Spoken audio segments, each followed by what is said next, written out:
Bruh.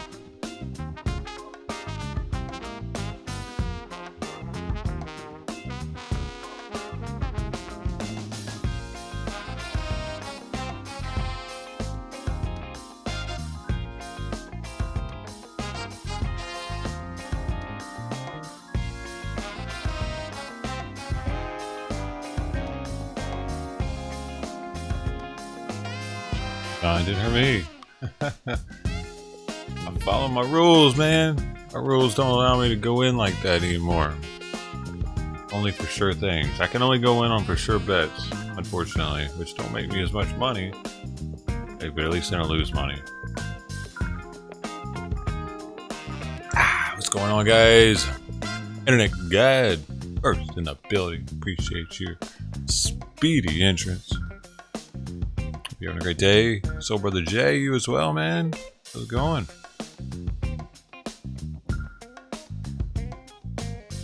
Only get grouchy when I quit. Yeah, I'm grouchy all the time, though. I'm really gonna get grouchy.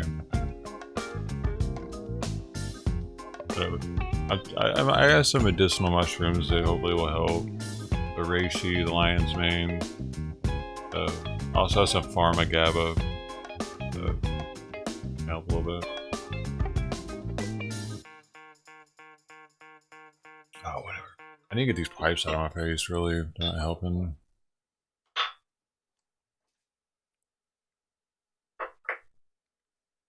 You get all the hot shit out of my face.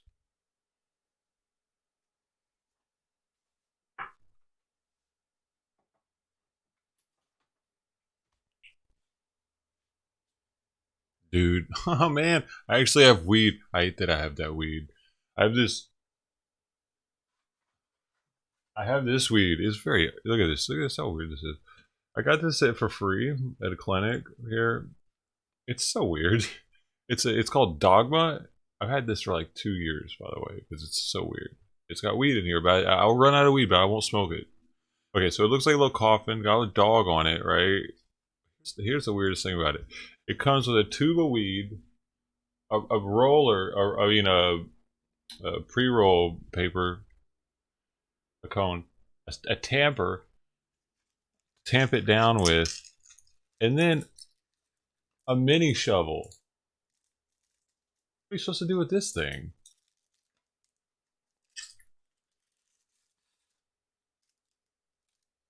What the fuck are you supposed to do with that? So, yeah, it's cute and all, but it's definitely not going to be made ever again because it's so weird. Who the hell would want to buy a pre-roll if they have to roll themselves?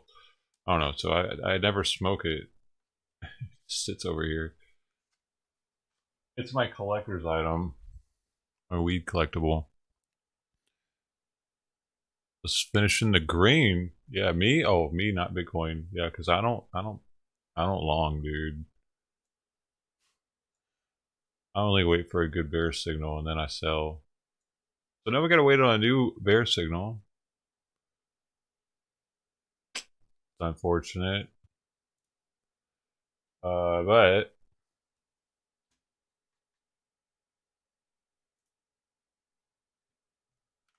not impossible.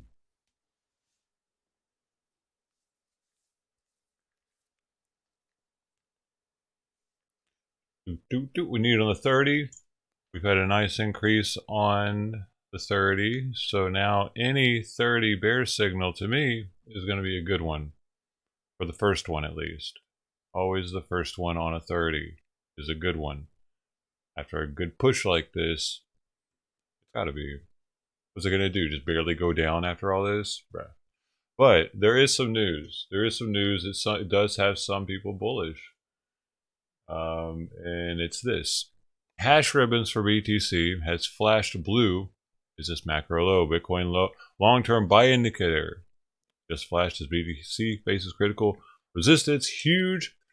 Here's everything you need to know about Bitcoin's biggest buy signal. And all of them are talking about the same thing. Hash ribbon. And hash ribbon has to do with the amount of hashing power that is on the network.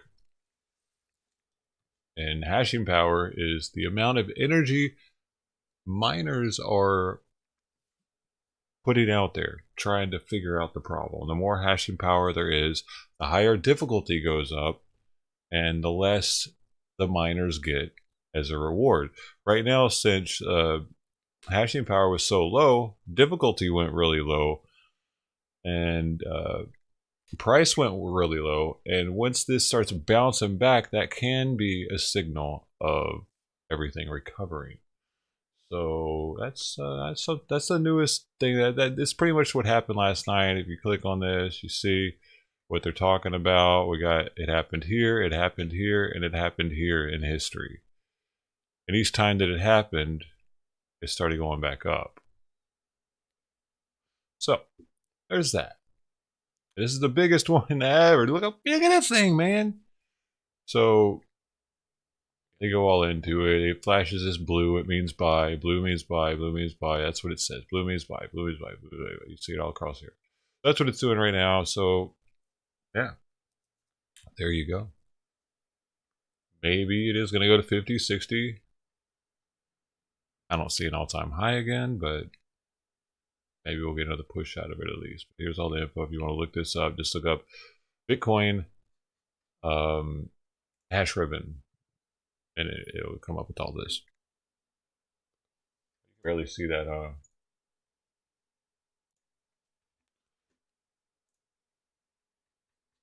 Oh, boom. These little blue dots are what they're talking about. Whatever it triggers there. I tried to use this chart. It doesn't look very good on my on here though. Like I brought it up, but it looks like crap. It doesn't look the same. Hash ribbons. When I bring it up, it not only does it slow down trading view dramatically, but it just puts this down here, which I don't know. I don't know how to read this. The other one's easier with the blue dots. It doesn't, like, you see how it's all laggy? Now I can do this, but a minute ago with that on, it's all pop, pop, pop, pop, pop, pop, pop, pop. It's super laggy, so we're not using that.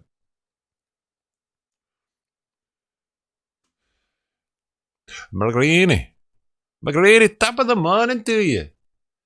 Top of the morning to you, McGreeny. McGreeny's Irish, by the way, y'all.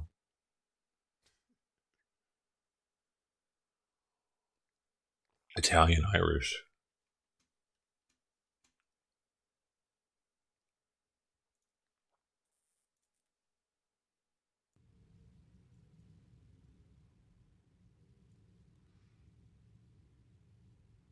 The leadership time is reserved. Uh-oh. Morning business is Here we go. closed. Under the previous order, the Senate will resume consideration of H.R. 3684, which the clerk will report. Calendar number 100, H.R. 3684, an act to authorize funds for federal aid highways, highway safety programs, and transit programs and for other purposes.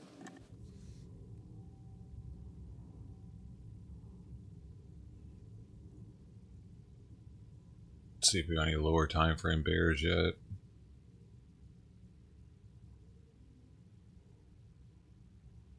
Hey, by the way, there was also interesting post. I mean, these happen. Take them with a grain of salt.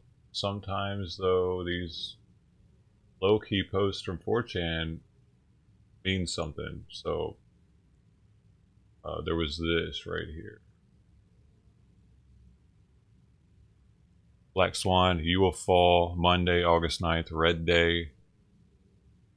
Like, then they archived it for whatever reason. Now, how do these things get archived? That people don't comment on it, so it archives automatically, or what? Really means nothing, but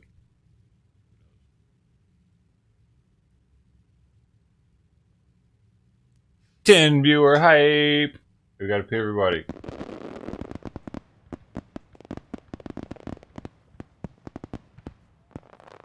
Very cosmopolitan. Very cosmopolitan.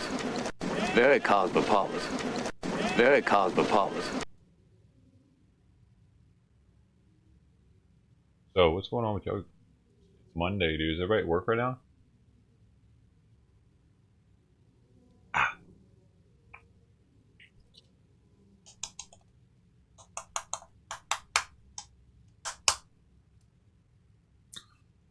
After it drops too far from all new comments, I see. I know nothing about 4chan, dude. I think I actually made my first 4chan post like a week ago. Took me forever to get a CAPTCHA to go through right, dude. Dude, their CAPTCHAs are dude, they're so hard. You gotta move the slider and then you gotta try to figure out what the heck it says. It's like, dude, I know you can pay to have it so that you don't have to do that. But then you have to register your IP, so if you're using a VPN, that gets complicated. So, bruh. You're making spaghetti sauce? Right on, dude. It's a early morning spaghetti sauce time, huh? Whoa. Now, you don't waste any time. What's 9 here? It could be 12 there.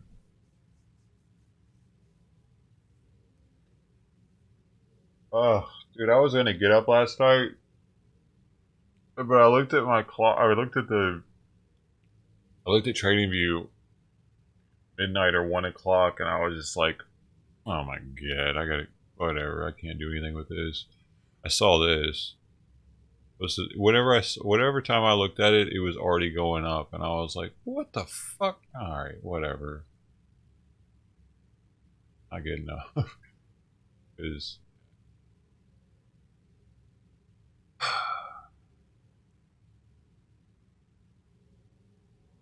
yeah, but good thing I wasn't in anything. Hopefully, nobody sold down here.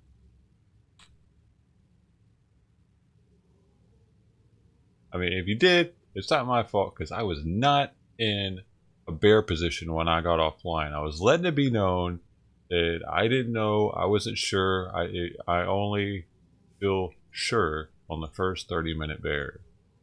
Anything after that, it's wishy-washy. See, first 30-minute bear, boom. First one here, boom. I showed you this before. Everyone that's the first one, it always dumps. Anyone after that, it's kind of like, I don't know, man. Like this one, boom, boom. You know, or like this one, bared, and then it went up. I don't even want it to go in it if I think it might go up a little bit. But this one went up a lot of bit, so that would have really been screwed if you'd have been in a short there.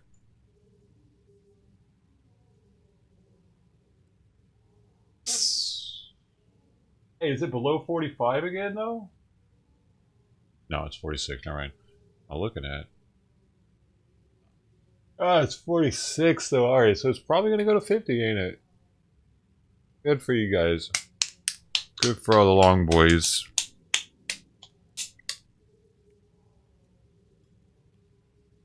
Strong resistance at 46. What's that 46? You mean throughout the range? It's having a hard time getting through it?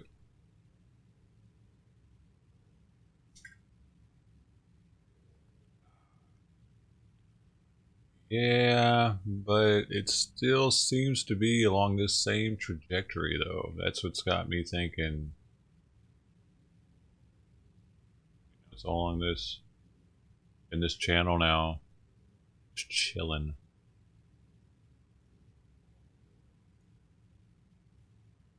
And it's above 200 daily. Does have me considering going long, man. It really does. But maybe putting a stop loss in.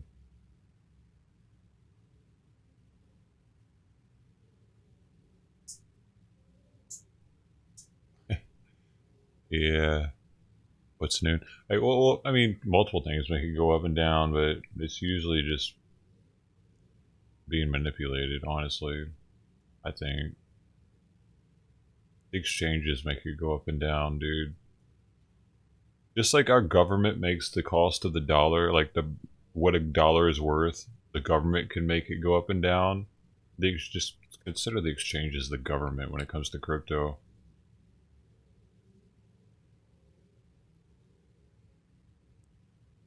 I always have.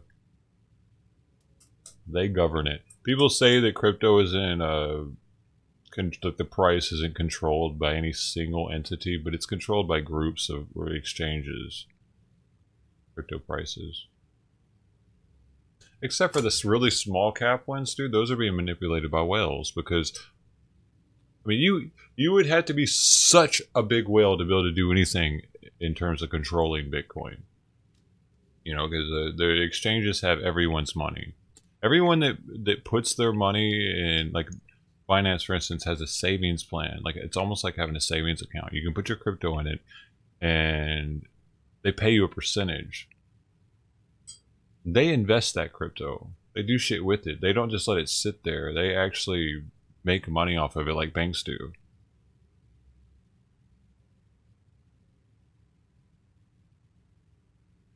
Coinbase does it. I mean, they Coinbase even gives out a pretty high percentage just for holding USDC coin, just for having it, because they now have your USD, and they use these exchanges are so powerful, dude. But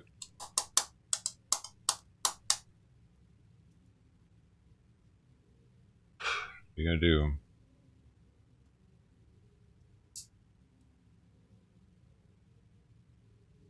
I don't like going in. It's late, dude, because I know that there are people that can control this price. It's not us, really. It's as much as we want it to be.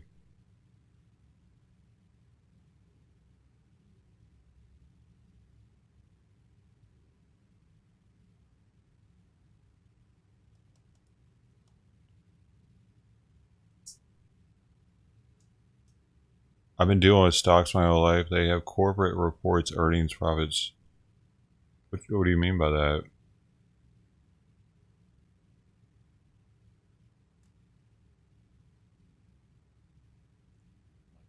I get I get so many of these spam. Welcome to Pump Manipulator. We try to be the most transparent pump group ever. Our goal is to achieve at least 200% to 600% per pump. Our pumps are always free. Our intention is that our members take profits. Stay with us and enjoy the cash. Join us now. Don't miss your chance to learn how to make money on pumps. I get at least 2 of these a day. Random people.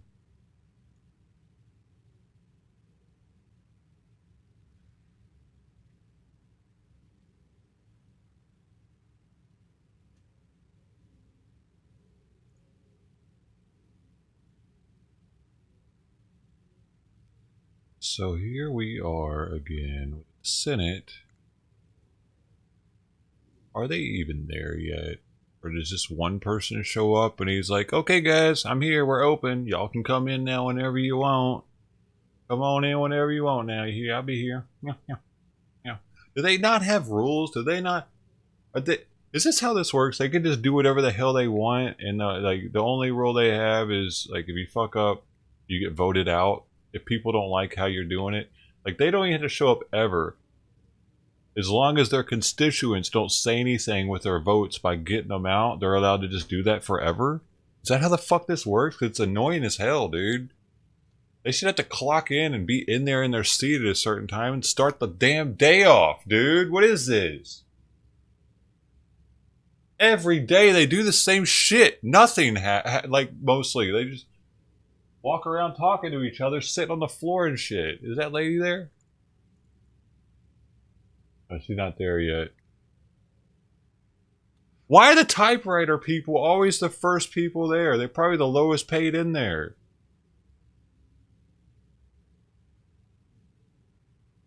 Fucking bureaucracy.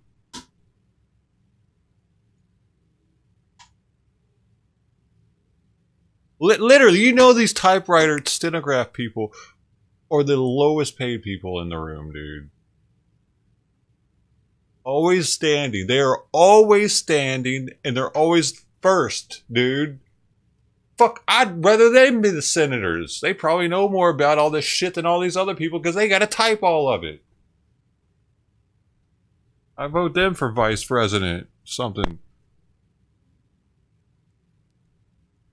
Senator's trying to make you vote.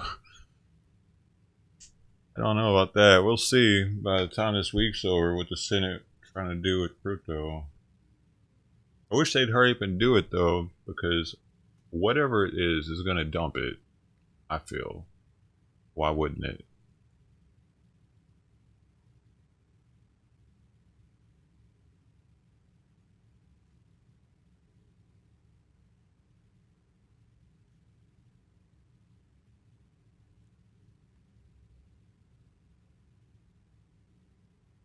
Hmm. I mean, yeah, it takes time, dude. I mean, but it can move on a whim, you know. Because it's the unregulated aspect of it allows it to be manipulated to an extreme extent.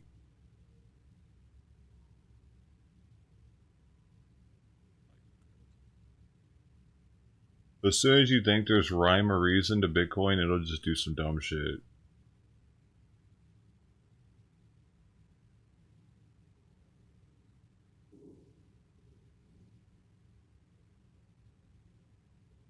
The fact that it operates 24 hours a day and anybody can get into it too. Like, you don't have to be a broker, you don't have to be a resident of that country. It doesn't even have to be like that, right? It's 24/7. Anybody's welcome. You can live in a fucking mud hut in the middle of Africa and be a Bitcoin trader. There's a lot to it. All I'm saying. It's pretty extensive in the amount of, yeah. Compared to like stocks, it only happens from what, during the day. It's only during the week. Only certain people can get into it. Got to be in the special club. The majority leader. Are we in a quorum? We are not. Now, Mr. President, it may have taken all weekend, but the Senate is now, finally, on the precipice of passing major bipartisan infrastructure legislation. Last night, an overwhelming bipartisan majority of senators voted to surmount the final few procedural hurdles and put the bill on a glide path for passage tomorrow morning. The bill will represent a substantial down payment. What are you doing towards all the level day? of infrastructure investment our country needs. And for the first time, the Senate has come together around such a package in decades. I will have more to say about it before final passage. Now, all summer, I've spoken about how the you just Senate would unsubbed. proceed Fuck along off. 2 tracks when it came to infrastructure. Fuck out of here. I lost bipartisan fucking bill 8 we'll subs vote on yesterday. tomorrow, Fuck all y'all Reddit as well as the bitches. budget reconciliation bill that will allow Democrats to make historic investments in American jobs, American families. Suck a Reddit and cock while you're out efforts to there. reverse climate That's what change. y'all do with each other. In order to Licking achieve each other's such an beards. ambitious legislative effort, I laid out 2 clear goals for this summer work period: pass the bipartisan bill and a budget resolution to set up the second track of our process before we leave for August recess. Many folks called that 2-track process unrealistic. Many others said it's unachievable on such a short timeline and in such a slow-moving chamber. But we have managed to steer 2 trains at the same time. There have been some bumps, there have been some delays, but the Senate is on track to finish both tracks. Earlier this summer, I suggested the 2-track strategy to President Biden and Speaker Pelosi. We all agreed it was the best way to move forward, and we are working in concert to make it happen. This morning, Senate Democrats unveiled our budget resolution with reconciliation instructions, which is the first step in unlocking the legislative process for a budget reconciliation bill later this year. Several members, many members, had a hand in crafting this package, and we worked closely with our committee chairs. But I want to especially thank the chair of the Budget Committee, Senator Sanders. He kept his nose to the grindstone and led our caucus on the budget. He always kept the thoughts and needs of American workers and families at the top of his mind. As a result, the Democratic budget will be the most significant legislation for American families since the era of the New Deal and the Great Society. It is big, bold change. Free money! The kind of change America thirsts for. I want to thank other members of the Budget Committee, like Senator Warner, Democrats who get worked free money, right? closely with the White House and Chairman Sanders to develop a framework, and Senators Murray and Wyden and Stabenow and Whitehouse and Merkley and Kane and Van Hollen and Lujan and Padilla, all of whom came together, even though each had different views on different issues, to produce this result. And a great result it is. I want American families to understand what this legislation will mean for them. 4 simple things to keep in mind. And I'm borrowing Senator Stabenow's chart for this. It will lower costs for Americans. It will cut taxes for American families. It will create millions of jobs while tackling the climate crisis. And it will be paid for by wealthy paying their fair share. These are 4 goals. The American people support every one of them overwhelmingly. And in all phases, we will concentrate on communities that have been too often neglected, including communities of color and Native Americans, by making education, child care, health care, and housing more affordable. We can give tens of millions of families a leg up. By making sure that we can get our children out of poverty, and I thank you, Mr. President, for your leadership on that issue. Well, they're finally going to do that? We can provide ladders to families Right. that haven't had them before and help them climb into the middle class. Many of the policies we're proposing were in President Biden's American Jobs and Family Plan, but some go beyond, like expanding Medicare to cover dental, vision, and hearing benefits, something that was left out of Medicare at the beginning and never should have been. The VA We can doesn't even rectify give it that. now. By cutting Fuck taxes you. for tens of millions of American families, we can expand opportunity and make it easier for parents to pass on a better life to their children and their grandchildren. By making further investments in infrastructure, we can create tens of thousands, hundreds Fucking of veterans thousands don't of even get that in our good-paying country. jobs. Free dental. And by finally tackling climate change, we can spare our country and our planet the most devastating effects of global warming. Just this morning, a major new report from climate scientists at the United Nations concluded that the nations of the world have only a small window to, quote, prevent the most harrowing future. Prevent the most harrowing future, in the words of the New York Times. Without immediate and bold action, we are staring down ever-worsening floods and heat waves, droughts and sea level rise. The future of our planet looks bleak until we do something right now. And the budget reconciliation bill will do more to combat climate change than any legislation ever in the history of the Senate. That is a promise. And while my Republican colleagues regurgitate the same tired talking points about a Democratic spending spree, let me remind America that we plan to pay for this package by making the wealthy pay their fair share. When our Republican friends held the majority in this chamber, they chose to use the same process Democrats are using now, budget reconciliation, to give corporations and the wealthy a massive tax break at a time of egregious income inequality. The former Republican majority rammed through a bill where 83% of the benefits went to the top 1%. Yeah, fuck that. 83% of the benefits. I have nothing against the wealthy. God bless them. They're doing fine already. But it's time to cut taxes for American families, middle-class families, not multinational corporations. To make our tax code more progressive and more fair. That is what Democrats are going to do. Not for that. Under this plan, there will be no tax increases on small business or American families making under $400,000. Ew. We're going to help small businesses create many, many, many jobs. We're going to give American families a fair shot. We're going to tell middle-class families we're going to make it easier for you to stay there with your increasing costs of things like child care and school, college, and so much else. We're going to tell poorer families you're going to make it easier for you to climb into the middle class with things like the child tax credit and better health care. So you got to have and kids? so much more. I don't want kids. And we're going to confront the generational challenge of climate change head on. We're not flinching, we're not wincing, we're going right at it. And as bad as COVID was this year, and it was horrible, 5 or 10 years from now, every year the climate change will make things worse and worse and worse, even worse than it was this year in COVID.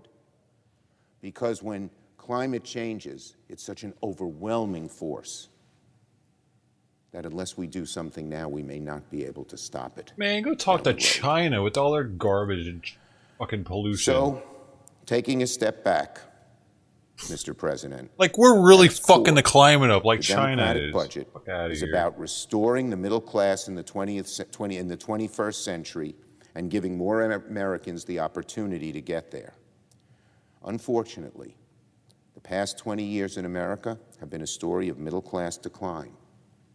We have all watched as globalization and technology transform the way our economy works. Industrial manufacturing jobs were shipped overseas. A global financial crisis cost Americans their homes and their wealth. Giant conglomerates wiped out mainstream businesses from Arizona to Arkansas, from Michigan to Maine.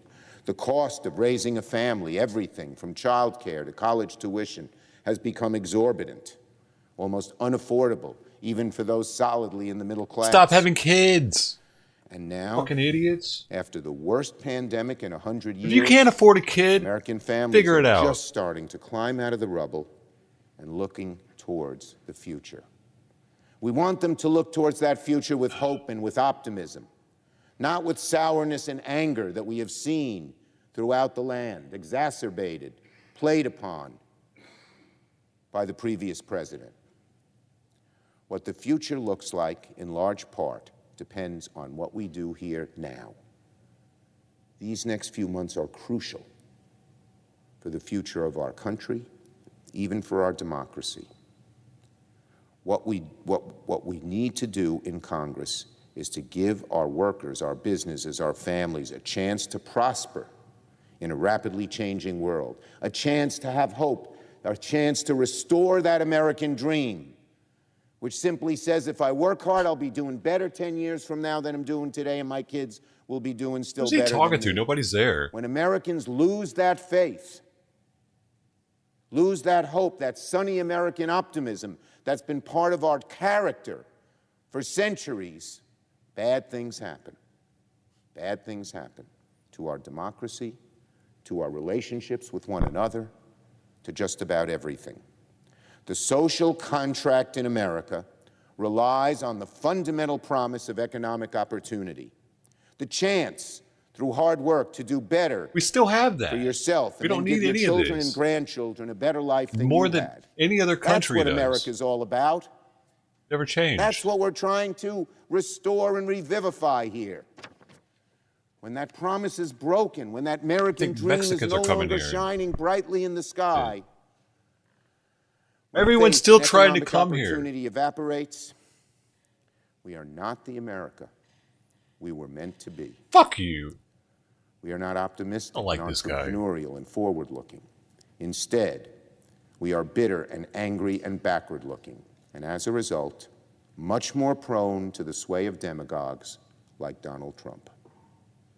The divisions in our country and our politics today have their roots in the decline of economic mobility.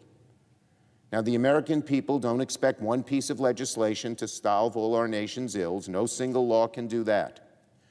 But we have to start in a bold, strong way, rebuilding the basic social contract for middle-class American families and for everyone struggling to get there.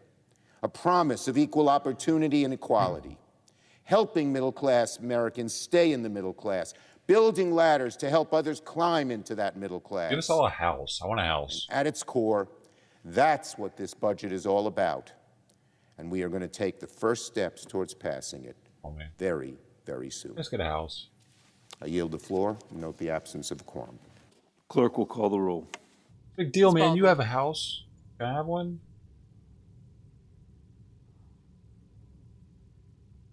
Oh, now they're calling roll? Why don't they do that at 9 when they're supposed to be sitting in their seats like good little classmates? Their little ugly desks. Pointless desks. They should have iPads on the top of them so they can communicate better and get shit across quicker. And they can be like, boop, here, boop. Instead of, Ted, are you here?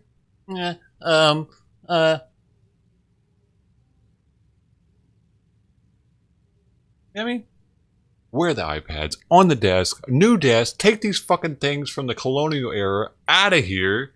What's the point? Revitalize our government instead of trying to revitalize its people. Fucking figure it out, dude. This shit's still running on a 17th century technology.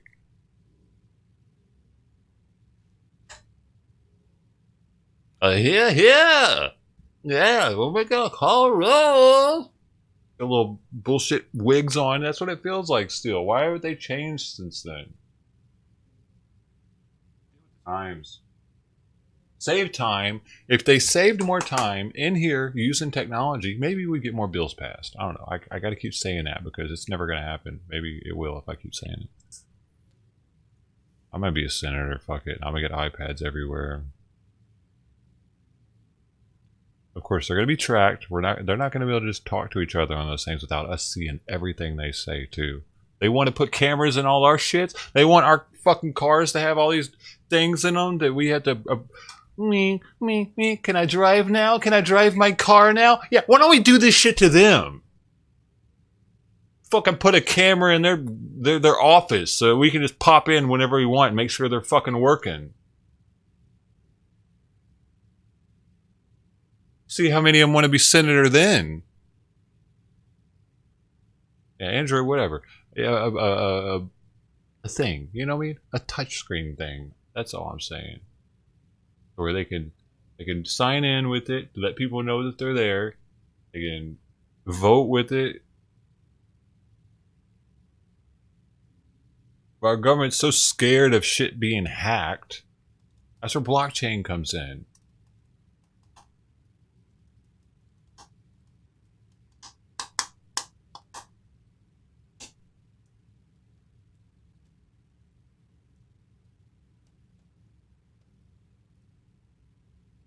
They changed the carpet? Probably. It does look brand new, huh? It's barely walked on, though. You know what I mean? I would think being an American or even like if I were watching this internationally from another country, I'd be like, where's everybody? Why do they have all these desks and nobody's in there? America's weird.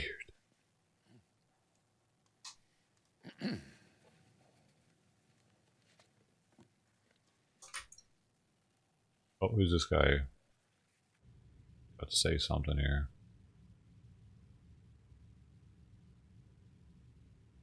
He's got to go over what his secretary wrote him to say. The Republican leader. I ask consent that further proceedings on the quorum call be dispensed with. Without objection. Last election cycle, Americans elected a 50-50 Senate, a closely divided House, and a president who promised unity and moderation.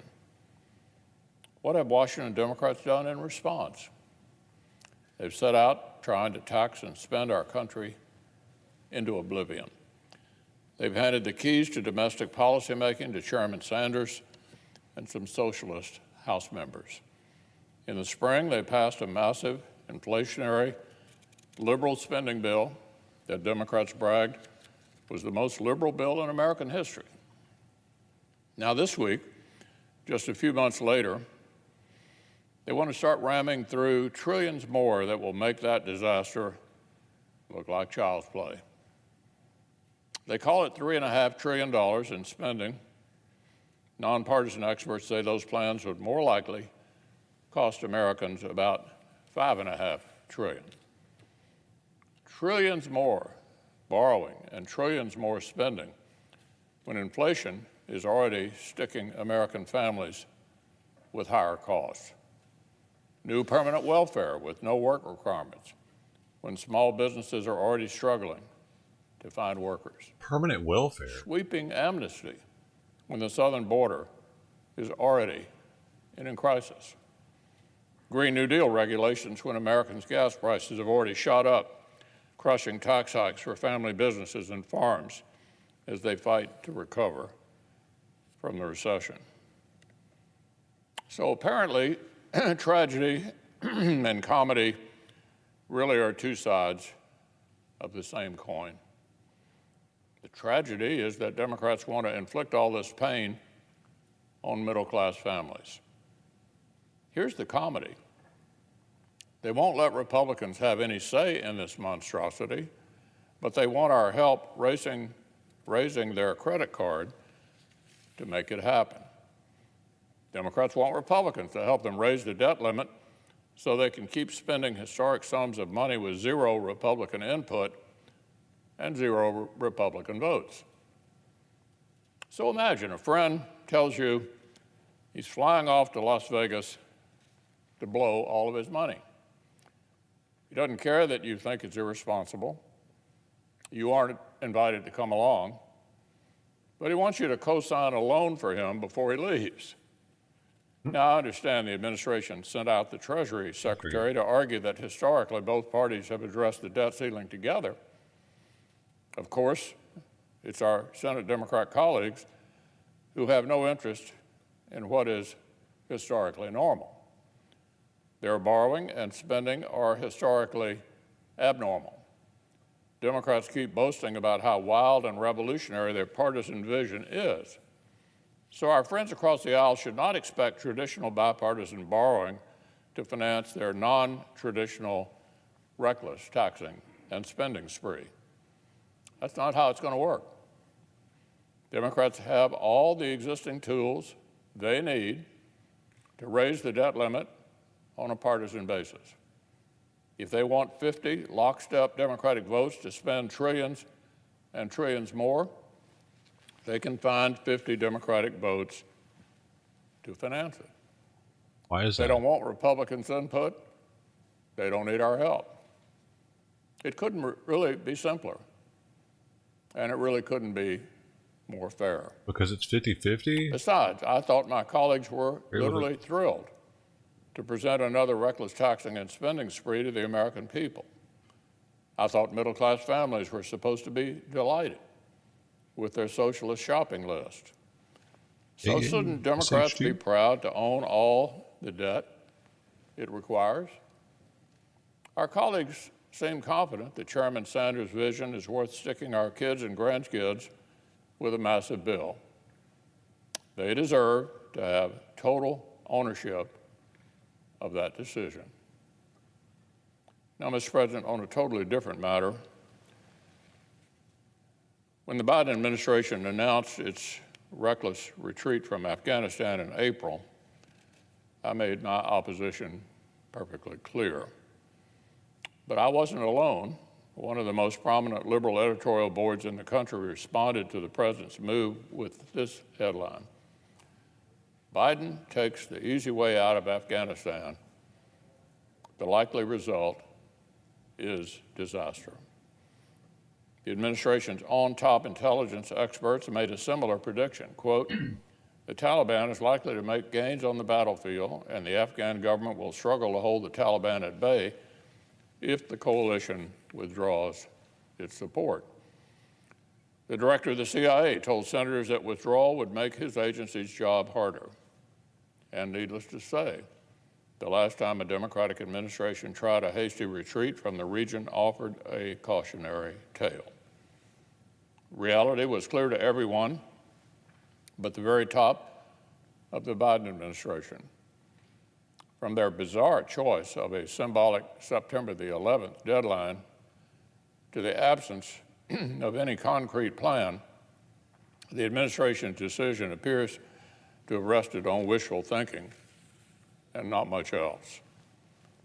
The notion that Afghan forces might be able to stop the Taliban's advance with only over-the-horizon support, that's proven to be wishful thinking. that the Taliban might respond to the diplomatic plying of the international community?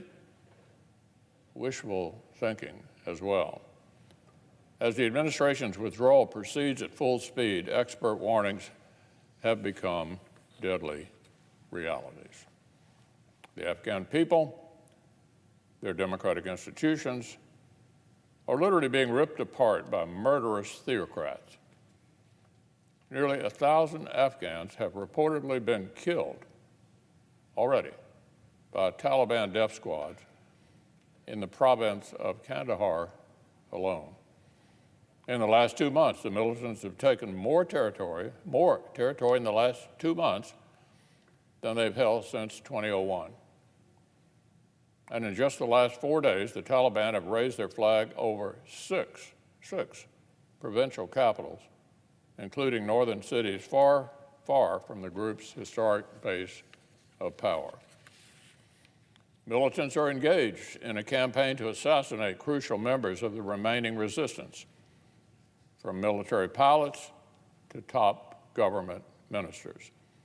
All across the country, women and children are already suffering in particular. One recent report claimed Taliban militants beat a child to death because his father, listen to this, beat a child to death because his father served in the Afghan armed forces. What's more, the prospect of an emboldened al-Qaeda capable of threatening not only the region, but the American homeland is now a near certainty. No matter what the Biden administration tells itself about the state of that threat today. And yet, the State Department still mouths unbelievably naive platitudes like, quote, expectation is that the Taliban will work toward political settlement. Even as the Taliban spokesman asserted that the most recent attacks are just, quote, the beginning of retaliatory operations. So, Mr. President, does this sound like a group committed to peaceful means? Goodness sake, get a grip. This willful denial isn't just costing Afghanistan, it's already costing the American people and our interests. It's forced loyal coalition partners to second-guess whether we can be trusted to finish what we start. It's led brave Afghans who earned promises of assistance to fear they'd be abandoned amid our incompetent, completely incompetent retreat. It's even left overwhelmed embassy personnel to urge remaining Americans in Afghanistan to leave immediately by any means available. So, Mr. President, this morning I attended a classified briefing from administration officials about current conditions on the ground. Look, needless to say, the briefers faced some tough questions about an entirely avoidable situation that is deteriorating faster every single day. And they'll certainly face more as global terrorists feed from the rise of an extremist government in Afghanistan. I, for one, have warned repeatedly that those who seek to harm us, our friends, and our interests simply do not abide by our political timetables. They do not care if our leaders get tired of the task at hand. And this is not what victory looks like.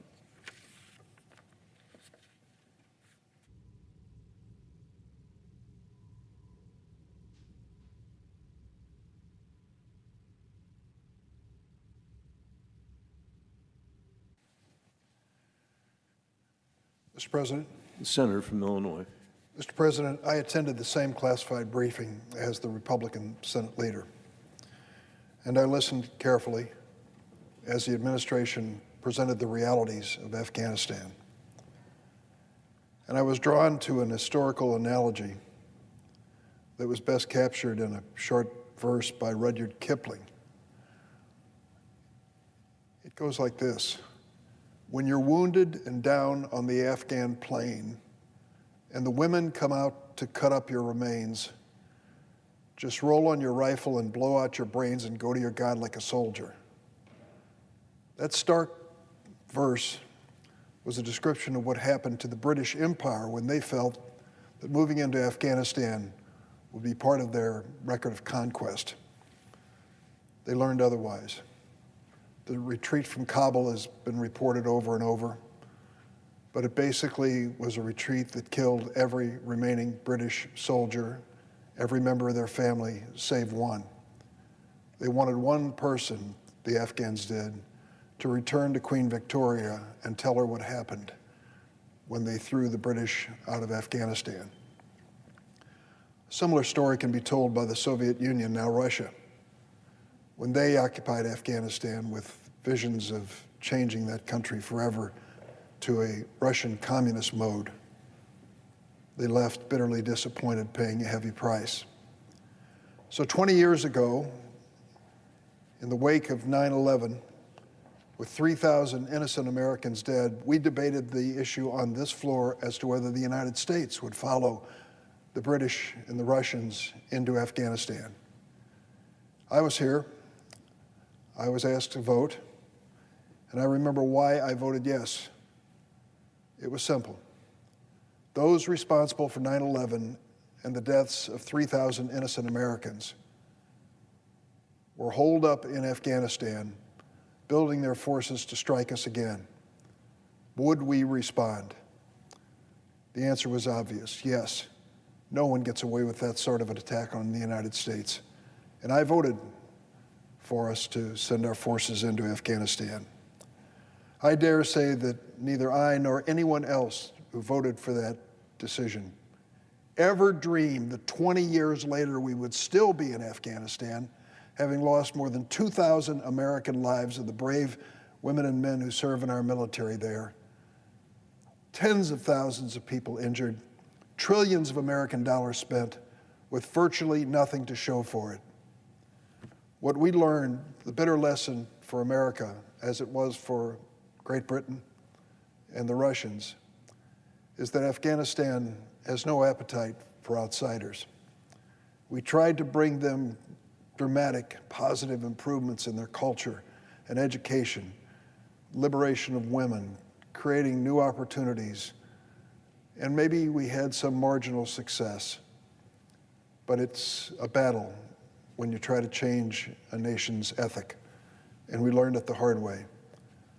At the briefing today, one of our colleagues, whom I respect very much, Senator Kaine from Virginia, I thought asked the most important question about the current situation in Afghanistan. He said it was his understanding that the United States had spent billions, maybe more, in the training and equipping of the Afghan military forces supporting the government, and that we had in fact trained and equipped over 100,000, maybe as many as 300,000 of these Afghan security forces.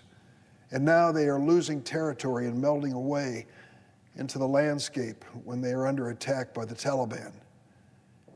And Senator Kaine said, I understand that there are only tens of thousands of Taliban and hundreds of thousands of Afghan security forces, and it appears we cannot hold our ground despite all the training, all the money. Was this a failure of training or more? And those representing the administration were very candid. It's not a failure of training.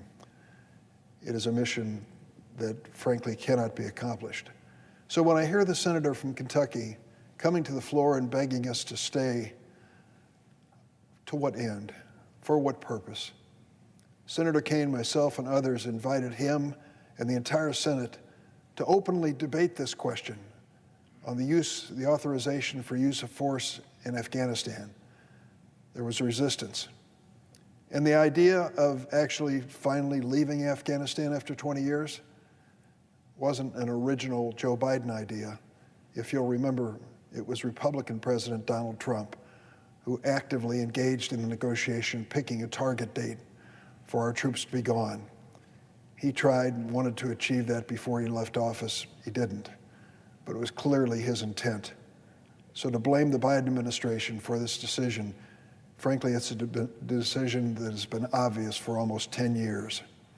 There comes a point when we have to acknowledge that we cannot ask another American to die in a vain effort to change Afghanistan into a modern nation. It will only come when the Afghan people reach that conclusion. Mr. President, I ask an opportunity to speak on a different topic. Without objection. Mr. President, you know well, and I do too, that usually we aren't in session in this week of August. It's usually a time to head back home and meet with our constituents, eat our way through our state fairs, and enjoy some downtime with our families. This year I was looking forward to a visit by some of my grandkids to Springfield, where Loretta and I have a week or two of just getting to know the kids again. We didn't get to see them much last year because of COVID-19, and I was looking forward to the opportunity this year. But because we're in session, I was unable to. We hope maybe in a few days that changes. I think about those grandkids, all of my grandkids, 6 of them at this point, I'm proud to say, and what kind of world we're going to be leaving them. A new school year is right around the corner, and along with all the normal supplies, they'll be buying face masks. For a young child, this pandemic must be confusing and scary. As a parent, you want to be honest with them, but you want to reassure them that everything's going to be okay. That goes for all the challenges of our day. Starting with climate change. This morning, the UN Intergovernmental Panel on Climate Change released its first report in 8 years. It's an alarm bell to the world, warning that our climate is changing much faster than we anticipated. I'd like to read a couple paragraphs from this morning's New York Times because they summarize these UN reports and do that summary so well. Nations have delayed curbing their fossil fuel emissions for so long that they can no longer stop global warming from intensifying over the next 30 years, though there is still a short window to prevent the most harrowing future, a major new United Nations scientific report has concluded. Humans have already heated the planet by roughly 1.1 degrees Celsius or 2 degrees Fahrenheit since the 19th century, largely by burning coal, oil, and gas for energy. The consequences can be felt across the globe. This summer alone, blistering heat waves have killed hundreds of people in the United States and Canada. Floods have devastated Germany and China. Wildfires have raged out of control in Siberia, Turkey, and Greece. So what do we say to our kids about this? Dad, Granddad, what are you doing about this? How do we reassure our kids that the planet they inherit is still going to be livable? Words aren't enough. Denial certainly isn't a plan. We need to do something. And we need to do what generations of Americans before us have done. Face reality, face the challenges squarely. So I ask myself, and all of us, what are we doing to make sure that my grandkids and all of America's kids will be okay? We're going to have a chance to answer that question this week as the Senate begins debate on a proposal that will define the world my grandkids and everyone's kids will grow up in. President Biden's plan to build back better is the most ambitious investment in America's future in a generation. And much of that plan is included in the budget blueprint that we'll be considering in a very short time. This budget blueprint will strengthen our nation's economy and ensure that working families have a fighting chance and receive a fair share of the wealth that their work produces. It'll help close the income and opportunity gaps between the wealthiest among us and working families who are struggling to make it. And most importantly, it will give American workers the tools they need to outcompete any country in the 21st century.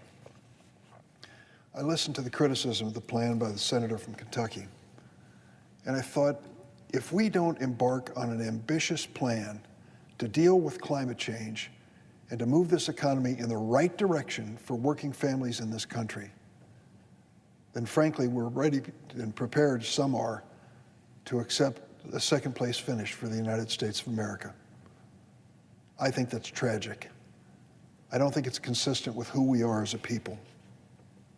The proposal by President Biden will build on a winning economic strategy we started earlier this year with the American Rescue Plan. Mr. President, you remember that American Rescue Plan. I do too, because last year, in the year 2020, when we were facing this pandemic, on 2, 3, or 4 separate occasions, emergency bills came before us, proposed by the Trump administration, negotiated with a Democratic and Republican Congress, presented to us on the floor, and there was virtual unanimity. Both parties stood together in the midst of a pandemic crisis to do what was necessary so that America could move forward. And then came the election, and then came the big lie, and then came the disintegration of this bipartisanship. When it was Joe Biden's turn to come up with the American Rescue Plan, not a single Republican senator, not one Republican congressman would vote yes, not one. So what was in the plan that was so objectionable?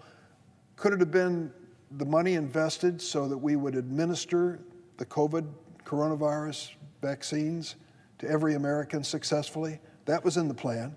How about more money that we put in that plan for businesses so they could re-enlist their workforce and start up again at the end of this pandemic? That was in the plan. How about the money that we'd promised American families, $1,400 payment, cash payment, promised by Trump, delivered by Biden? That was in the plan, and not a single Republican would support it, not one. All of a sudden, rescue plans became a partisan measure in the United States Senate and the House. The Republicans walked away from it. Well, let me tell you what the American Rescue Plan has done. It has revived our nation's economy. We're on a course for a historic recovery. In the first 6 months, President Biden's economy has added nearly 700,000 jobs a month on average. During the first half of this year, our economy grew at the fastest rate in nearly 40 years. The American Rescue Plan, which not a single Republican would support, worked because it provided financial relief to the people who needed it the most, working families, and that relief has benefited everyone. As part of this package, and you know it full well, Senator, because you were one of the authors, we enacted a child tax credit that we believe, fingers crossed, will cut child poverty in America by half. Think of that for a moment, by half. With the Build Back Better plan, President Biden is proposing to extend that child tax credit and reduction in child poverty. It's not just a 6-month commitment, as it was under the rescue plan. Under the Biden Build Back Better plan, it becomes permanent. That enhanced child tax credit is already changing the lives of tens of millions of families across America. In my home state of Illinois, there are hundreds of thousands of parents who are now able to fill their gas tanks and buy groceries because of it. Let me tell you about one. Lydia, here's what she wrote. With the child tax credit, I'll be able to buy my kids their school supplies, clothes, what they need to get back to school, and put groceries on the table.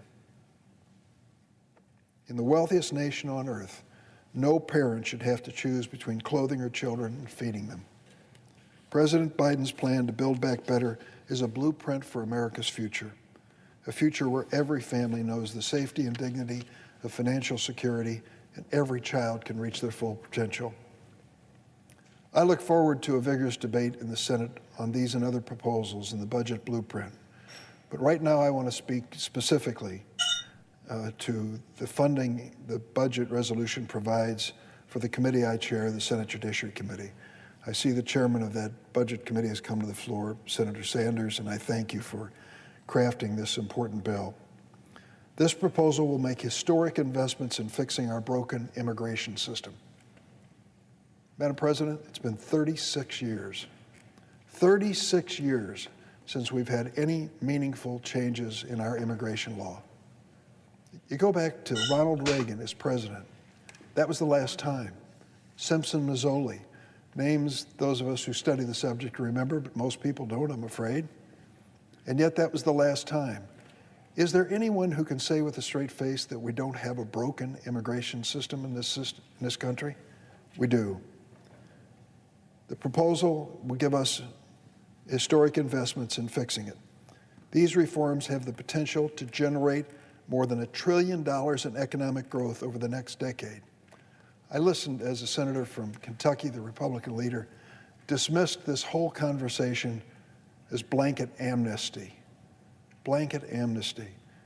and correlated all immigration problems to the current challenge, and it is a challenge, that we face at our southern border. The reforms that we have in mind will provide a pathway to citizenship for dreamers. Excuse me if I take this one personally, but it was 20 years ago that I introduced the DREAM Act in the United States Senate. As I say jokingly, at the time, if you ask people who are the Dreamers, they'd say a British rock group, right? Led by a fellow named Freddie. Well, maybe they were right then, but 20 years later, when you say Dreamers, and people say it frequently, you know who we're talking about. Kids brought to the United States by their parents who grew up in this country, pledged allegiance to that flag every day in their school classrooms, believed in their heart of hearts that they were American to the core, only to learn when the parents worked up courage to tell them when they were teenagers that they were undocumented. They were kids without a country. The DREAM Act said, we're going to give you a chance, young man, young woman. You can earn your way to legal status and citizenship. Keep your nose clean, don't get in trouble with the law, pay the necessary fees, and wait, and we'll give you that chance to become part of America's future. And even with that uncertainty in their lives, with the inability to qualify for even federal government loans to go to college, they have written some dramatic stories. We all know them. Those of us in public life have met them. They are doctors and nurses and dentists. They are on the front lines of fighting the COVID-19 pandemic. They want to enlist, and some already have enlisted in our military. They are lawyers. They are entrepreneurs. They are amazing. And they did it all, never certain that they were going to be accepted in America. According to Senator McConnell, they're part of this blanket amnesty of these immigrants who want to come to our country. Forgive me, Senator, they're much more than that. They also take care of temporary protected status people. We have people in the United States who came here because of a crisis in their own countries. We accepted them. They've lived here for 20 years, and now, frankly, they're caught in the middle. We give them a chance to earn their way to citizenship. And farm workers. Madam President, do you know we have 2.4 million farm workers? These are men and women who get out and do the dirty, dangerous, hot work that Americans will never queue up to do. And they do it because we want fruits and vegetables on our table. We want meat and poultry processed safely, and Americans won't do the work. Let's just be very candid about it. And I know this based on all the people who've come to my office. These farm workers have been used by our country for years to pick our crops and deliver them safely to our tables. And we have a bill that we put together with the growers and the workers in total agreement that gives these farm workers a path to citizenship. When we had a hearing on it, the Senate Judiciary Committee, one of the Republican senators said, oh, just what we need, instant amnesty for farm workers. Do you know what that instant amnesty is like? You have to show that you have spent 10 years of your life working in the fields before you even qualify for the 9-year process that can bring you to citizenship. 19 years, instant amnesty? No, it isn't. And again, other essential immigrant workers who've been saving our lives and keeping our families fed during this pandemic. They're called essential workers, but the categories that created these essential workers were created by Donald Trump, not us, not Democrats. And we believe essential workers, whom we thanked profusely during this pandemic, if they are undocumented, should have a chance at citizenship. Those are the groups we're trying to work to bring into America in a full-time status. They would expand funding for common sense measures that make our system safer for everyone by improving the process of asylum claims, will reduce immigration court backlogs, and start to secure our southern border. More than 200,000 DACA recipients are essential critical infrastructure workers. Tens of thousands of these young people have been saving our loved ones' lives as nurses and doctors and medical professionals. Hundreds of thousands of undocumented farm workers who account for about half of our nation's farm workforce do backbreaking labor every day to put food on our tables. These members of our communities have more than earned their path to citizenship. I'm going to get into the weeds a bit here, but I want to say under a Senate rule known as the Byrd Rule, any provision included in reconciliation must have a substantial and direct impact on the budget, and this impact cannot be merely accidental. That's kind of the roadmap for this budget resolution. I'm sure the senator from Vermont knows it well. Let's be clear.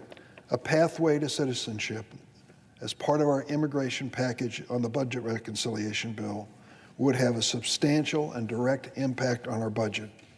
A pathway to citizenship for dreamers and immigrants with temporary protected status would have a budgetary cost of approximately $42.4 billion over 10 years, according to the Congressional Budget Office.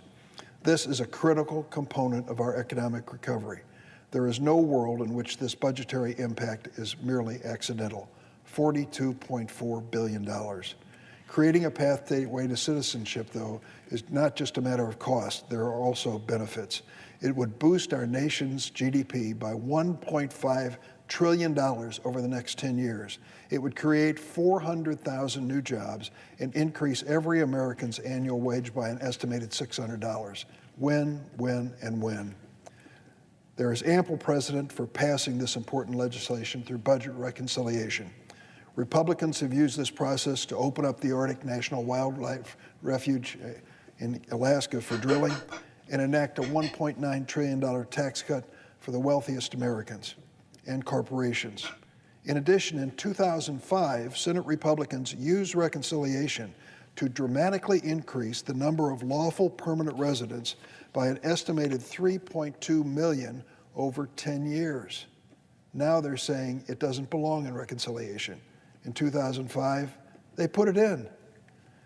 This is the exact same immigration status we're proposing to give dreamers, TPS holders, farm workers, and essential workers. I've tried for many years to pass a path to citizenship. Republicans have obstructed bipartisan immigration reform time and time again, including filibustering the DREAM Act at least 5 times. This year, I convened bipartisan immigration negotiations that dragged on for months. Republicans made unreasonable demands and insisted on attaching partisan provisions that would actually cut legal immigration. Republicans have rejected common sense measures to help secure our border. It is clear that the only viable option for passing immigration reform is through the reconciliation process.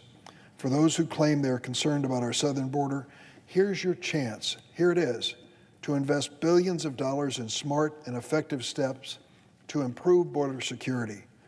We need to provide a path to citizenship for dreamers and others who are contributing to our economy every day and who helped grow it for years to come. Madam President, I want to close by thanking the senator from Vermont. I don't know when I first approached him with this notion of including immigration, but from day one, Senator Sanders has been supportive of the concept and now has given us our chance. Millions of people who make America better are watching and hoping that in the next days and weeks, we can achieve our goal and give them a chance to find a path to citizenship and become an important part of America's future. I yield the floor. Madam President. Senator from Vermont. Madam President, let me thank Senator Durbin for his leadership in so many areas, including the understanding, as he just indicated, that the time is long overdue for comprehensive immigration reform and a path towards citizenship for millions of undocumented workers and families in this country. Thank you very much, Senator Durbin. Madam President, as a former mayor, I do understand how important physical infrastructure is. Roads, bridges, water systems, wastewater plants. And I am delighted that finally we are beginning to address our long-neglected physical infrastructure. Frankly, it is rather incredible that year after year we ignore crumbling bridges and roads.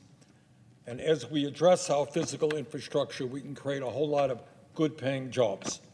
So that bill that we are discussing right now is enormously important.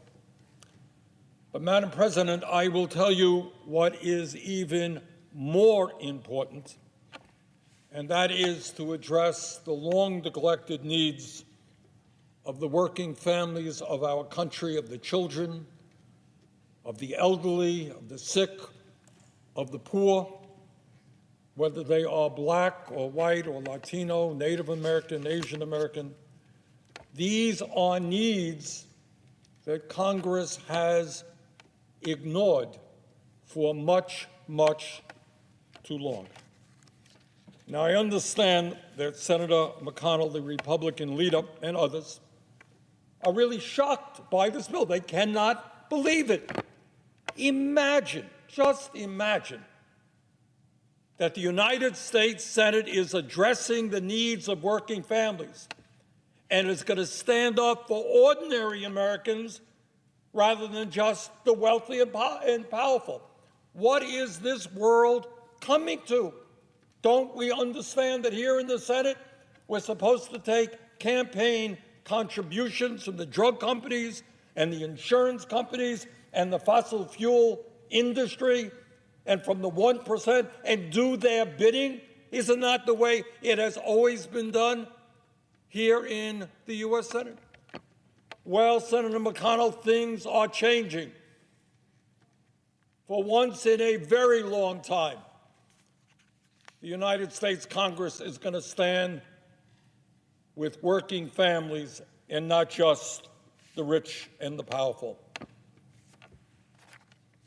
Further, above and beyond the economic crises facing working families, Congress has ignored the great existential threat of our time, and that is climate change. You don't have to believe me.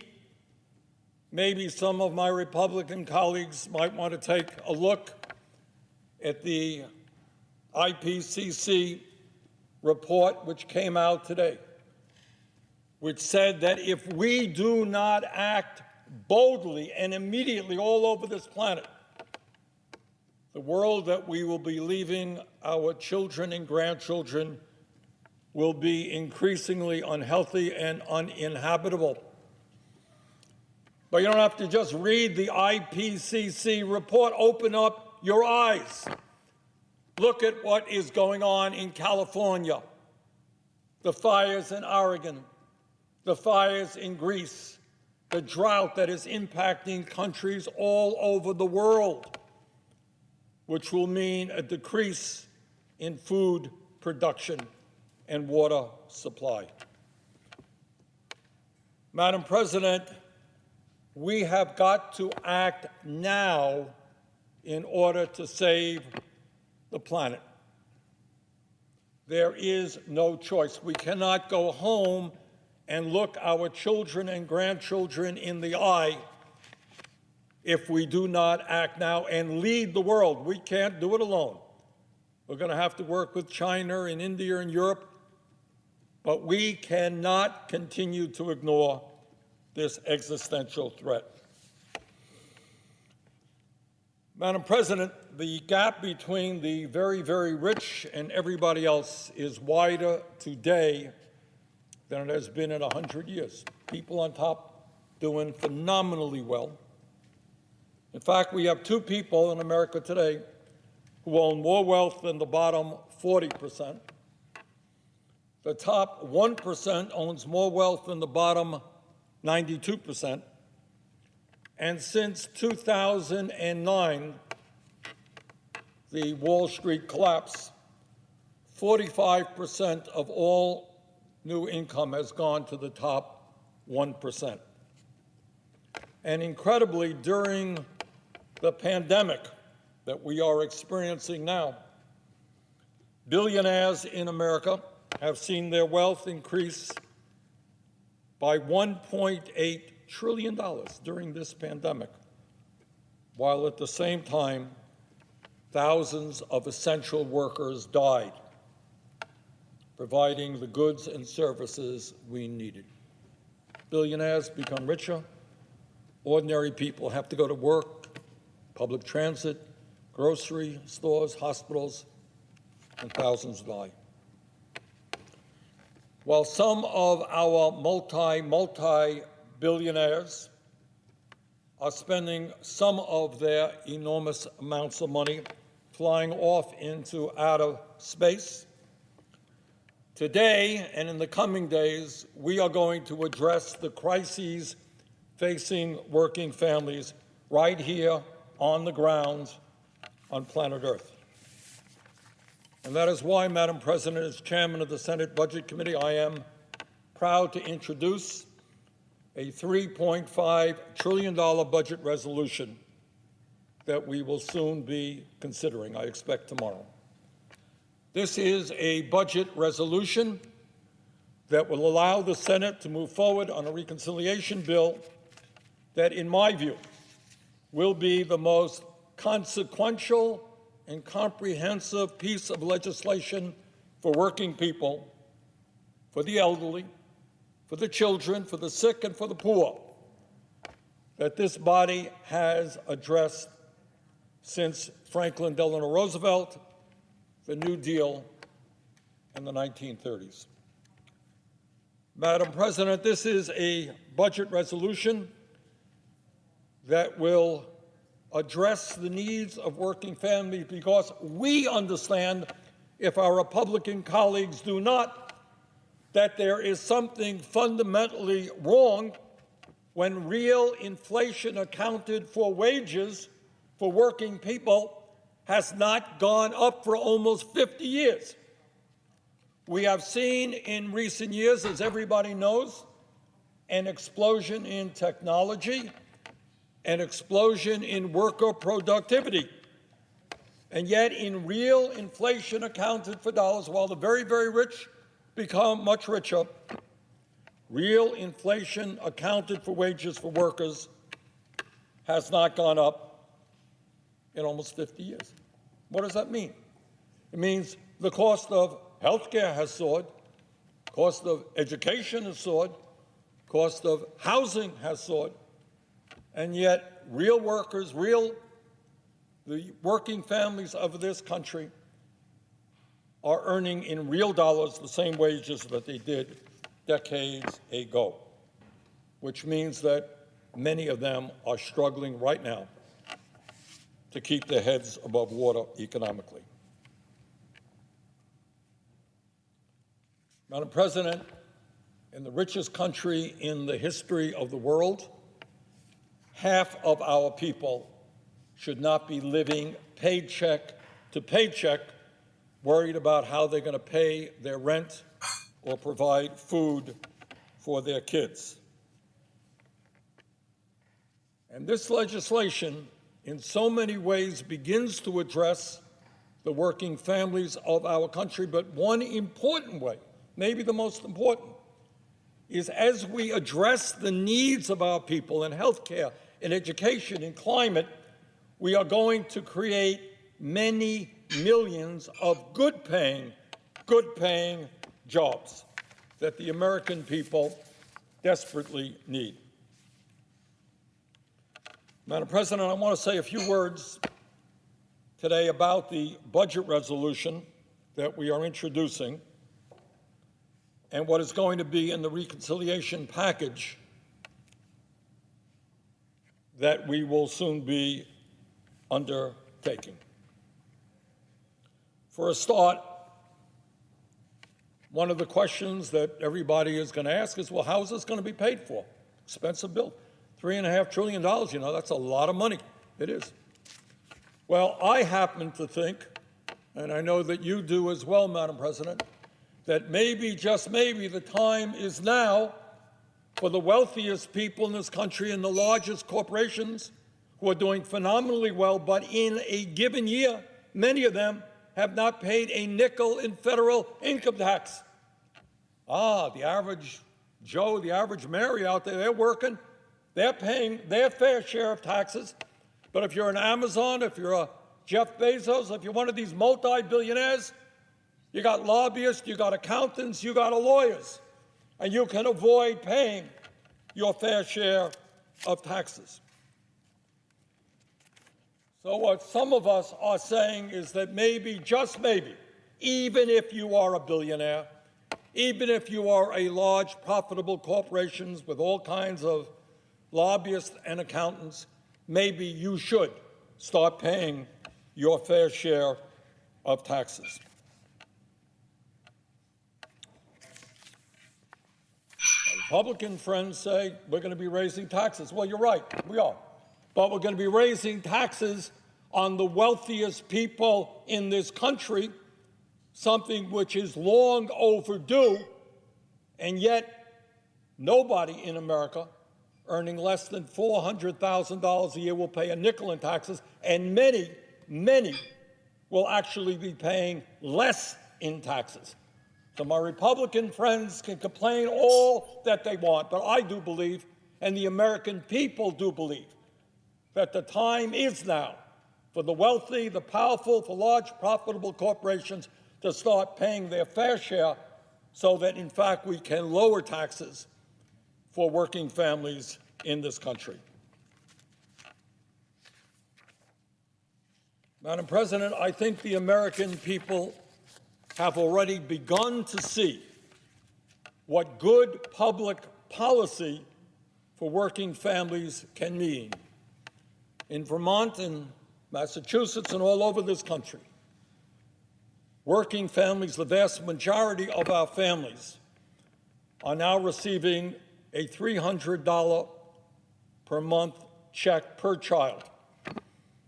And this is long, long overdue. Some say this is a radical idea. It's not. It is exactly what countries all over the world do because they understand, and we understand, how difficult it is today for working families to raise children. And I am enormously proud of the fact, and everybody in this chamber should be proud of the fact, that at a time when the United States has by far has one of the highest rates of childhood poverty of any major country on earth, as a result of the work in the American Rescue Plan, which must be extended in the reconciliation bill, we have reduced childhood poverty in America by 61%.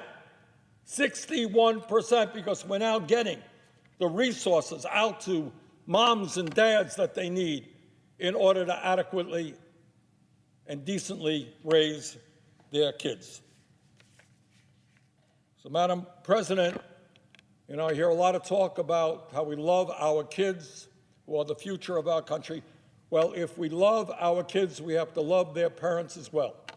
And we have to make it easier for parents to raise their kids. But it's not just the child tax credit. I suspect that there are very few people in this country who do not understand how dysfunctional our child care system is. We are not living in the 1950s where dad goes out to work and mom stays home with the kids. And that's not the case anymore. Has not been the case for a very long time.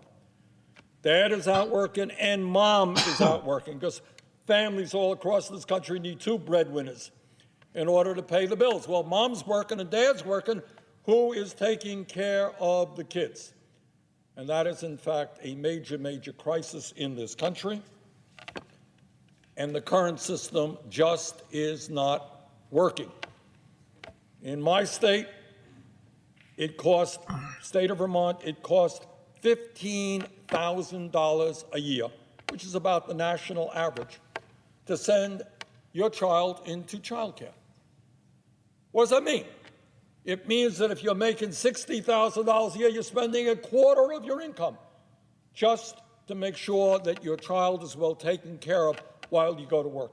If you have two kids, forget about it. Doesn't pay to go to work because you're spending so much on child care. Everybody understands that. That is not a debate. So the time is long overdue, not only to protect the needs of working families, but also to provide well for our children. Psychologist after psychologist have told us that the most important years of human development are 0 through 4. And yet so many of our kids all over this country are sitting in front, little kids are sitting in front of TV sets, not getting the kind of nurturing, emotionally and intellectually, that they need. This legislation begins to change that. Under our proposal, no working family in this country should be paying more than 7% of their income for child care. Working parents, do you hear what I just said? No more than 7%, not 30%, not 25%. And that is what we should be doing. And we have so much work to do in child care, and I know the presiding president understands that. We got to build new facilities for kids, because once we open the door for affordable child care, the truth is we don't have enough space to accommodate the children.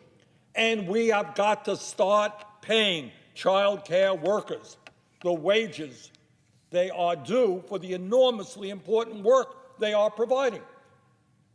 We got child care workers in America today making less than McDonald's workers. What an insult. How wrong is that? So this legislation is going to provide increased subsidies for working families to afford child care. We're going to pay workers in child care living wages and benefits, and we're going to build the new facilities that we need to accommodate the families who will now have the opportunity to take advantage of child care. But in terms of our children, who we have ignored for so long, we're going to do even more than that. We are going to make pre-K education for 3- and 4-year-olds free. God didn't create an education system that begins in kindergarten. It's created by human beings, and the world has changed. And what we have got to understand now, with so many of our parents working, that we have got to make pre-K education for 3- and 4-year-olds free. And that's what we do in this legislation. And by the way, not widely reported, but when we revolutionize child care and pre-K so that moms and dads know that their kids are in quality and affordable facilities, we're going to see more than 1 million women able to go into the workforce, because they no longer have to stay home to take care of the kids. They want to work, and we will give them the opportunity to pursue their careers. Madam President, you know and I know that there is something a little bit absurd that the United States of America is literally one of 2 nations in the entire world, and I'm talking about poor nations, that does not guarantee paid family and medical leave. What does that mean? What it means that there are workers today who are at work when they're sick. Maybe they're spreading the virus or some other illness. There are working families that have to make a choice. Does mom go to work and leave her sick child at home alone, or does she stay home and maybe lose her job? I have talked, and I'm sure the presiding president has spoken, to women who gave birth to a baby and a week later were forced to go back to work because they had no income coming in. I know this may shock some of my Republican colleagues, but there are countries all over this world who understand that it is enormously important that parents be able to bond with their babies. And in countries around the world, women get 4 months, 5 months, 8 months off with full pay or with a significant part of their paycheck in order to stay home with their newborn babies. So finally, we are beginning, more to do. Yeah, then there needs to be an Beginning to end the income international embarrassment verification before of having the a United kid. States being Fucking the broke only people. major country on earth Stop not having to kids. guarantee paid family and medical leave. They're gonna be having kids just to get free money. Fuck out of here. They already Madam are. President, I know you have been involved in this issue. Welfare. I have, and a number of Welfare our scamming. colleagues have, in the understanding that in the contemporary global economy, if our young people are going to go out and get decent And then they paying don't jobs, hardly take care of their kid. shock of You know all what I mean? shocks, they actually need to have the skills and the education in order to perform those jobs. So you have a situation now where there are jobs all over this country that are lying vacant, not being taken because people don't have the skills. Now, I personally believe we should do what other countries are doing, and we China should make did, all public Mark. colleges and universities Why can't we? tuition free, and should forgive all student debt. That is not in this bill. But what is in this bill is a beginning, and that says that we will make community colleges Instead, in we this wanna- country tuition free. Now, what does that mean? We want to pay It them means a couple of things. to have kids. It means that if I go to community college, I can learn a skill, whether it is nursing, whether it is construction trades. I can't believe I almost Whatever voted for it this may be, dude 1 I year. can learn the skills What that is I he need talking to about? go out and get a job that pays me a living wage. And that is enormously important because especially as we rebuild Fuck this country, college. It's a waste of as we money begin to pay altogether, attention to dude. healthcare For the most part, and to most child people. care, and to taking a care of business. our parents and the disabled people. We need skilled workers. And making community colleges tuition free for 2 years is an important step forward in allowing people to gain those skills. But also, Not for gonna those happen. people who want to go to a 4-year college, those 2 years of community college credits are transferable. They So always your were. tuition is paid for the first 2 years. My hope is that we will soon be able to pay for the next 2 years as well. But this is a real start Okay. in allowing millions of young people to get an education today that previously they could not afford. Why don't they just let government, like, dude, Walmart is Madam paying for President, people to go to 2 college. blocks Let the away businesses from do where this we are shit. in the nation's capital, there is an encampment of homeless people. All over this city, you can't drive down the nation's capital and not see people sleeping out on the street.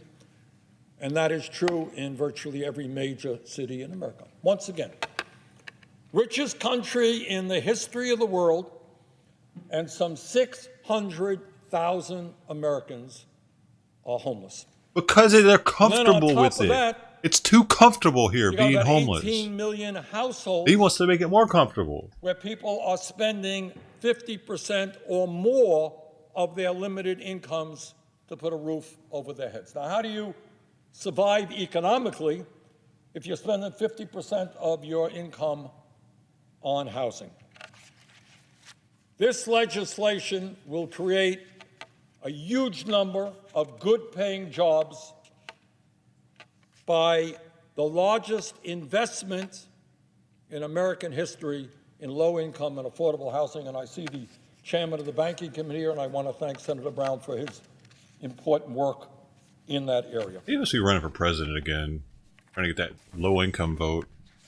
Just a few days ago, I had a chat with a gentleman whose wife is seriously ill. He works, and he pays for the home health care that she needs.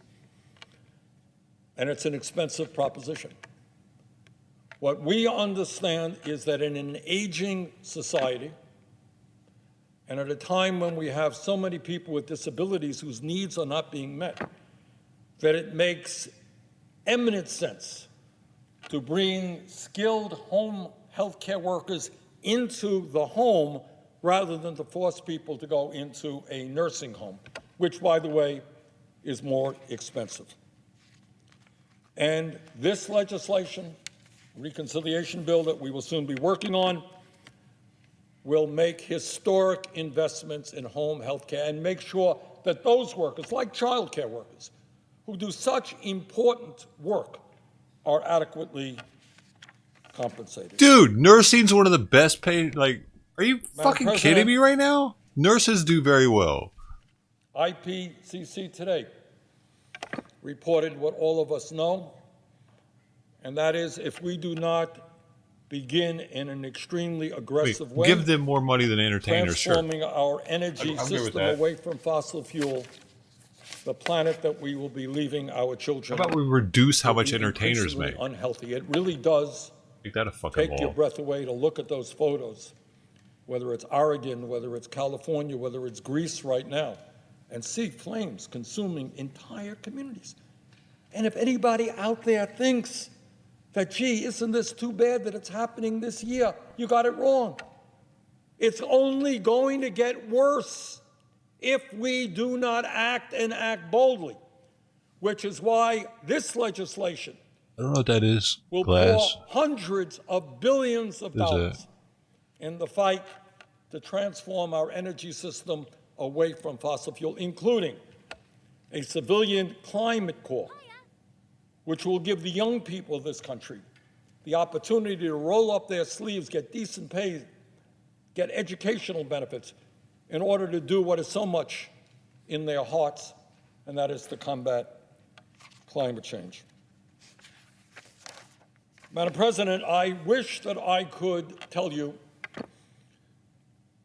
that my Republican colleagues understand the crises facing working families and that they understand the moral imperative of us having to address climate change and that we are working together to do, in fact, what the American people want, create millions of good-paying jobs addressing the needs of working families and climate change. I wish I could tell you that, but I can't.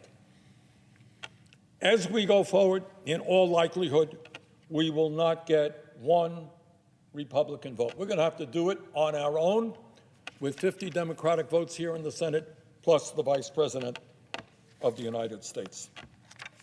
Now, some of my Republican friends will say, well, that's such a bad idea. Why aren't you more bipartisan in terms of reconciliation? Well, I would remind my Republican colleagues that they didn't have a problem with reconciliation when they gave almost $2 trillion in tax breaks to the very richest people in this country and the largest corporations. No problem doing that. They didn't have a problem with reconciliation when they tried to throw 30 million people off of the health care they had by abolishing the Affordable Care Act. So that's where we are. We are facing a crisis facing working families. We need to create millions of good-paying jobs. We need to tackle the existential threat of climate change. We need to expand health care and Medicare so that elderly people have dental care, eyeglasses, and hearing aids. We need to lower the cost of prescription drugs and have Medicare negotiate prices with the pharmaceutical industry. We need to make sure that we get doctors and nurses and dentists into underserved areas. So, Madam President, tomorrow begins one of the very important debates that we have ever had. And the question is not complicated. Do we have the courage to stand up to powerful special interest and tell the corporate world and the 1%, yeah, you are finally going to have to pay your fair share of taxes so that we can create millions of good-paying jobs for working families, so we can protect our children, protect the elderly, and address the threat of climate change? That is the issue, and I have absolute confidence that we will, in fact, rise to the occasion and do what the American people want, and that we will pass the budget resolution tomorrow. And with that, Madam President, I yield the floor. Bro, Bernie, I'm going to have you not put your damn microphone on the platform anymore. Just leave it on your lapel like everybody else does, because we can hear every creak every time you touch that thing. Come on, Bernie, you've been there a while. You know that, don't you? Dude, I just cleaned the trap in my kitchen sink. That's what took me so long, because my kitchen sink wouldn't drain at all. At all. It wouldn't even drain enough for me to put lye into it. You have to, like, there can't be water above it. It has to be able to go down in there. It was that bad, dude. It was so gross. Oh my God, it smelled so bad, dude. Senator from Ohio. Oh, Thank you, Madam President. there's black I stuff first and thank white Senator stuff. Sanders Oh, for there's his so much stuff. passionate support for housing. He understands, good having now, though. traveled the country and connected with so many I tried people, using a that plunger. It there wouldn't is work. Shit was getting almost everywhere. nothing more important, maybe nothing more important to people's lives, to the material lives, than having a safe, accessible, affordable house, place to live.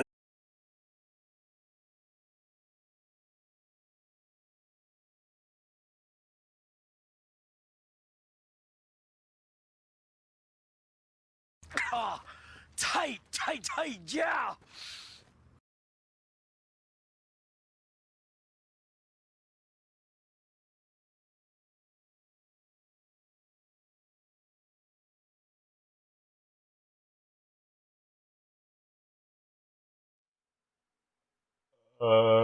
Dude, I still hit the freaking power button on the. Oh, dude, I'm glad last time that happened, it fried my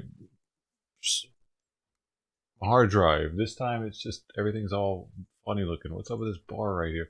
Oh my gosh, dude! All right, dude, why's that bar doing that, dude? The power strip was hanging funny underneath the desk, and I hit it with my foot, dude. I don't even know why it's doing that. Why I was doing that, but whatever. Now I'm broken. Now everything's broken. Now you get to see how much I gotta do just to get the stream up, and now this fucking stupid bar up here. What is going on, dude? See it? This thing? Hey, if you want to see what the hell they're talking about, it's on the Senate. Hey, David. Fuck. Let's go. I'm gonna figure it out, dude.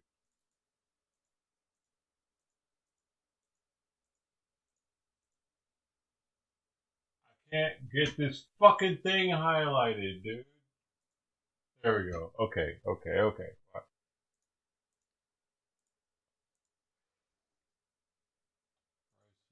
There it is. That's the one. Why isn't it working?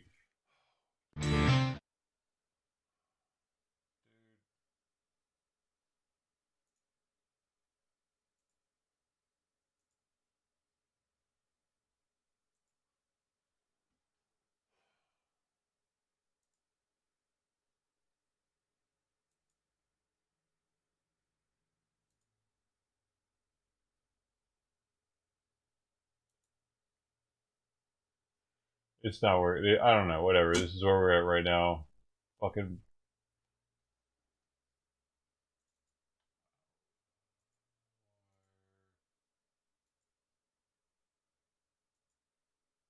There. Dude, fuck you, OBS. You suck. Give you a fucking hard time. Where's the time at? Oh, everything's, dude.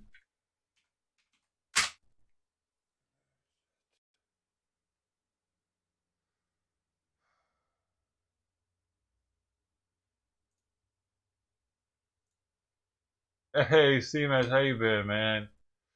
Lou, coming through with the $5. First order of the day, by the first order of the day, 20x. That's 5 times 20, 100,000 dough. 1 second, I gotta just get all this figured out right now. We're behind.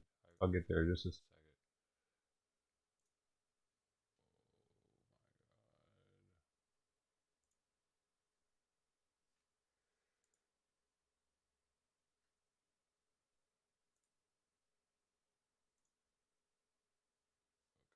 That.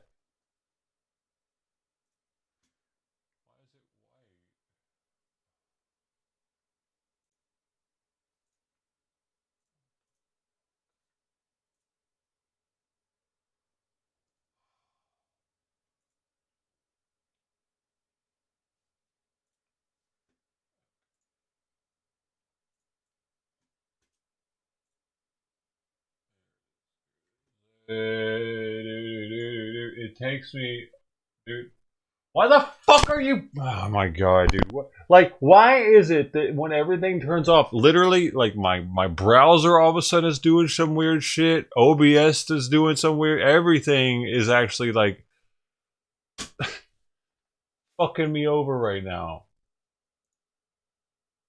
How is this black? I don't have anything to make this shit black like this.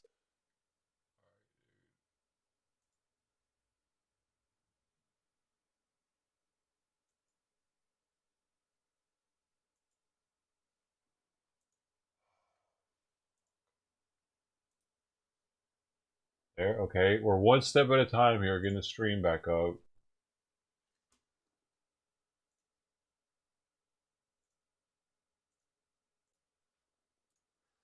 Okay, there's that step.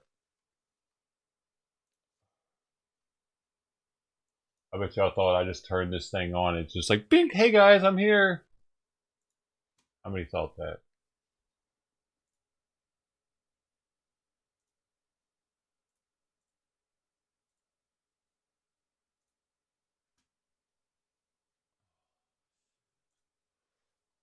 Okay, we got this, okay,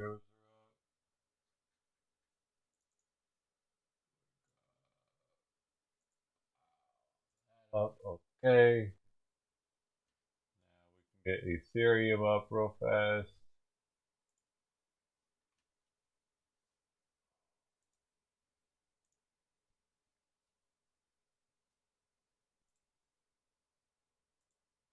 Fast, by the way.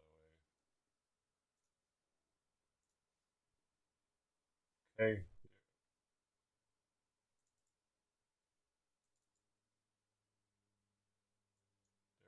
Check. Check. Okay. Alright, now we can get the back up.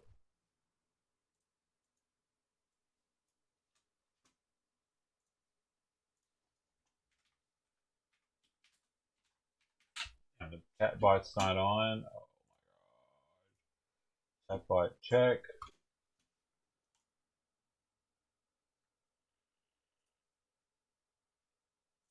It will connect people with better jobs. It'll promote equity. It'll help our planet. The Banking and Housing Committee held extensive hearings this spring on infrastructure and transit. We heard from Ohioans like Daryl Haley, who heads Southwest Ohio, SORTA, Southwest Ohio Regional Transit Authority. We heard from Mayor Horgan of Akron. We heard over and over and over again what we need to revitalize these essential systems, whether in Cleveland, where I live, or Youngstown, or Toledo, or anywhere in our state. We provide $1.5 billion so that cities like Cleveland and Ranking Member Toomey's biggest city in his state, Philadelphia, can replace rail cars that unbelievably date back to the Reagan administration or earlier. This bill ensures that public transportation receives more than 20% of the new investment from the Highway Trust Fund. It's consistent with historic. Senator Shelby, once chair of this committee, retiring after 36, 37 years on this committee. He talked to me about that 80-20 split that's been here as long as he's been here, a tradition that both parties have respected. This bill takes a huge step toward electrifying the transit bus fleet, providing over $5 billion for the low and no emission program. It will mean taking those buses, modernizing the bus fleets in every city in America. These funds will also retrain workers who maintain our current diesel fleet. Every electric bus purchase will keep and create good-paying jobs. This bill will support investments in flood mitigation, an important issue that members of the Banking and Housing Committee, especially Senator Menendez, but a number of senators in both parties who represent coastal states, from Massachusetts, the presiding officer's state, all the way to Louisiana, Senator Kennedy's state. I want to thank the members of the committee, Banking and Housing Committee, including Ranking Member Toomey, who worked to reauthorize federal transit programs. I particularly want to thank our Housing and Transit Subcommittee Chair, Tina Smith, from Minnesota, and the subcommittee's ranking member, Senator Rounds from South Dakota. I've worked with both of them. I've been to their subcommittee. Their efforts have been especially important to improve rural transit, including in Indian country. We're going to keep working to help rural transit agencies even more. We had hearings under the leadership of Chair Crapo 3 or 4 years ago where I heard stories from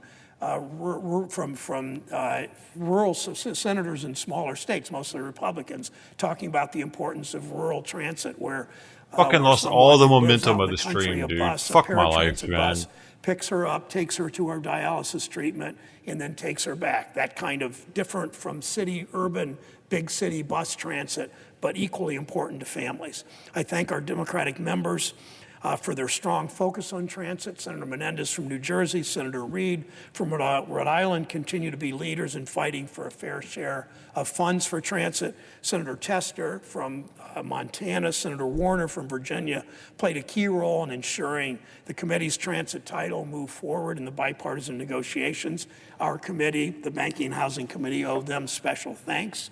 Senator Warner and Senator Van Hollen from Maryland fought to reauthorize funds for Ohio for America's subway, the Washington, D.C. metro system, serving millions in this region. And Senator Van Hollen's legislation to improve agency safety plans and give workers stronger voice in safety matters is a big victory for labor. The chair of the Labor Committee just walked in, and her work on these issues for, in this case, bus safety, but safety of workers overall is so very important. We know that bus drivers are often a special target, and protecting them is essential. Senators Warnock and Ossoff, our newest members on the committee from Georgia, helped us fight for better bus rapid transit and better planning, something that Metro Atlanta cries out for, and they've been loud, strong voices on that. Senator Cortez Masto contributed provisions to link transportation planning with housing needs. I want to thank the presiding officer, Senator Warren, and other members of our caucus who kept advocating for zero-emission buses, not just for Boston, but for the whole country. These buses help fight the climate crisis. They help clean the air in neighborhoods plagued by air pollution. People in inner cities, more often than not, the quality of the air they breathe that's partly because there aren't many trees. It's partly because of public transit. It's a whole host of issues, but this takes a major step in dealing with that. I want to thank Senator Duckworth. The Americans with Disability Act became law 30 years ago, but some 20% of our rail stations still remain inaccessible. My friend Senator Casey, who sits next to me on the floor, chair of the Aging Committee, he and I were proud to co-sponsor her proposal. Her bill provides almost $2 billion for accessibility grants. Senators Duckworth, Casey, and I will continue to push for more resources until every transit station is accessible. I want to thank Senator Sinema, also a member of our committee, and Senator Portman and other members of the bipartisan group for bringing this momentous infrastructure package together.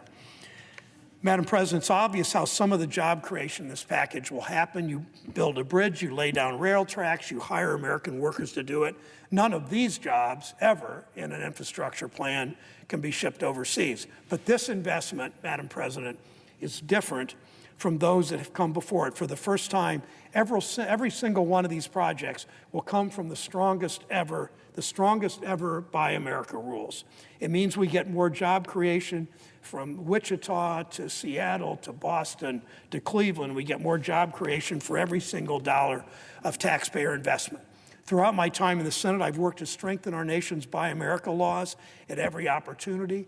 And there have always been interest groups in this town that have written loopholes into these laws and weakened these laws. For instance, one of the most expensive bridges in American history, the Bay Bridge in Northern California, a loophole enabled it to be made entirely of Chinese steel from a company owned by the Chinese government. Think of that. We talk all the time about China. Our corporations lobby to get tax breaks and trade agreements to outsource jobs to China. We don't see the hypocrisy there. We don't see the hypocrisy in letting China make the steel for the Bay Bridge. But nonetheless, those days are behind us. We know how much steel can go into a bridge and how many steel workers in Cleveland or Middletown or Gary, Indiana can be employed to make this deal. I've worked with colleagues from both sides of the aisle to strengthen Buy America laws in the Highway Bill, in the Defense Authorization Act, and the Water Resources Development Act. These efforts have been piecemeal. That's piecemeal. That's why I asked Senator Portman to join me and Senator Baldwin in Build America, Buy America, a bill we introduced on President Trump's inauguration day. We've worked with other leaders on Buy America and will continue to. I especially call out Senator Baldwin. 4 years later, now took 4 years, we're finally getting it right. We're putting in place a clear, comprehensive standard. American tax dollars should support American jobs, period. American tax dollars should support American jobs, period.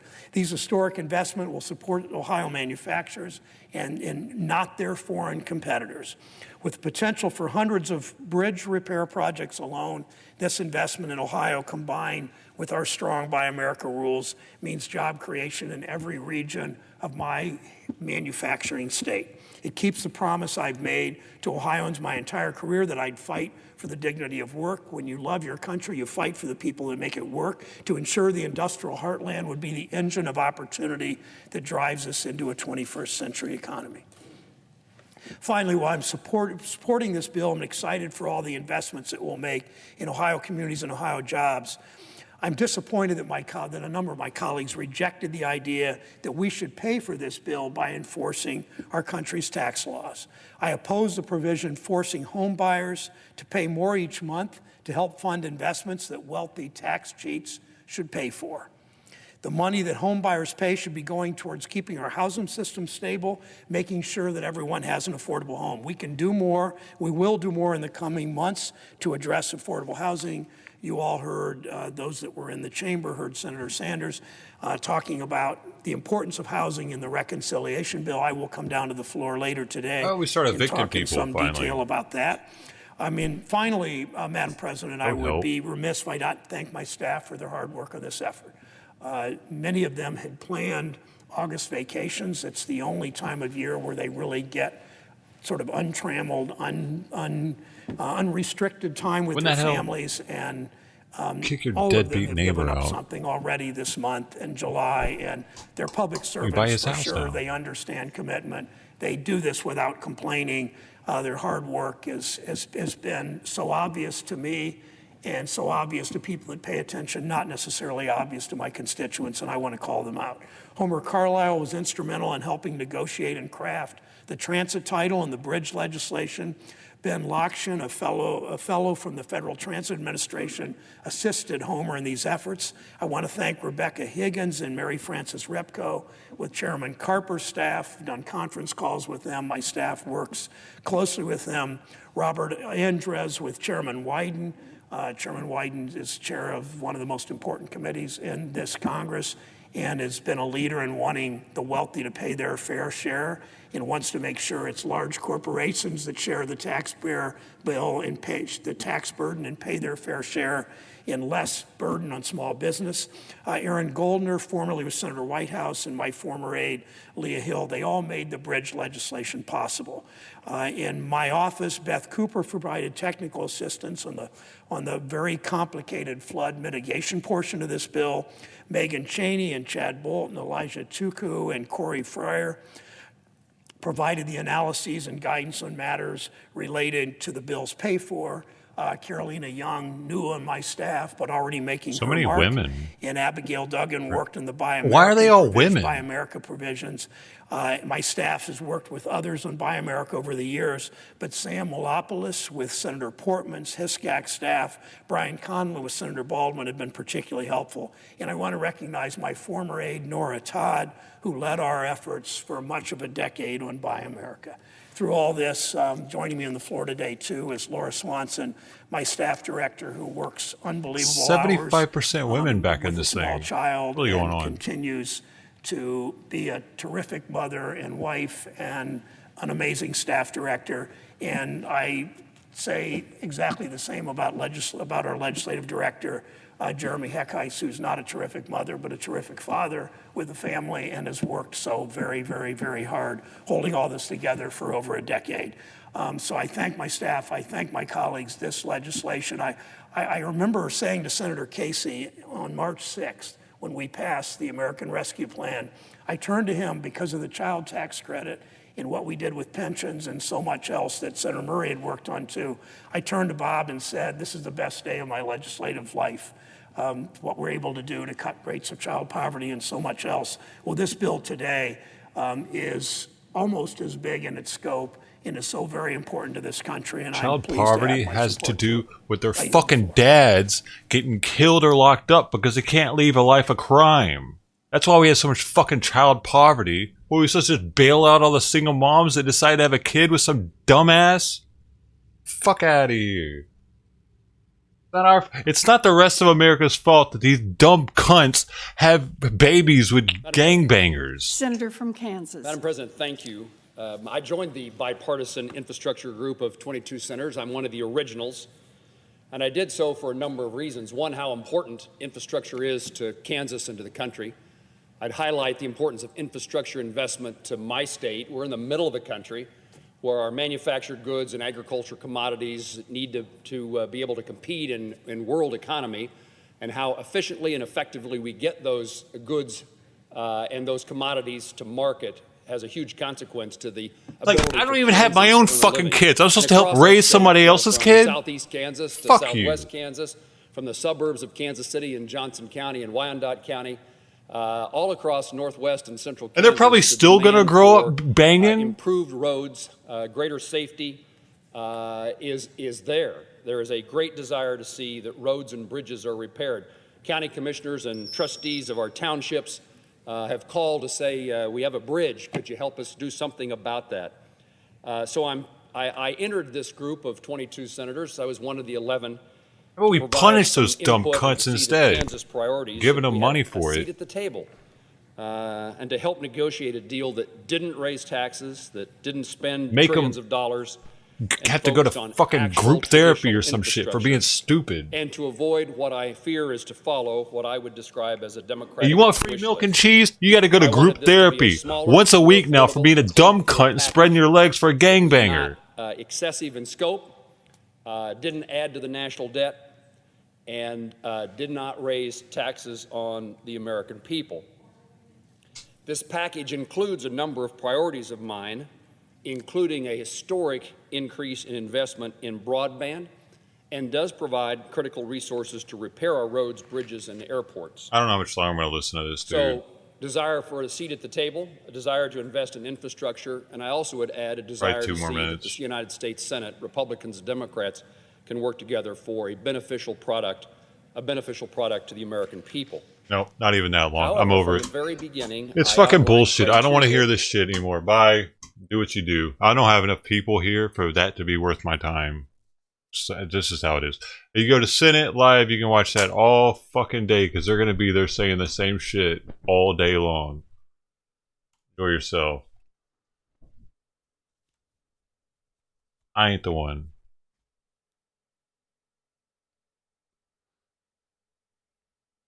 I ain't the one. They just literally, they're just reading some shit that they didn't even write. Read some shit some person that just graduated from college just wrote for them, probably. And they're like, yeah, this looks good. Thanks, man. See you in a minute. I'm gonna have something else for you. Fuck you, Senator! All of you. Good for nothing motherfuckers. Why do you think I never voted? I don't vote. I don't care about that shit. I don't vote. If I cared, I'd vote, wouldn't I? But I think it's all bullshit. I think it's all fucking rigged. It's been rigged forever. Since I've been alive, this shit's been rigged. George Washington, rigged. All of them.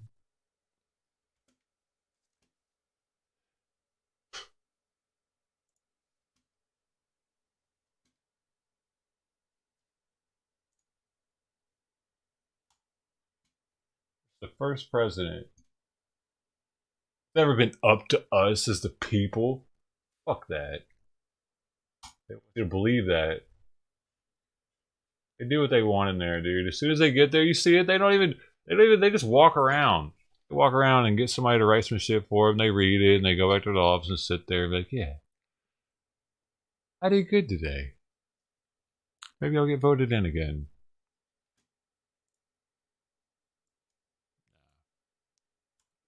I'll believe that shit. Waste your time with that shit. I'm gonna change the title to I don't give a fuck about politics.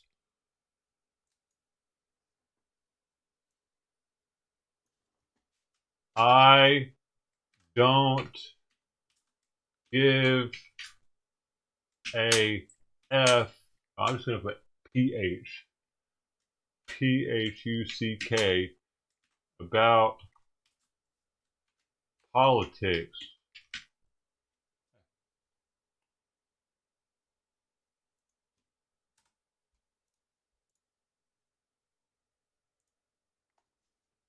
There you go, you dumbasses. If you do care about it, fuck off. Unsub. Do I care? I won't. Good riddance. You're a fucking tool in their toolbox.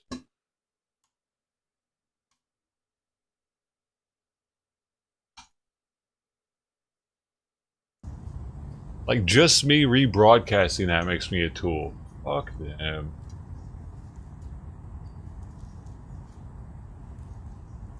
And fuck you too!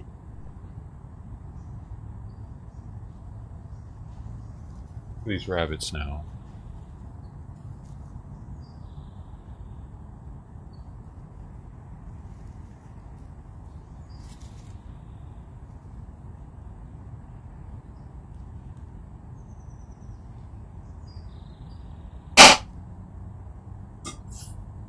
Fucking.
Yeah, they get reelected.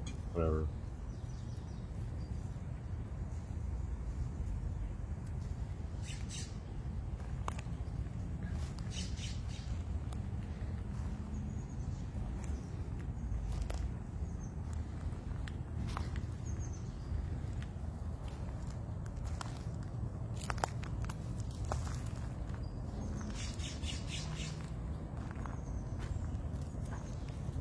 The reason why I don't care about it is we have no control over that at all.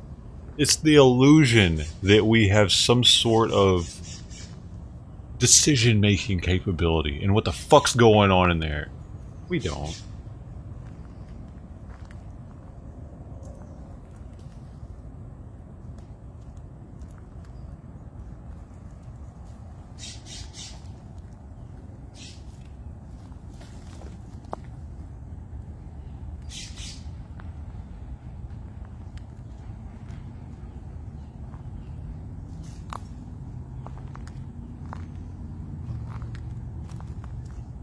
Hurt your eardrums? How bad, man.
Honestly, I can see why so many people showed up on January 6th. I get it.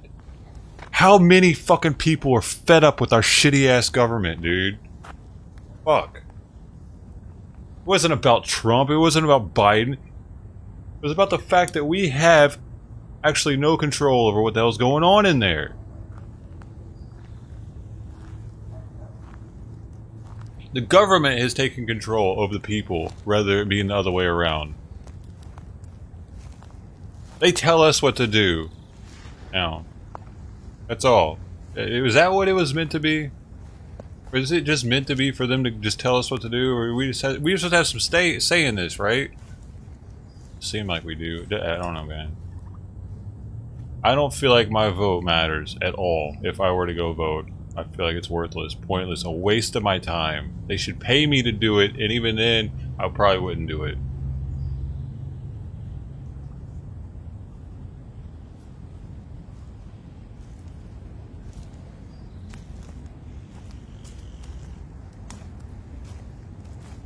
I can't imagine going to vote for free.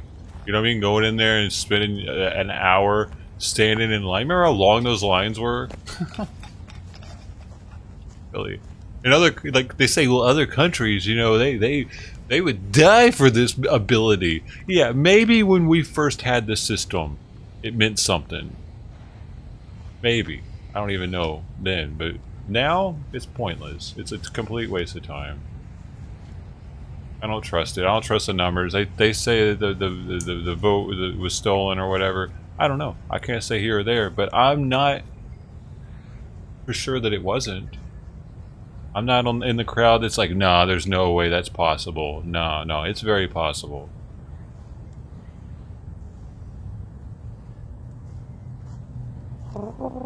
Same with Russia getting involved with Trump's election. That's very possible too in my mind. It's always been possible for this shit to be rigged. Until we're on a blockchain, a decentralized blockchain, it's always gonna be bullshit. One chicken by itself.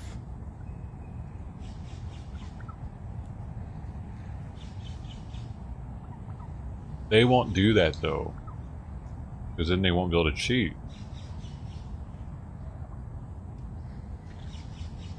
How are there all these turkeys, dude? This dude's in California. This is what's his name? Black Zebra, Sacramento, California. Ever seen this many turkeys at a park, man?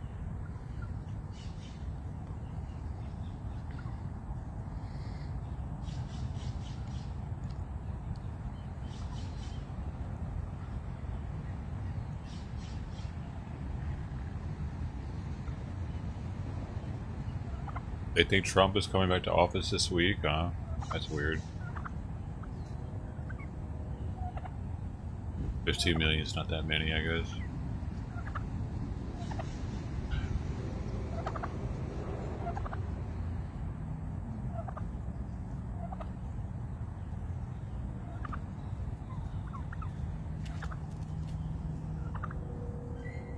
And there are probably 15 million flat earthers in the United States too.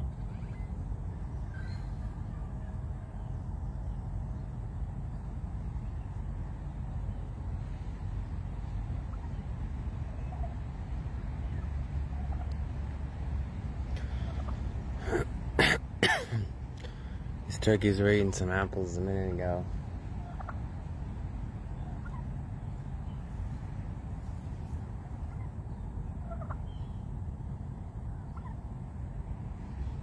You get fined if you don't vote? Where's that at? Oh, really? They fine you in Australia if you don't vote. Wow.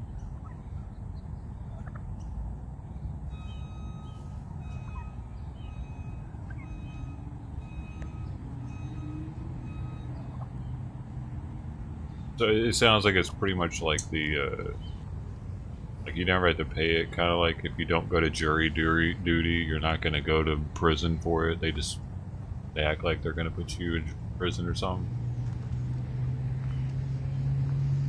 I've never heard of anybody actually getting in trouble for not going to jury duty.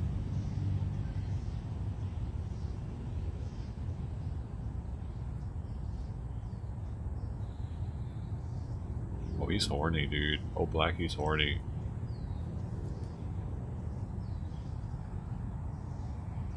There was a bunch of rabbits here. Long Beach Community College had so many rabbits, dude. They were just like, they'd taken over the campus. And I was going there at the time, and it was really cool. I'd go out on break. At the time I smoked cigarettes. And I'd go out, and there'd always, I'd even recognize the same rabbits every now and then. We got hopping through history. The story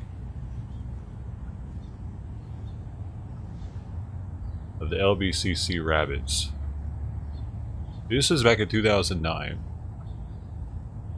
Let's talk about the current estimates place the rabbit population at 350, about 60.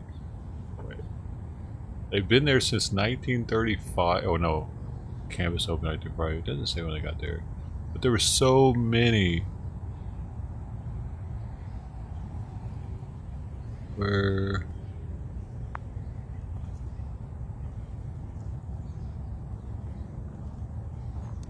Yeah, they were still there then, but eventually this happened.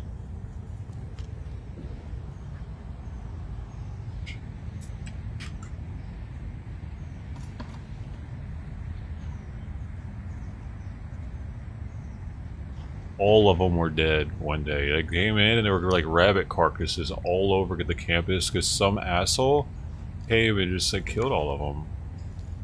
Dude, Jared! Fucking news sources, dude. And I can't even get another story talking about it. Fuck it, dude. Well, all the rabbits are gone now, though. Long story short, they're all dead. They're all gone.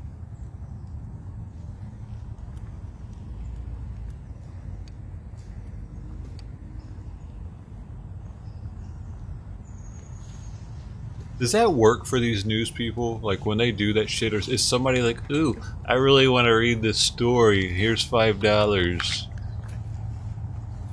I've never once done that. I've never signed up for any news like that gives me that pop-up.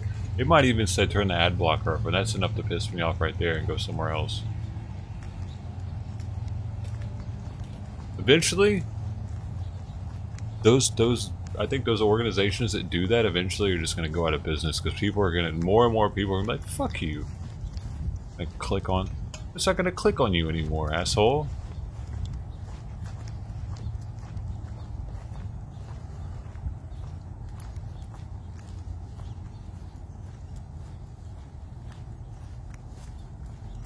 I mean, imagine if I, as a YouTuber, had the capability of making it so you couldn't do an ad block. You know what I mean? And it made you turn it off to watch me. Somebody would just stop. It is unlawful to camp here. Well, this is the only reason why he's here, probably. Because this dude really gets been out of shape when they kick homeless people out of their houses and their camping areas, and I bet these turkeys wouldn't be there if this was full of druggies. He doesn't bring up that. He doesn't say, oh look, they kicked the homeless people out, now it can actually be a natural habitat for wildlife like it was meant to be. Can't we bring the tweakers back? They're just like Native American chickens.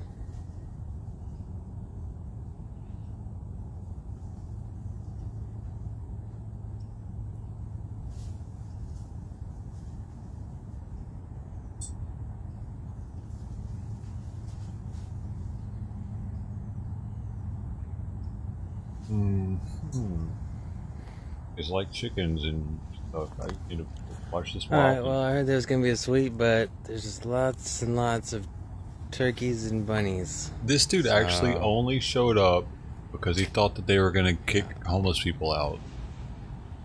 And he got the best content of his career.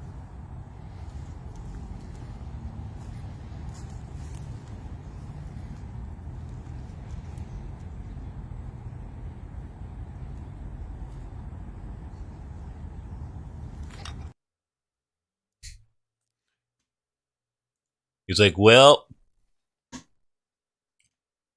gonna go home now. There's no cops to harass. I'm out of here. You remember this lady? LV's number 44. LV's number 44. Still going at it. Still going strong. Fendi. Eyebrows. On fleek. Fendi earrings. Number 19. Fendi? Number 19 for those. You want 63. You got it. Fendi. Got you. Okay. She's selling bootleg jewelry right now. This All right, is the first I've seen. This is the only MKs I have. So usually it's like just dangle. Crap jewelry, not bootleg. They got little pearls on them. Definitely. So if anybody wants those, just say MK, because that's the only MK I have. MKs. Oh. That's pretty weird, dude. CC's. Number. Sell bootleg jewelry for a living on the internet. You want to look rich? Do you want to look rich when you're really not? Hey, I got your stuff. How about you have everybody think you're rich when you're not? That's the way to be. That's the American way. Hey, you live in the ghetto? Huh. Get some gerbos and a big-ass gold necklace. Why not make people think you actually have a house and a car? Make them think that. Who gives a fuck what you actually have? Blow your money on this. Make them think otherwise. That's pretty much what people do. Broke people buy fake jewelry to make other people think that they're not broke. Why not just fix your fucking broke problem and stop buying bullshit? That might work.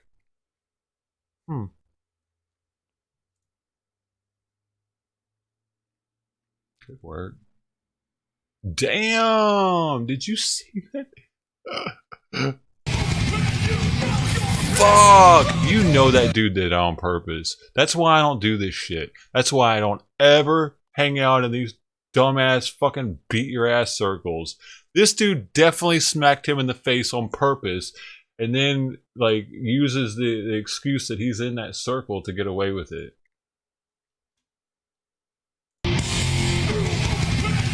See what I mean? You saw how intentional that shit was? He went right up, felt that dude behind him, and went pop, pop. I would have beat that dude's ass. Dude, right then and there, while his back was still turned, I just started knocking him in the back of the head as hard as I possibly could, dude.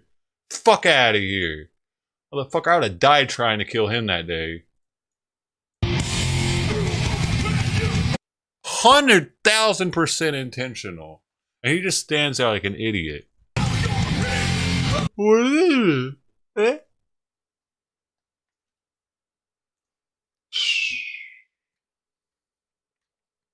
Punk.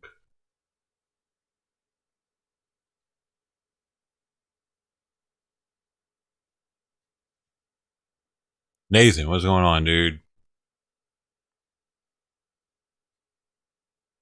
I'm about to get drunk today. If I can't smoke weed, I'm just gonna get some whiskey or something. We're just gonna go from pothead to alcoholic. How's that sound?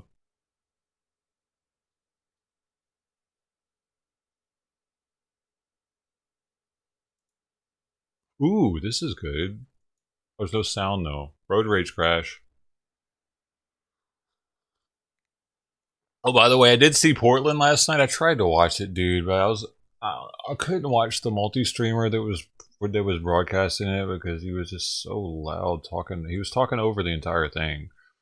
Like literally nothing could happen without him commentating it like a sports commentator. I just couldn't do it, dude. I had to just go to sleep.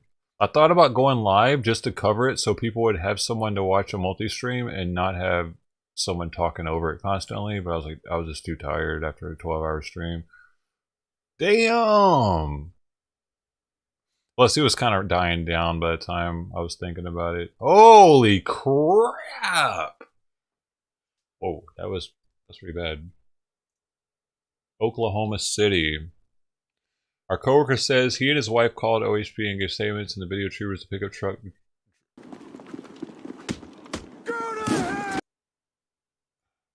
Can I turn that off somehow? The fact that it does this, dude. The fact that it just auto plays into another fucking bullshit video that I have no want or reason to watch.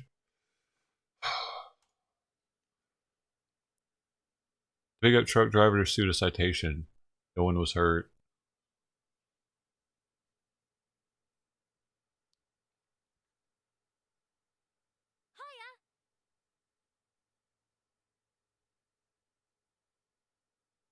Mr. Wild Bill 47 in the building. Oh man. What is this? Ball girl stole the show at Sunday's game as the only person who was able to tackle a fan who ran into the field.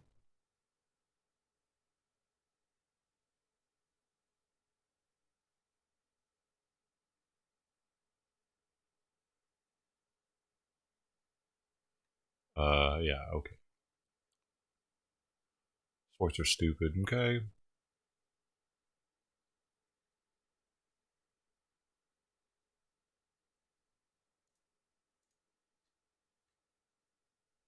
I was rooting for the other dude. I was rooting for the runner, man. We should have stiff armed the ball girl.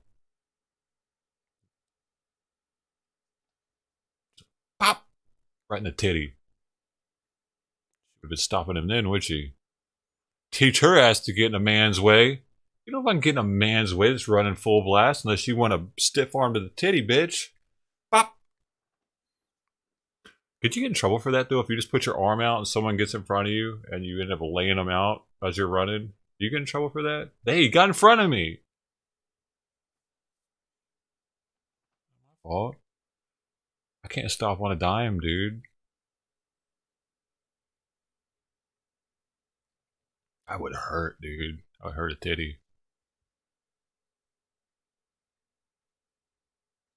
You're a ball girl, lady. Stick with your role. You're not a security guard. And everybody's like, nah. But if she would have gotten her hurt, like, you know what I'm saying? If she would have gotten hurt trying to do that, say broken an arm or worse, went into like a coma from a concussion because he pile drive through her, bop! Then he would be so at fault and she would be the martyr. Like, stick in your role, lady. Women, dude, like, what are you doing? You don't need to be in the military, in combat. You don't need to be a fucking police officer, hemming people up. You definitely don't need to be tackling random people in the baseball field. None of them. This happened last night. But I don't know. It was whatever. Nothing really happened. There was no blood. Which leads me to believe all this is bullshit. All of it. And I'm pretty much done covering it as well. Because there were no cops there the entire time. It was at least 20 minutes, as you can see, of craziness. No cops. Fireworks being thrown. They had baseball bats. They had metal. The Proud Boy people had metal shields. Pepper spray was going off left and right. No blood. All of them are fucking LARPers. Both sides are LARPing. Like, one of those bats could have at least gotten thrown. Something could, like, they were trying to throw those little spiky tire things, but nobody actually got hurt from anything.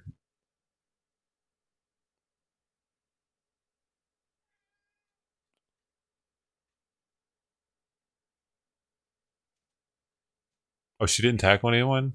Oh, they just want to make women feel more like they're a part of something, I guess, maybe.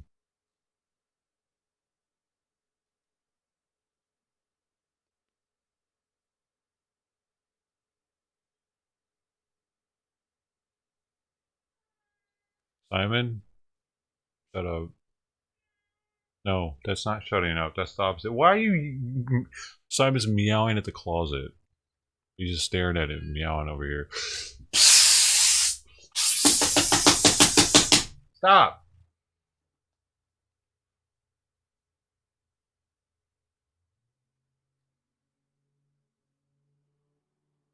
Anybody want a cat?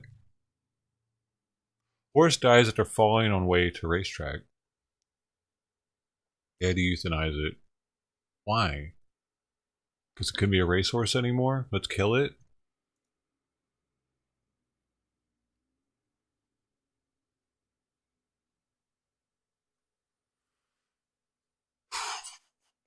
Those look delicious. Bacon seasoning. That's new. Ooh, bacon popcorn, bacon pasta, bacon ice cream. Ooh, where you at? Hey, Forensic, you seeing this?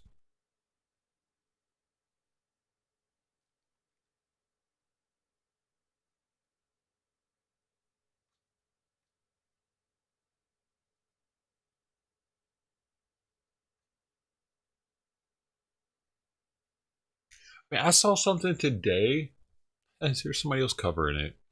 I saw something today, this morning on Instagram, like going through my stuff. It was non-FDA approved injections for your brain. Has anybody else seen that? Who would buy some liquid off of Instagram and start injecting you like with it, thinking it's going to make you smarter?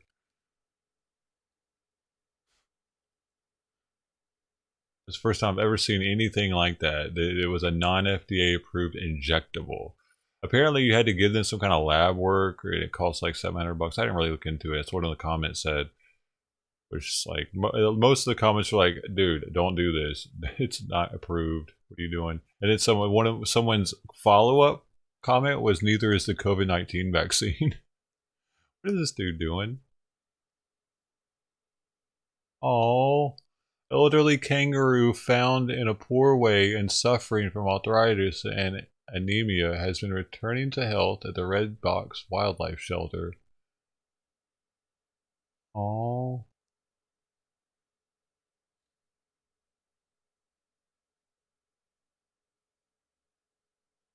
Dude, this company right here, this Storyful company, I probably just got copyright. I noticed it right here. It says Storyful. They've copyrighted me more than once.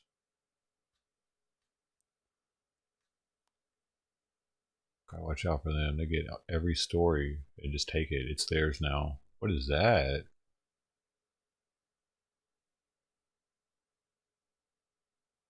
Pharaoh's boat.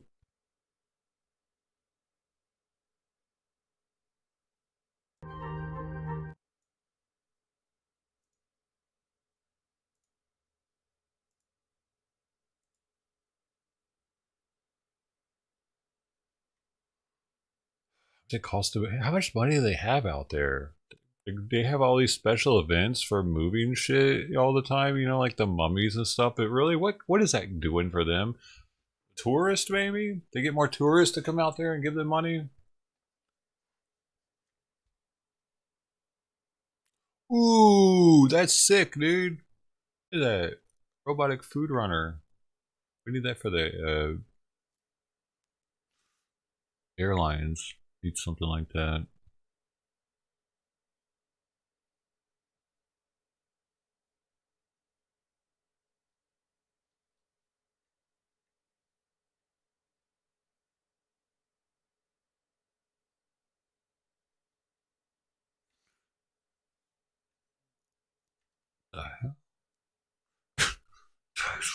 I'm following so many random people that have went live in riots and stuff.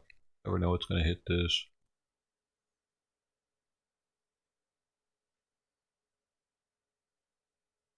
Ah, let's go day drinking in nun outfits. It's funny.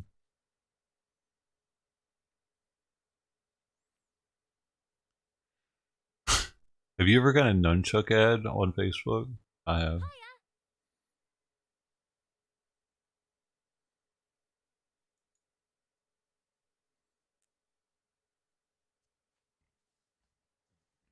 Dude, look at all these cool things. Handmade solid Honduran mahogany bow staff. That sounds sick. Donatello is my favorite Ninja Turtle. Jim S. in the building. Oh man.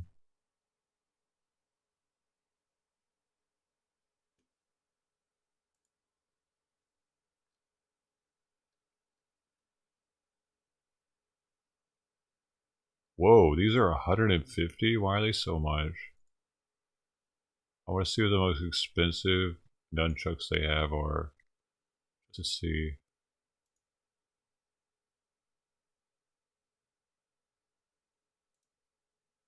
think that was them. I'm gonna go back and see what's so special about them.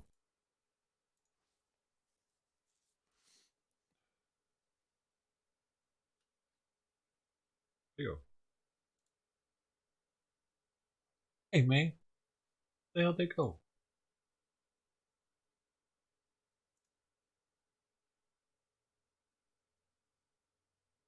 They're gone.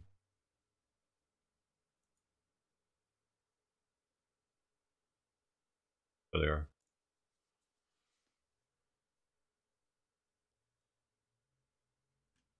School pack.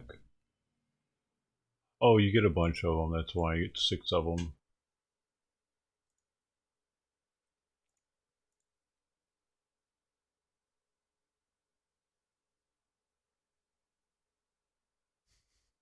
My sweet bow staff skills. Yeah.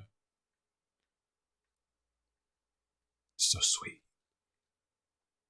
Sticky sweet from my head to my feet. Yeah.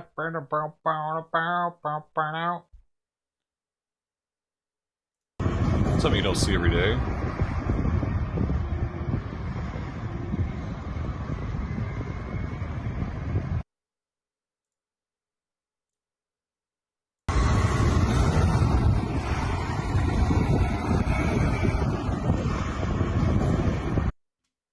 They're making a movie. Killers of the Flower Moon. Tulsa. Yeah, but this dude, this dude got locked up apparently with his sister's rapist. And he was, the entire time they were in the cell together, he was taunting him, telling him about how he had pictures and videos and what he did to his sister and shit. And this dude snapped and killed him. Like, how did he even end up with him? Like, that's crazy. I feel like it was intentional, dude. They said that they didn't know, but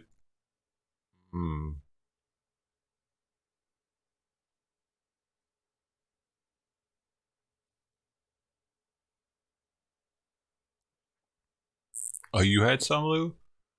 I used to listen to them, Jim. Def Leppard.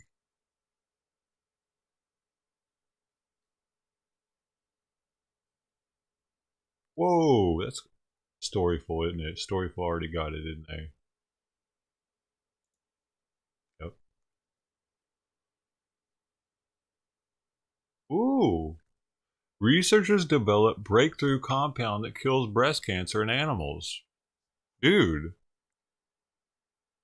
It was hard to imagine that we had a drug that would take cancers and cause them to disappear in a matter of days.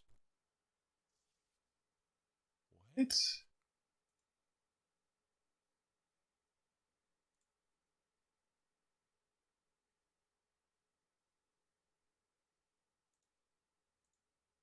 Been destroyed and they're no longer detectable.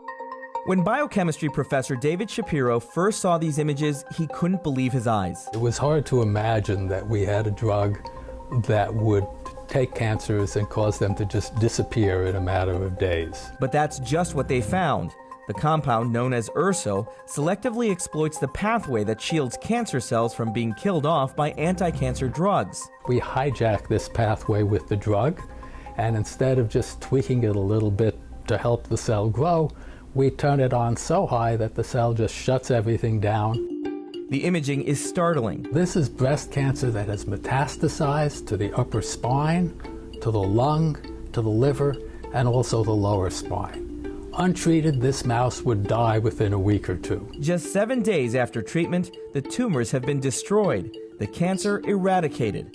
4 months later, without additional treatment, no detectable tumors. We have been making these kinds of drugs for over a decade, and none of them ever did anything remotely like that. Professor Shapiro and his team of scientists at the University of Illinois at Urbana-Champaign published their findings in the journal Science Translational Medicine. Researchers say URSO can target the most common and deadly forms of breast cancer. Metastatic cancer is very difficult. You can't really cure it currently. You could treat it, you can slow it down, but eventually pretty much all the patients with metastatic breast cancer die. The findings were so impressive that a year before the study was even published, pharmaceutical company Bayer bought the exclusive licensing rights in a deal worth up to $370 million to develop Urso as a cancer therapy. The hope is that this one could move quickly, that there'll be fairly dramatic results in people as well. Researchers' next task is to test the drug against other kinds of cancer. Urso would still need to clear clinical trials over the next few years to test for safety and efficacy in humans before it could be marketed. Don't give it to a fucking but drug Shapiro company. says there is considerable optimism. I think if you're a researcher, you hope that someday in your life you'll do something that might actually help people. Reporting from Urbana, Illinois, I'm Usher Qureshi. So yeah, you're probably right. It probably won't hit people because they're making money off all their other bullshit cancer treatments that don't work, that people had to keep getting for who knows how long. Yeah, they don't want cancer to be gone. They want to keep this drug out of our hands. Weird.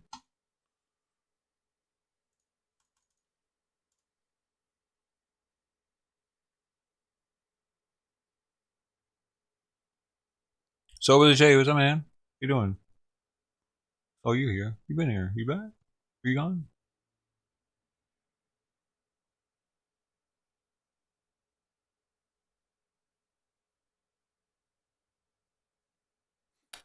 Military has to get vaccinated by September 15th. Breaking news. All troops by September 15th. I bet that lowers the amount of people that sign up for the military.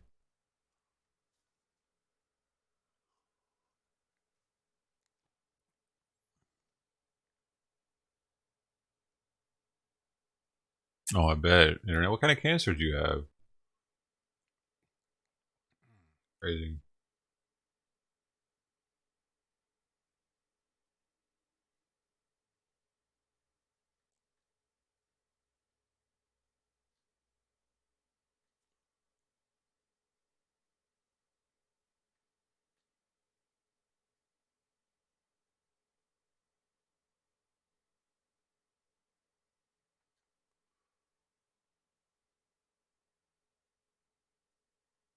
It's like,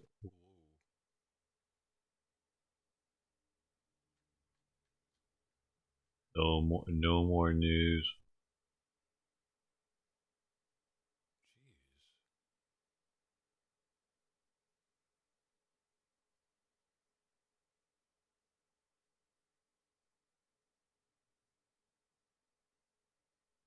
Weird, dude. Well, they found this snake, by the way. There was a deadly snake on the loose, and apparently they've also taken this dude's all his other pets from him. PETA came in. This woman's dead. Marquee post.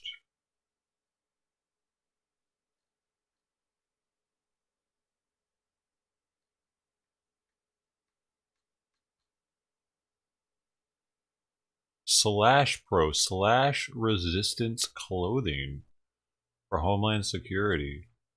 Interesting.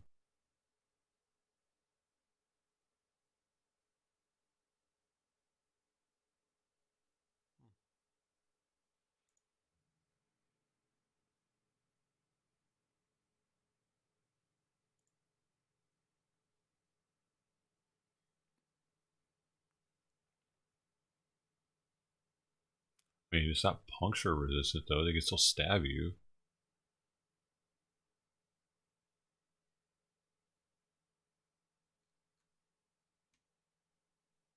Isn't that what happens to most people? They get stabbed, not slashed. Yeah, I bet it's super hot too. I would think it's not very breathable. Whatever kind of, it's got metal in it or something.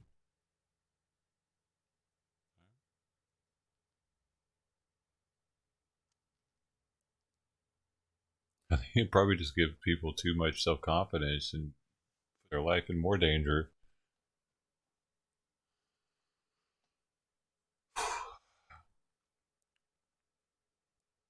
Liposarcoma cancer of the soft tissues. Oh man, glad you made it, dude. Wild. How long ago? Are you in the clear now?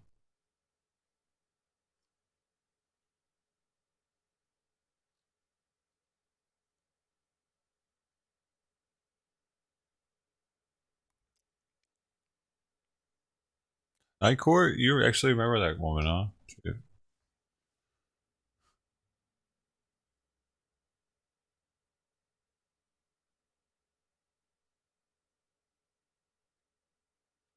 Long haired dude wearing a top hat. Like, I don't know what you're talking about. That's some inside joke. I don't know what that means.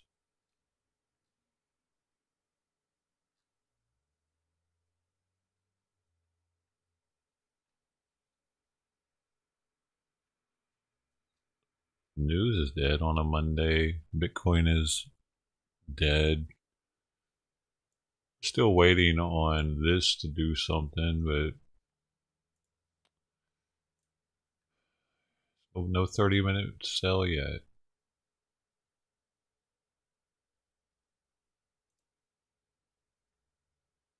Not even a 15. Man, oh. Oh, it actually did pump. It pumped today. It just pumped.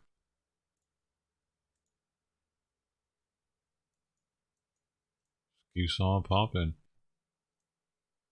That is going along and hope for the best.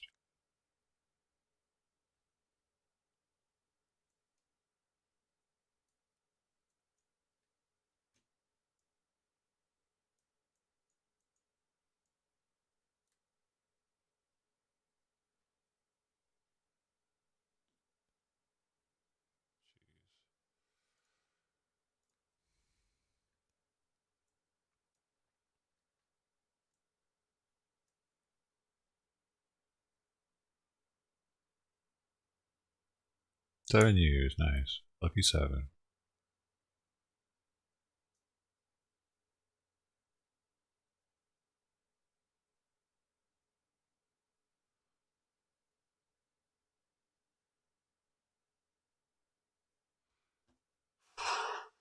No way, dude. I'm not, I haven't smoked anything. I feel like shit.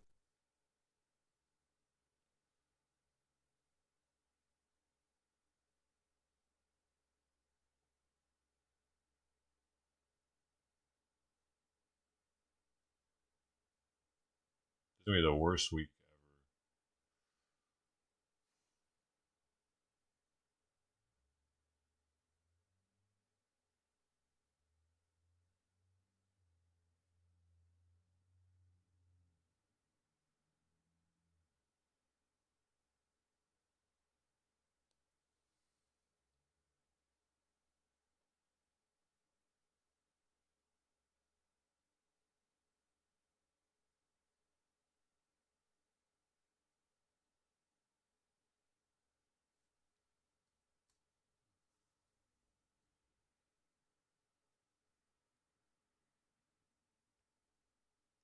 I might not even want to stream once I start sobering up. I'm done with the shit. It might not, like, weed might be the only reason why I was able to do this like this.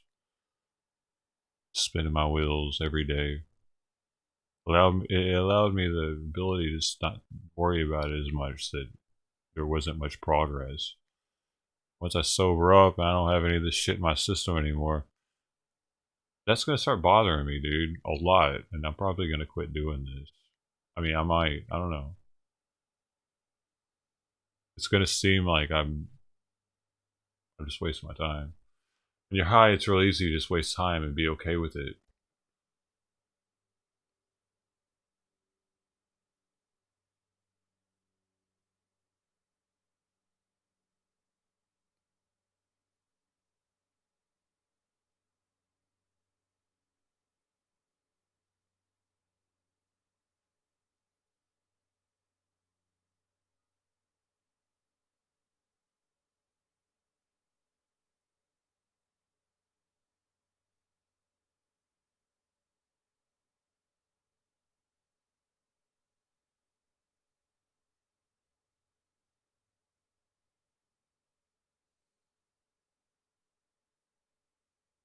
Honestly, I probably will quit this, dude. What's like a month from now? Figure it out. You know, that's. I'm probably gonna quit this. I'm just letting you guys know right now that if like this doesn't get better, if I just keep purging subs every day and wasting time, yeah, the weed's the only thing keeping me doing this right now, 100%. I mean, you guys are cool and all, but I mean, this sucks. This fucking sucks. I sit here every day, my window's shut, I got lights all in my face and shit. I make sometimes nothing a day. I get it. I'm not needed. I'm not in pointless position. Weed helps me forget all that. Helps me forget how embarrassment my fucking life is. My parents and family don't talk to me. I really don't have many friends, if any. I haven't hugged anybody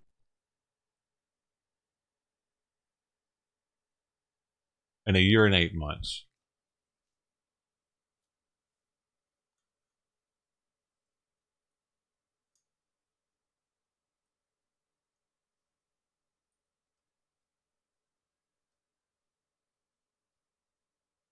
And that's only because my friend came and visited from out of state and was here for 2 days. And before that, I don't know how long it had been since I'd had like interaction, face-to-face interaction with a friend. Like the weed's helping me stay like this, I think, dude. I gotta fucking stop. And doing that's probably gonna get me to stop a lot of other shit.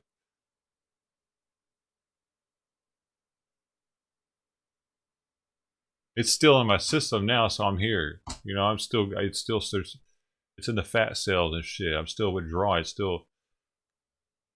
Once I get out of this fog, though, I don't know, man.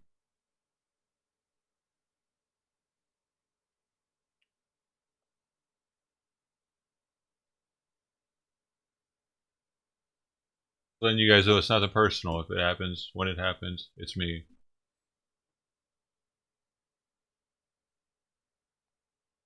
Yeah, I'm not smoking. I gotta quit. I can't keep doing it. Like, I can't keep my life like this. I'm doing this to myself, and I'm the only one that can change it. No one's gonna Captain Save-A-Ho me. And I keep thinking that's gonna have like all of a sudden my mom or something's gonna show up and be like, John, how you been? What you doing, John? You know, no, that's not gonna happen. Never, never. They don't even call. They don't even fucking call me!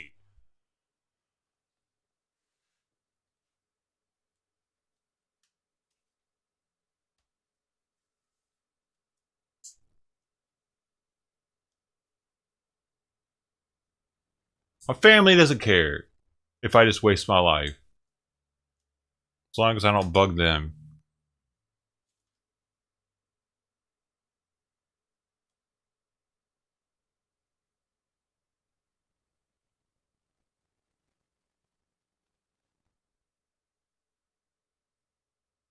So it's on me. Of course it is. It's always been on me, right? Here's. What pisses me off the most is it's their ultimatum for me to be back in their life. Fuck you!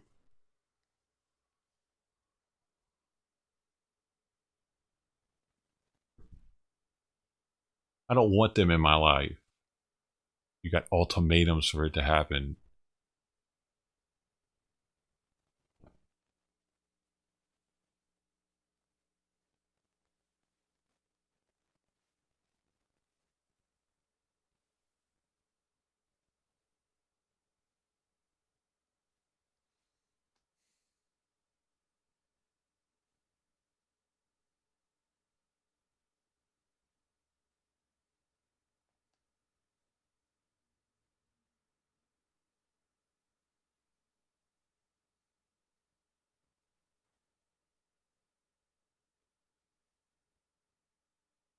You people are a waste of my time for the most part, dude.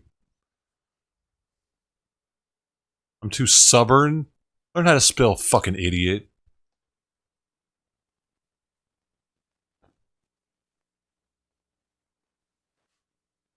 Fuck you. You know what? Fuck you. You're too fucking stupid. Just in general. No, you're not a fucking mod writer. Get the fuck out of here.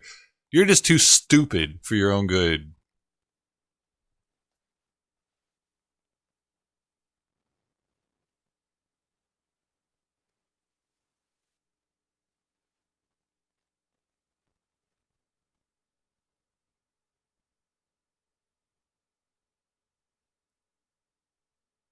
Anybody else want to get banned? Say the word.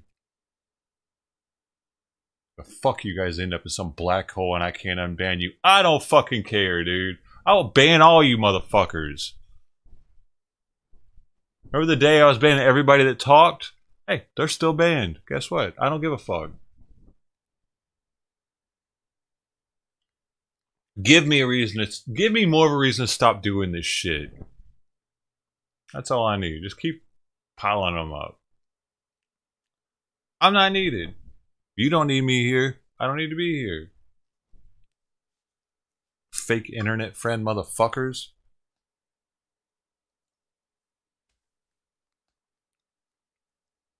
All y'all fake ass motherfuckers. Lying pieces of shit. I can't take a road trip. I have a cat. The fuck am I supposed to do? Put him in the back? Let's go, Simon. One of the worst decisions I ever made was getting that damn cat. I'm stuck. I'm stuck here.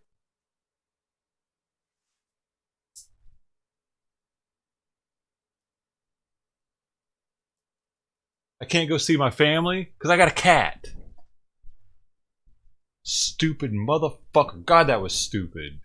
I can't. Every place I move into, I gotta make sure that they're letting cats move in too. Make sure I'm able to have a cat there. How many fucking to move into because they didn't take cats?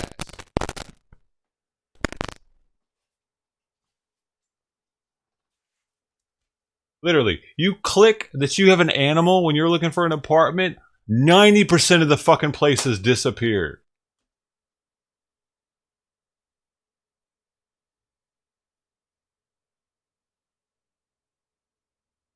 Cat's been running my life since I got him 10 years ago, 11 years ago.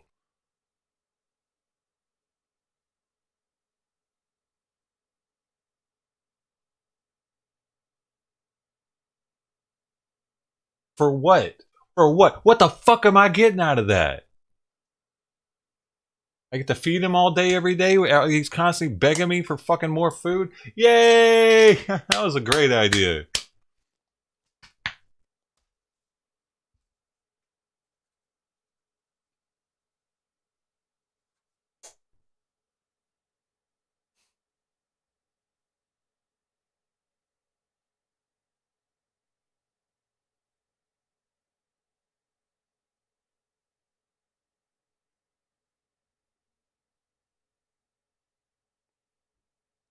Just an example of how helping can end up fucking you up. Can end up changing your entire life. Just helping can be a bad decision, actually.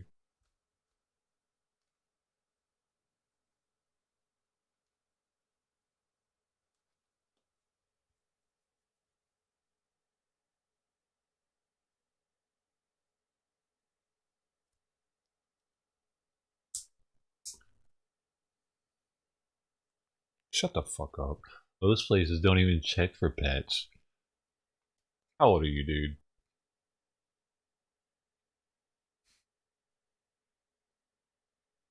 You're fucking stupid. Because most new places I've moved into, they do a year inspection.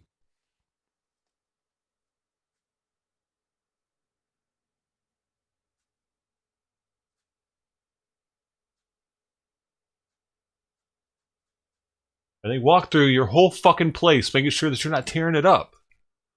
And that's with an 800 credit score. They're still looking at my shit like that. Not after the first year sometimes. Only the first year. Then they're like, okay, you're doing all right. You've been here a year. It's not torn up. We won't bother you anymore. That first one, that's usually happening. What am I going to do? Hey, will you watch my cat for the day? I'm having an inspection. You know what? Sometimes they just show up unannounced. I've had them do that before too. Hey, come out for an inspection. I didn't know you were coming. That's happened to me twice. 2 different spots. Surprise inspection.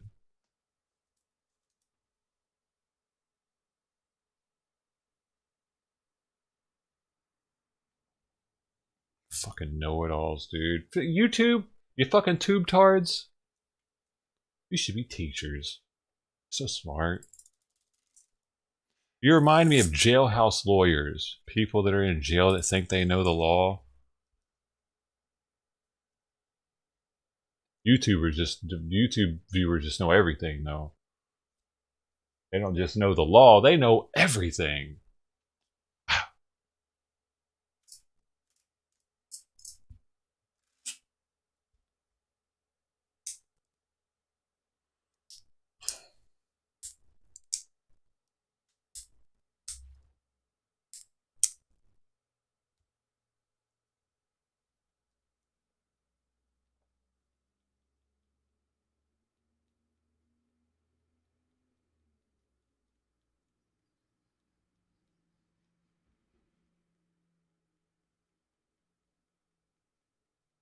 Now I done lost all this damn money. That was my ticket out of here, dude.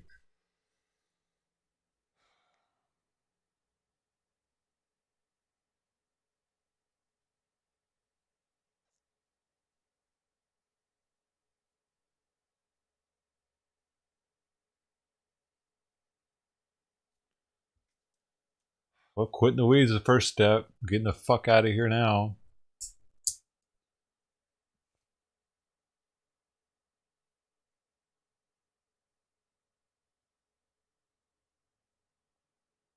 I sure as hell don't want my parents to ever think I did it for them. I didn't. And I wouldn't. They don't deserve it.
I hate my life, dude. I actually hate it, dude.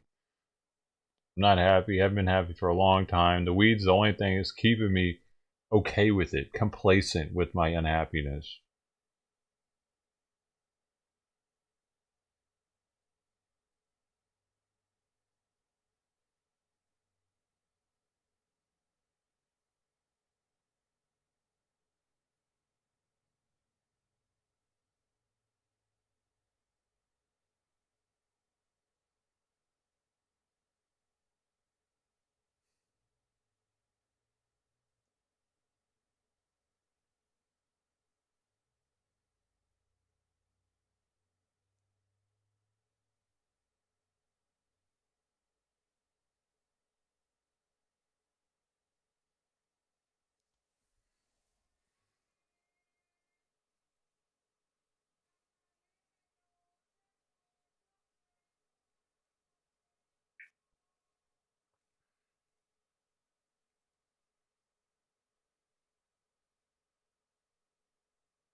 Yeah, I don't know. Hey, thanks, Jen. I appreciate your positivity, man. I don't know.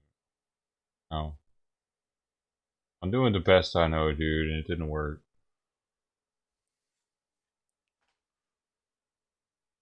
Skills, I just 2 years to get this stream to where it is now, and it still ain't shit. 3 years, I don't even know anymore how long I've been doing this, dude. I don't like to think about how long I've been doing it because I haven't. It's embarrassing, dude.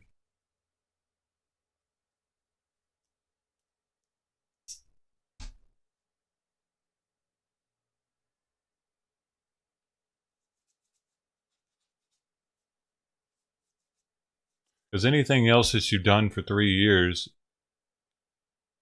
I feel like people would build a tale. Damn, come a long way. He's come a long way in 3 years. Or it's like I don't know, 2 years, 8 months, something like that. It's close to 3. But you can't tell. No one can tell. People come through here and they're probably just like, I look like a new streamer, not just from the views, but because I'm a shit streamer. The views just show how shit I am.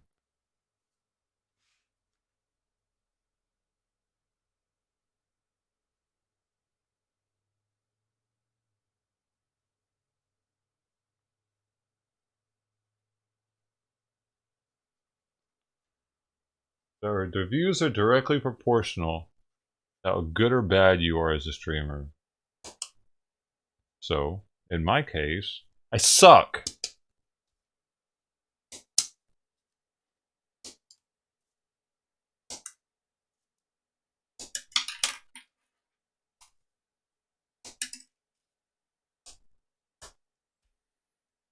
And it's only gonna become more apparent the less THC is in my body.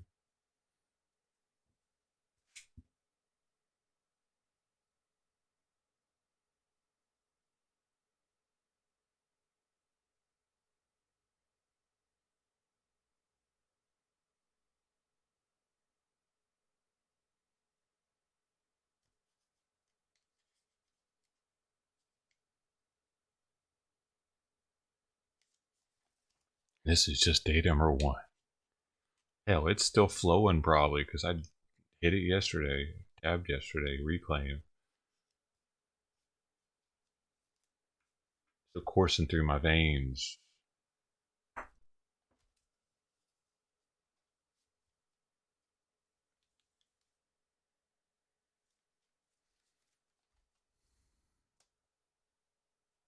You stash your cats, huh?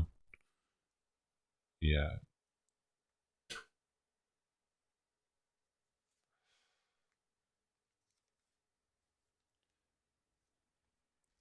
Every landlord's different, dude. I'm not willing to risk that.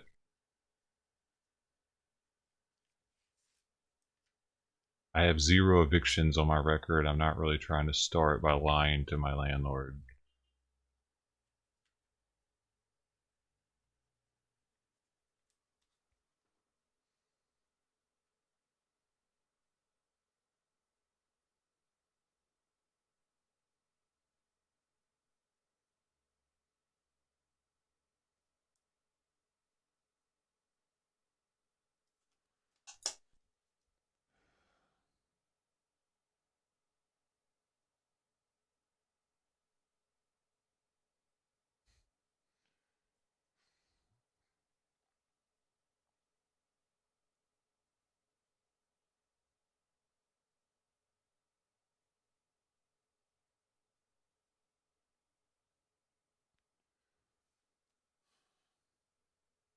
Yeah, the 1 million view, that's a successful dude.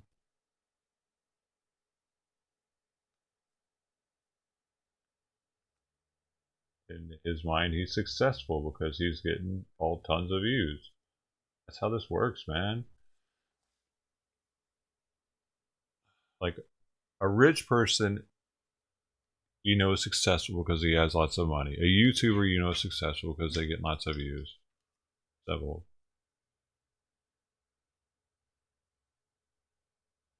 a restreamer. I'm nobody. Or content regurgitator. I appreciate the positivity and optimism, but I'm really like I bring nothing to the table right now, especially like maybe then a little bit, but restreamers are a dime a dozen, dude.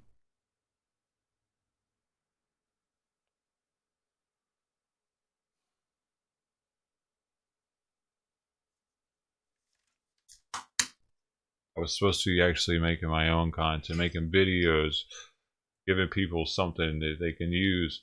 I'm just not built for that shit. I don't want to do it. I wanted to be a streamer. I didn't want to make videos. I also don't want to go and have you guys TTS me while I'm in public and fucking with me by trolling and shit. That's how all the live streamers do it. They're walking around. That's how they pretty much dude. This shit's dying. Live streaming is dying, dude. Everyone's trying to be a fucking live streamer, so it's dying.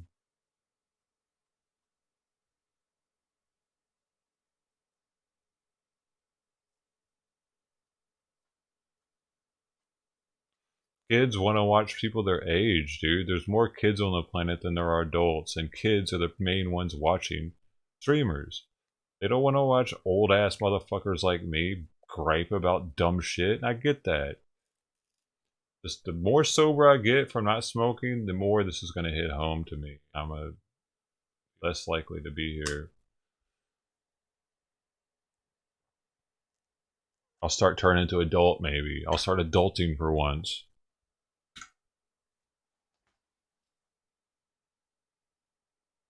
Clean my place up.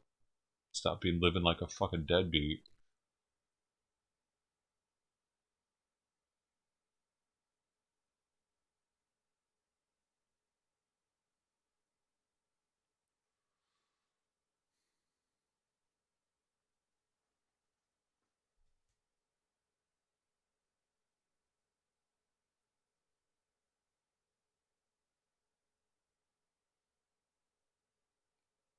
Hey, Jesse Joke, I appreciate you. It's the first time I've seen you, though, man. How long have you been around?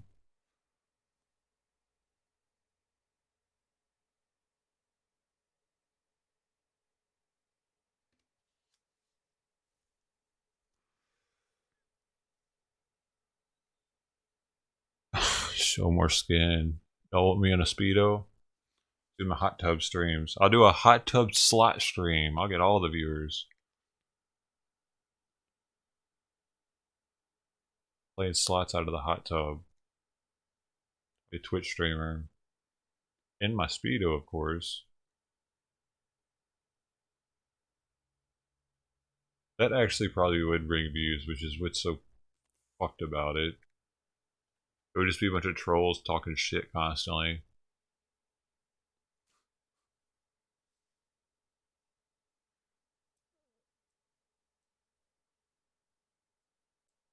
Get your name back. Oh, what I ban you for? Fuck, I want to smoke. Oh my god.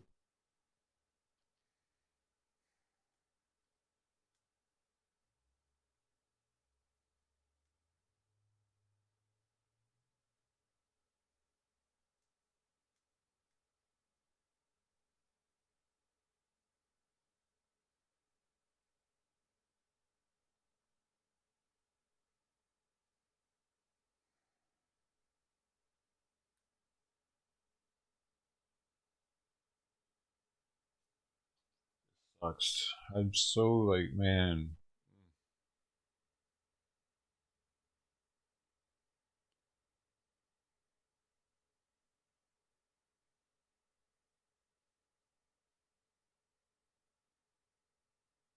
It's so easy. All I have to do is make a phone call. It'd be here within an hour.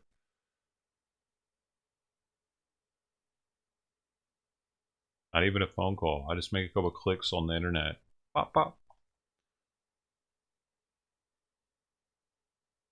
Some of the best quality marijuana products in the world delivered straight to my door, paid for by credit card if I want. So simple.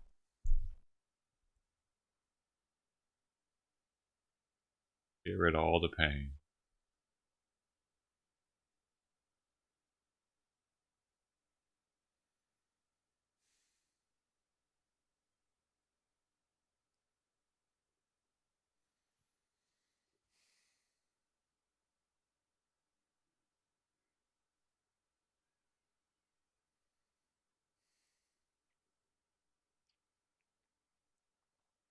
I hate that I'm so dependent on this shit, dude.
Oh, I lost 2 more subs. You all fucking unsub.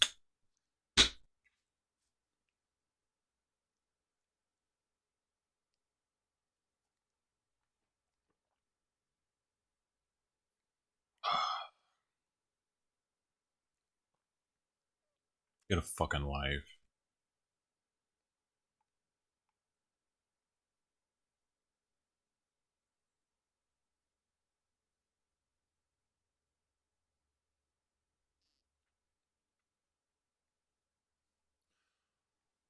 When I was younger, I was in a program. One of the counselors there knew Jack Handy.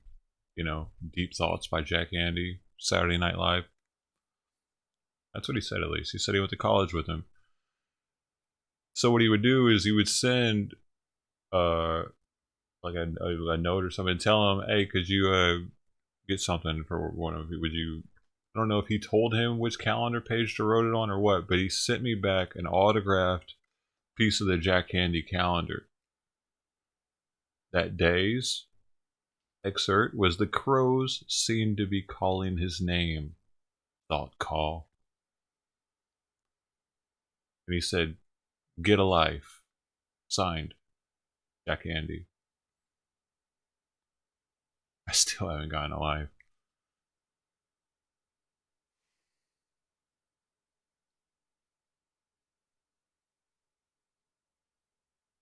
He knew me so well, I didn't even know me.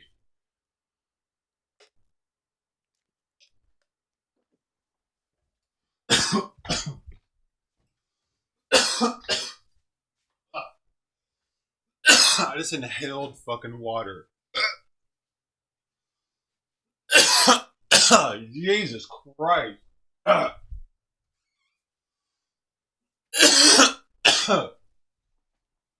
See, dude, that's how much I want to smoke weed. I'm smoking water. Jeez, dude, I almost killed myself. I almost killed myself. It's still there. Dude.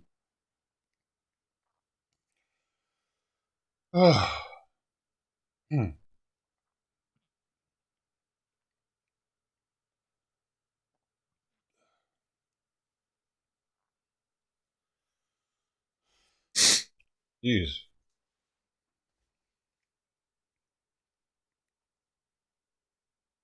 Alcohol and cigarettes are worse. Yeah, true. I want both of them right now, though.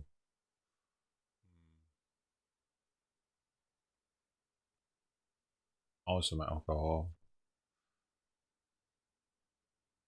Let's just go from pothead to alcoholic.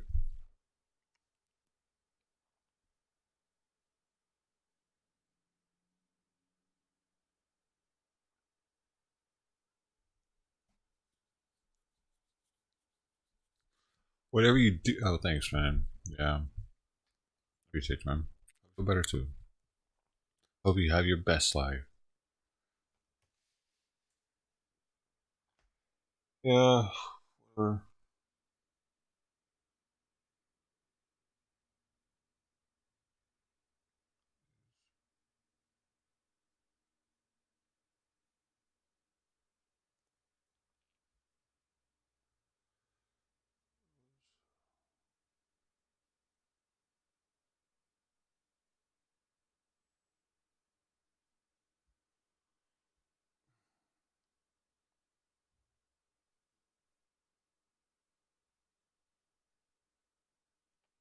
This could have been something. This streaming thing, it could have done well. It could have done way better than it did. I just fucked it up over and over and over and over.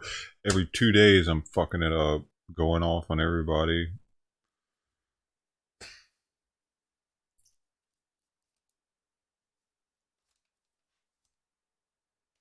Now it's too late. I have too many haters, dude. I grew them like in a petri dish.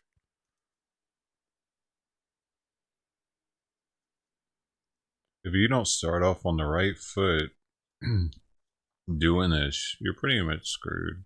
This channel was my chance. The other one was already screwed because I'd done that. I'd done that to it. I garnered a bunch of hateful little shit trolly viewers already on that channel. This channel was my chance. I fucked it up.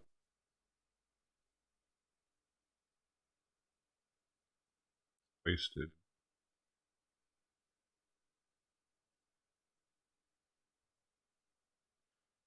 I saved it all this time because I wanted to protect it until it was time. Fucked it up. Because now, even if I were to start doing well, the haters would come through in force, reporting it constantly, disliking it, coming through with alts, bringing up old shit, trying to bring me down. But if you start off on a good foot as a nice, positive,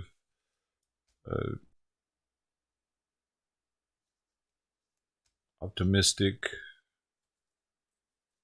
happy, energetic, if you do all those, like if you do all that, you're good, man, you're good. You start off that way, you stay that way, you'll be a good streamer. The way I did it, not a chance. I can't take it back.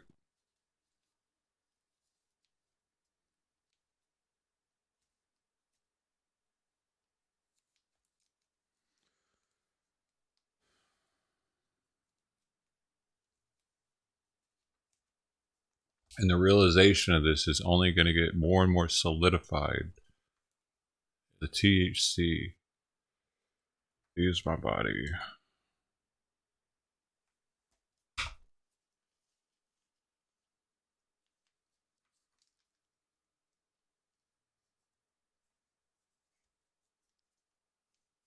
Hey, Lou, take it easy, man.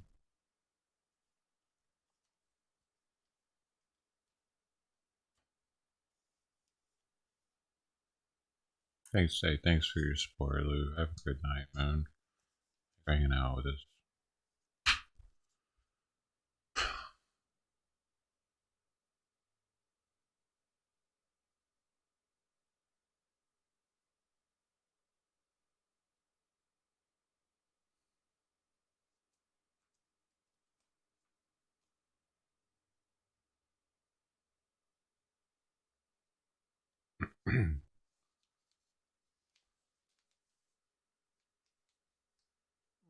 Buddy?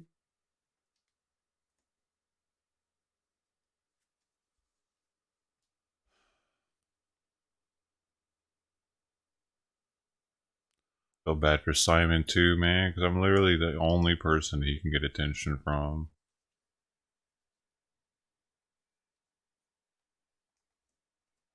And I resent his existence because he keeps me from doing what I want to do with my life.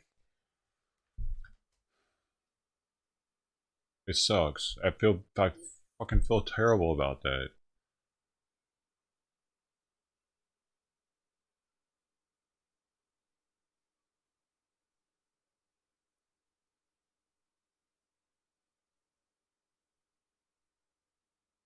Like, I'd love to just be able to pick up and go somewhere for a couple days if I wanted to. But now I gotta think, well, shit, I gotta go make sure we gotta stop here. Like, I used to be able to just drive cross country if I wanted to, you know? Hey, I wanna go see my parents? Fuck it, dude, I'm going. But now I gotta be, oh, well, I gotta stop here and here and here because Simon's gotta pee and gotta get a hotel. Or did they let pets? Oh, is it a pet? And pet hotels are fucking disgusting. Fucking people come in there with their dogs and shit. They're just gross, dude. Hotels that allow pets, ew. Hotels are already gross. But those hotels are grosser. You know, you could feel it. There's like a film on everything. And Motel 6s, those are one of them, or Super 8s or whatever. All the hotels that let pets in, the comforter has this film on it. You can be like, ew, ew, ew, everything feels dirty. Because you know they do the bare minimum to clean those places.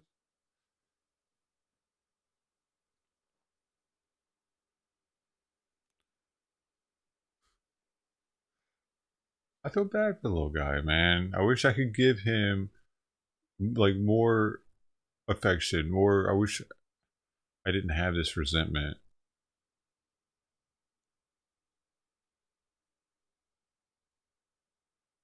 And it's resentment towards myself for even bringing on the challenge, because I did it to myself. So I'm mad at myself. I'm mad at him. I'm just mad. And I think that I wake up every day mad. It's like first thing I do is the litter box, and I gotta feed him, and then I'm just like, it reminds me of the whole situation. I genuinely feel bad for the little guy, man, because I can't give him the affection that he deserves because I have resentment.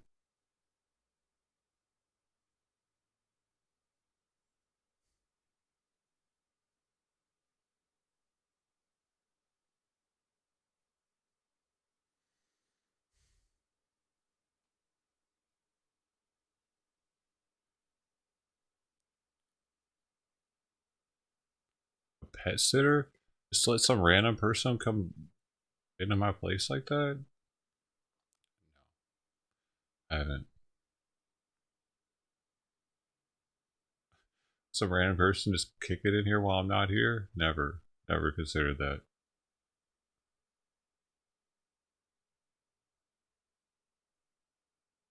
Yeah, the comforters are gross. The dirty jobs, dude. He said that every time he goes to a hotel, he takes like all the crap that's touched by people and puts it in the corner. He puts it all in the comforter and throws it in the corner because they don't ever wash those comforters. Yeah, if you did, anybody didn't know that they never wash the comforters in a hotel room unless it gets blood or throw up on it. I've cleaned hotel rooms before. They just do the under ones, the bottom blankets.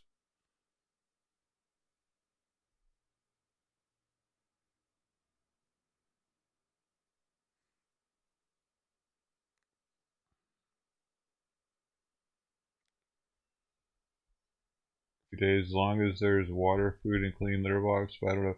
Yeah, he eats wet food though. I have to feed him. I have to do it. I can't. Like, if I do dry food, he's gonna get used to that shit. That stuff's like candy to him, and he loves it. He loves it. But if I just leave him with a bunch of dry food, I'm gonna come back and he's gonna be on strike probably. It took me a while to get him off. Like he was very hated wet food for the longest. But yeah, I mean, yeah, I could do that and say fuck it.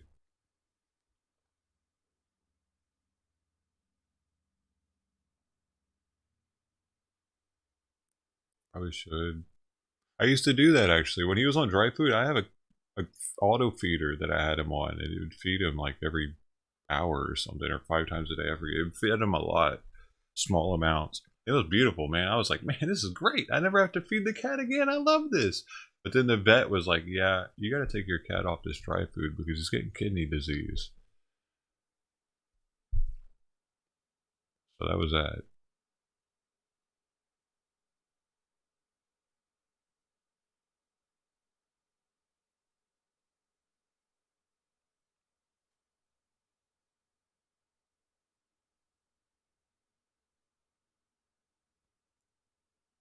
Yeah, dry food's really bad for cats, dude.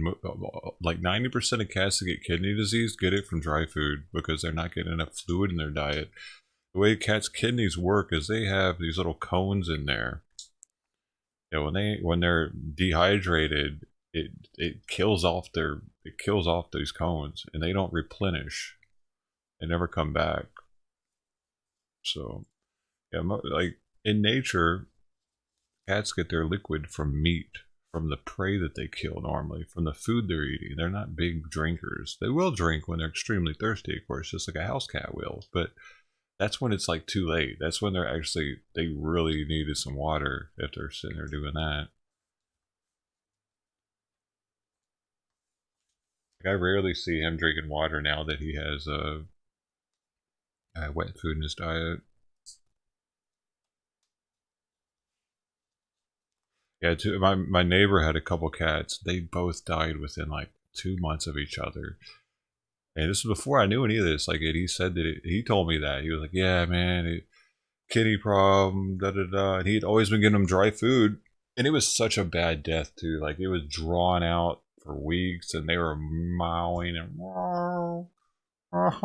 they got super skinny and matted looking. And then when my vet was like, yeah, your cat's starting to get, you might want to put him on wet food. I was like, yep, I'm doing that now because I don't want to go through what my neighbor went through. That was horrible.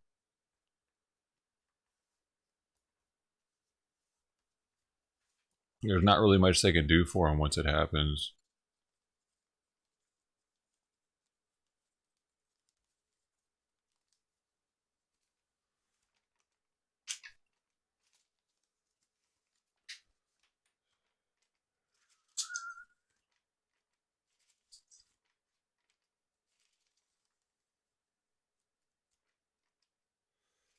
Yo, man, I could use a joint right now. There's one right there.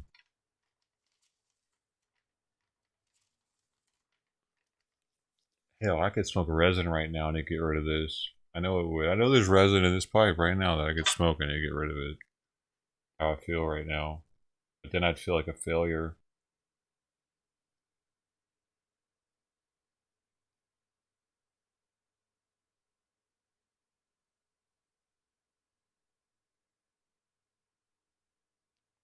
What's new?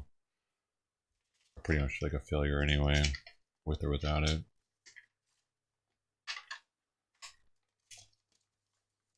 At least I'd be high feeling instead of sober. That was better. Yeah, I might.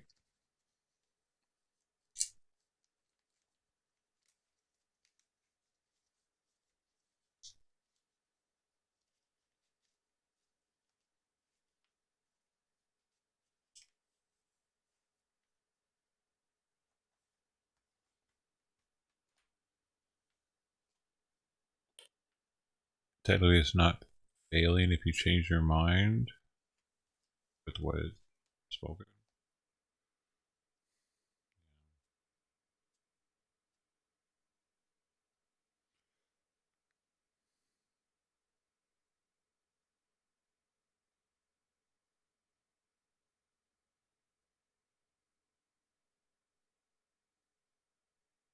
I wish I could have been better at all this.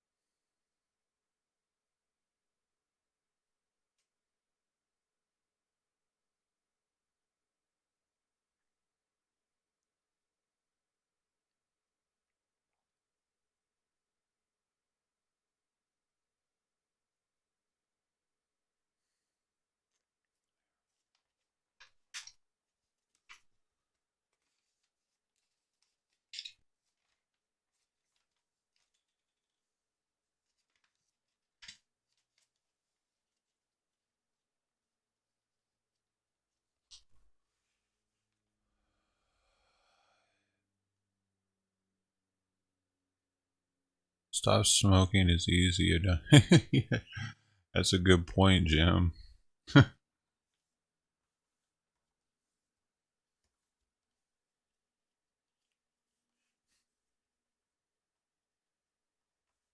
It's just so easy. Why keep relapsing, man?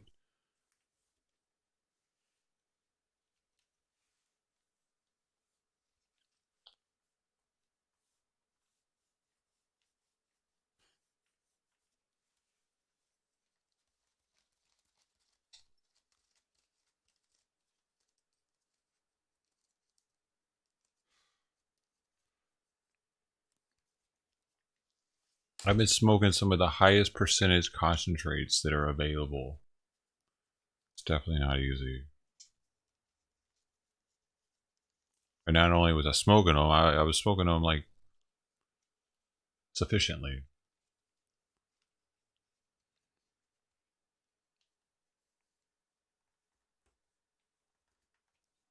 I wasn't just smoking swag, stress, Mexican brickweed. Fuck.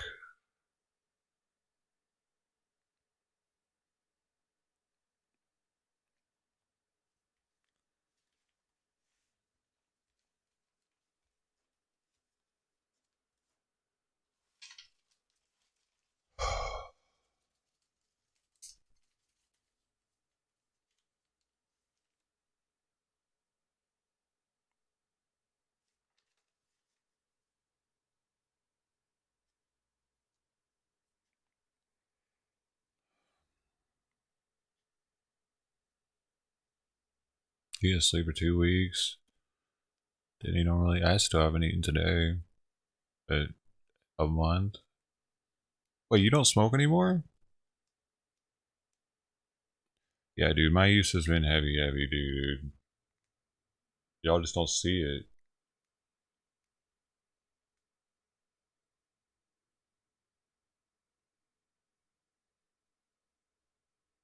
I mean, imagine my dab rig is next to my kitchen. I literally walk past it every time I go to the every time I go to the bathroom or the kitchen. I walk past the dab rig.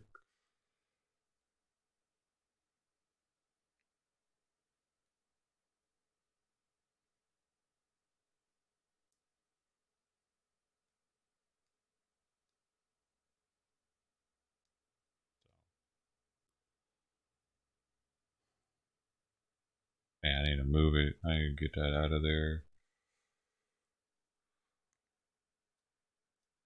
This is gonna get worse than it is today too. This is the first day. It's not even that bad. Like 3 days, that's when it starts hitting.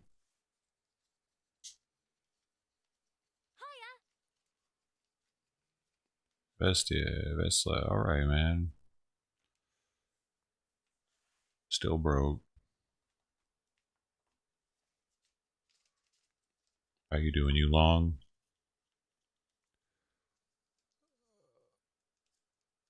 Gram of weed a day. CBD, huh? You doing that instead and it's working? A man who told me you drink a beer, don't let the beer drink you.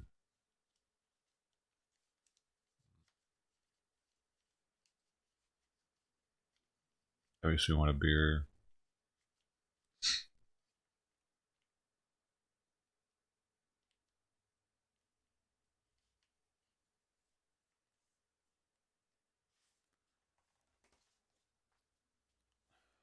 Man, I'm so close, dude. I'm so close to just smoking resin right now.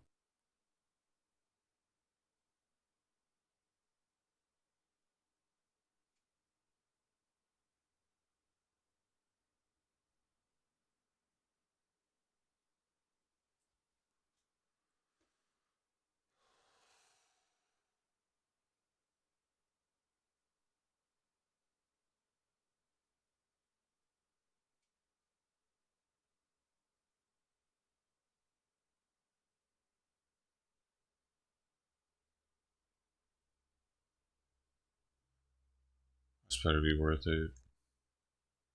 Going through this shit.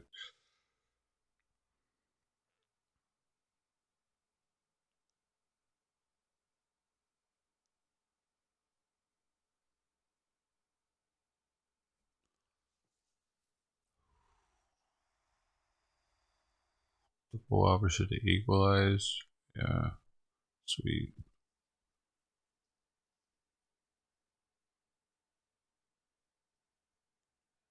That's not good news, is it? Take me a while too. I quit oil recently, but I was still using Bud. Well, folks, my head up. I think the oil's healthier for your lungs, though. That's the only thing.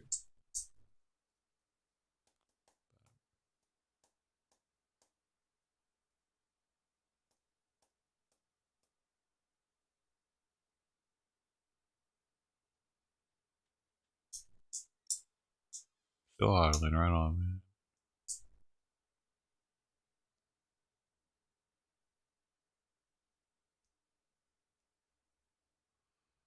All right on, so brother. Well, you did better than me, dude. I don't know if I'm gonna get there.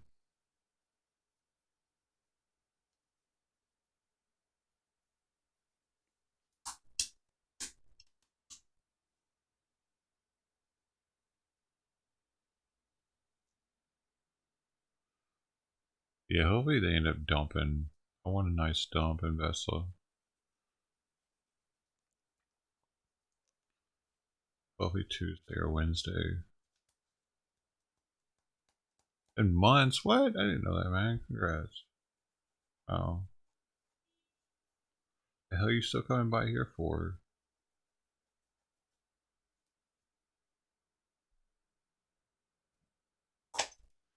I think it's my quit smoking weed. This would be the last place I'd be stopping through.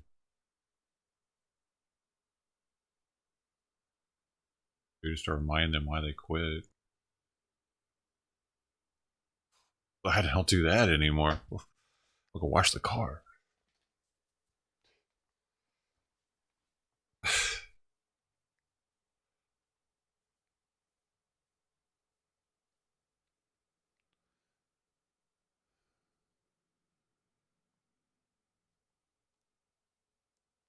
You gotta quit smoking cigarettes. Hey, wait. You're that way with cigarettes. You don't smoke weed, dude?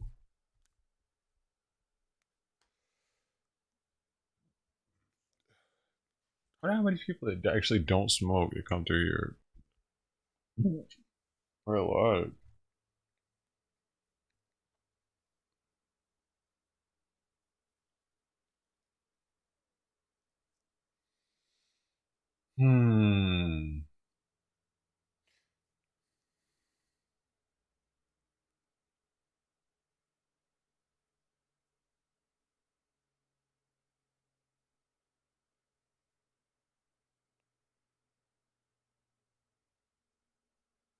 I thought people that smoked weed were losers to people that had quit.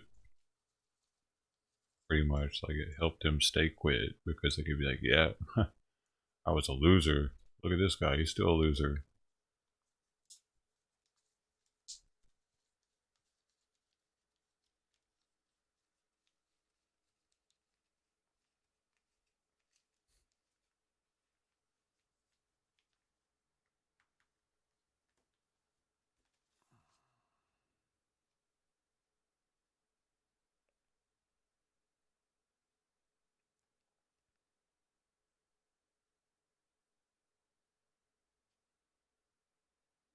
DCA hodl and stack, huh? Stack size. Yeah, you buying DCs at this price, you got more trust in it than I do.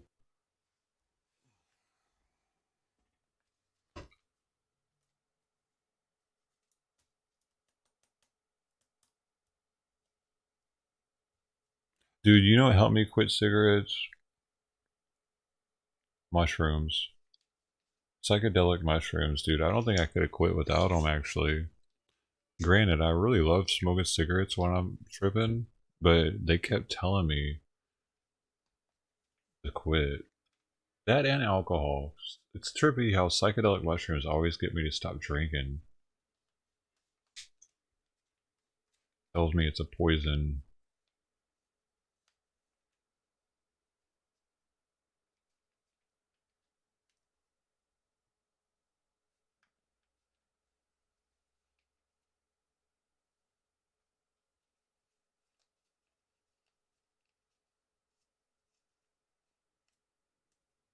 Oh damn, Jim, I didn't know you were addicted to opiates. So much forgotten.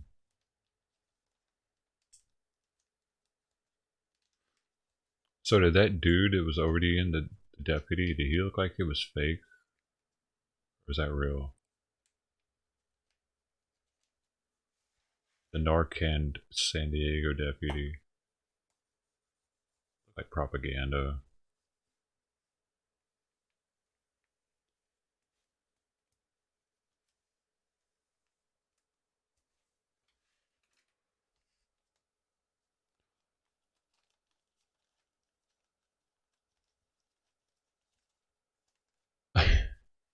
Vesa, man, what are you doing? You're gonna make me smoke resin in a minute. You keep talking like that. It'd be all your fault. Yep, now I'm doing it and blaming it totally on you. Not that you care. But it gives me a scapegoat. I'm very upset now. It really makes me want to, though.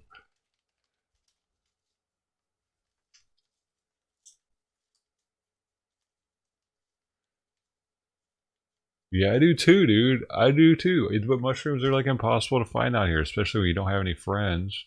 Like we don't know anybody that. Anyway, I had some. I had a stash, dude, but they all went bad somehow. I think the heat did them in. I didn't put them in the freezer.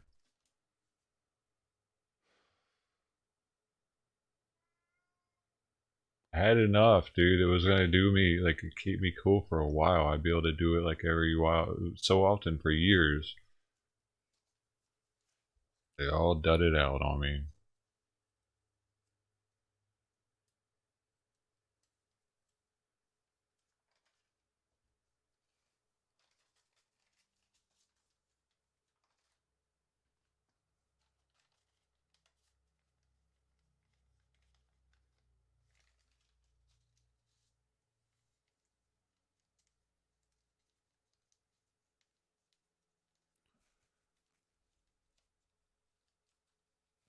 DMT just doesn't do the same though.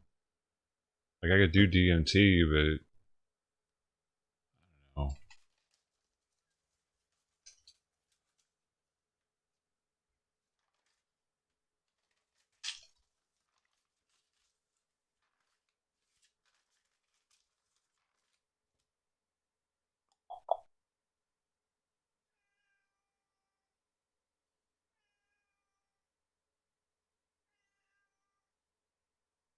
Simon!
Oh, oh. He's doing something weird. He's swallowing weird. He's like going.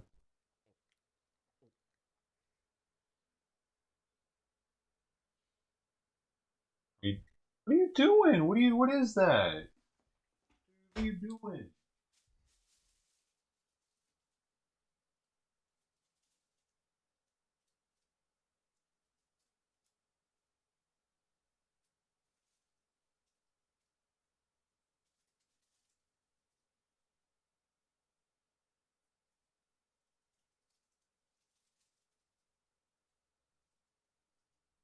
Oh,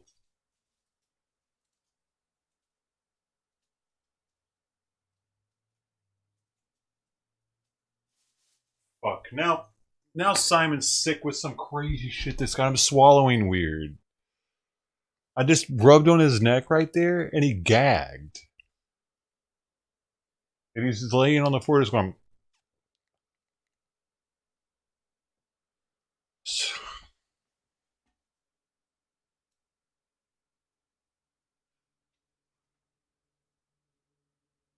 Oh, why you gotta be sick right now, dude? Why all of a sudden are you sick?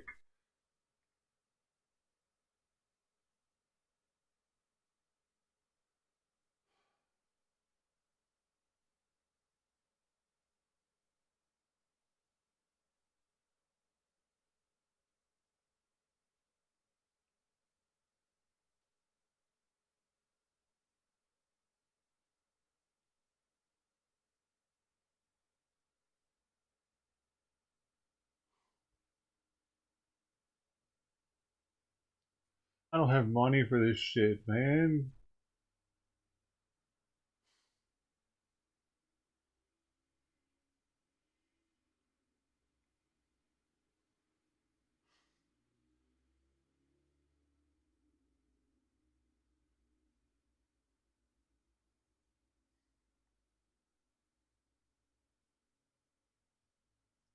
I had a feeling something was wrong with him because I noticed the other day he was acting weird when he swallowed. The same thing happened. I rubbed him on the side of the neck and he did some weird shit like that. I was hoping it was just something that was gonna pass.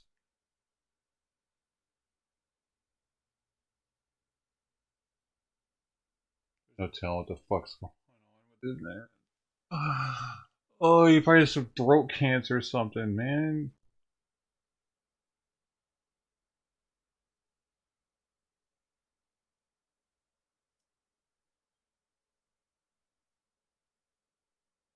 I noticed his meow changed years ago, and I asked the vet, "What's the deal?" And they wanted to stick a. They were like, "Well, we could stick a camera down his throat and look at it, but that's gonna be like $1,500."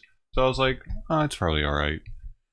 Well, apparently it's getting worse, whatever it is, and it's been there for so long, years. So it's probably cancer.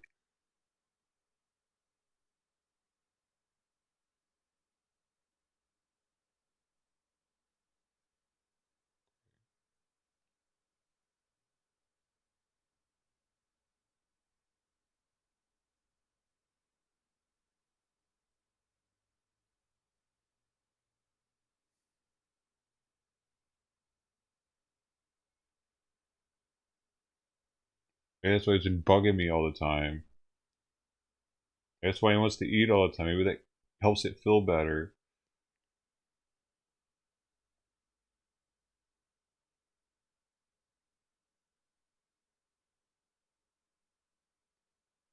I just rubbed on him right there, and he was like, ugh, ugh. Let's see if it does it again.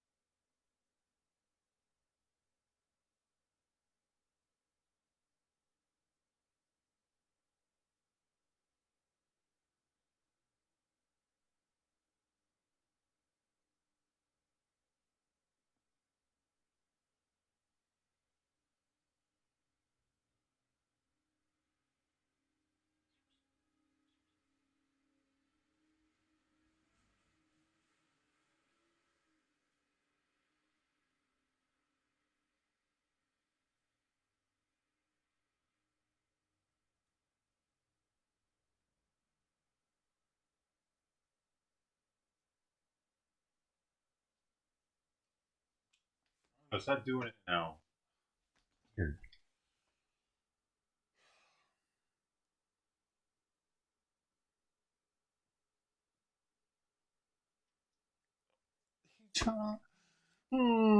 He just did it. He just did it. He went.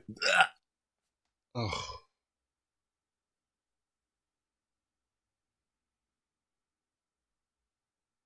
Like he's dry heaving every now and then. While he's laying down.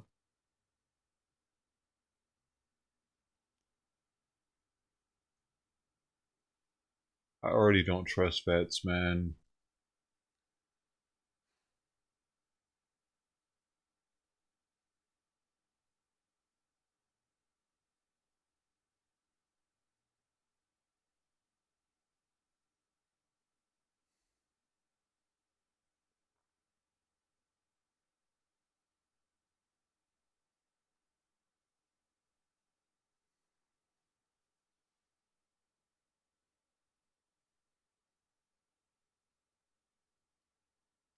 If you ever get an animal, get pet insurance, dude, because I sure as hell wish I would have.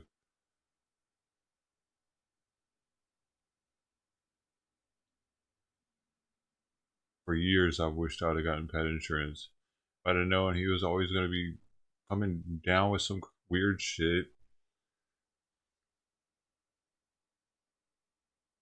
Man.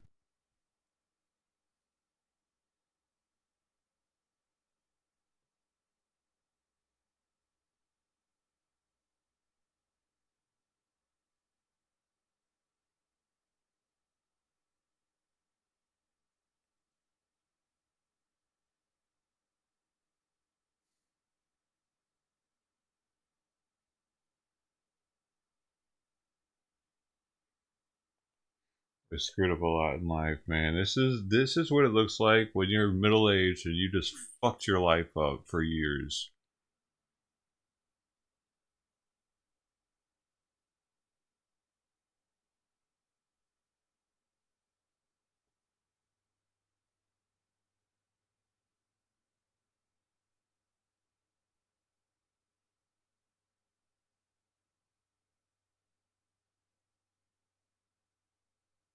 It's so hard to get out of this. Stuck as a fuck up. Once you're a fuck up for years, it's hard to unfuck up yourself.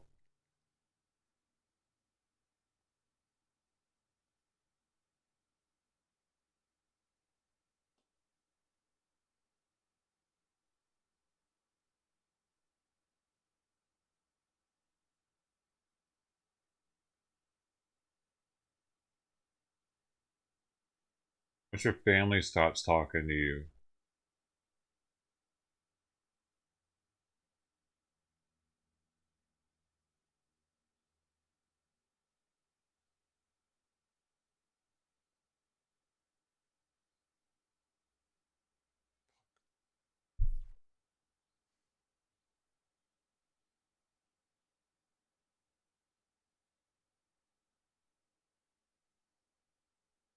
No matter what positive stuff people say to me outside of my family, it doesn't really matter, dude.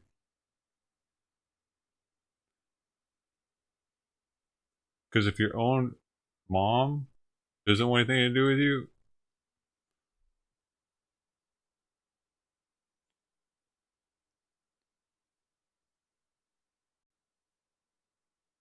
the other people probably just don't know how much of an idiot you are.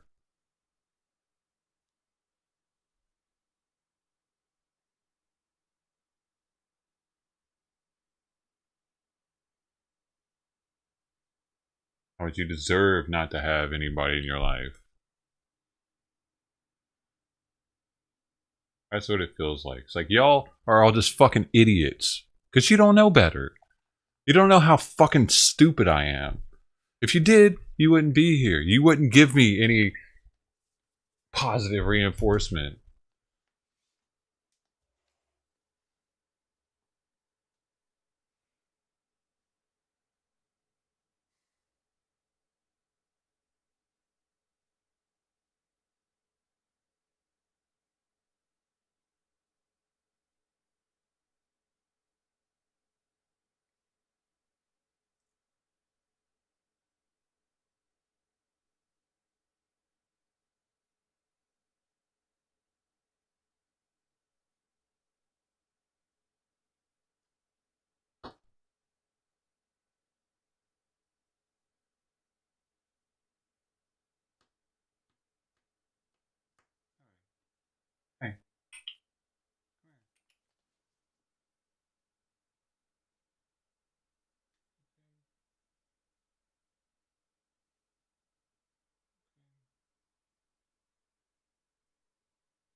Something's definitely wrong with his neck, man, or throat, or something.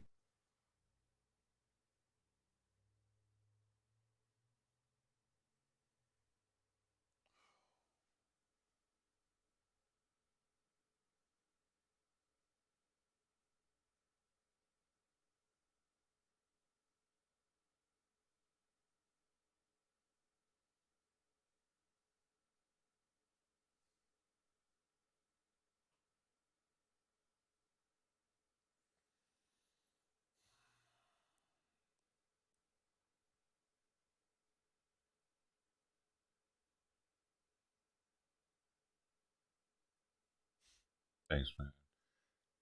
So young, by the way. Young and dumb.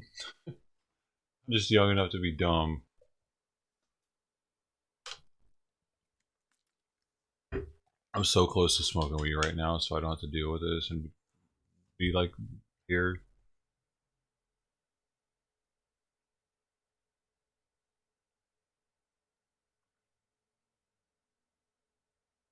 Instant relief. Instant relief. It'll be all better.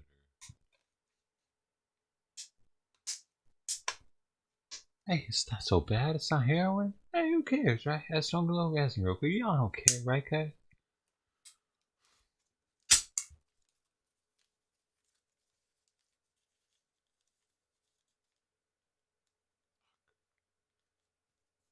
Wish I had more of a reason to want to quit.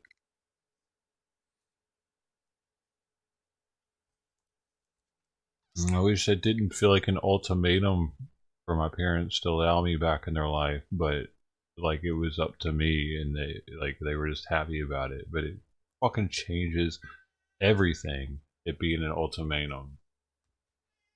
What, man?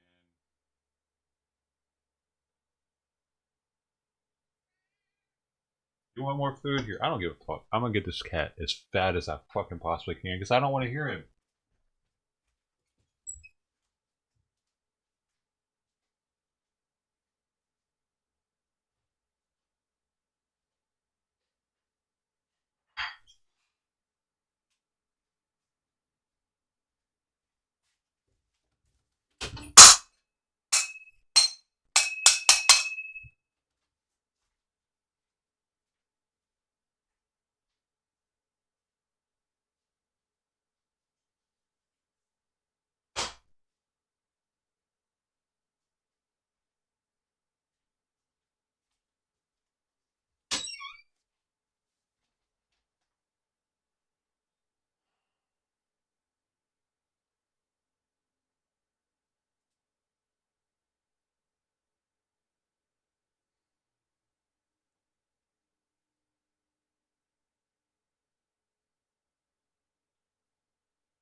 So Maggie, hey, no, I don't. I don't have anybody.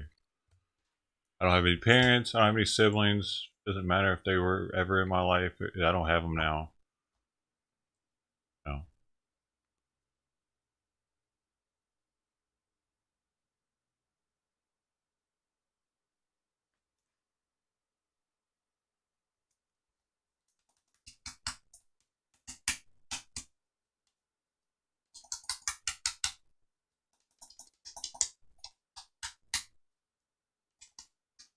I wasn't a good enough family member to have family. Just wasn't good enough. I don't deserve a family.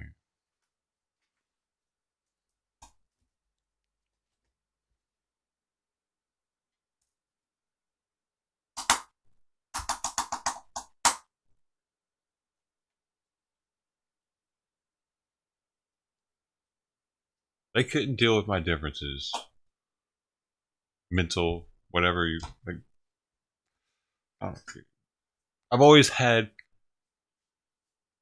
shit fucked with my head. They got tired of dealing with it. What are you doing here?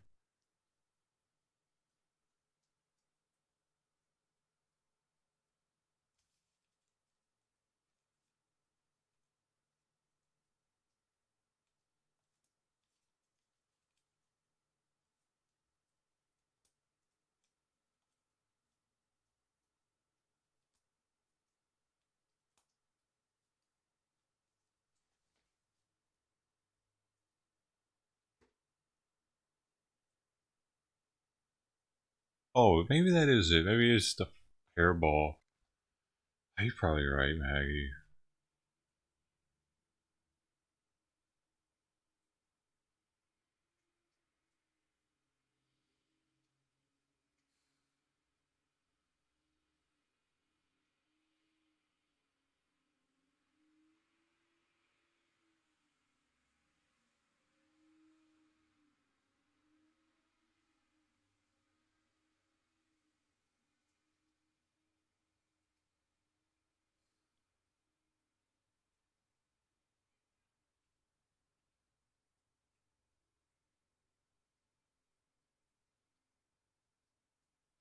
I wish he would stay the fuck away from me when I'm yelling and shit, though. He just makes it worse. I get in here pissed off and he comes in here. Meow, meow, meow, meow.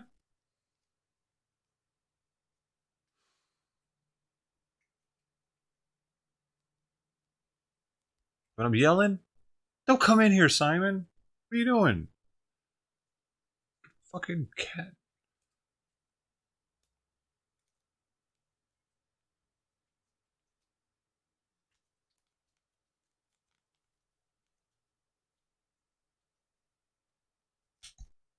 I don't need to be reminded that you're hungry right now.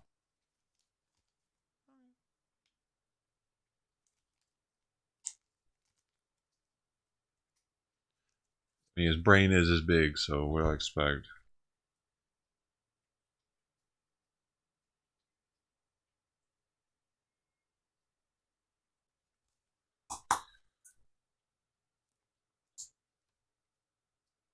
I feel like because their species have been on the planet longer, they're supposed to be smarter than humans in some way.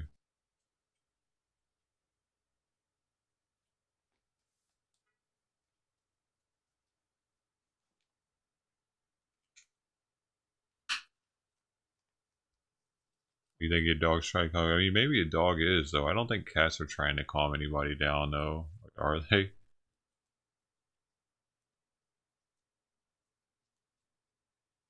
If he was big enough, he would eat me instead of meowing.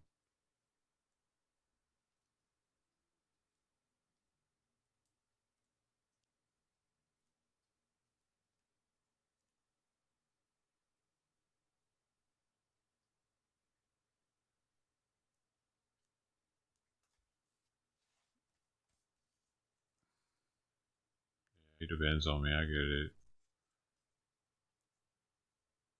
I wish he had somebody else to depend on, though, so he'd have to pester me constantly, dude. It's not his fault, though. I don't understand.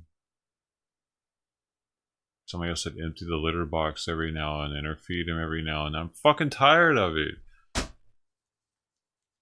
I mean,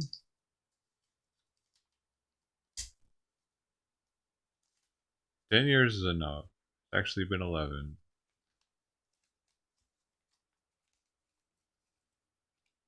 It's a fucked feeling to look forward to not having your animal anymore one day.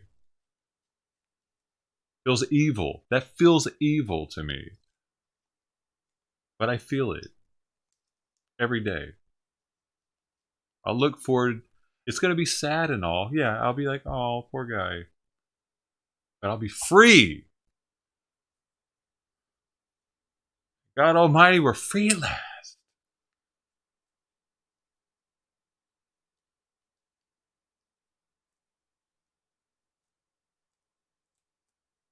Free from the bondage. If I having to take care of a 4-legged 2-year-old.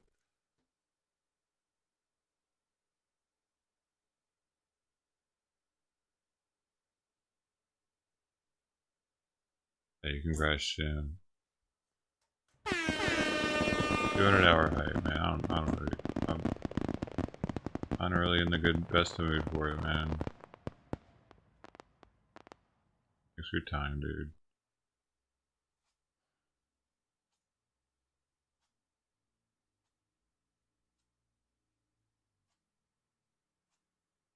Nothing's gonna cheer me up right now. I don't like. Y'all be in here right now. Pointless.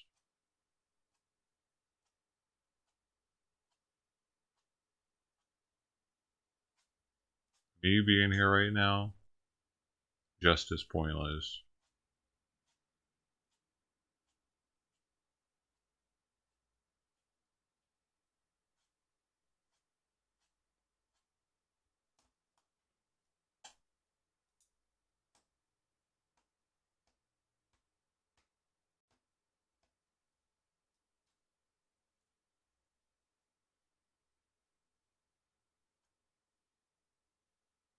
I imagine my parents feel the same way I feel about Simon, but about me.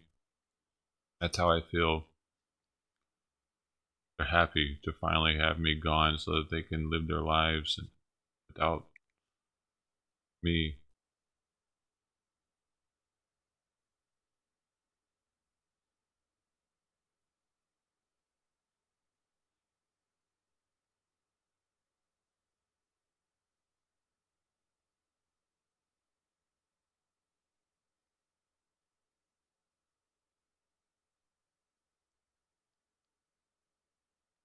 Pretty sure that's the case, man. Because if it wasn't the case, they would have called by now. My mom wouldn't choose Jesus over her son. Fuck you, cunt.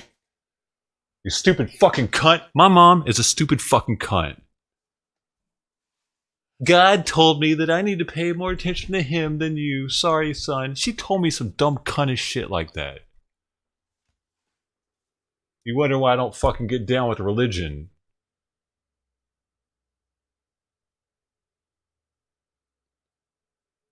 She had dedicated too much of her life to me, and she needed to now dedicate that to Jesus.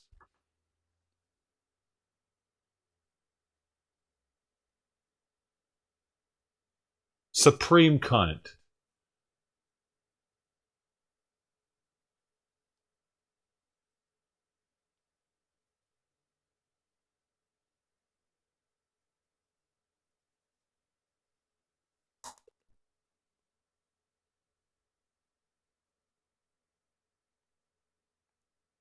No, she knows I'm not a strong individual. Because she knows I use weed as a crutch. That's weak as hell.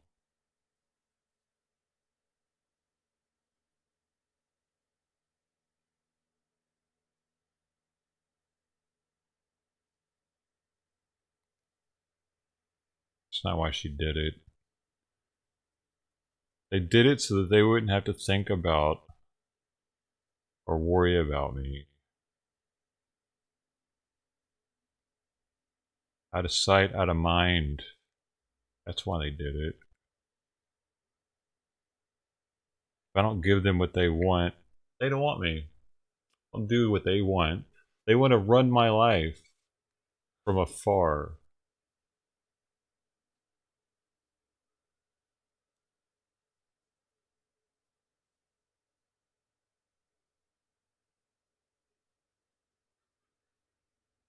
Convince me to do what they want by not communicating somehow.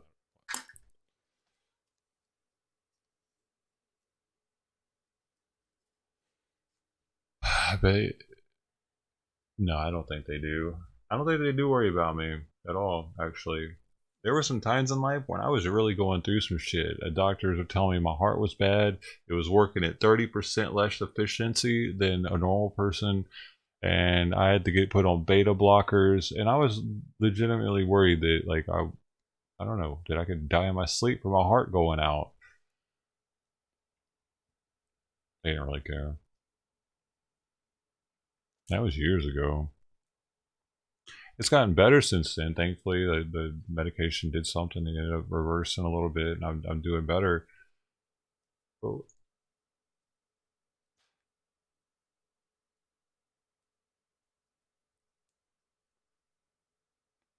they have each other too. Like if they have any kind of health complications, they always have each other. Like my mom's got my dad's got my mom. So I have nobody. They know that. They know I'm just out here by myself, just fucking. Like,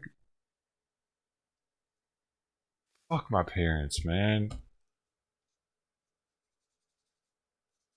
They have to know that this is fucking me up.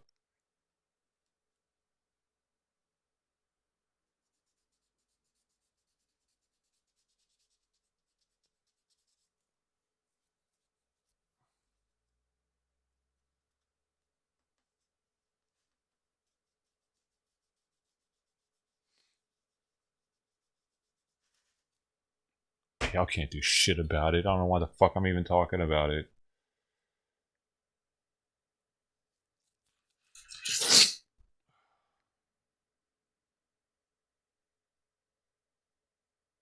Don't know why I started this streaming shit.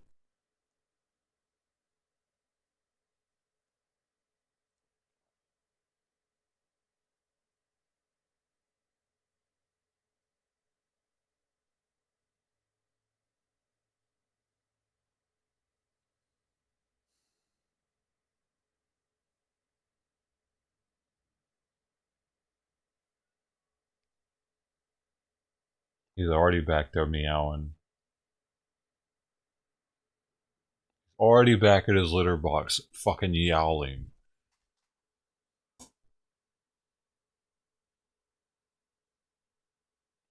All the food's gone. All he does is eat and shit.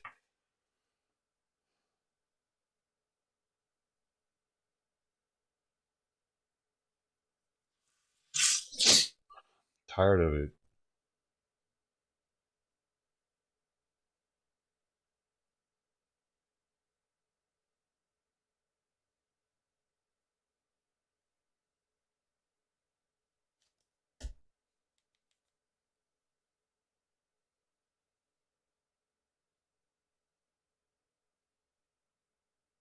Literally, I go to bed. Here's what happens with Simon. I go to bed with him staring at me. He'll be right here, oftentimes, right out here on the couch, so that when I walk out the door, he's the first thing I see. It's because he wants food. He wants me to remember I can give him some food right now. The first thing I see when I get up in the morning, I look over. He's at the same exact fucking place on the couch, staring at me. Anytime I get up in the middle of the night to go to the bathroom, at that fucking place staring at me. Tired of it, dude. I'm tired of this cat running my life.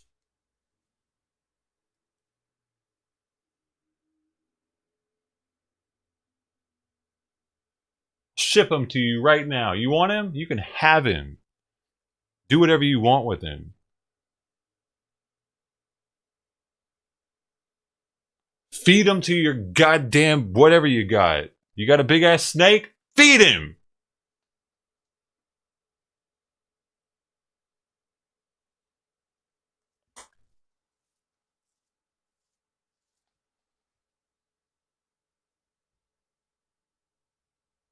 That's where I'm at right now.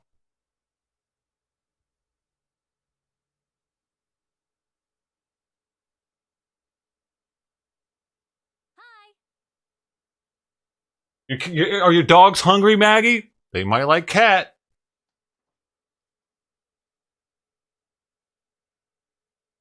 That's a novel protein, I hear. That goes back to the roots. Good for their bones. Because they eat the cat bones. Got better nutrients in there.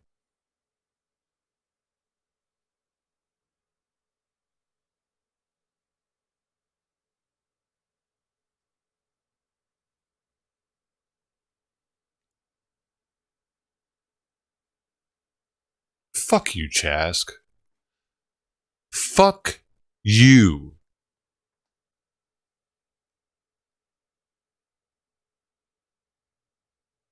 Somebody else tell me to get high.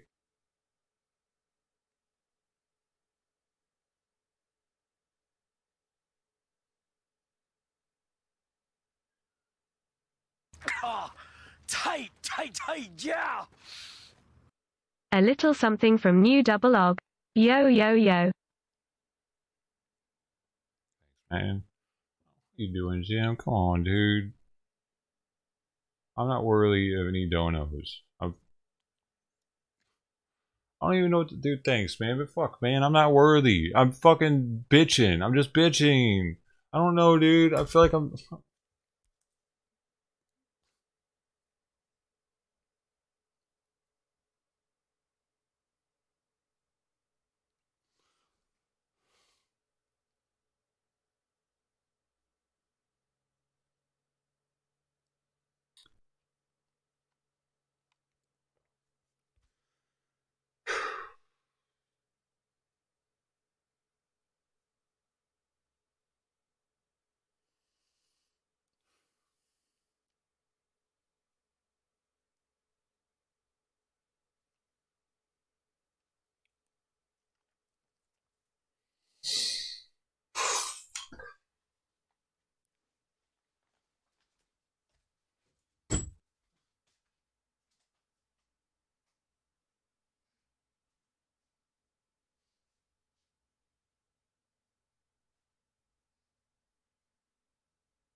Hey, thanks, Jim, man.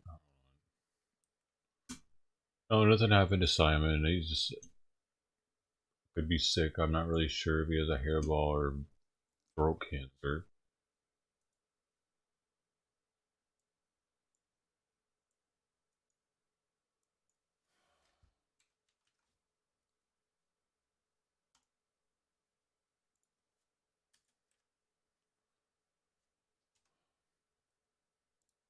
I just need a break from him, really. I just need a break from the cat, dude. That's one thing it's every day and I can't get a break, man. I need to miss him. You know what I mean? I need to miss him some. Rather than just be a cat slave. Just grinds at me every day, dude. Every night. I just constantly grinds on me because I'm the only person that can feed him and take care of the litter box and pet him and play with him, and I'm all he's got is for so long, and I didn't anticipate it lasting this long, dude. When I was a kid, most of my animals got ran over. I lived on a highway or near a highway, and they would wander out into the highway, and boom, that was it. And we would get a new animal. It usually wouldn't last longer than 5 years. This is crazy to me. Never had an animal this long.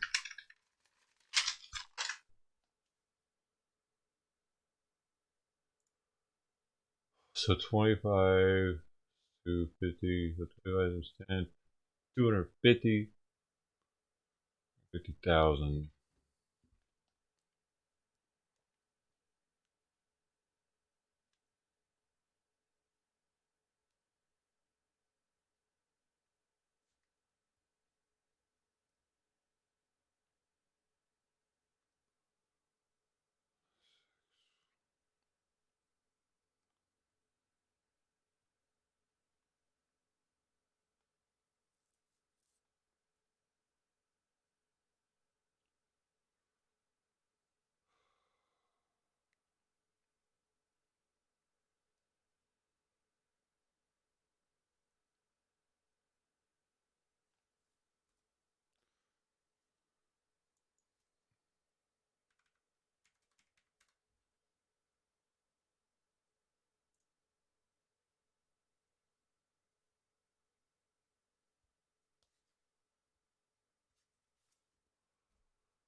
Hey, thanks, Vessel. I appreciate your kind words, man.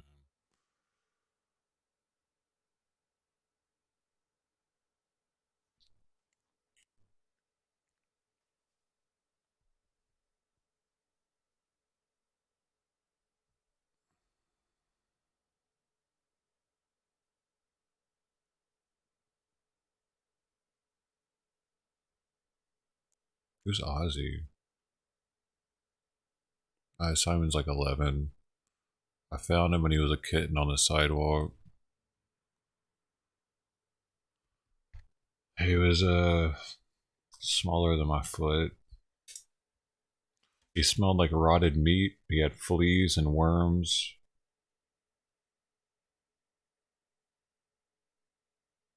He's probably a month or two old at the time.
The hell's Bitcoin doing right now?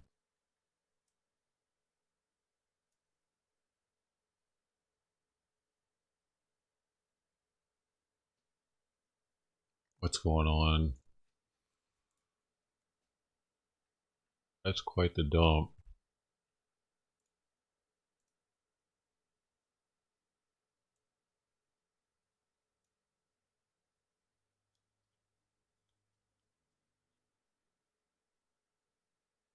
Whoa, it's continuing.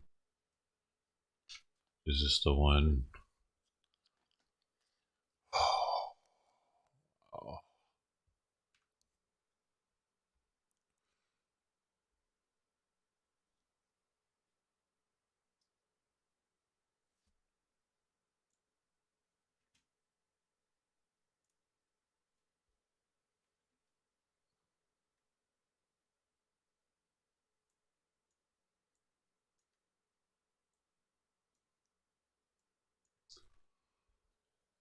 Oh, yo, I don't know how to thank you guys. I do, like, I go off all the time. I'm so full of shit, dude. I don't know. Dude.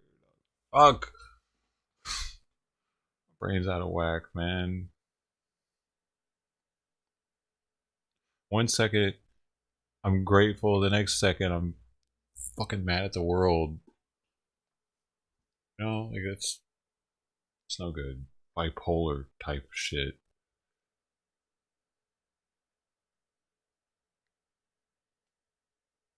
Not bipolar, but it's like you know, going from one extreme to the other like that.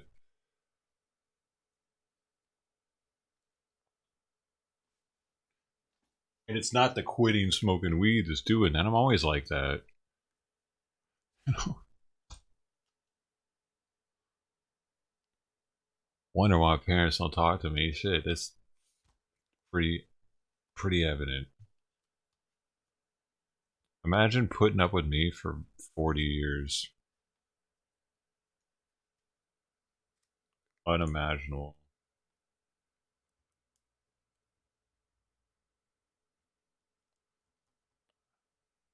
Just go back and apologize profusely.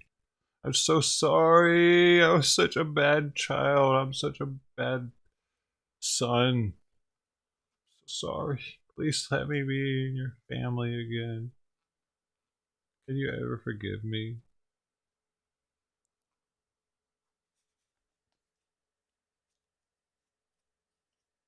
Seriously, I'm pretty sure that's what it's going to take. My pride's keeping me from doing it, and that's keeping me in this state.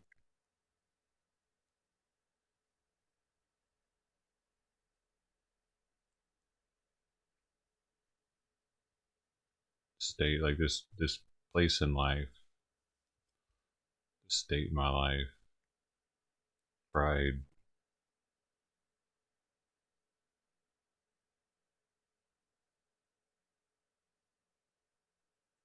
Same thing that's keeping them from calling me.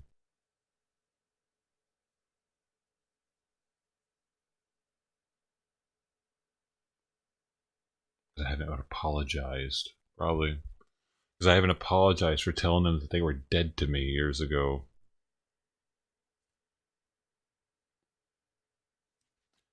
After they left me in jail. Blocked my phone calls from said jail.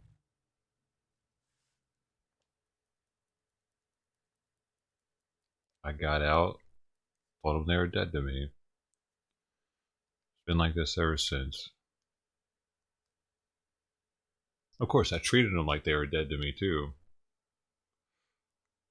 But like a lot of parents, that their kid would do that. Like if their kid did that, they wouldn't let that happen. You know what I mean? They would be like, "What? Oh hell no! You're my kid. I love you so much. There's no way I'm gonna go and just not communicate. I gotta know how you're doing. How are you doing?" No, they just stopped. They never called. They nothing. I called for the first time after all that years later, and I was like, "Hey." I didn't apologize for it, but I thought like me being the first to like call would be first step or something, man. We worked because I wasn't apologizing because they weren't apologizing type thing, you know? Like fuck that. Pride again.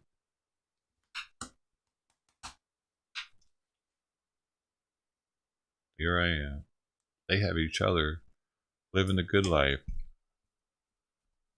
Still miserable. They won after all.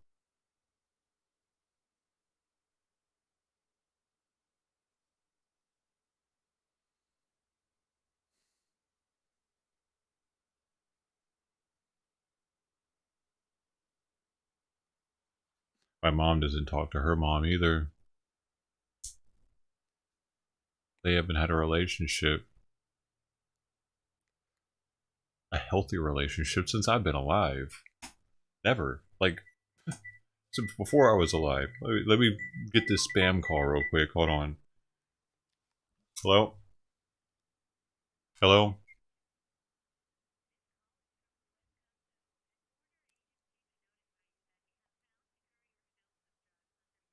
What?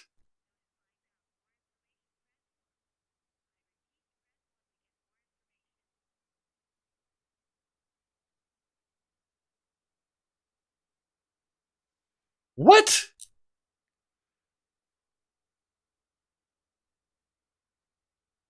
Hello? What the fuck? I just had something say that this is a phone call from the Borders and Customs Administration. We have a parcel that's being shipped to you that has drugs in it. Press 1 for more information. The fuck?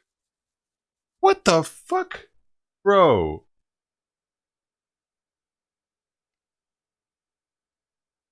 Why would that even be a thing, dude? Have y'all heard of this scam? Hold up, I gotta look this up, dude. I just I almost pressed 1 because I wanted to know more. I pressed.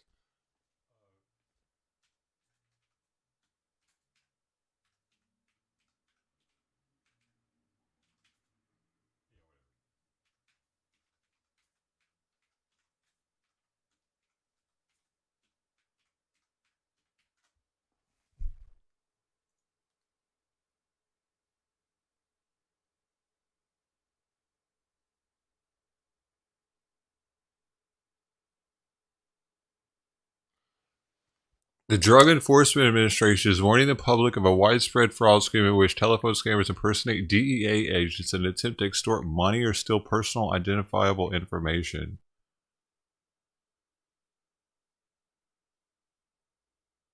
There are various false narratives, among them that the target's name was used to rent a vehicle, which was stopped at the border and contained a large quantity of drugs. The caller then has the target verify their social security number or tells the target their bank account has been compromised. In some cases, the caller threatens the target with arrest for the fictional drug seizure and instructs the person over the phone to send money via gift card or wire transfer to pay a fine or assist with investigation or with resetting the bank account. Oh, here's one right here. A portion was captured.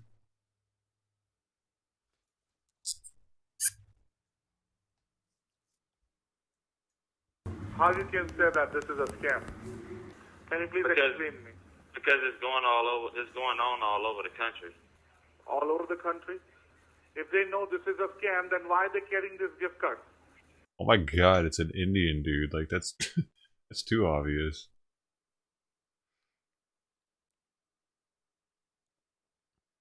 My phone number is on the dark web, by the way. That's how they're doing this. I've gotten notifications of it. My phone number, along with my name, is on the dark web on some site where people use it. That's how I'm getting. I've thought about changing my phone number.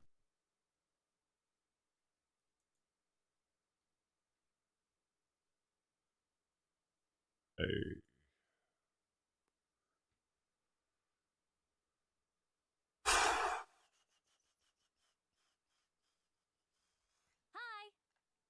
Debbie Rogers, hey.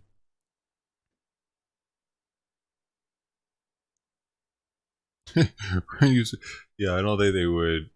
Hey, you work for 30 years? God dang. Dude, I don't know why my nose is just so much. It's like a side effect of wanting to smoke or something.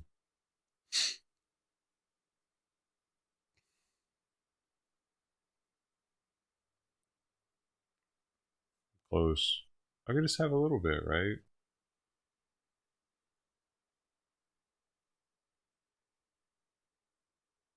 they already have that one. I don't know about that. Oh man. I just smoke a little bit, guys, okay? That'll be alright, right?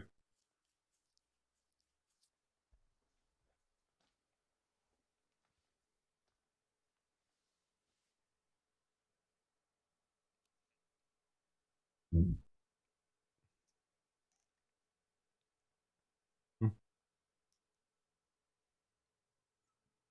Don't judge me, will you? As long as I don't buy any new weed and I only smoke the weed that's in the house, is that okay?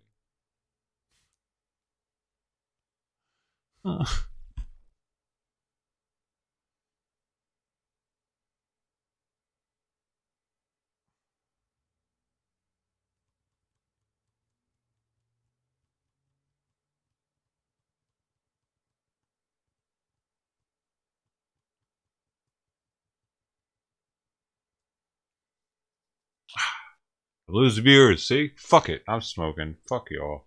No answer? Then fuck all y'all. I mean, I don't care. I don't care either, dude. Tired of this feeling. Fucking tired of my nose itching. Fuck out of here.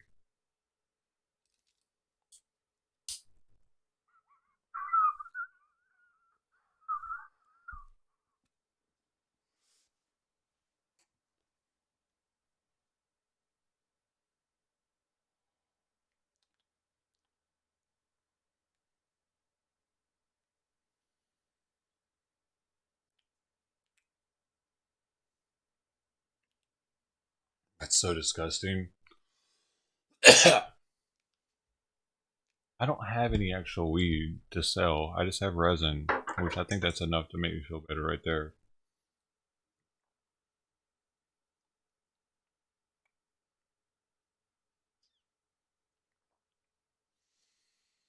Oh, that's better.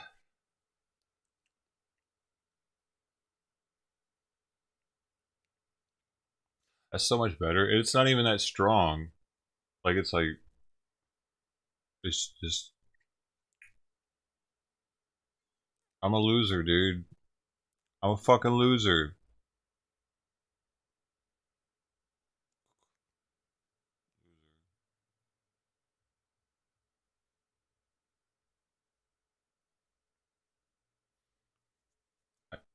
Could be worse. I could be shooting up heroin.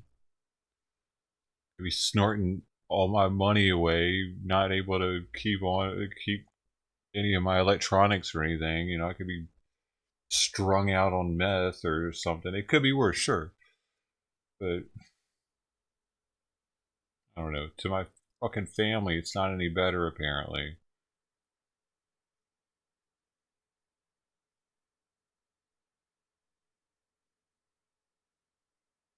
Even though, you know what? The last time I went and visited them, I took them a bunch of cannabis butter and they loved it. That's what pisses me off about it more than anything. The fact that they're willing to still do it every now and then.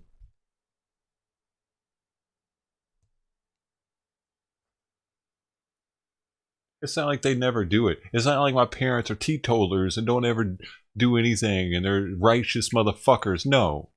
If they could do it, if they weren't in Tennessee, they'd be doing it more. They'd be going to the store. They'd be getting it. They'd be fucking lit.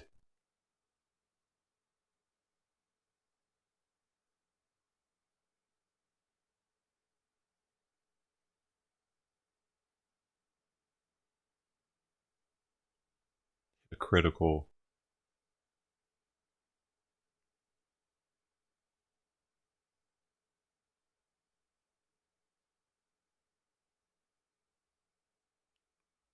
My dad was eating that shit straight out of the jar when I brought it. He was just like, oh. They weren't even cooking with it. He was just putting it on bread and shit.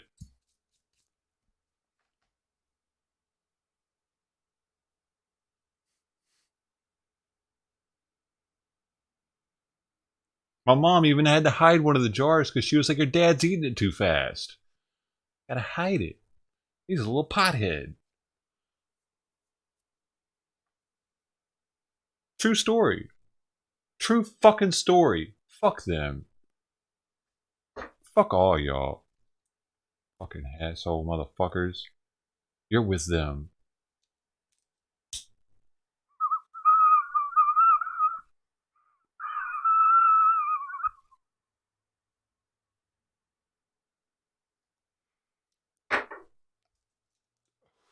Care if you fucking look down on me. Everybody else does.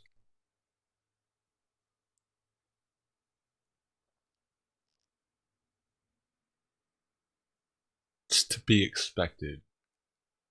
It's what I do. I'm a fuck up. Why change it today?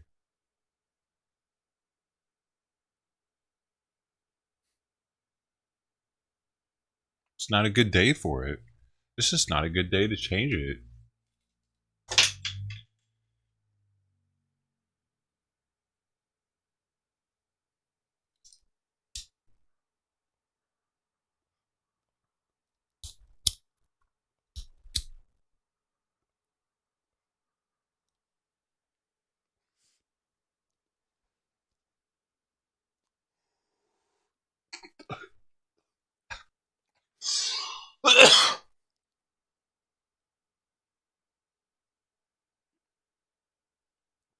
That hit the spot.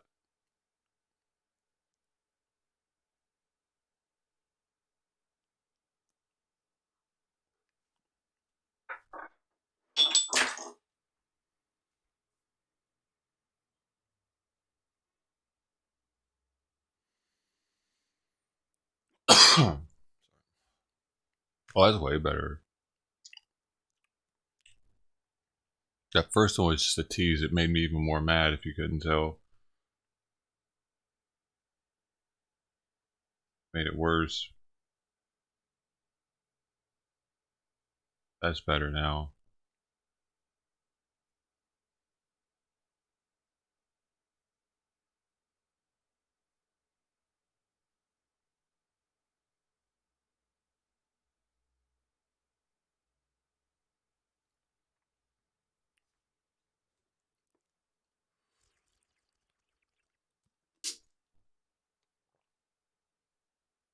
Digibyte. Wow, people are buying Digibyte. That's hilarious. What use case does Digibyte have, dude? Real talk. Because I had Digibyte back in 2017, 2018. I held on to some. But it doesn't actually need to exist. That's what I figured out. So I stopped looking at it. Like, does it, like, not only does it not need to exist, but there's no real use case for it. So it's a pump and dump scam coin. Is it time for it to pump? Is that what you're saying? My birthday's a good day to quit, you're saying?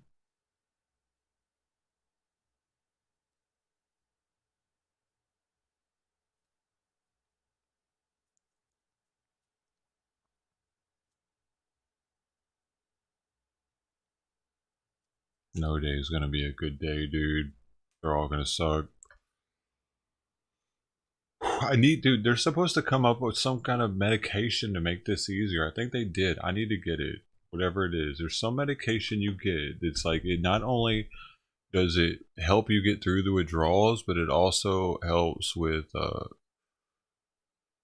like, it makes it so smoking weed doesn't get you high anymore. Y'all heard about that one? It's like the one they have for alcohol that does that. That makes them not want to drink. Well, I need it. But I don't want to have to go to the doctor to get it. Probably do, though.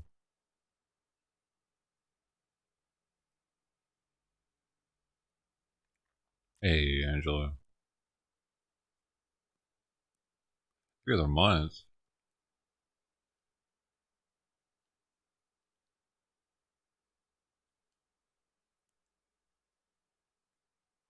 My body's physically dependent on it now, though, because it's so long. I used to think that there was no physical withdrawals or physical dependence from marijuana. Remember those days? That was only like 10 years ago.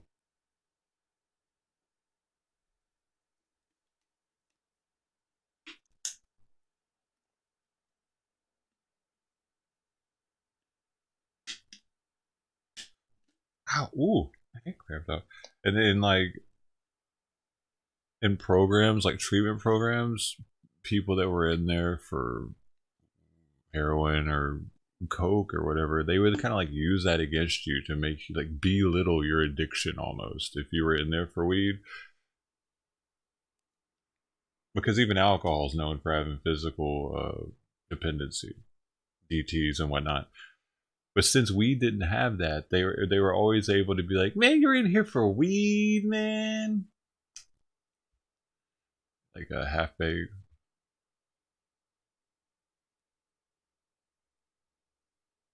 That's a medicine, man. Kind of thing.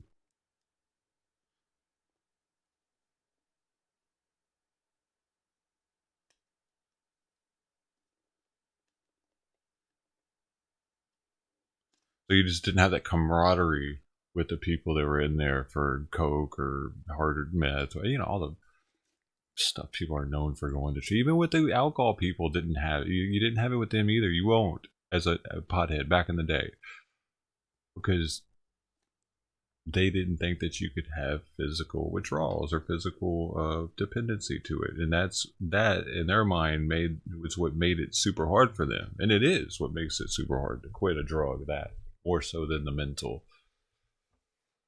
But now, I mean, I guess they're starting to understand that there are these physical dependencies to it.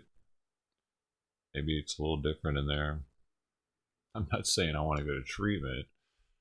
It's just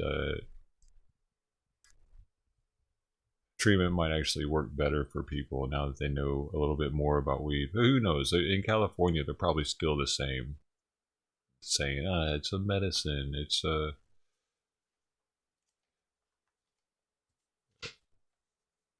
It is, but at the same time, you can overuse a medicine. Like people overuse opiates all the time.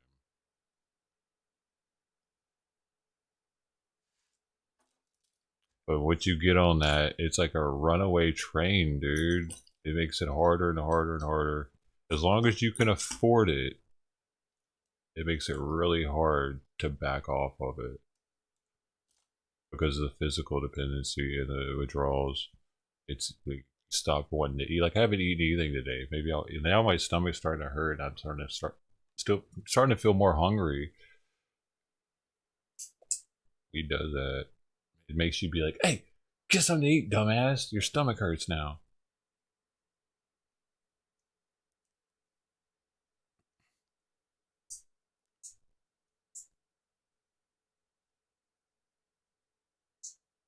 It was the same thing to most of us? What do you mean it was the same thing to you?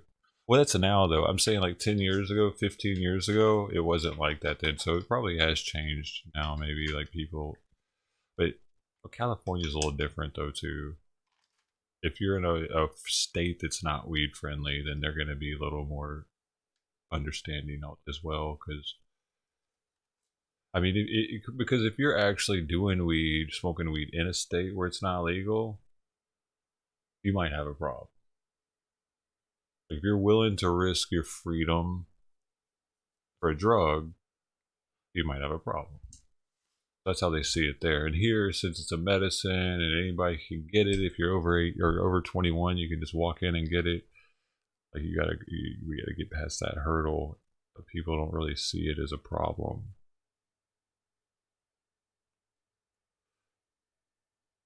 And I could get why that's why some people are against it being federally legal, because they don't want the country to turn into California.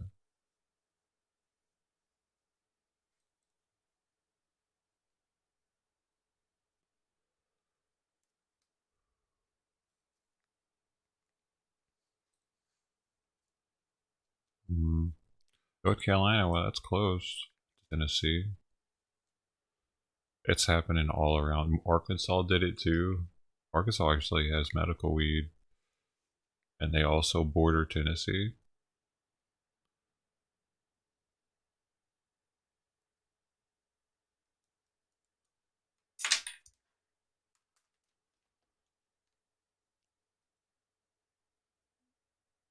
California sober. Yeah, I could see that.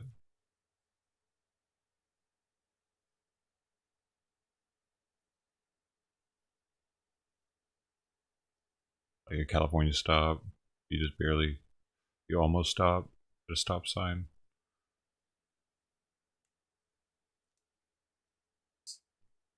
Dude, yeah, it's making me have to eat something. It's real. Like my stomach just went in full on angry mode. That was fast. Alright, I'm gonna turn this camera on. I found out how to use the camera. Take it with me. Oh my gosh, dude. It's growling and everything.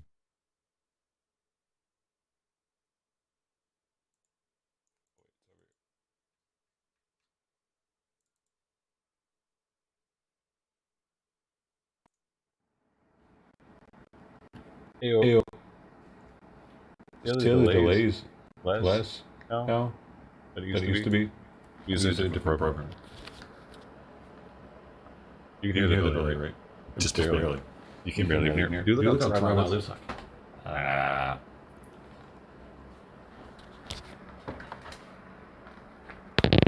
Going on it.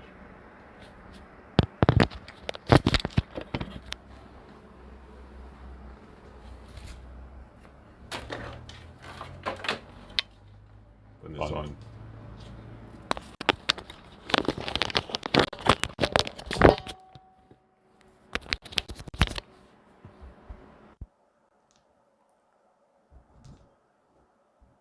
Yo.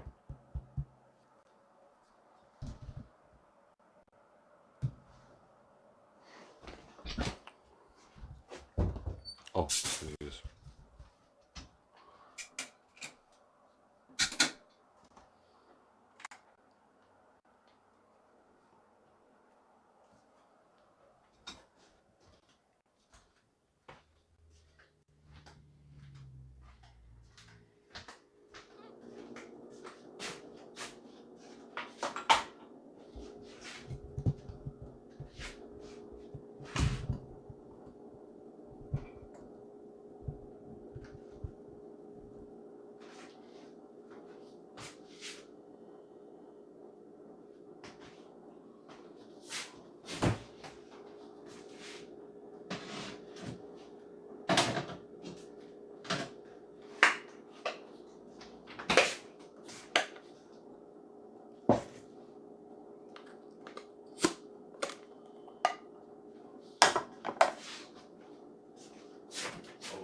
Yeah.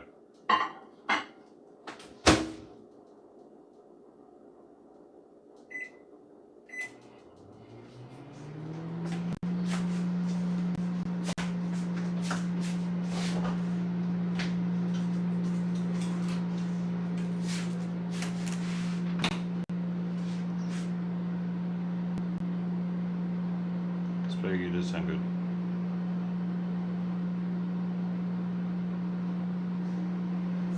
Let's look at my kitchen. Hey, check out these bananas. What do you think? Pretty crazy, huh? Did you know bananas can do that? Look at that. It's my artwork. Banana artwork.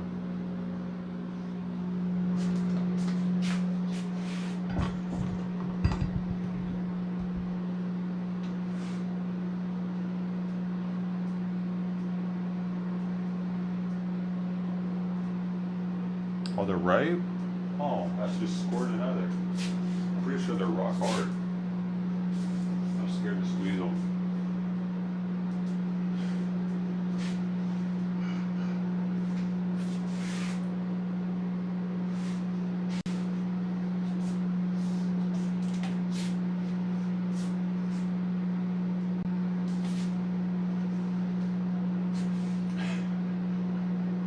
Have you?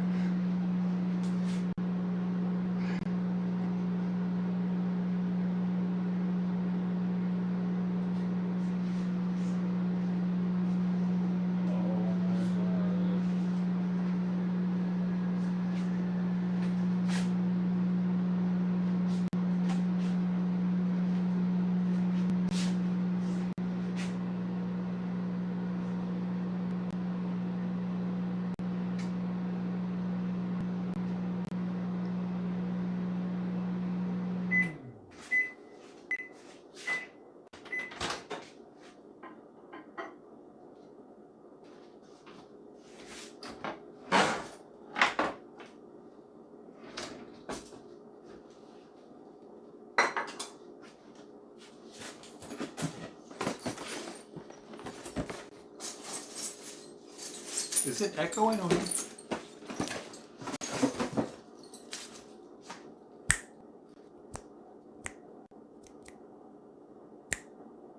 This one.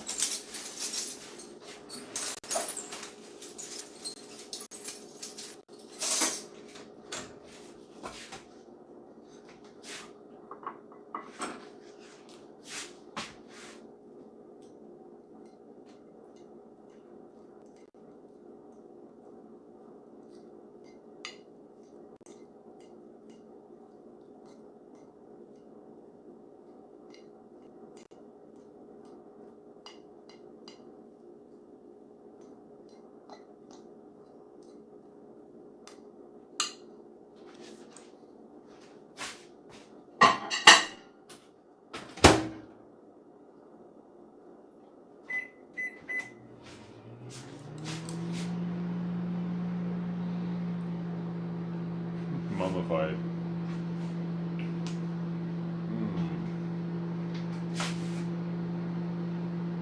I don't know. Let me squeeze one. Oh dang, they are hard. They're actually like, there's no give to them. Oh.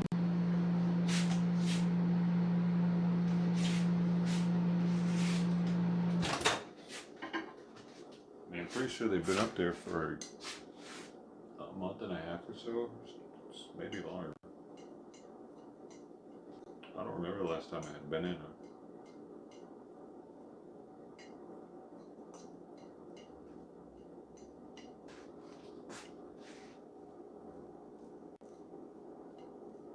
So we're just getting these grains, and then we're gonna put tuna on top of it.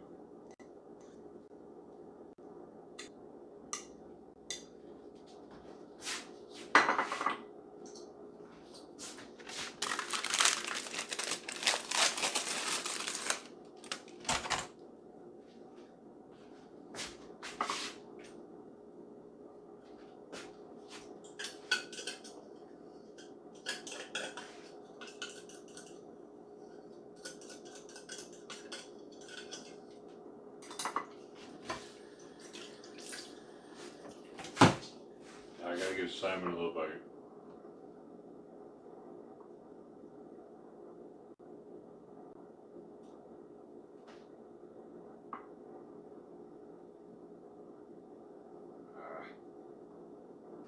There.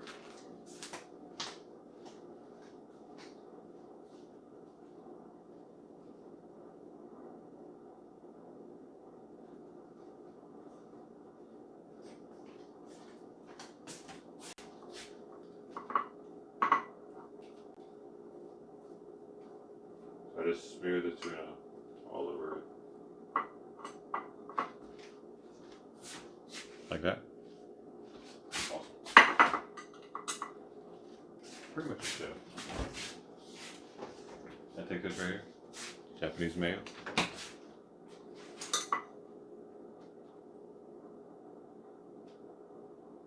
I squirt it all over it. Okay.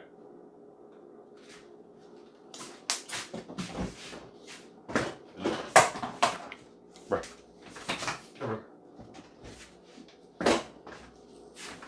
I have a little bit of seasoning.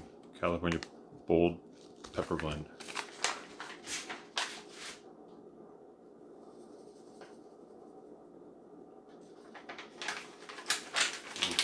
That's all we had. So soft. That's all.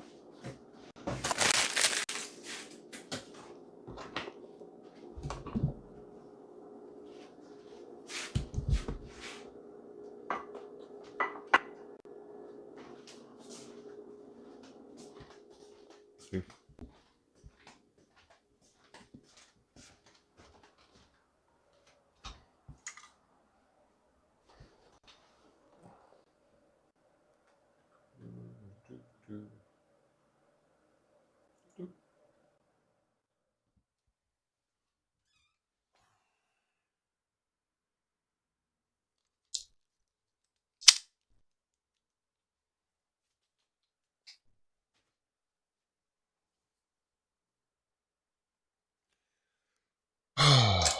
Why do I do dumb shit like that? I only lose viewers. Like, what do I do with my life? I really don't think my life is so amazing that anybody would ever want to watch me go to the kitchen. But I do it thinking, maybe someone wants me to. I don't know. It's stupid. I'm an idiot. Why am I stupid? I was born this way.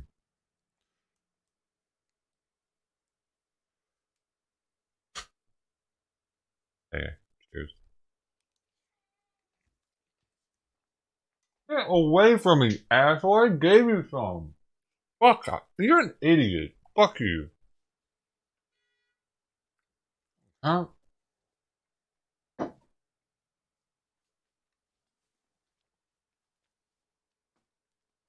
Like, for real. I go out of my way to put some in his bowl while he's sleeping. And I've fed him already twice today, which normally by now I've only fed him once. But I wanted to shut him up, so I gave him more food. And then I give him the tuna while he's sleeping, and he gets up, and he has the audacity to fucking beg me for more? Like I'm his little human bitch?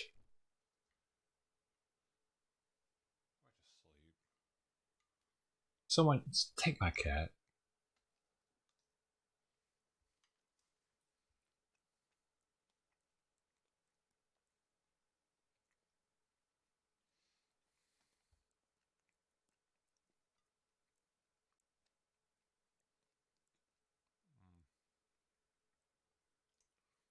Yeah, I don't know. I'll figure it out, guys.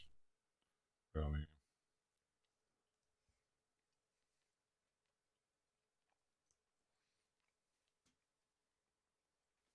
not to mention, this is the first thing I've eaten all day. And he's like constantly begging me for food. It just gets old, man.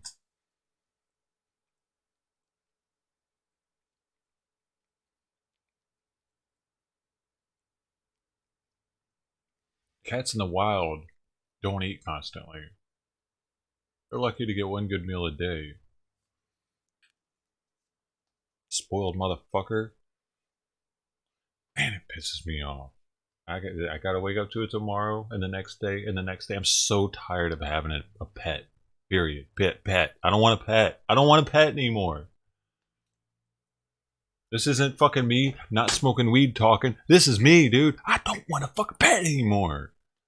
You can have him. Anybody that wants him, you can have him.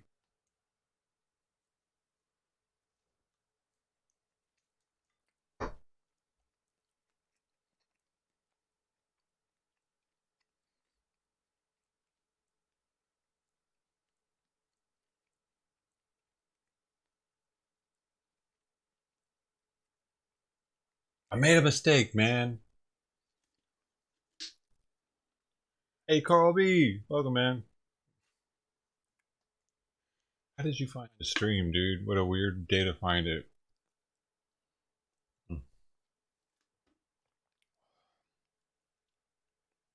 Maybe he wants a cat.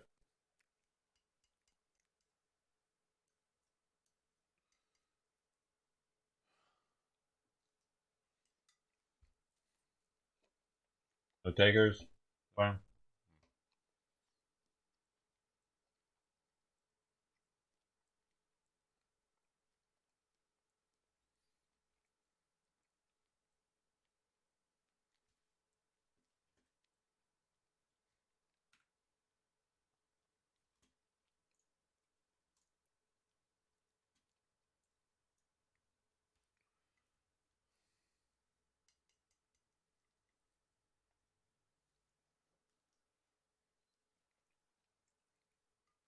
I've never actually met anybody that was just so tired of having an animal as I am, dude. That's why I feel like I'm a total asshole or something. I must be.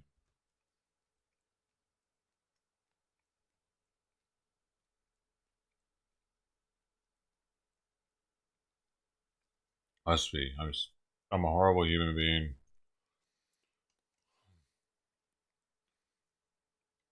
I don't want to take care of this thing anymore. I'm so horrible.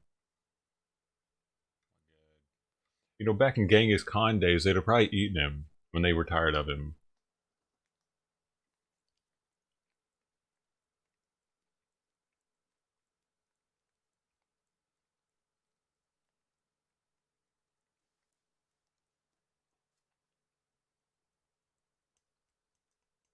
You know, and that wasn't even that long ago, dude. Like they'd have a goat that was like a family goat, but they'd still eat it. You know, they loved that goat. Getting old. It's getting old. It's about time to put her down. They wouldn't wait on that motherfucker to go of old age, and the meat's no good.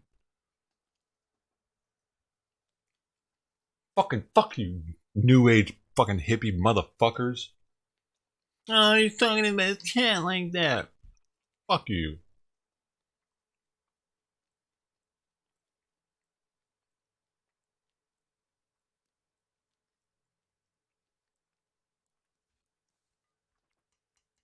Saying I actually want to eat my cat. I'm just saying, like, me being tired of having a cat, I'm sure it's not the first time.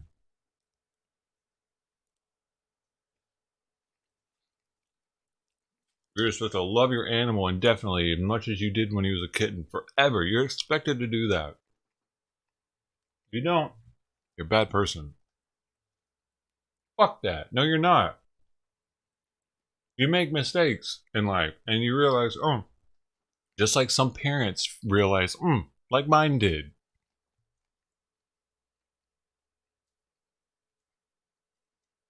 Simon's like a four-legged me. I'm just as sick as him in my life as my parents are me.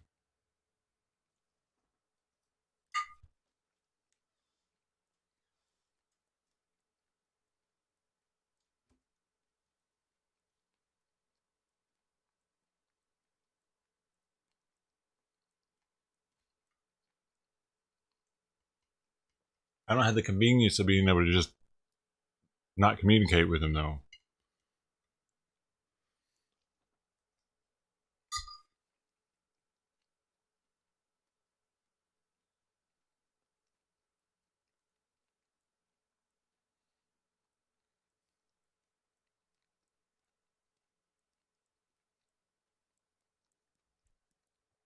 Oh, y'all don't like this conversation, huh?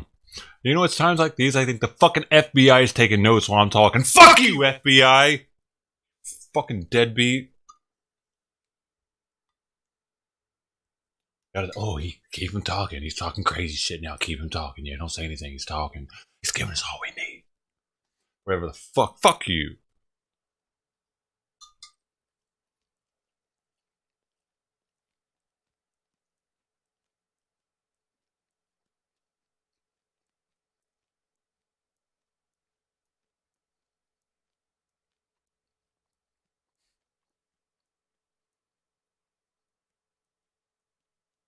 FBI, open up! Like, what happened to that dude that got me to do that? You did that every time. That FBI dude. These people all disappeared. It's because they're still secretly watching, taking notes and shit. Fuck you. I didn't do shit. Wasting your goddamn time.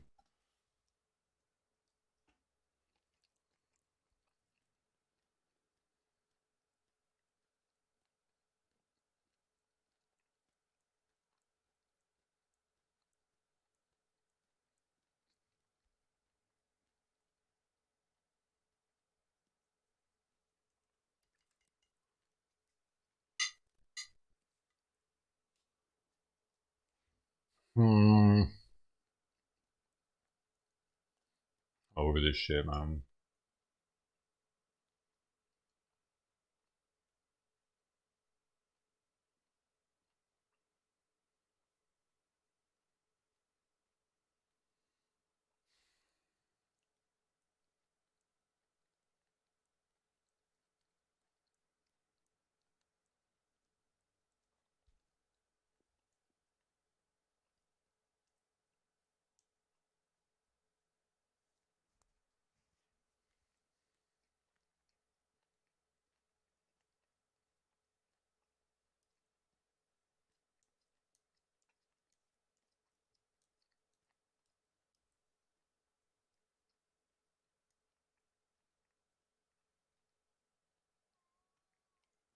You ever wish you'd die in your sleep?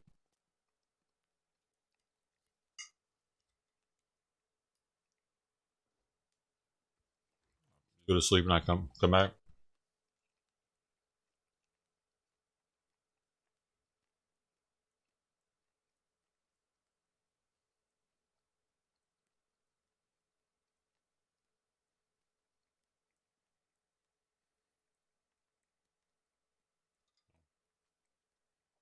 Never wish that, huh?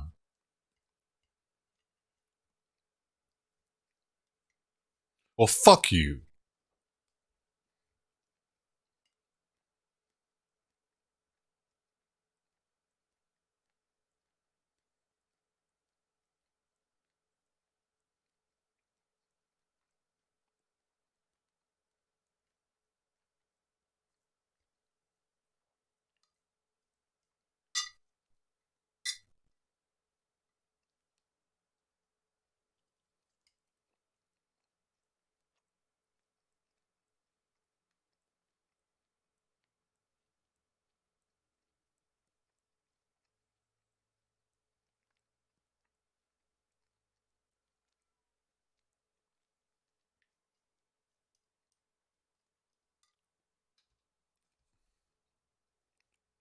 You think you're wishing for that?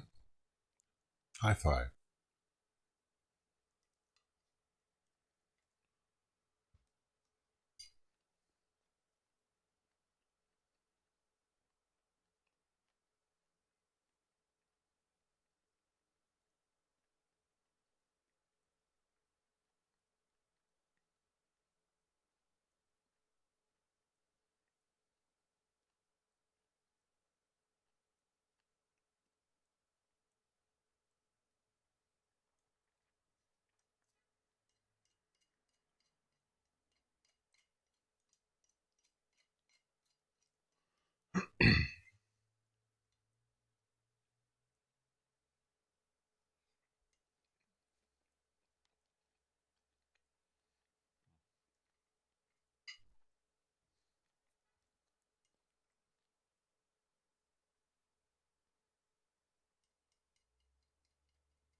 Dude, I was really hungry.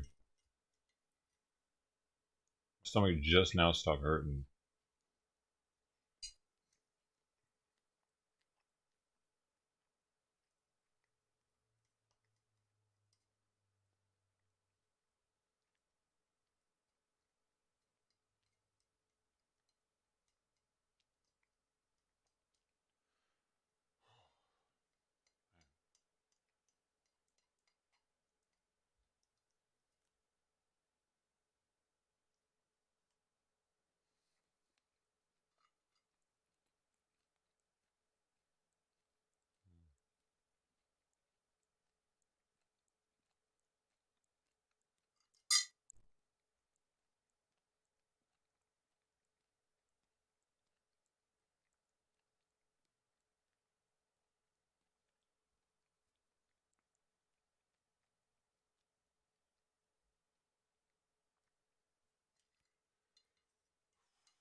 I gotta figure it out, dude. Because whatever I'm doing now isn't working.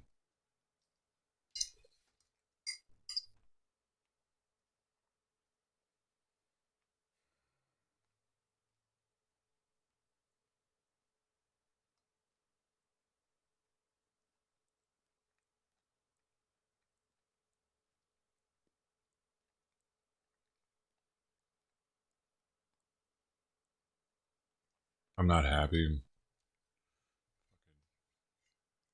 Like, I'm so at the point I don't want to read any self-help books. I don't want to fucking go to church. I don't want to go to any kind of group therapy bullshit.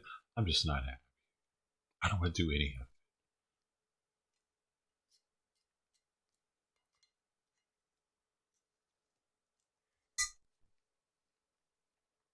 I need my fucking family to finally care.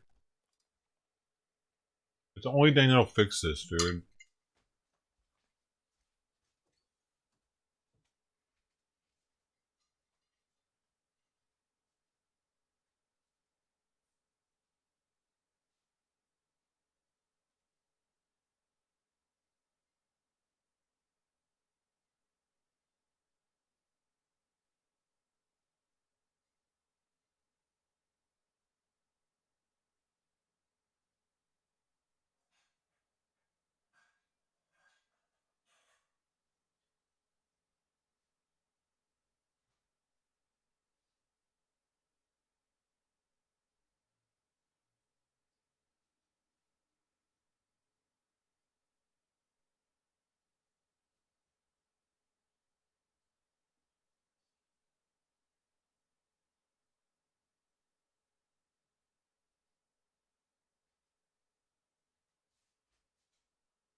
bro.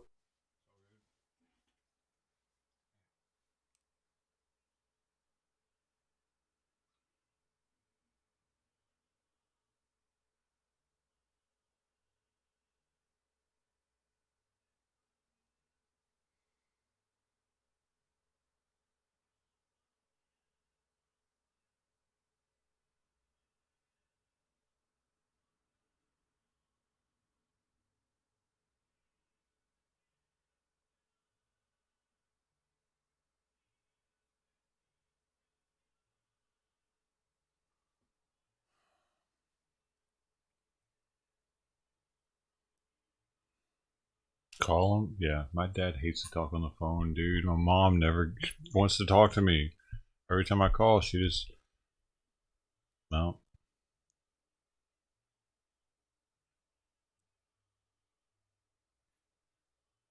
My dad has hearing aids and shit. He hated talking on the phone before the hearing aids. Now he really can't stand it.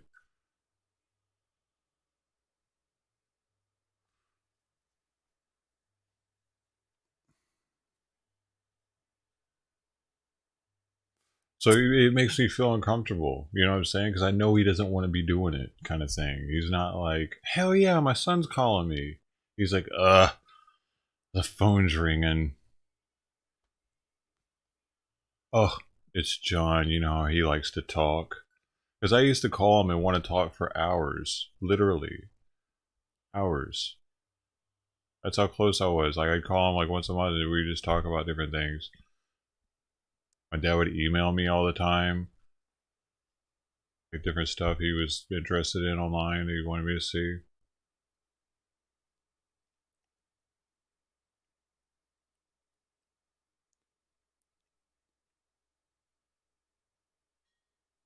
Oh, dude, they never message at all. Ever. No messages, no emails, no calling, nothing. Zero communication.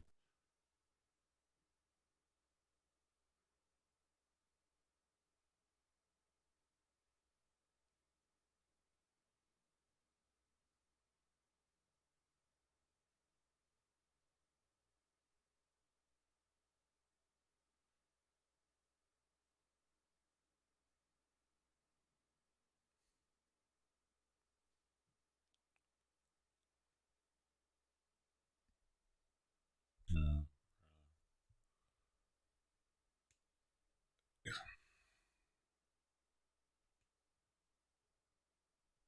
I don't know.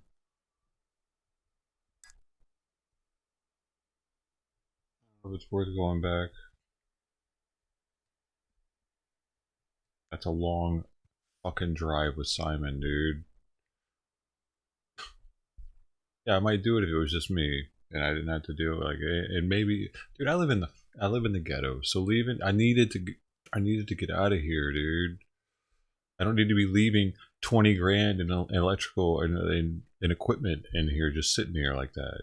This place has been broken into before I moved into it, so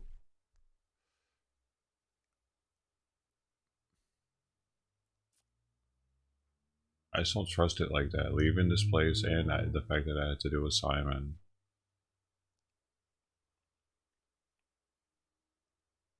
Last time I saw them, I had a neighbor that had cats. He literally lived right next to me in my apartments, and he would come over and take care of Simon. I could leave for months at a time and he would take care of Simon. I don't have it like that anymore, man. He just appreciated being able to come to my place and hang out and get away from his wife and kids. So it was like a win-win.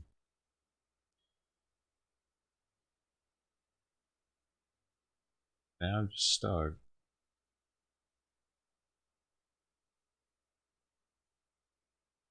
Not only do I not have the neighbor that can kind of watch out for my place to see if it's getting broken into, because all these people speak another language around here. I mean, I could talk to my neighbor about it, but I mean, it's just not the same as my boy, you know, as someone who was like, I would let into my home. He would take, like, when I wasn't there, like, I had that. Now I don't have shit, man. I'm just, man, I fucked up.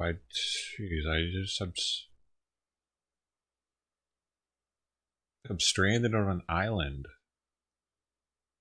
Help! Help! What's it feel like, man? I'm stranded on a fucking island with a cat.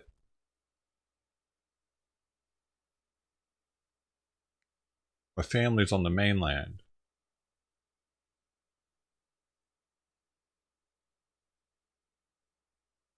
I don't want to leave the island though because I might return and all my shit's gone.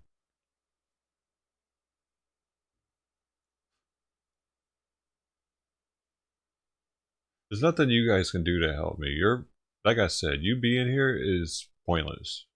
Me being here is pointless.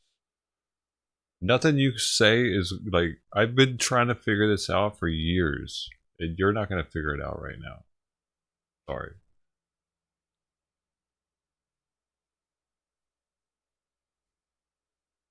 Do something else with your day. Do something productive. Leave me the fuck alone.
Are you telling me what to do, Mob? Here, let me help you. I ain't have to worry about coming back. Rule number 1, don't tell me what to fucking do.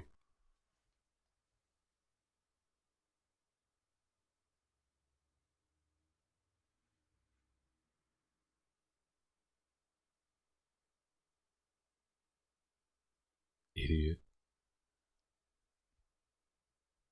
Coming to your fucking house telling you what to do.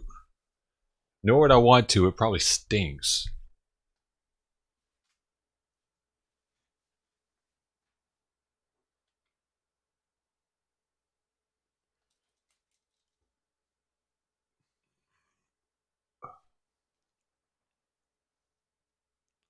These fucking random people I've never seen before try to give me some kind of heartfelt advice.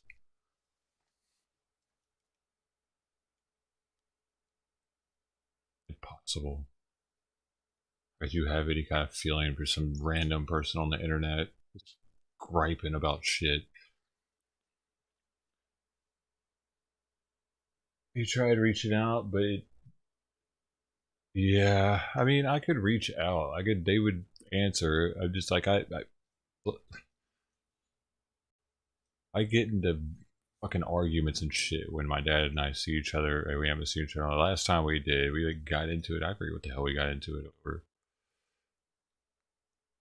But dude, I don't know. It's probably not even safe, dude. That dude's pointed a gun at me before, locked, loaded, safety off, finger on the trigger. He shot a hole in my kitchen floor, in their kitchen floor. It's still there. The only reason it went off and he didn't shoot me, it could have, like, my mom hit his arm down, and that's when it went off into the floor. But he was like this. My mom was like, "What are you doing?" She almost left him for that. I convinced her not to. She was gonna leave him, and I was like, "Mom, come on. You know, he was drunk, he did this and that." So yeah, I don't know. I don't know. It could be dangerous for me to just show up like, "Hey, let's get this worked out." I don't know. Maybe he's senile now. It's been a while since I've talked to him. He sees me as an instant threat or something, or maybe he just always wanted to kill me. Who knows? Show up, he's like, "Yeah, my chance." Because he can't come here anymore. Apparently he's too old to travel this far. That's what my mom said last time I talked to her about it years ago. She's like, oh, your dad can't make it that far.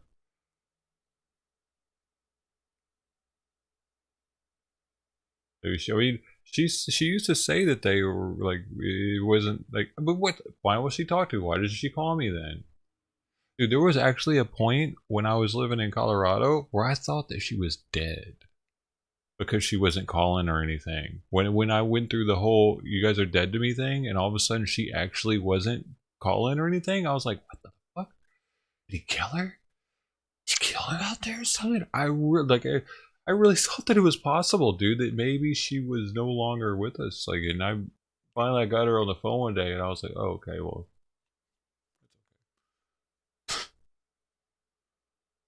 Because they're out in the middle of nowhere, dude, and he's got tons of guns, dude. It's actually like concerning. Because sometimes, like back in the day, they used to get in a lot of fights when I was younger. Like, you know, dude, I don't like it. I don't like her being out there with him, honestly. They sleep in separate beds, even. Your parents do that?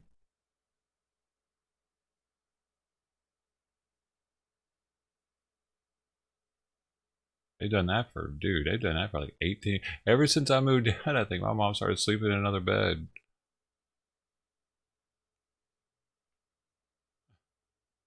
I mean, she says it because it's because he snores, but he has a CPAP machine now.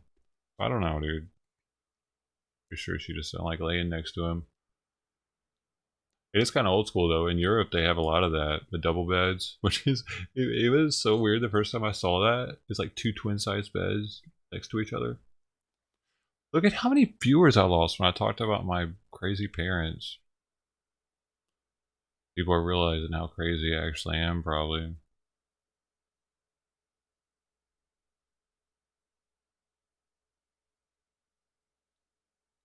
Eight people.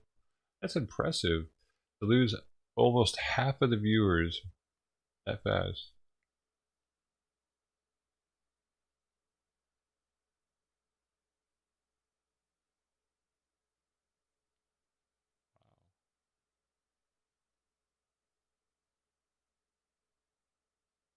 Maybe I really am fucking a nutcase.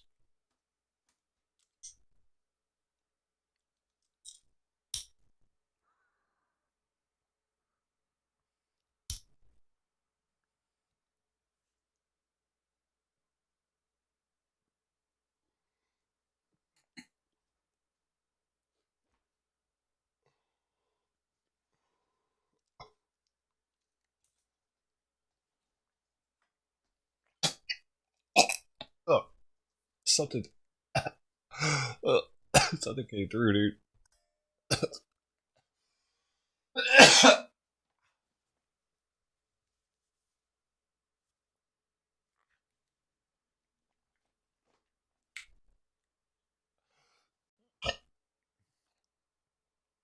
That was gross. That was a lot.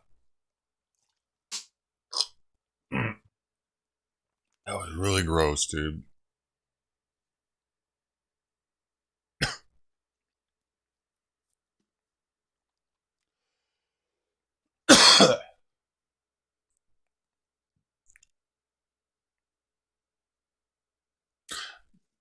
I mean, from one of them doing some crazy shit. Who knows, dude? But I mean, I'm more in fear of just one of them, like my dad dying from natural causes because he's so freaking old now, and that's like, dang, dude, that sucks. Like, I don't want to miss the final. He can't have much longer, dude. And that's really bothering me a little bit. Dude, if we aren't, having that good of a relationship, he's still my dad. Taught me a bunch of shit.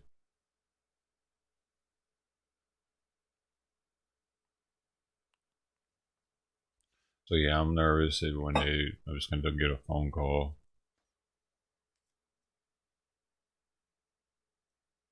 He was, dude. Was born. My dad was born in the '40s, dude. So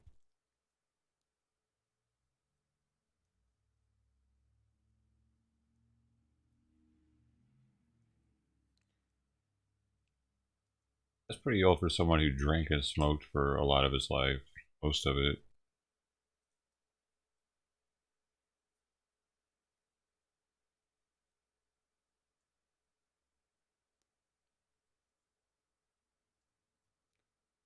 Well, 1934. Whoa.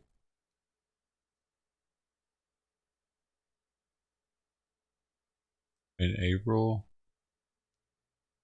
Oh, I'm sorry, Maggie. Damn, that was a couple months ago. I guess close.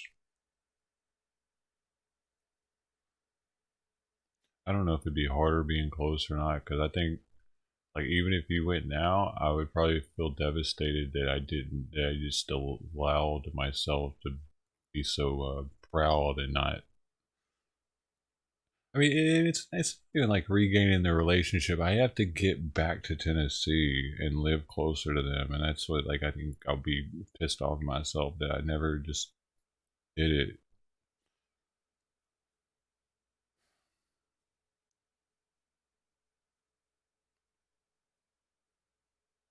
Bother me forever. But yeah, if you like, if I were to have a good relationship with them instead, I wouldn't have that guilt. But I would like it. It would be maybe I wouldn't have. It wouldn't be as bad. Like I wouldn't. It'd suck. I'd be sad, but I'm gonna be sad anyway. I'm just gonna be sad and guilty now.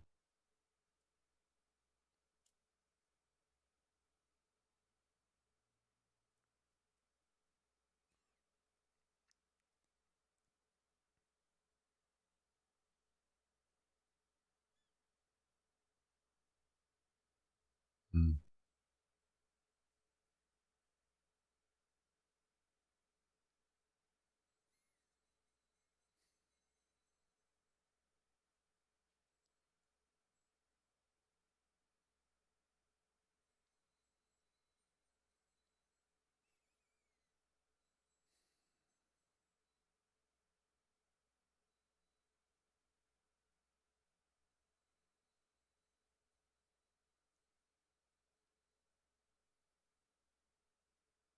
The longer you go without talking to your family, the easier it gets not to call them. It actually gets hard to call them. At some point, it gets harder. It starts getting harder and harder to pick the phone up.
I miss having this illusion as a streamer that I was a happy person, that I am a happy person. I miss that. I miss having this kind of. Hey guys. I never really had it to the full extent, but I was trying.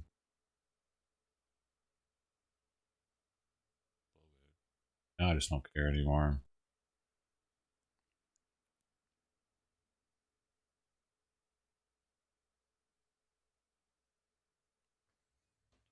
Fuck, man. Gotta figure this.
and then I go and lose all my money. That's just really a cherry, dude. It really just fuck, man. I was already in a bad spot, man, and then I lose everything. Most of it. Almost all of it. Enough of most of it to be really fucked, man.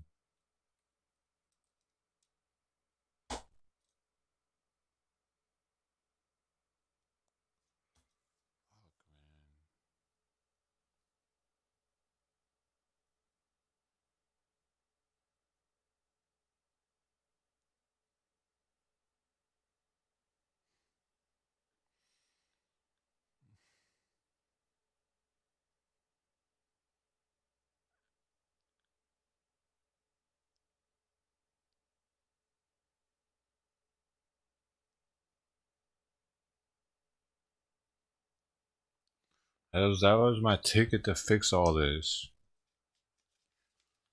My ticket to get out of here, get back there, start figuring it out, maybe slowly, and go from there. But now I'm just right back where I was 3 years ago.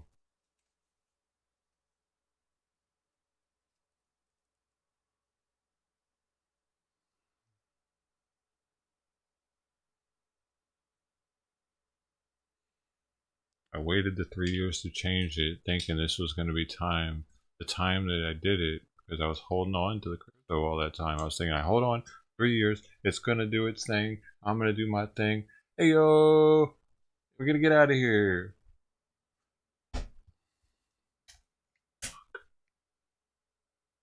Hey man, that's really all it was to me, was to do that. I had a goal. That was my fucking goal, man, and I fucked it up. I had it, man.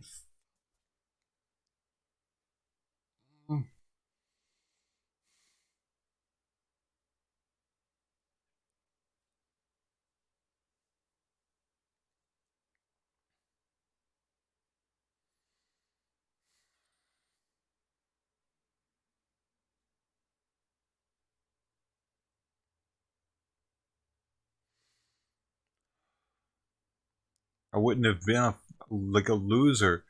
I wouldn't have been the son that lost all his savings. I would have been like, hey, he made an investment. Look at him. And he used it to move back and be close to his family again. He invested in getting close to his family. And now it's shit.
Oh yeah, I wish some of that stuff.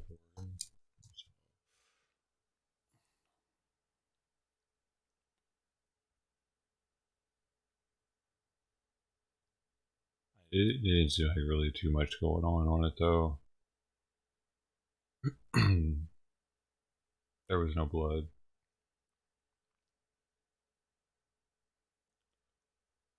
Bunch of spraying and yelling.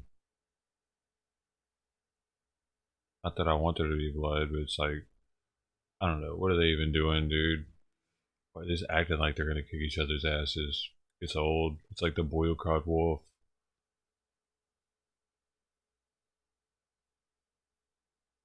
Annoying ass.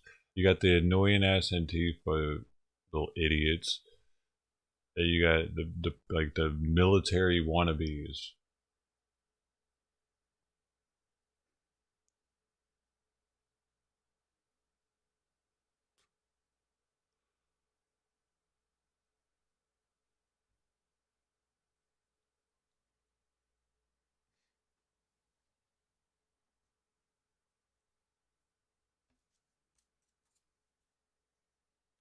Oh, it only lasted 30 minutes. I went to sleep before it even ended. I was just like, yeah, I'm good. They were still yelling at each other, and dude, there were still like three cameras up when I when I got off.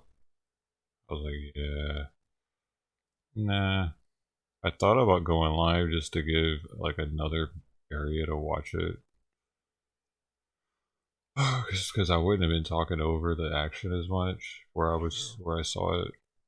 I would have let it, because I don't know, I like hearing the little shit that they're saying in the background. I couldn't hear any of that. But it felt like it wasn't going to last very long just because Antifa was running away so much. See, here's the thing, dude. Antifa is not going to stick around if the cops aren't there. Not only are they wanting to egg them on and give them a hard time, but they know they'll protect them. Every time. So, yeah, I didn't think it would last long. They instantly started running. I'm surprised they even showed up. But they must have had a plan. They're like, hey, we're going to get there, and then we're going to run. Right? Go. Two-step plan.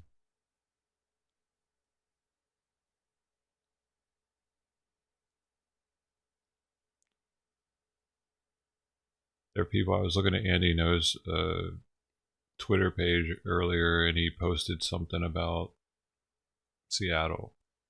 I can bring it up here. Let's see.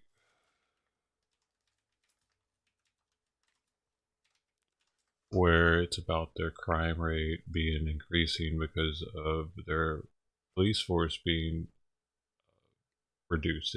He's getting that from this video where this dude gets his at. Hold on, where is it? Is it still here? Dude, where is it? Simon, please don't bother me right now.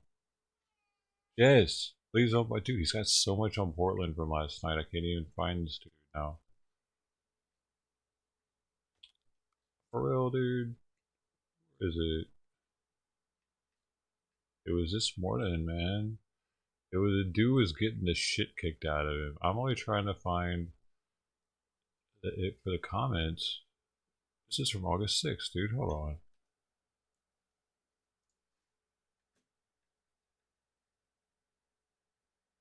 Maybe he got taken down. Weird.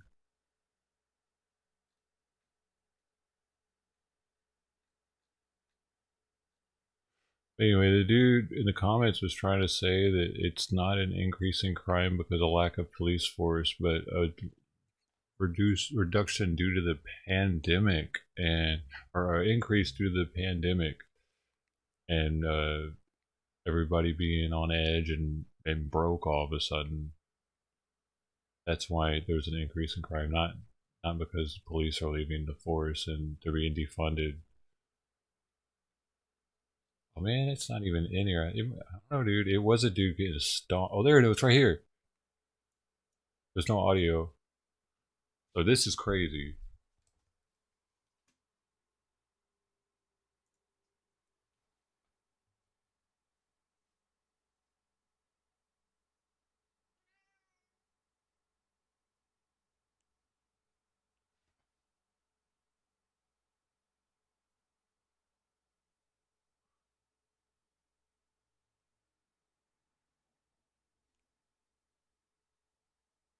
Bruh. I don't condone it, YouTube. Okay? Leave me alone.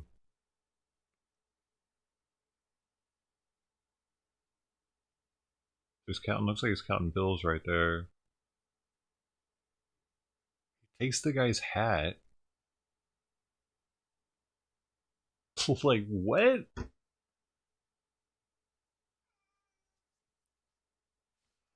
Simon, please shut up.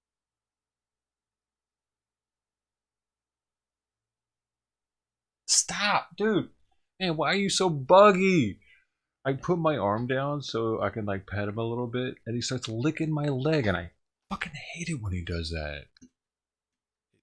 Tickle hurts. It's not pleasant.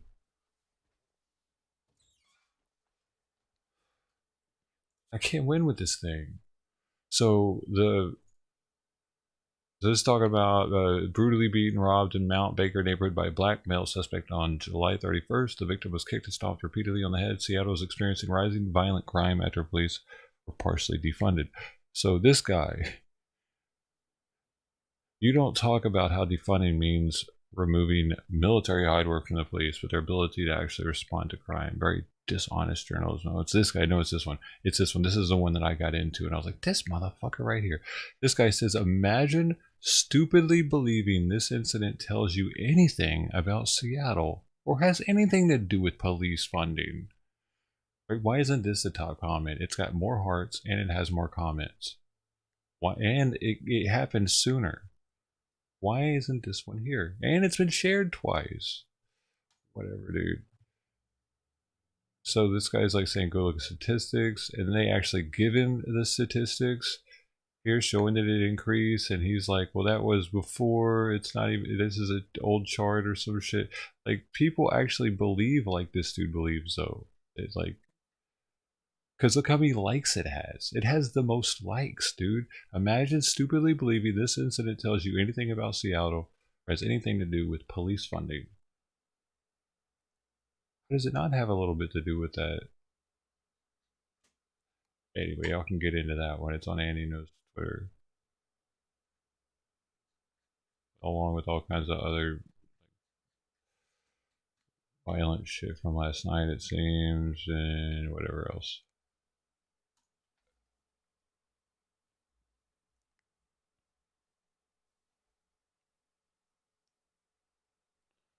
I don't know, I was getting to a point on that for what we were talking about, but now I lost it. It's all good.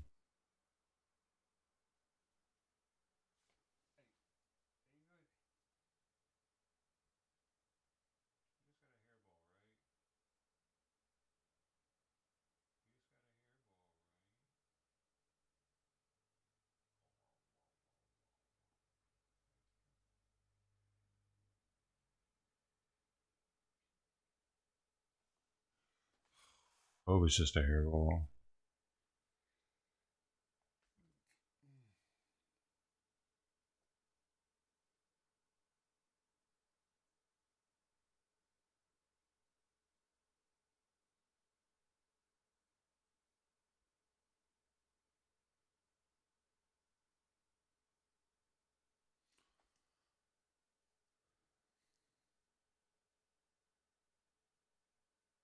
You wouldn't go outside without a gun?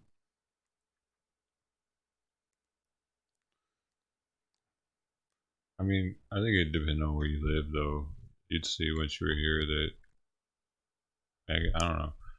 California is really strict on gun laws. I don't, or is anybody walking around with a gun here? Do they even have that?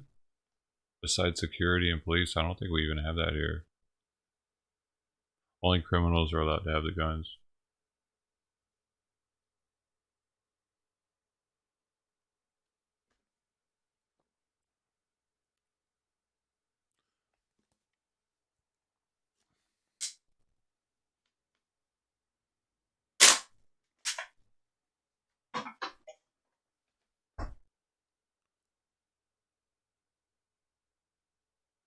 cow? I don't know. What the hell am I gonna do with myself? I gotta figure this out, man. Shit.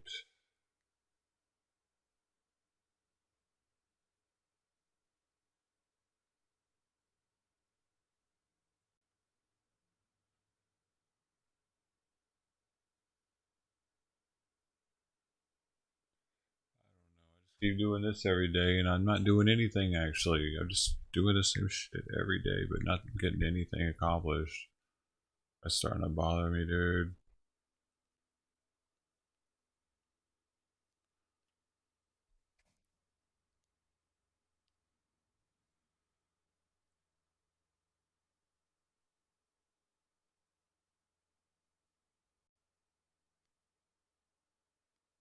Freaking out, man.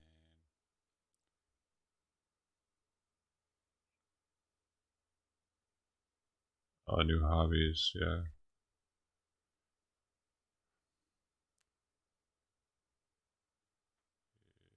I don't know about that.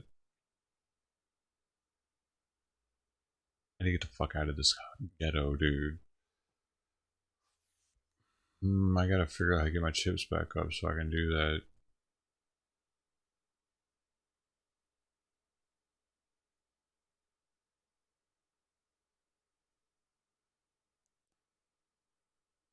I don't like living in the hood, I realize that now. Especially when it's this expensive.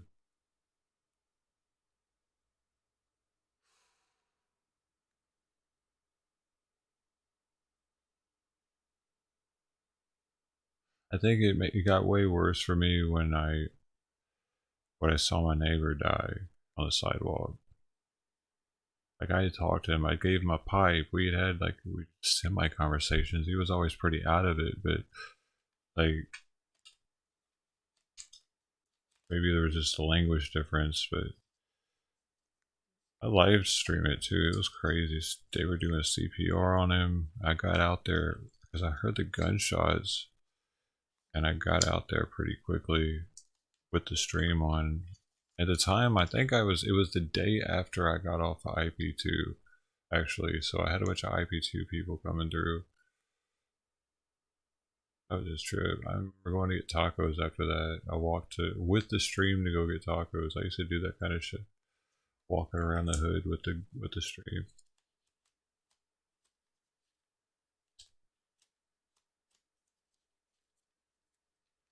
We used to go eat tacos.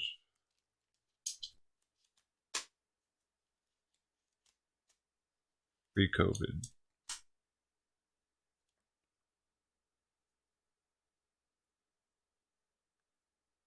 I wasn't always a desktop streamer.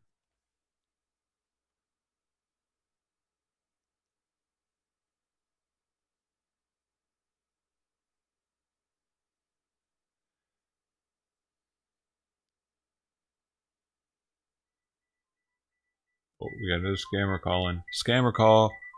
Is it?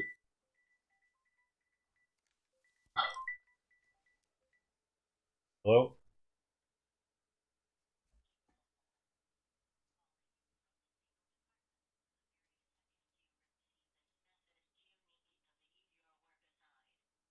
We can discuss about your case and take necessary action on this matter. In order to connect federal agents, press 1 and you will be connected to the concerned department. If we don't hear from you, then we will be forced to take legal action against you. Press 1 and you will be connected to the concerned department.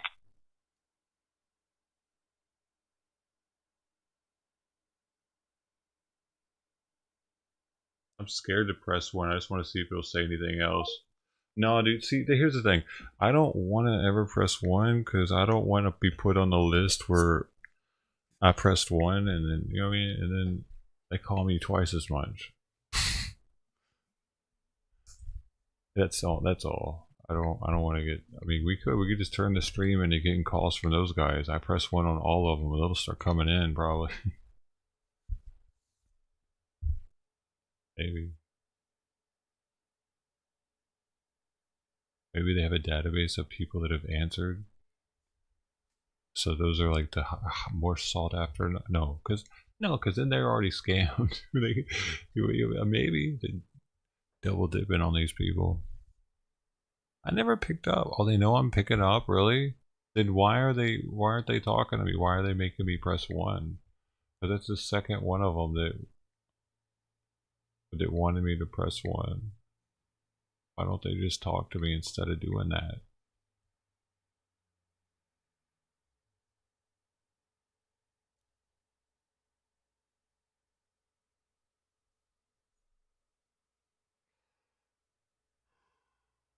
The weird way of doing things they have there. Must be an Indian thing. If you hit hang up on you. Well, I did win. That's twice in a row they hung up on me. They must hear my voice then, and they're just like, oh, nah. No, we're not gonna trick this guy. I don't know. I doubt that's the case. I don't know why they're not disconnected. Are you sure? You sure they can already hear me?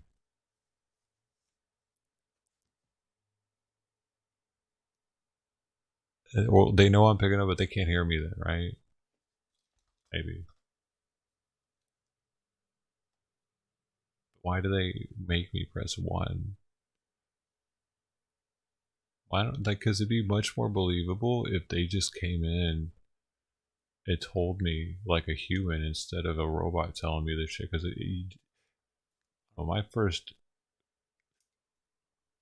thought is it's a scam when I hear some glitchy ass robot voice going on. But if it was a person, I might think twice about it. Like if I interrupted it and it started talking back to me, all of a sudden I'd be like, "Oh, what's up? What is this, sir? We just seriously, dude. The other day I had one that was illegal. It said it was a legal team or law office or something. So I called it back, and it gave me a dude. A dude answered, but this dude was American, and he sounded like he might actually. He's like, well, but he right off the bat said that lady wasn't available. But that was a real lady, dude. The lady on my voicemail is real, for real. That's not a recording. That's a person that called me, and they said they needed to talk to me about some things before they sent out something to me. But when I called back, he was like really quick at being like, "Yeah, she's not here right now. So, what was your case number?" I'm like, what kind of law office is this? And he told me the name of it, and I looked it up, and I couldn't find anything on them. So that already had me kind of like, what? I don't know, dude. Okay. Actually, I told him I would call him back. I called him from a different number, too. I called him from this number. And I told him I would call him back, and I checked him out online, and I didn't call him back because it seemed really weird that I could, like, you would think a law office, you would easily be able to at least, if not find them and figure out a lot about them by typing in their name, but it maybe even connect the phone numbers to them somehow in the internet. Like they normally would have a phone number that's known, and that's what they would call from, not some random number, right? I think it was some fake law office trying to call me, but they had real American people doing it. Like this dude, it was like some dude and his girlfriend probably sitting at their house, paid for a bunch of numbers and names off the internet on the dark web, and they're just sitting there trying to scam people all day. That's what I see. So it's not just Indians doing it, unless I get something in the mail from the law office, which I haven't yet, and that was like 2 weeks ago.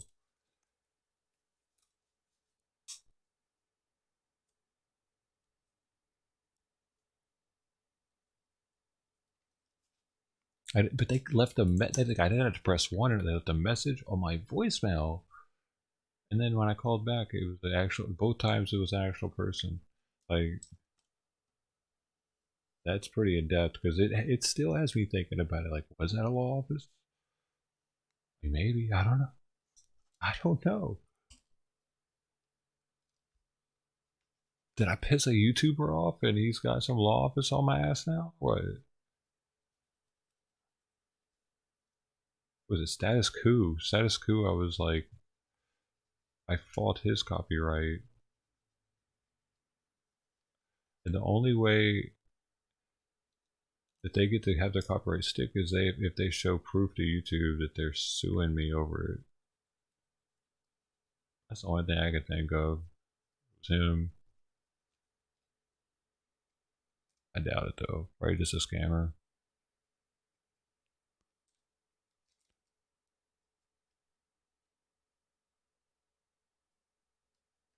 Called you asking about a house.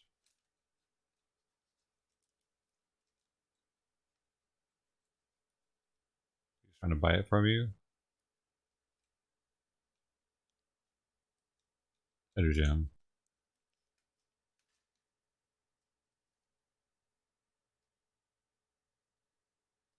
Hey, you too, man. Have a good rest of the day yourself, dude. Thanks, dude. Appreciate you, man.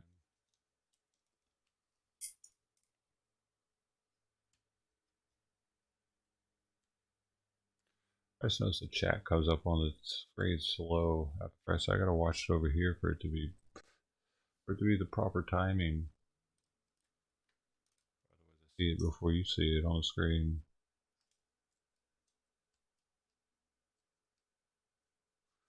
Bro.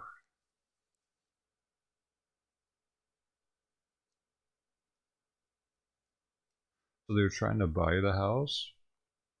Oh, it was. Oh, it probably was a realtor then. Could be.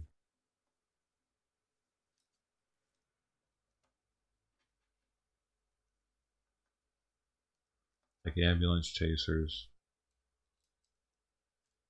Ambulance chaser realtor.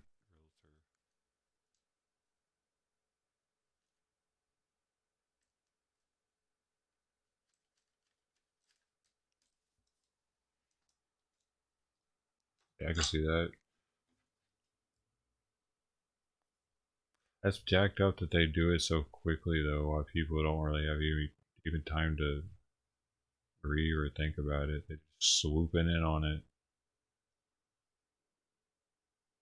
I mean, right now it's tough though to get a house. Houses are in high demand, hot commodity because they're so freaking expensive because no one's getting evicted.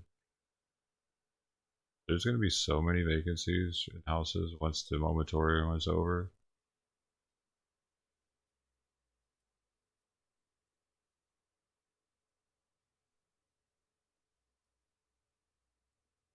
Right now, everyone that's paying rent is pretty much paying for the people that aren't paying rent because they're increasing our rents. And those people that aren't paying rent are also getting increased rent, but they're not paying it, kind of thing, right? I don't know, because so they're actually doing it because those people aren't paying their rent. They got to make that money back somehow, and it's increasing the other rental properties that are paying their rent. My rent's definitely got increased here in the pandemic. It has. It did by $100.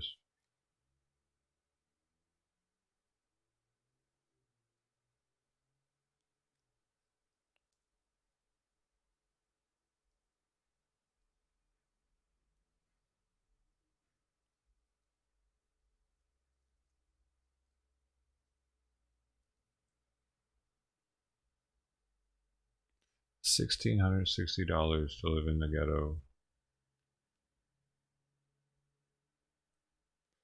I feel like this place would be better suited to have like a ton of migrant workers in it or something. They'd be way happier with being here.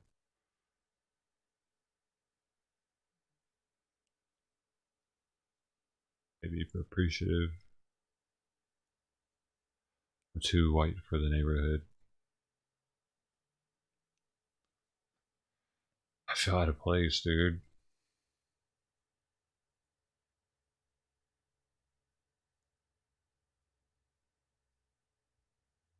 Gringo.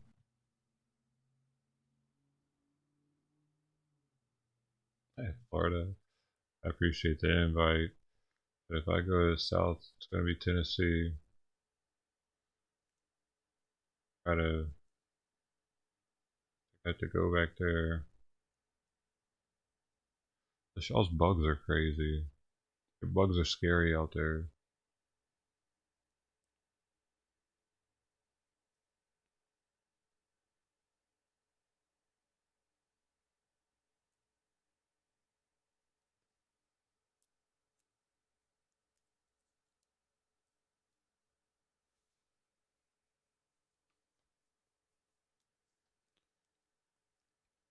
pretty much a rainforest or something. Like, swamp is like a rainforest, all kinds of crazy stuff in it.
This thing actually gonna go to 100K. Come on, dude. That's gonna be so gutting if it does that.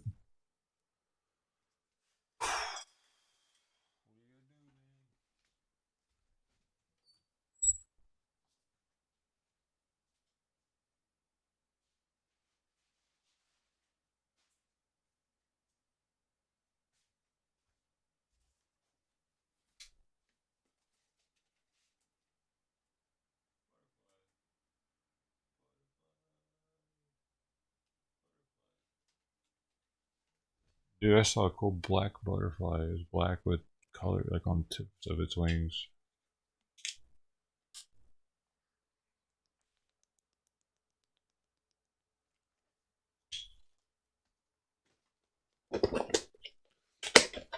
So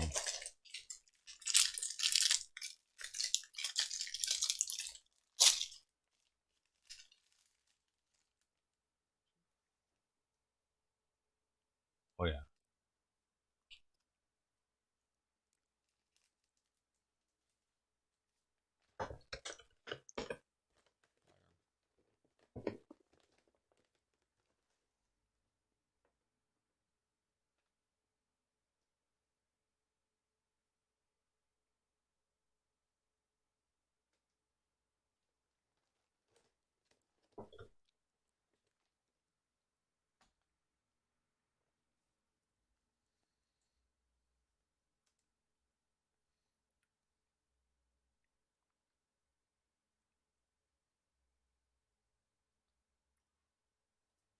And actually went up. Really looked like it was gonna go down last night.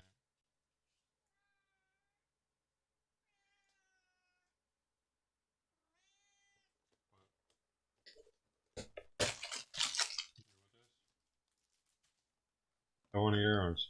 You can have one too, man.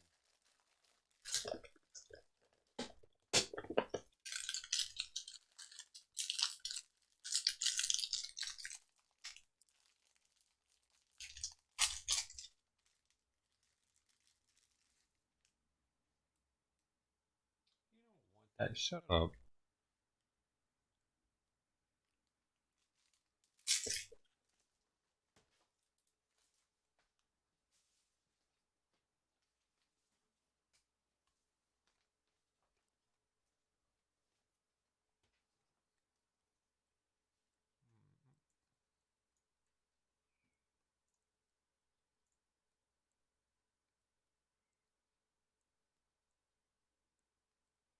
Dude, those are so sweet though.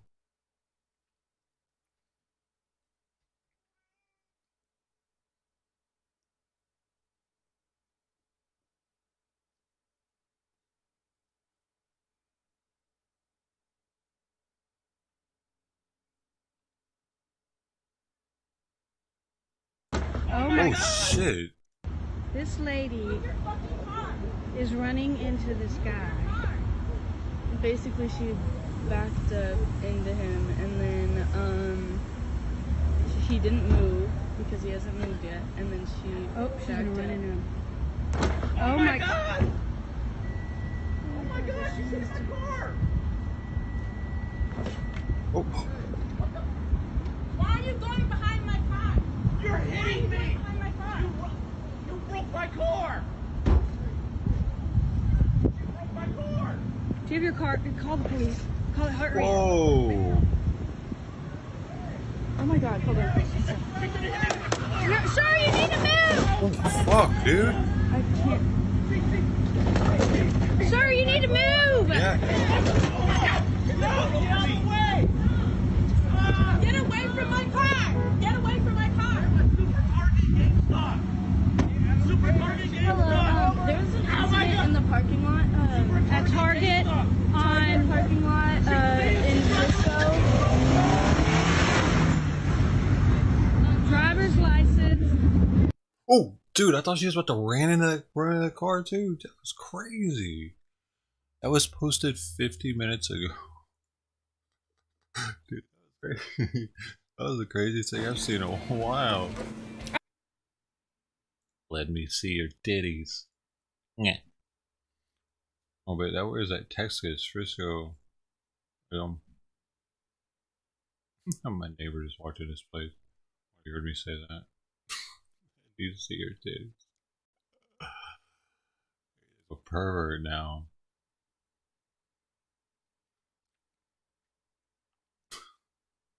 It sucks. Look at that.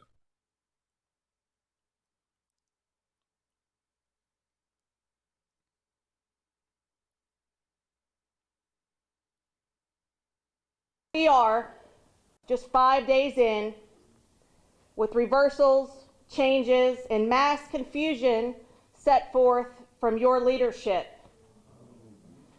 I could list the scientific studies regarding the negative impacts, both physical and emotional, on children wearing masks. I could recite studies that disprove the benefit of masks altogether. There are many, and you've heard them before from— Oh, better not play that. Found me on YouTube.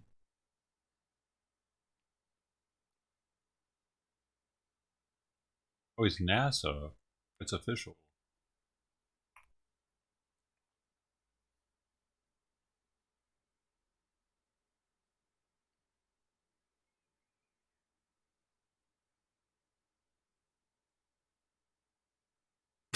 Person of interest number 1.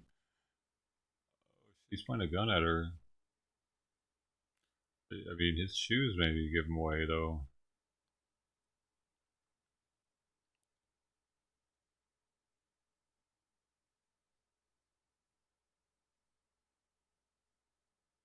DC. What? Another one? Dude, this is happening almost on a daily basis. A family member accidentally shooting another toddler, kills father. 29-year-old father was sitting on the couch eating dinner when his 2-year-old son picked up his gun thinking it was a toy and shot his dad in the back. Dumbass. Why are you gonna leave a damn gun laying around with a 2-year-old? Right there. Suicide mission or something.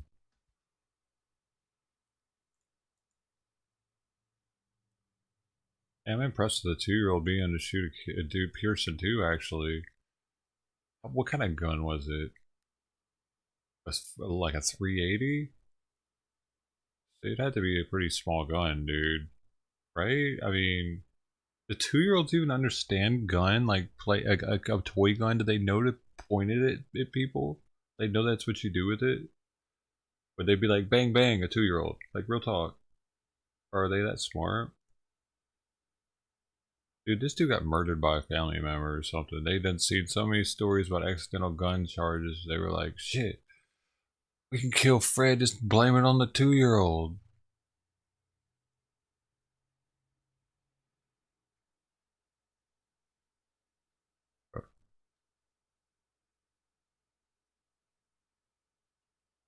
You know someone's done that by now. In the history of people having guns and 2-year-olds or 1-year-olds, someone's blamed a murder on a toddler and got away with it.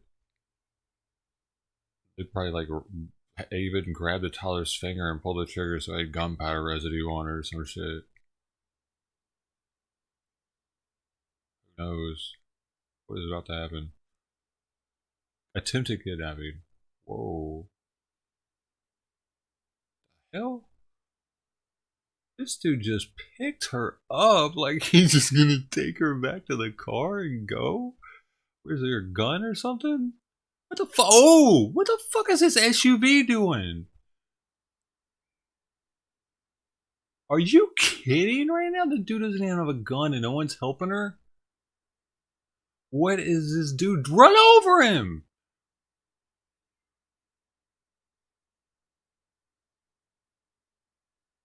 I'm pretty sure you're allowed to run over somebody if they're doing shit like that in public.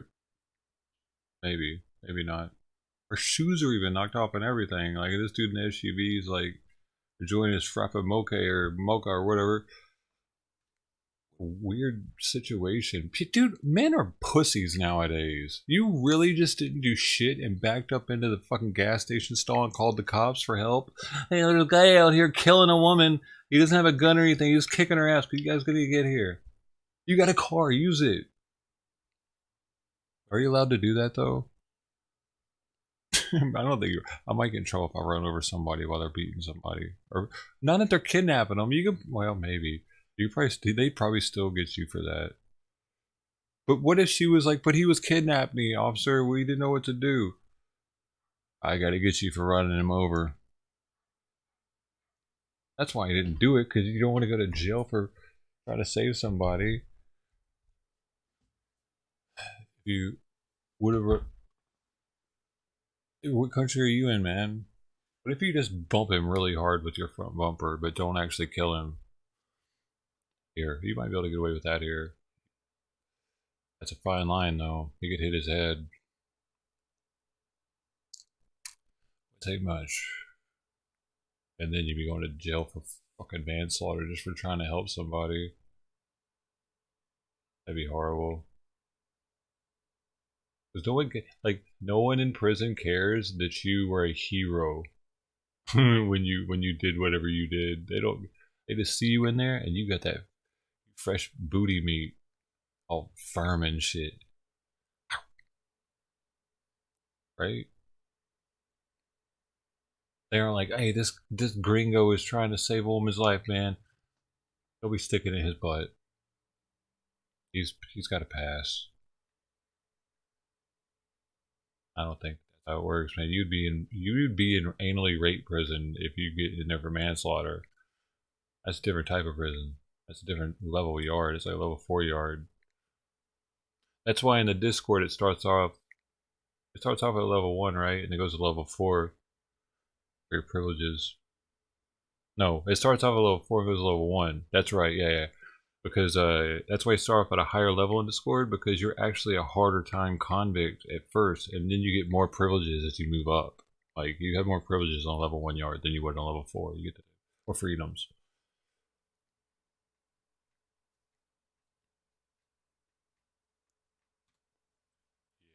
Yeah, you probably wouldn't want to hit him. But you could at least do... I got something in my car I could beat somebody with, though. What the hell is going on? Oh, this dude's dead. It's a tire knocker. It's for checking out tires on a semi. So if I'm ever in that situation, I see some shit like that going down, I can just grab my tire knocker and my pepper spray. With the two of them, if he doesn't have a gun, it's a game over for him. He's not gonna fuck around anymore. Dude, there's a cub inside the grocery store. Dipped around the grocery store for a while, then ran outside. Police say there were initially reports of 3 bears at the scene, but they only found 1. Animal control was able to tranquilize the animal and then relocate it to a suitable habitat. A bear cub just decided to check out the offerings inside a Ralph's. This is in Porter Ranch. You don't see this too often in Porter Ranch. He was just taking a walked right in. The small bear sniffed around the grocery store for a while, then ran outside. Police say there were initially reports of 3 bears at the scene. It's hilarious. He smelled the food in there probably. He's like, bro, y'all got everything. Everything's in here. He's probably going to remember that forever. He's going to be telling his bear friends, like, yo, you won't believe what they got down there, man. Regular smorgasbord, all the food you could want. It's in one place. We got to go. I said we could take it. You better watch out. That grocery store is gonna get taken over by bears one day. They're gonna get to talking. Play Dragonary.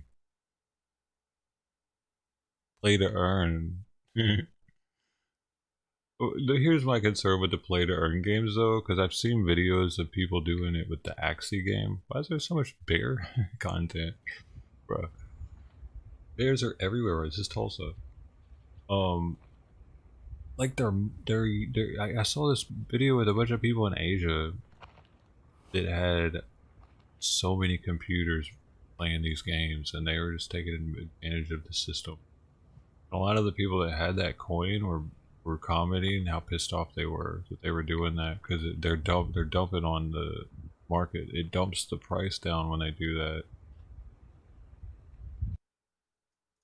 I don't know about those pay-to-play crypto games right now, dude. What the?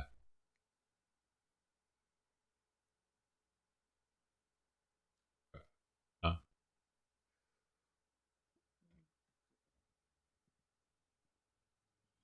You okay? Oh, dude, I forgot my.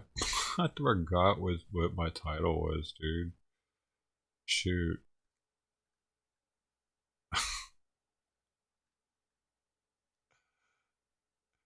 Yeah.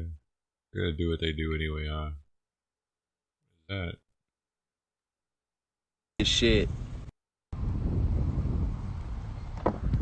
Oh, watch your dogs. Cause there was Didn't even take my dog to the dog park, you fucking crackheads. Come on, man. I mean, to be fair, that's probably not gonna do anything to the dog if they're a crackhead. It'd have to be an opium junkie. Then it might, because if it's fentanyl. Or, I mean, meth might mess. Would meth mess a dog up in that amount? Probably. Wouldn't be good for it. Crack wouldn't do anything, though. Proper nomenclature.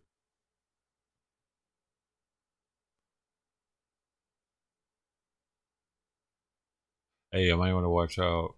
Your gun might be messed up. 6 Hour is being sued for a defect. So maybe they're fixing that part. If they are, you might want to get it.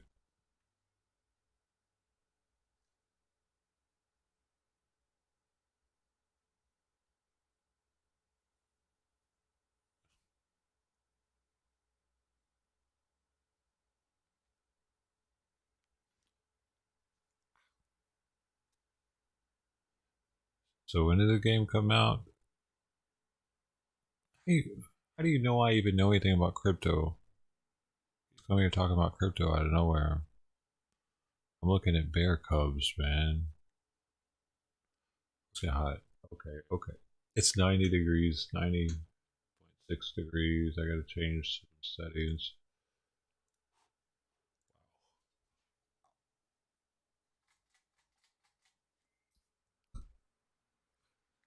Sweet. Oh, it's really hot in here. I got these earmuffs on.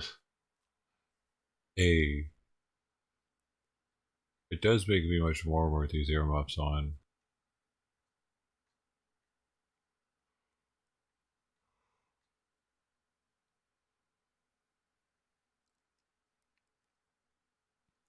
Where's the news?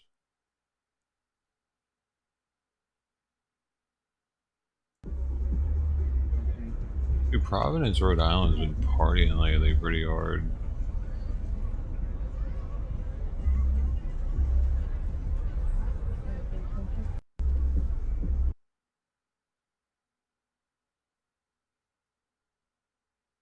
CG was live last night at some festival in Washington, D.C. That's definitely not the button I'm pressing, but all. 35 years. Nope. Hi. Nope, I didn't mean to make this big. God dang it. Go away, lady. You're not CJ. You shouldn't be allowed to use that. I don't appreciate it. I can she just get her own channel.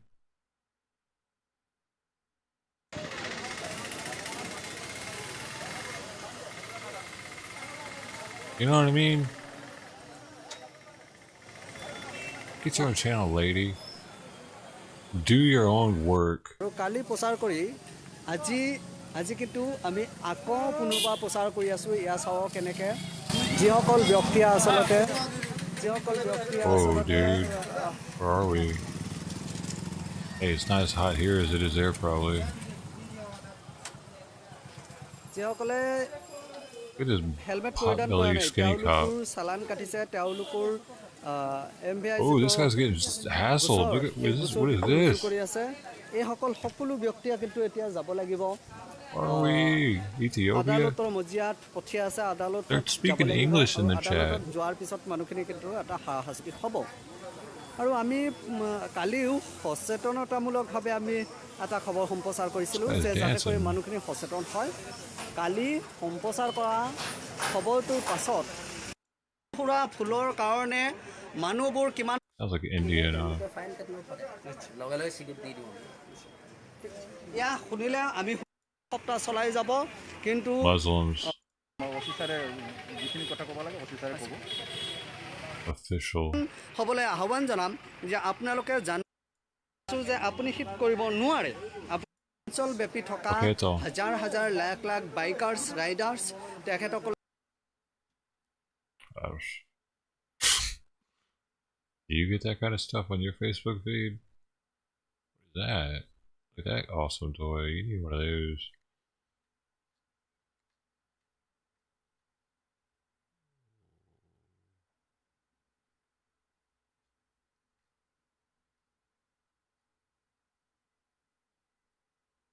Fatal shooting at Corona Costco. I didn't hear about that. It's a college town. Is that why they're so partyish? They are always out in the streets with their ATVs lately. ATVs and dirt bikes.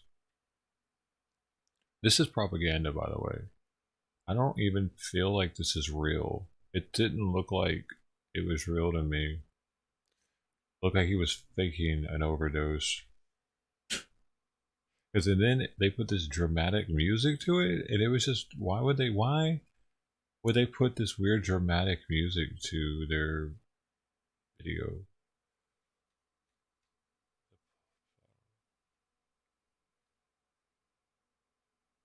Makes it weird. Definitely makes it weird. Weird music makes things weird.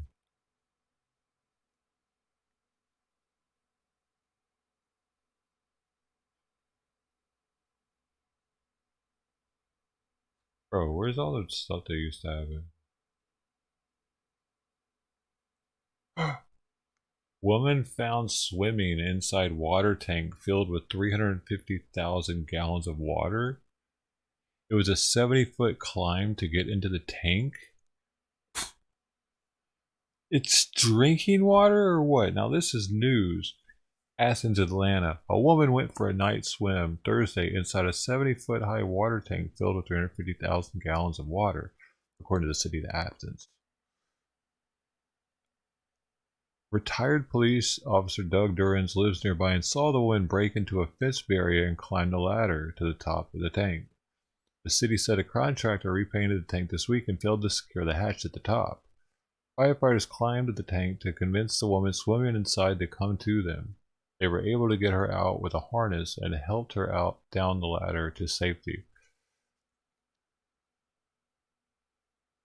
The employees with the wastewater department drained the tank overnight so it could be sanitized.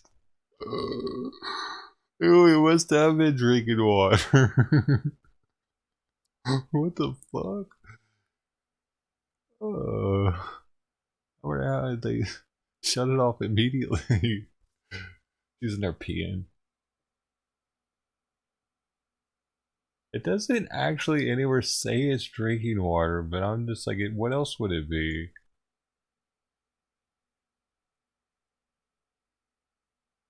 How would she have gotten out also if they wouldn't have showed up with that harness? Would she just died inside the water tank? Because I don't assume that there's a ladder inside of it. Did she just dive in and was like, fuck it, this is where I'll stay. And she just got lucky that the neighbor was like, hey, there's somebody going in the water tank. Because they're like, it could have been a way different outcome.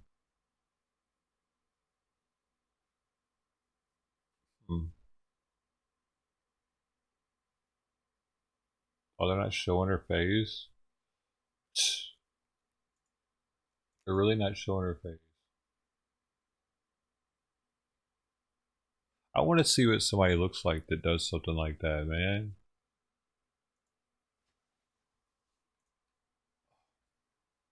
Oh, we double topping right here?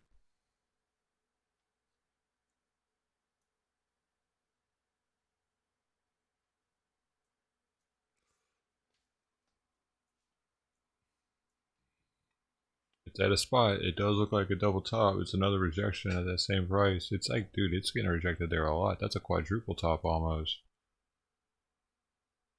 Price is at 46.4. 46.4. It doesn't like 46.4, dude.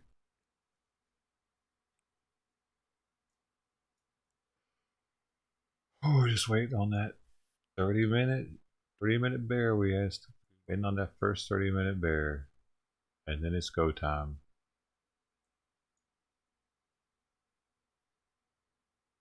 I need to start waiting on the second green bull or something. I need to pick the bull one that's the right one to go off of. We'll know that for the next bull run.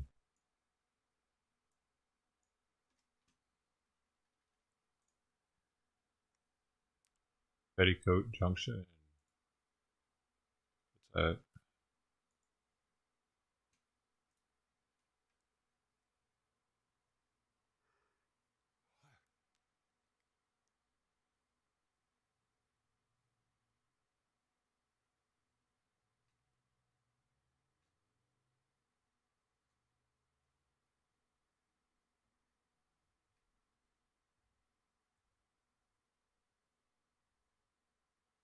$18 armed robberies in a month. Wow.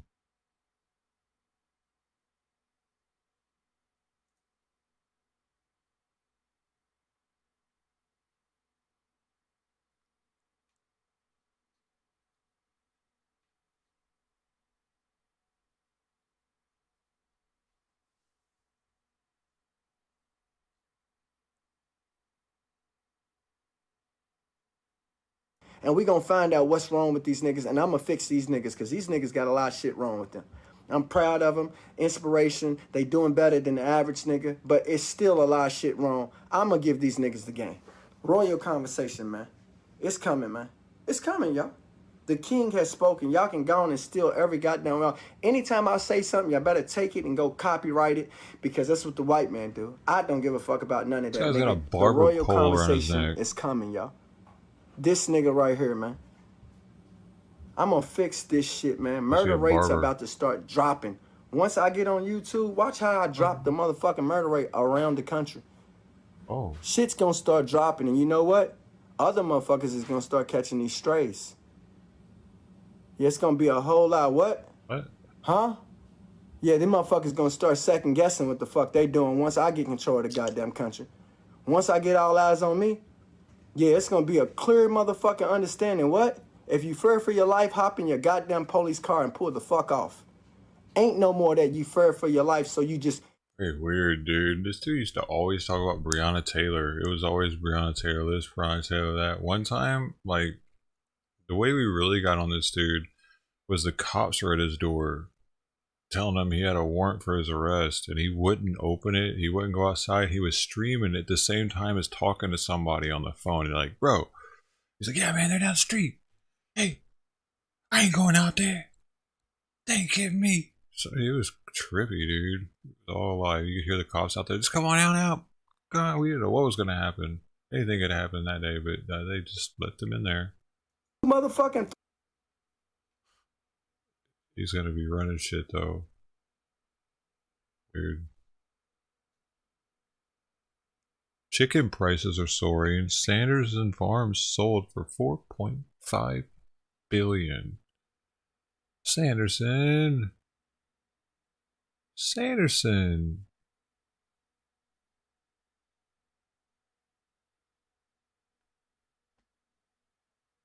Per share. Shares, Truby. This lady's in trouble for getting too close to the bears. Oh, she's talking about it? Oh, I thought that lady was talking in the corner. UPSPSCP. The post office is slowing down mail delivery starting October 1st. These states will have the biggest delays. Oh, great. Who we got? Where they at? Where are the states, dude?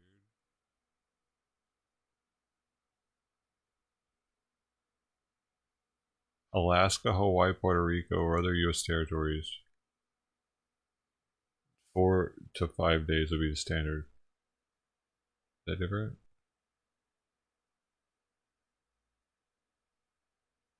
Is it? Oh, it says Washington Post analyzes 5-pound states west of the Rockies, plus Florida and southern Texas are likely to be most affected. Dang. Rockies, man. 70% of first-class mail sent to Nevada and 60% sent to Florida is likely to be delayed. Arizona, Montana, Oregon, and Washington may see more than half of their first-class mail deliveries slow down.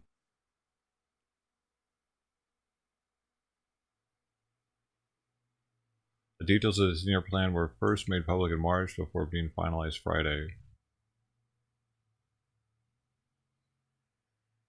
Postmaster General Louis DeJoy stressed the need to cut costs and modernize the agency's operations as its workload increasingly shifts from handling letters to hauling more and more packages. I was wondering how they're doing that, dude, because my mail dude, like, he does a lot of walking. He's not driving the truck every place like a FedEx or UPS guy does. They had to be getting super overwhelmed by Amazon. They just walk around with his bags, and I gotta fill his bag with all kinds of other crap. Like, wait, like they were having to do that before, but now, like, Amazon offloads so much stuff to them. It used to be all FedEx, dude. That was sick. Everything was like super quick.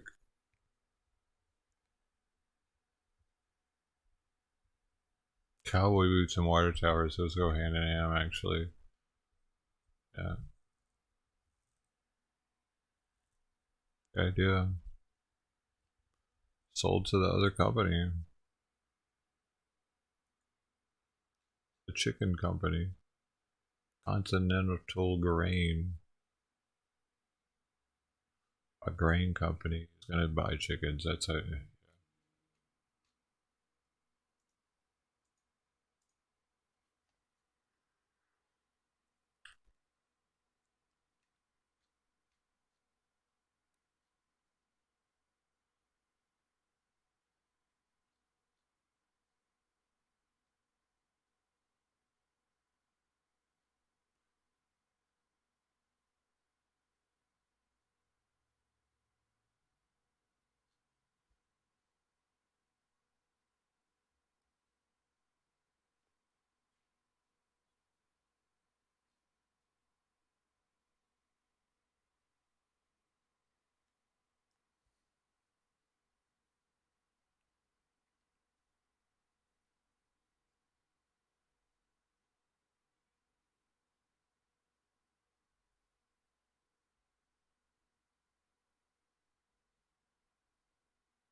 I wonder what happened to PDX then. He just disappeared. He wasn't there last night.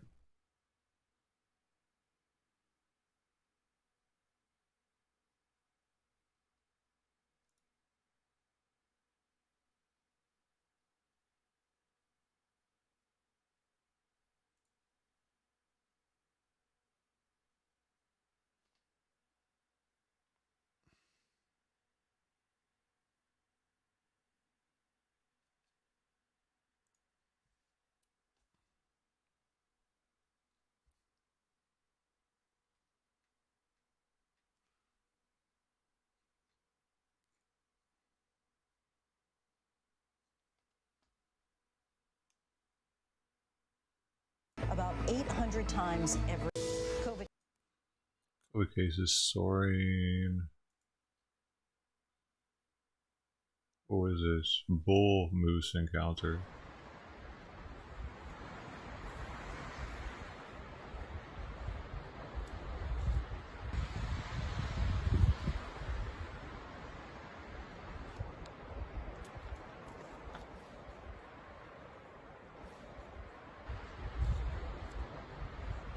Colorado.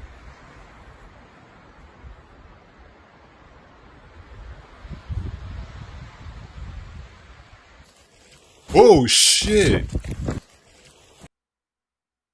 Man, that was a little more than I expected. Dang, it came quick, dude. Dang, it's like by then it's too late, dude. What do you do? Whoa.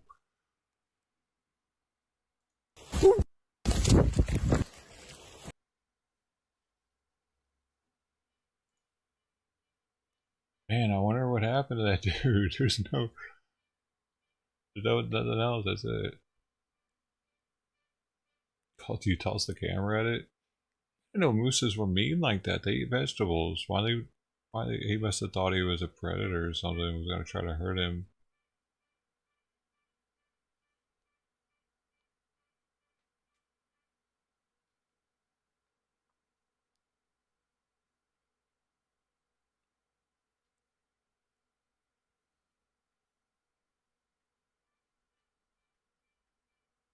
Whoa, dude, that's gross. Why am I getting this? I don't need a disposable incontinence product yet. You know what I mean? I don't. How do I end up on this list? What did I do, dude? I didn't look up at anything like that I remember. I'm glad those exist, or one day if I ever need wood, I can get them. I thought about getting one of these types of coffee makers. Drip. Dirty drip. Ooh.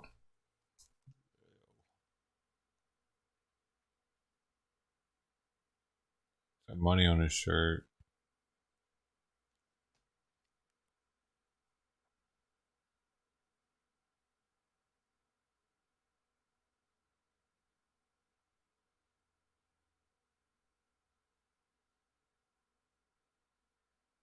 Each bracelet tracks an elephant. How does it do that? Comes with a wild elephant to track.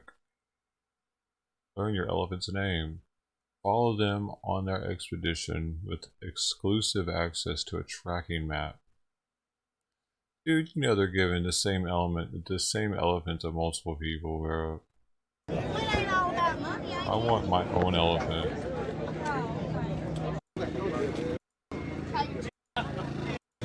Oh, let's go. Yeah, for his balls.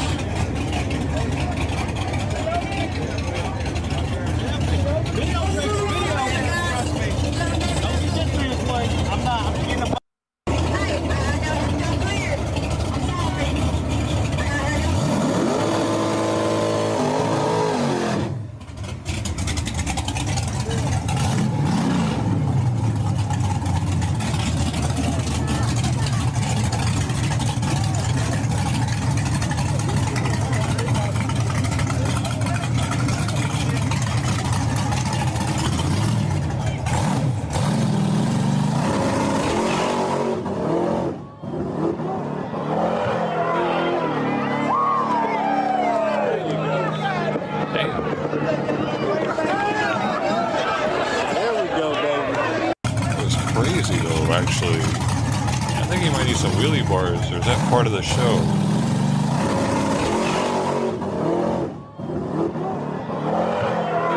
Dude, he did a freaking wheelie halfway down the track. Wow. That's skill, man. This dude's gonna be traveling the country soon doing that. What y'all think about that? We trying doing that at all the races, opening up. Hey, we got the wheelie truck, ladies and gentlemen. Here he comes right now. I see it, dude. He's perfecting that thing. Is he doing it over and over? They just coming there to see him do wheelies all day. Oh, he's taking people with him. Oh, that's epic. I just realized, yeah, that person got in with him. Dude, imagine never being with this dude. You're like, my turn. All right, this person's doing it now. Let's see if he does the same exact type of wheelie or if it's just like, nah. I wonder how much it costs. Is it free? It should be free. Oh, he's still on the less grippy. Oh, no, wait. Maybe it's the same grippy. It's just black.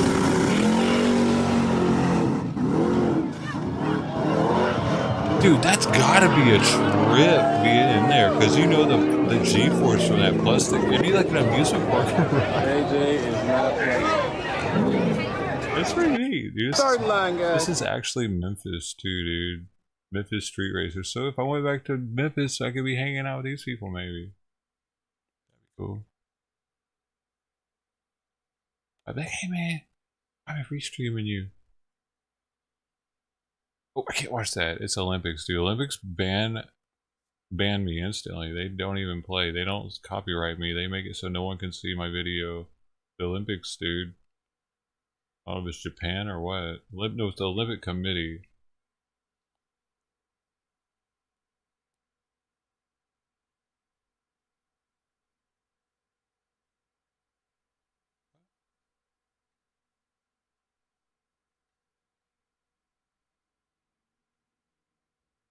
Oh, is that it? Is that why he does it? Yeah, so he should be paying them, huh?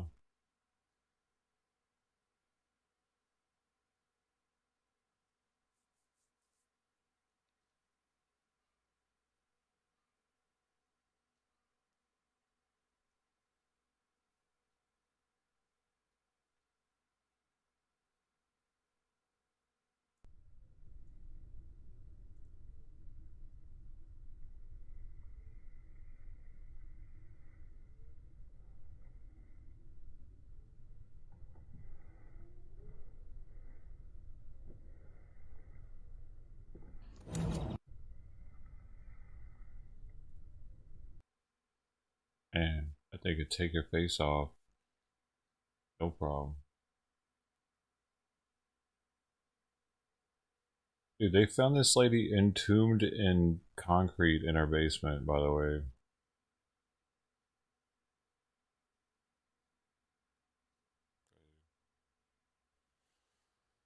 Oh, it's crazy how many people are doing. Maybe it's always been happening, but we're hearing about it more because of social media. But I guess we were always savages.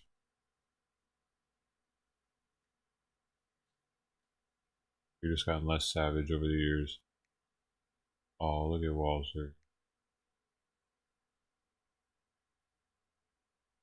Want to pretend to live on Mars for a whole year? Apply now.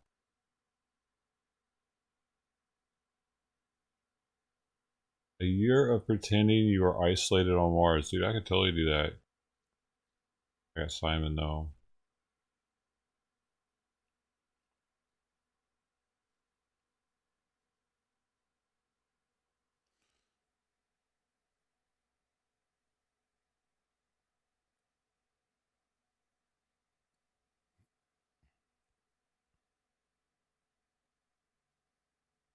So the Olympics was bad? I didn't watch any of it.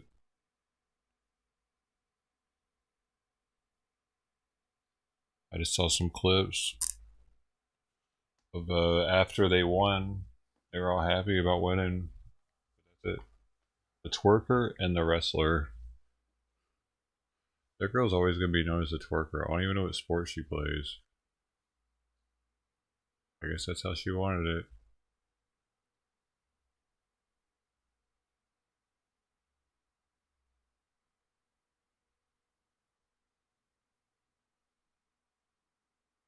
One of Jeffrey Epstein's longtime accusers sued Prince Andrew on Monday, saying he sexually assaulted her when she was 17.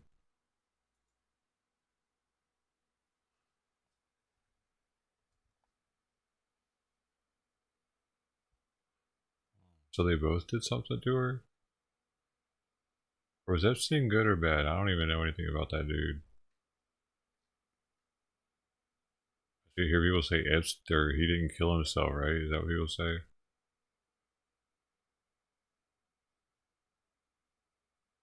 Oh, this might be good.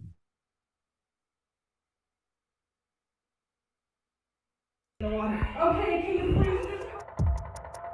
Three friends are trapped inside an elevator with rising floodwaters.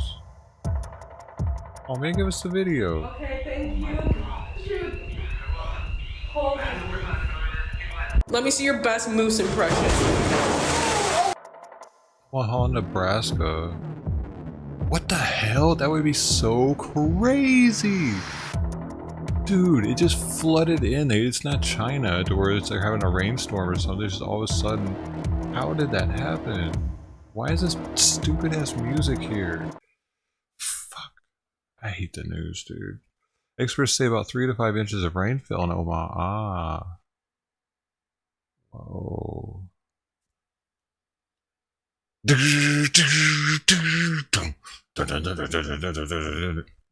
Why do they think that needs to be there? Told them that. Slap them. I just want the original video. Where is it? They don't give us that. You don't give us your source? You're worse than I thought.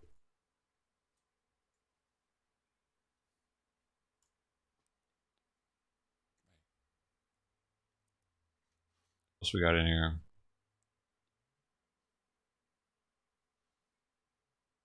Joint chews.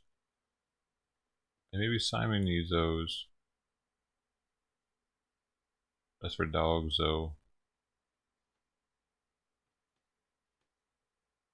I'm giving Simon some joint chews, but those, maybe they got some other ingredient I don't know about. I need to take him to the vet. So he needs to check up anyway. Oh, we need to check up anyway.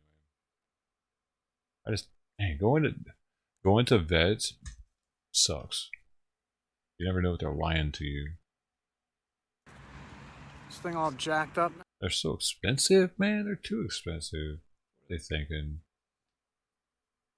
You think it's gonna be cheap with the exam, but then all of a sudden an X-ray costs like $300. You're like, what? What do you mean? I'm already here. Yeah, of course I want the X-ray. How much did you say it's gonna be again? Wait a second. You scamming me? I mean, it might not even be 300, but it's like, you know, I was saying that the medication, everything is more expensive if you get it there. All the extra stuff, that's how they get you. Dude.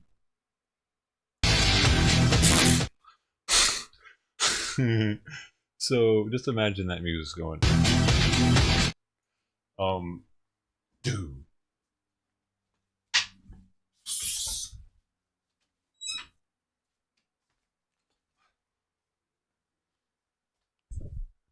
Elevator flooding.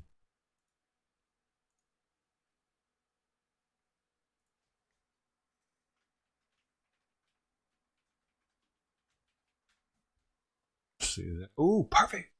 2 points for you. Which one's a good one? That isn't interrupted by any news broadcaster.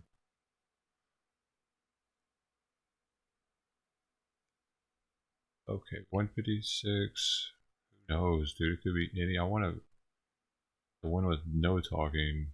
That one at the truly original. This must be it.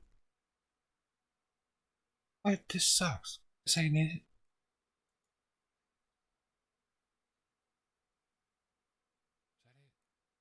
No, that's not it. To the terrifying video from a downtown Omaha apartment in. Space is. Hey. In the Action Kid. How did that happen? Here's his experience while his neighbors wonder how to clean up the mess. KETV News Watch 7's Waverly Monroe has our story. Dude. No. Is this it was a terrifying scene. Rising up to. It was only a matter of minutes. I was moving pretty quick. I think I said, hey, down. As one of. I just ran there. Why can't anybody just show us the video? Why do I have to have other people there with me? Where's my raw footage?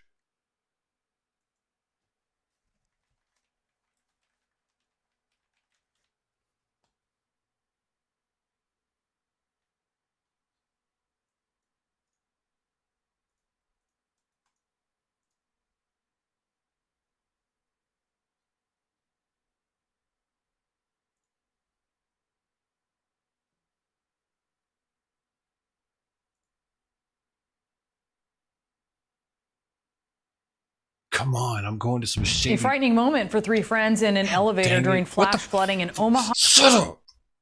Man, this is so irritating. You can't even get regular news anymore. This is some like a Associated Press like bullshit. You know what I'm saying? Like they take it. One of them buys it. The news organization now has it, and they divvy out what they divvy out to all the other news organizations. Is that everybody has the same footage with them talking around it for their local news network. None of these is actually going to have it anywhere because that's what they do. Okay, is this longer? This seems to maybe be a little longer. I mean, then it cuts to some other shit. I literally just want to see the uncut footage of the elevator scene. That's it. Is it too much? Is this it? I might actually disallow that. No, it's not. I still got some crap over it.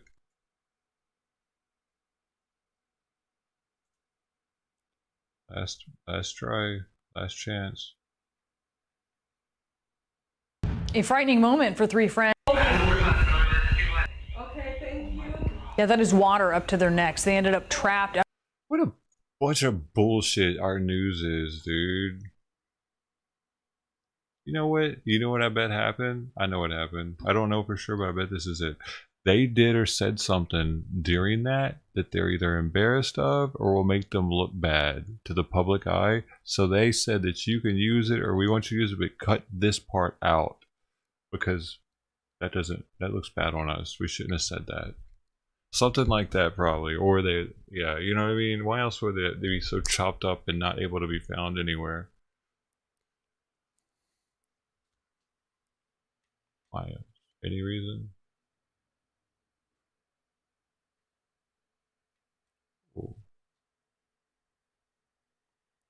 Well, grilling hamburgers, I like to brush them with the butter and minced garlic paste. Oh, does it not burn the garlic? Or the butter?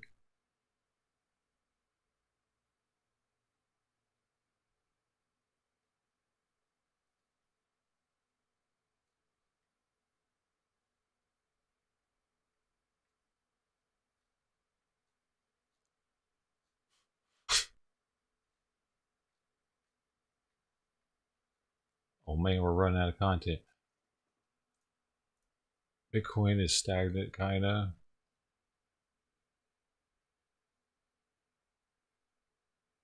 And it did go up like 900 a day, though.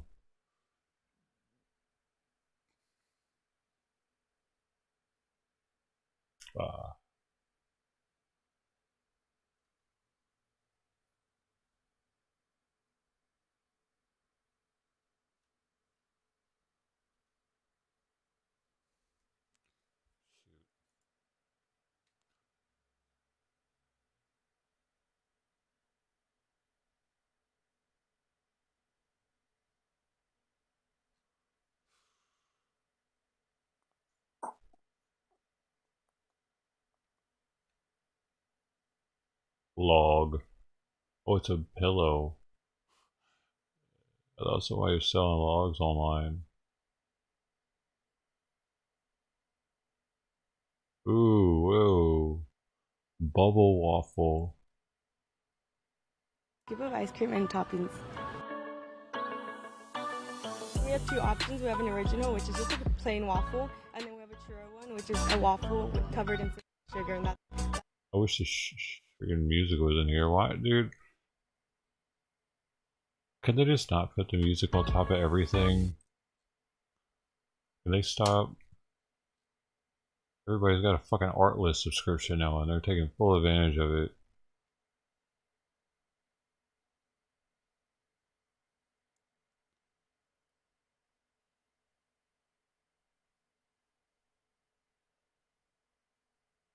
Yeah, Oklahoma City's kind of raw, dude. They do some crazy stuff out there. Oh, a panda cake. I just want to see him eat the cake, dude. I just wanted to hear him eat it. I don't want it like... What are some more panda crunches into the ice, dude? Oh, You want to hear this?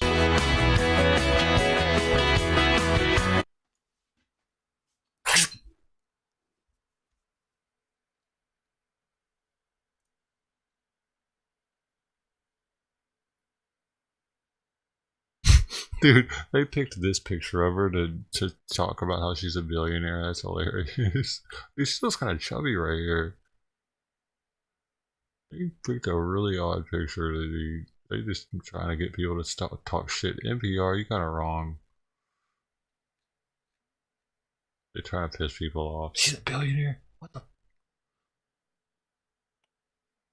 I saw one of the comments on one of those talking about that. How this lady was like, I'm 70 years old and I love her makeup line. You go, girl, or something like that. Oh, yeah. Yeah, fans of all ages. Keeps it juicy, huh?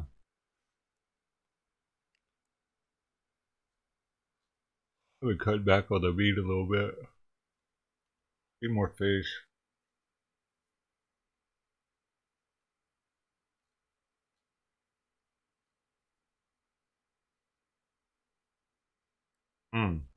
This dude drove through a Waffle House and 5 people are in the hospital.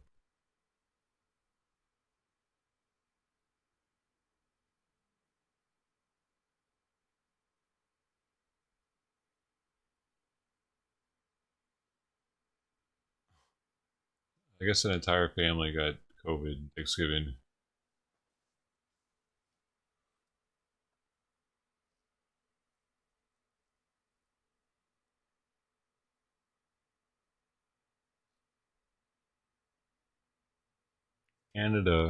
Canada reopens its borders for vaccinated U.S. visitors.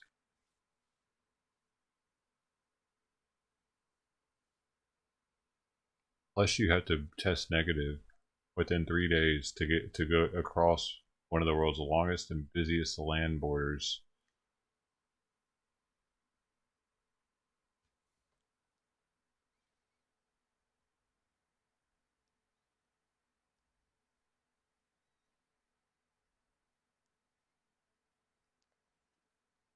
Hey, God Particles, you got 2 different, look at this, you got 2 different accounts, man, like depending on where you're logged in at. Did you know that? Because you made it to this, the MVPs, but there's 2 of you. That's gonna be a problem.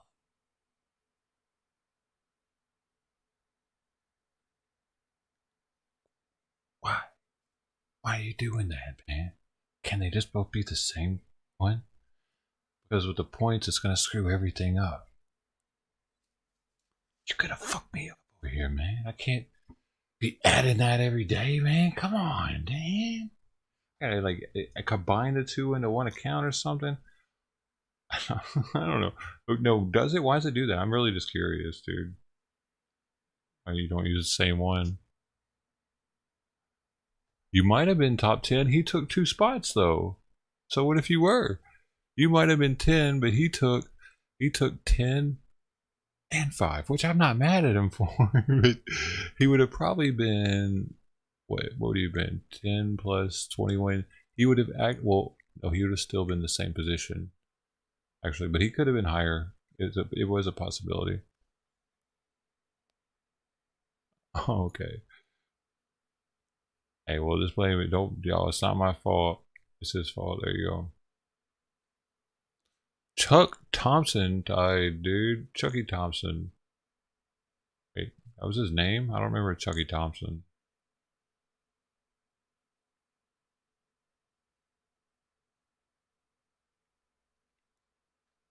RP.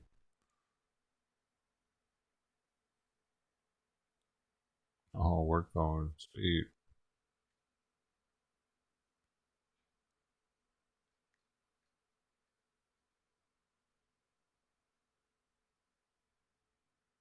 So, I thought we game. Now you're doing good though, Maggie. You're appreciated. His jacket is butterflies. You see that? His jacket is a bunch of monarchs or something. It's kind of trippy.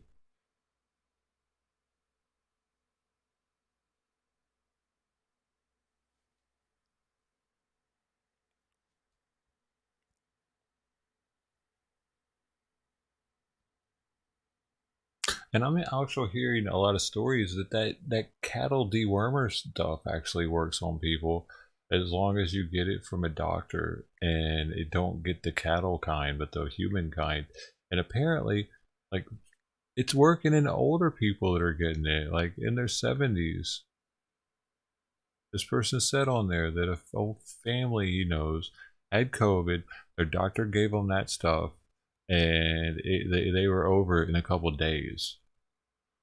So I don't know, dude. I don't know. Like, people are making fun of the people that are using that stuff from the livestock store, but there are multiple stories of not only it working here, but other countries are using it. They're not using it here though. The doctors aren't, like, they're, I don't know. Not all of the doctors are, or few of them are using. I don't know what the deal is with that, dude. They just want you to get the shot. But if you don't get the shot and you ask for that stuff, will they give it to you, or will they just be like, "Nope, sorry"? They have to, right? They have to give that stuff to you, and then you'll probably be okay. Yeah, but oh, I don't know. They're saying you might not want the horse stuff. It's probably it might be a little different, right? I would rather have the humankind. I'm not built like a horse, dude. They might be able to take a little bit more or something that I can't. Some kind of chemical that's in that. My liver's not their liver. You know, they're more robust probably. I don't want to risk something like that. Maybe there's heavy metals in theirs, or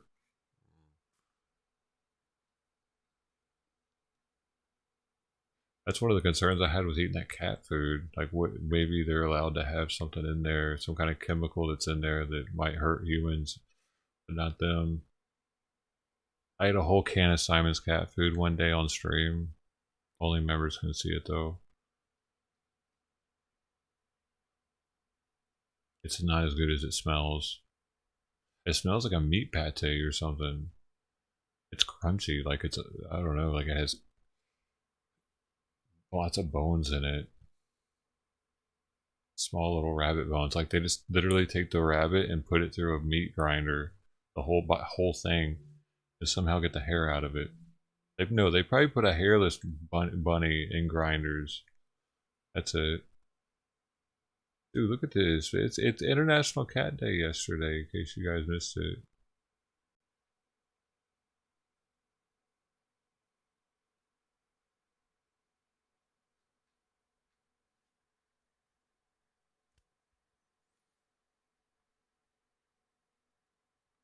What's in a baby food factory? Oh, you didn't watch it? It wasn't. Is that bad?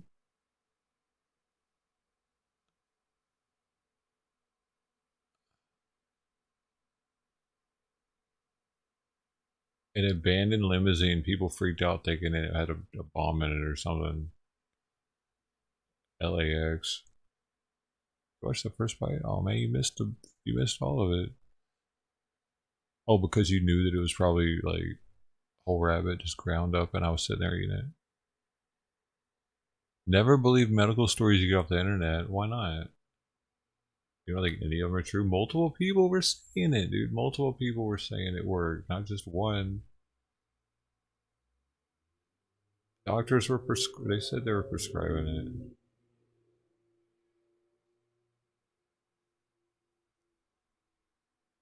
So maybe I should have looked more into it. Pricing went wild, yeah. Still no bear on the 30.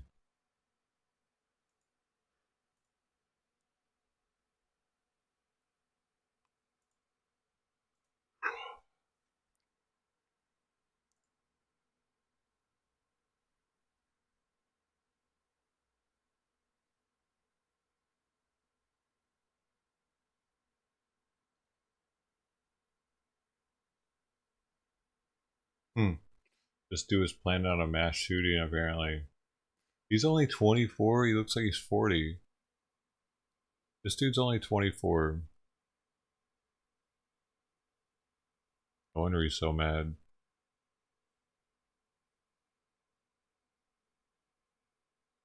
He's got some kind of weird age disease. I'm getting old too fast. It's the opposite of the Benjamin Button thing. Wait, did he actually go fast, or was it just backwards? Or was it sounded? Good one job, bro.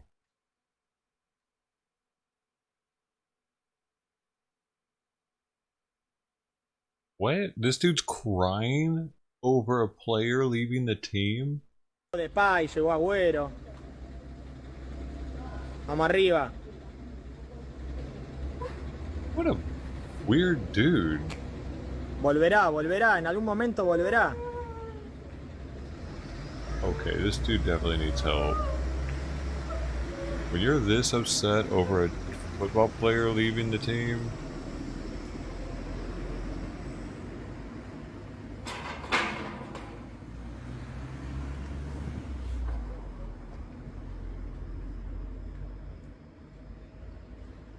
weird. Y'all are weird, dude. Football people are kind of weird. Like sports fanatics in general, dude. If it gets like that, you need to seek counseling.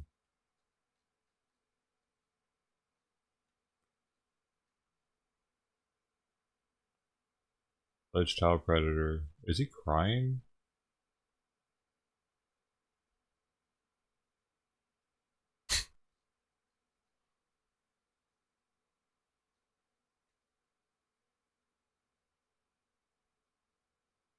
Census experts puzzled by high rate of unanswered questions. Man, I didn't even turn that thing in. 10 to 20% of... Whoa, what the hell, dude? You see the subs just... How did it even do that?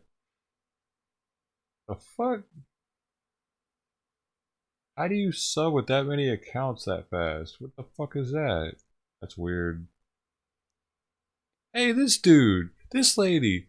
Wasn't she the 2 weeks lady? No, that was a fake head in Total Recall. 2 weeks. 2 weeks. Was that her? Jane, hold up, I gotta know.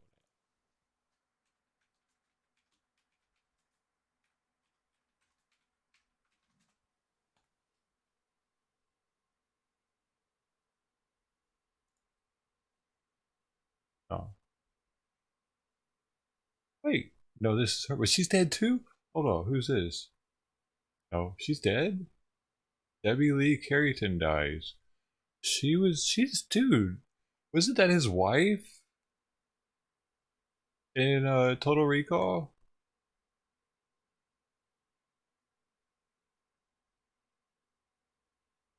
I can't remember. Interesting. She was in Star Wars too. Okay, that wasn't the 2 weeks lady, was it?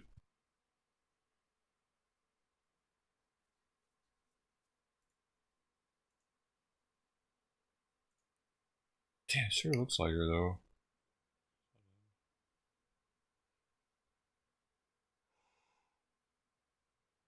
She's a midget? Oh, yeah, they probably do die younger because, well, no. Really? I would think they'd live longer, actually. Because they would have, like, less body for stuff to have to take care of.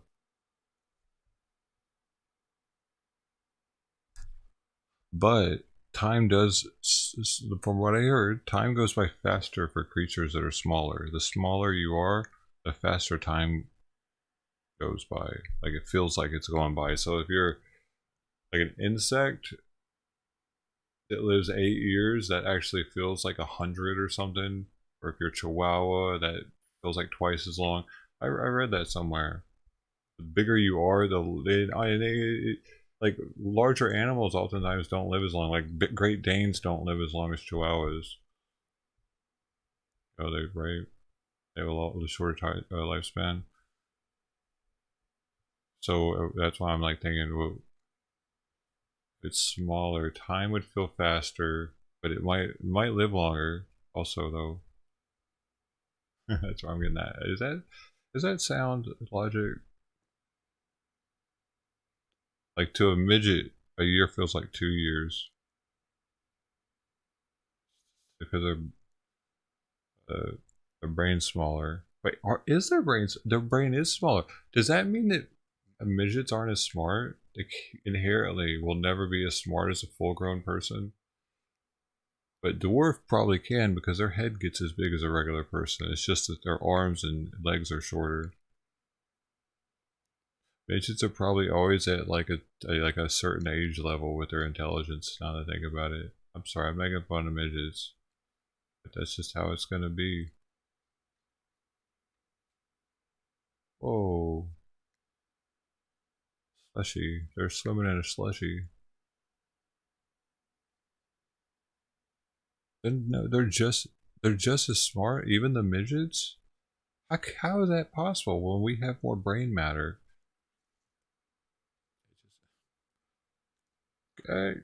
Maybe they don't have as good of a memory, but their processors are still just as big.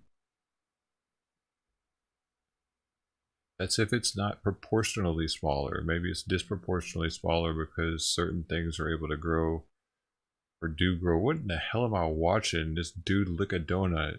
Oh my god. Gotta go. That was on the news, dude. It was different seeing the woman eat it.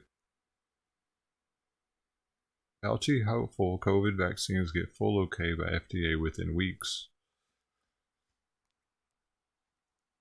The head the size of cantaloupe, but yeah, but the brain is still small. Like dogs might have a big head, but still their brain is way smaller than a human brain. And the different parts are different sizes. They play the roles that they play. So that's what I'm saying. Like maybe a midget brain, the different parts will be different sizes, so they might be smart but very forgetful or something. Maybe more, a little uncoordinated. They seem to be a little bit uncoordinated, though. Honestly, they seem to be able to fall over easily. 8 years, yeah, it's pretty short, right? Compared to Chihuahua, is probably like 15 or something, 15, 18.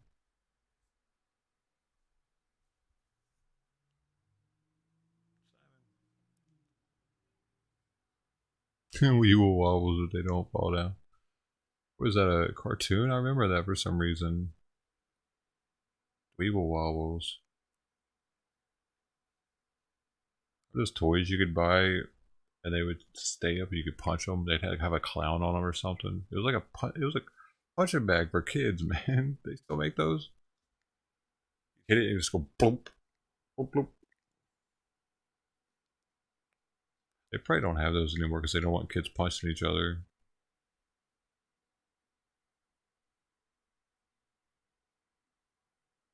Here, I wanted to ask you about this. What do you think? In California, if you manslaughter or whatever, if someone dies at your hands and they were pregnant, they were talking about this on the Timcast. That's why I'm bringing it up. I'm not just some crazy person. It's like all of a sudden just like want to know because I'm thinking about it or anything. It's just they were talking about it. I was like, that is an interesting topic because they were talking about abortion and when is a fetus, when is it a human? And people say at a certain age, it's a human, like a certain amount of weeks, 20 weeks, 50 weeks, whatever they say. When the brain is there, that's when it's a person. But California believes that it's as soon as you're anything, as soon as you're a cell, you're a person. Because if you kill a pregnant woman in California, you get charged with 2 homicides, no matter where she is at in her labor or in her pregnancy. Now, do you guys think that's right? Is that how it should be? Because if that's the case, shouldn't Planned Parenthood, shouldn't like all this abortion thing be that too? Is it because why do they get to be one way and the other way? Okay, so if it is conception, then why Why is it like I don't know, dude. It's interesting. They were talking about it because Planned Parenthood is selling fetuses to science, and what they're doing is they're taking the backs of the baby's scalp and sewing it onto lab rats.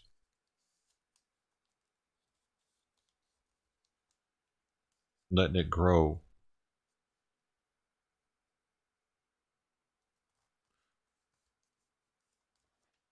Alex Jones has probably been talking about it for a decade.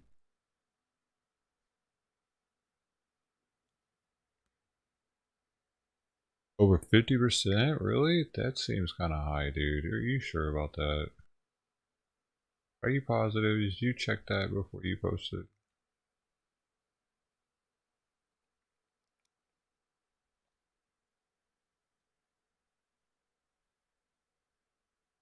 I don't know where I would look that up at, honestly. I can just Google that. That's a weird search. I don't think it's going to come up with a good statistic. Like, I don't know where that would even be at for it to be a trustworthy statistic. Are they just getting who's gathering the numbers of all black births and abortions? How is that public? Is that actually public knowledge like that? I would think that was doctor-patient confidentiality type, but are they just are they actually reporting all the abortions and the race of the person?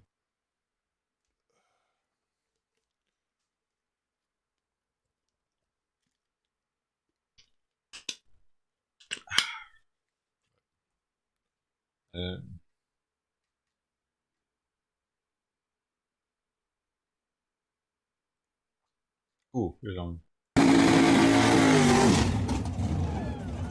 These people are always out there just partying. Dig it. Let's go, let's go.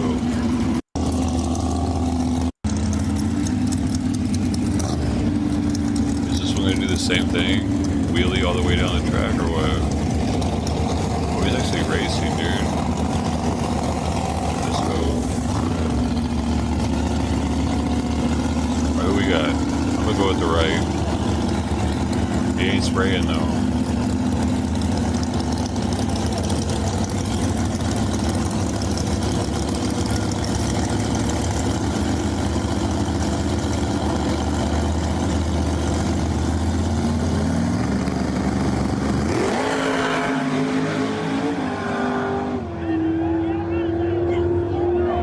Left got him.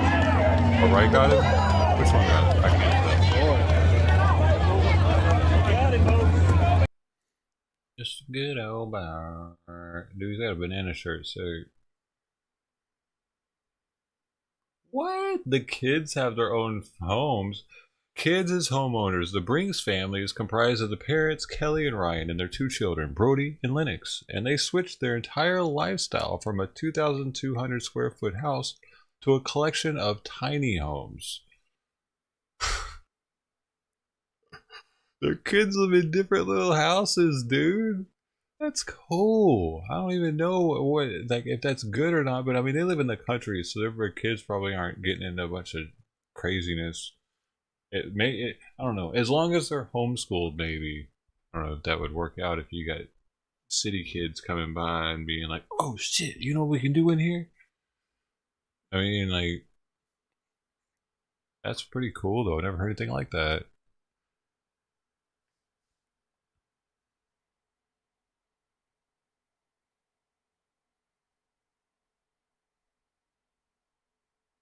But where is the report from, bro? That's what actually matters the most. And it's gotta be reputable. Do you want some stuff? This guy's got stuff. Hidden Treasures Auction Barn. He's always coming on here with stuff he's gotten from the thrift store or something. It's interesting. What he's got.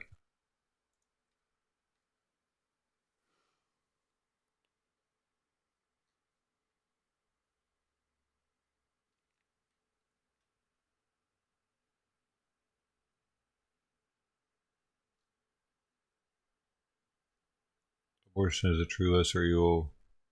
What? It's lesser evil than what? Black women had the highest abortion ratio in the country with 474 abortions per 1,000. These levels are straight. Okay. Oh, where'd that come from? Where'd that come from? Quote.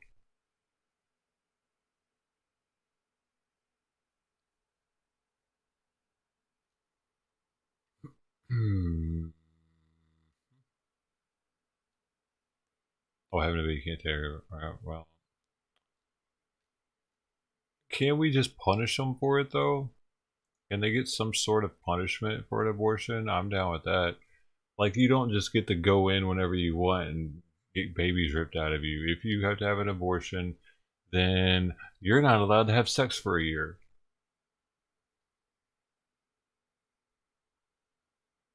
And if you get another abortion, well, that's really going to cost you. Like, they're just going in and like, yeah, I got another one. Get it out of me. Yeah, electronic chat, something like that, like to where they gotta like, okay, you're gonna have to start wearing protection. And firstly, you're gonna have to learn to stop having sex so much. So, you know what that means. Boop. Don't touch it. Don't even scratch it too much. It could go off, and then we're gonna be there. That'd be too much trouble. You can't put something on someone's vagina like that. Dang it. Never mind. There's no way to do that, or they've done it already. They would have done it. This right here gets me too, dude. What does this say? President Biden reversed an executive order put in place by President Trump to allow transgender soldiers to openly serve in the military. Additionally, the Secretary of Veterans Affairs announced the VA will allow veterans and active service members to get sick.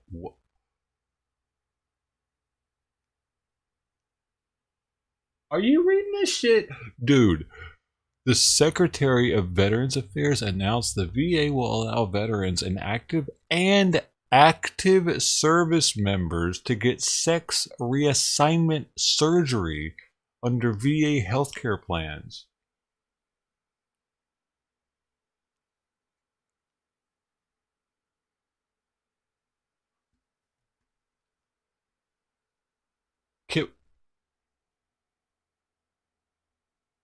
You know, I miss the days when we looked at this like a mental illness that it is. I really do. Can we go back to those days somehow? Because we just went from accepting gays to accepting dudes chopping their dicks off while they're in the military. How did this happen?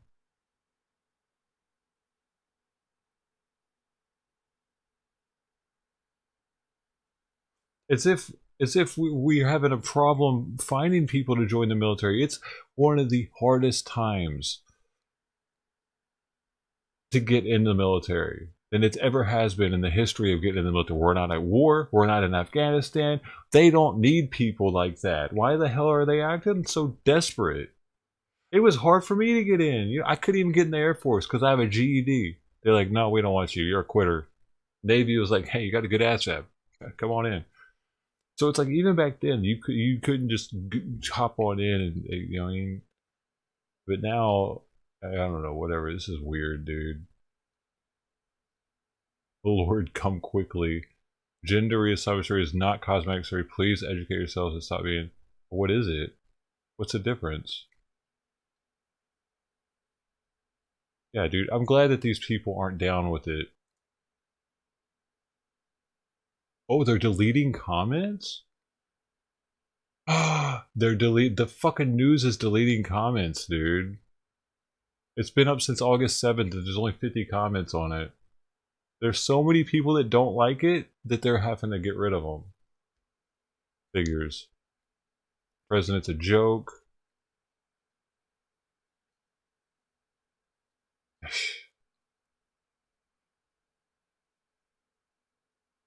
President's ridiculous.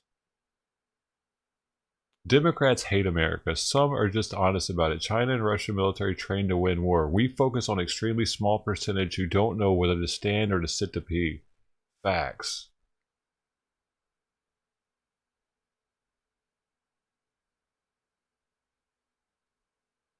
I see nothing but problems with this policy and am completely against gender reassignment surgery at taxpayer expense. Amen. For real. I didn't even think about the fact that we're not only are they getting it done in the military, but we have to pay for it.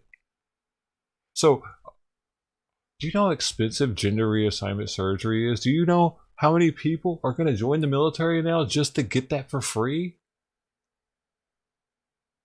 You can't even get free dental. I was just talking about this morning. Us veterans, we don't get free dental off the rip. Once you get out, dental is 100, unless you need to get a tooth pulled, and they charge you for that. And they're going to reassign people's genders for free.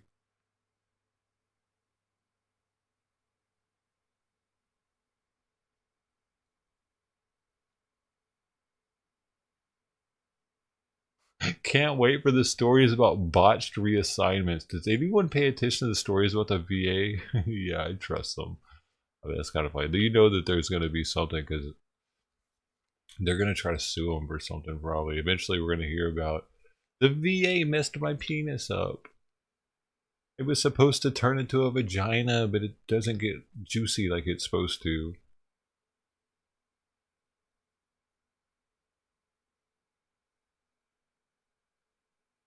Amazing, but they can't get the healthcare plan to cover infertility treatments and IVF. So y'all are mad. He's allowing able-bodied men and women to serve their country despite their gender, because I don't see anything wrong with it. If a vet who has served his or her country, they made sure to put they, and decides they want gender reassignment surgery, why not? They sacrifice their bodies and lives for you, and you have the nerve to comment on their gender respectfully? If you're not a vet or current armed forces member, this ain't none of your business. And if you are, doesn't it really matter? End of the day, as long... Wait. If you are, doesn't it really matter? Okay. End of the day, as long as they do their job. Run on sentence much? Yeah. What are they saying? This lady. Your definition of able-bodied and mine are not the same. Being a soldier takes more than an able body. It takes sound mind as well. Yes, Rob. Yes. Thank you.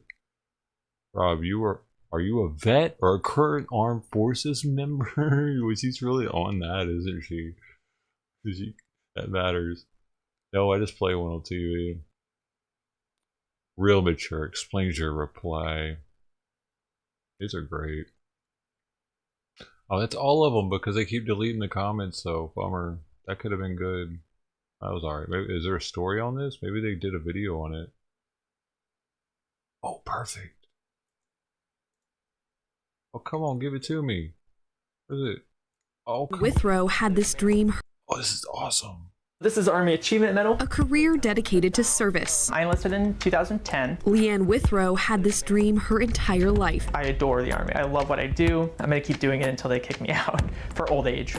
The staff sergeant travels the world documenting service members' missions. I've been to Jordan. I've been to Arctic Eagle. But she never thought serving others would help her learn about herself. During this deployment and talking with some friends, a friend of mine had actually told me, hey, I'm transitioning. It kind of hit me like lightning. I was like, wow, this really answers all these questions I've had all these years. After serving for 6 years, she realized she wanted to transition. Dude. All right, dude. I don't. Military. Like, it the seems Obama era too freaking professional. Like I'm about to get copyrighted hard if I keep playing this. They got music to it. They got all this professional footage and shit. Why is this so propagandish? Why couldn't I just get a regular interview, talk to the lady? But y'all put so much into this story. Fuck out of here. Why do they care so much? Exactly. Why do they care more about this than winning wars? What are they here for? What is this? Is the military now here to be like this psychology, this group therapy for transgender person? Weird. They're trying to turn our military gay. When I was in, it was don't ask, don't tell. You don't tell someone you're gay, you don't ask if they're gay. That's it. You get in trouble for asking, they get in trouble for telling. Not just in trouble, they get kicked out. You weren't allowed to be gay. They find out you're gay, you get the fuck out of here, motherfucker. You lied to us. What are you lying to us for? Why are you in here? So you look at our dicks while we're showering? Fuck out of here. Come in. Don't ask, don't tell. Whatever happened to that?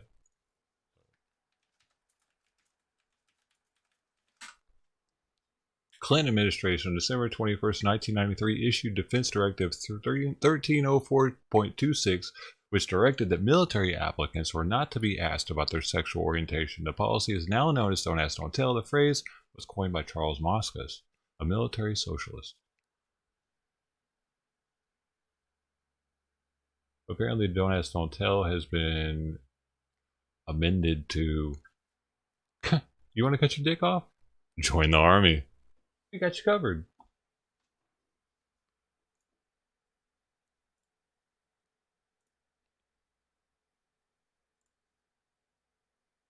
Whoa, look at that.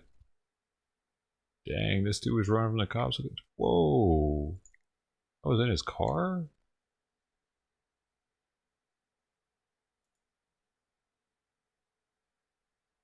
Little, like, mini AK. Like a duffel bag full of ammunition. Look at all these pills and crack and whatever. What are these? These must be ecstasy pills or oxys or something. I don't know. They don't look like footballs. Like, I mean, they could be blue Xanax, maybe. Blue round Xanax. Is that what that is? Huh.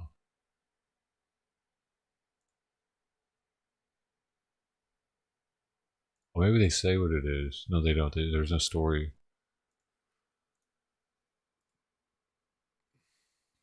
There's a story. Oxycodone, amphetamine. It must have been oxycodones or blue. I've never been an oxy fan.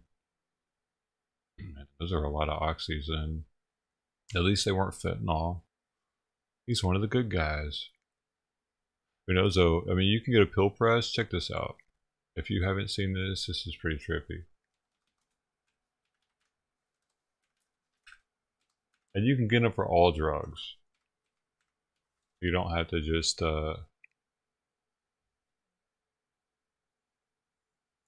unless they've taken them off now. Oh no, they gotta still have them, but these don't look official.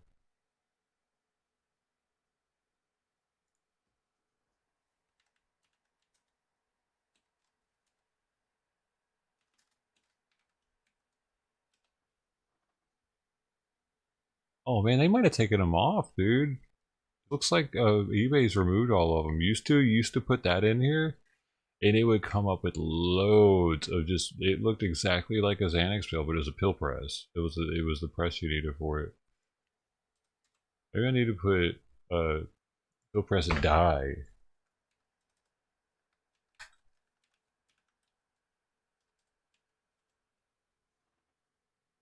No, they've gotten them off, dude. Game over on that one. Well, good, because you can get benzos that are much stronger than Xanax legally. They're called research chemicals. They're not on the list yet of illegal substances, and they will get those and they'll press them into pills that look identical to Xanax, and some of them will last for days, dude. Like, imagine having a Xanax that lasted for 3 days. Or was just a lot stronger. And they have like speed, they have everything. It's a research chemical. Anything you're trying to get, if there's probably a Quaalude RC out there that's close to Quaaludes because you can't get them anymore. I didn't even think about that. I bet that one would sell. Actually, they might not even have anything like Quaaludes because, like, I think I would have heard of it by now. Like New Age Quaalude. No one should follow the CDC's anti-science mask mandates, says Rand Paul.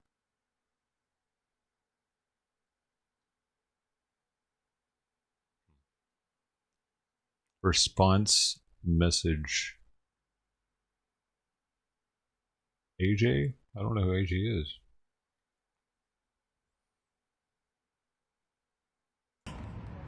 Well, the state of California, and that's very important. We've got to rally together for this medical freedom. These folks have been our frontline workers throughout this whole pandemic. Are they? They are the ones that went to work each day. They are the ones who took care of all the sick and all the injured. We heard about it for a year, and then all of a sudden an experiment came out, and now they're forced to get that experimental jab. And this live stream is not against the vaccine. Yeah, why are they forcing everybody to get it though? I don't know, man. I hear military has to get it starting in September. Everyone that joins the military has to get it.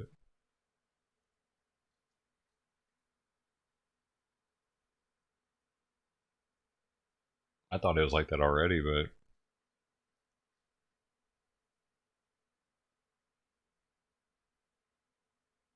I'm pretty sure I had to get flu shots when I was in. Like, I don't remember that being a choice, but they just said, hey, it's time to go get your shot, go get your shot. Okay. Hey, Carter Halcrow. Oh, man. Stuck in there. You're sneaky.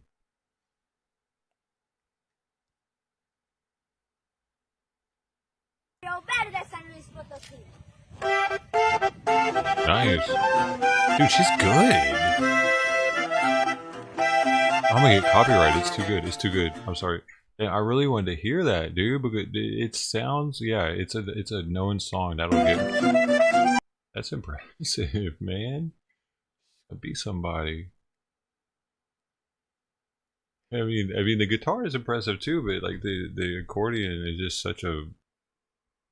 It looks like it's a very hard instrument to play. It's a lot going on. Dude, I saw a black butterfly today. Actually, it has some color on it. It might have been one of these out there.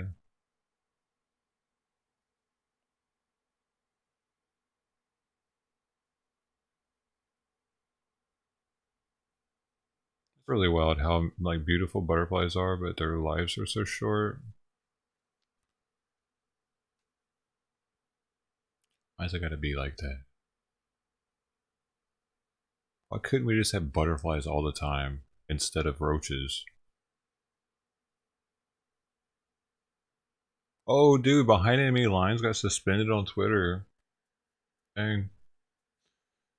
For some reason, Ninja thinks it's hilarious. That made my day.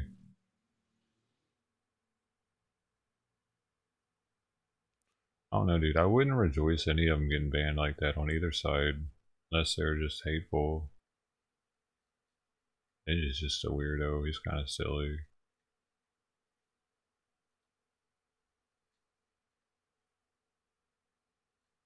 He'll get banned next, probably.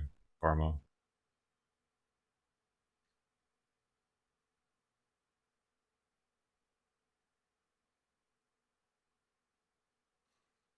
Where is the content? I was Navy. When I was Navy, vaccines were not voluntary. Like, yeah, right. I didn't think so. But definitely not in boot camp. Yeah. Because that's I remembered, like, I thought I remembered having to go. They just tell us, yep, time to go get your shot. We'd all go get it. And hell, it was even like, hell yeah, I get to go to the hospital instead of working today. Or whatever, you know, I get to go do something else. Because the military life is just so mundane. You're doing the same shit pretty much every day. Unless you're like out at sea or something. But even then it starts getting routine. Well, because you're just, that's what it is.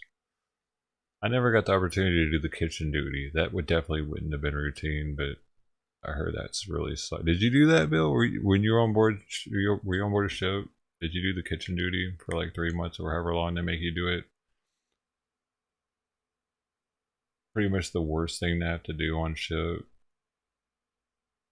Yeah. You did it for, oh, it was only 2 weeks? I thought it was longer than that.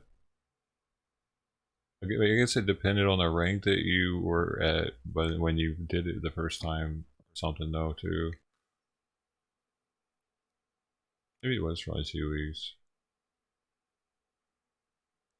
In boot camp, they don't even have them serving each other anymore. They're bringing people in. Get the COVID-19 vaccine or violate probation. You know, in service week, that was one of the like main positions in service week, was the people that served the shipmates. Because they would say, you would get in the front of the guy, you'd say like, donut, fire in the hole for the shipmate. It was a donut with like red stuff in the middle, and or like scrambled eggs for the shipmate. But it's no shipmate anymore. Like, everyone would say that as they were walking past to get their stuff. Like, whatever it was. Spaghetti for the shipmate. It was always studded up for the shipmate. They're no longer shipmates. They have contractors in there serving our boys. Hello?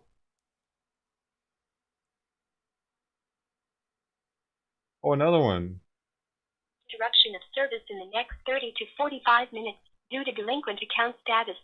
If you find this to be an error, or would like to stop the interruption, I need money, y'all. press 1 to speak with the billing department. Otherwise, please press 2 to speak with the disconnections department. Thank you for choosing our services. Guys, I'm not doing it. I thought I was pressing 2 to tell them to disconnect my power. Just do it. Get it over with. Disconnect it. I'm not telling you where I live. Fuck you. Disconnect it. Next time, maybe. I don't know. I'm getting 3 or 4 of those calls a day now, so we have plenty of opportunity. Oh, I should have it jacked in so we can get better audio. We just start talking to scammers all day. My number's on the dark web with my name and everything. That's why I have to be careful when I answer, because they might say my entire name.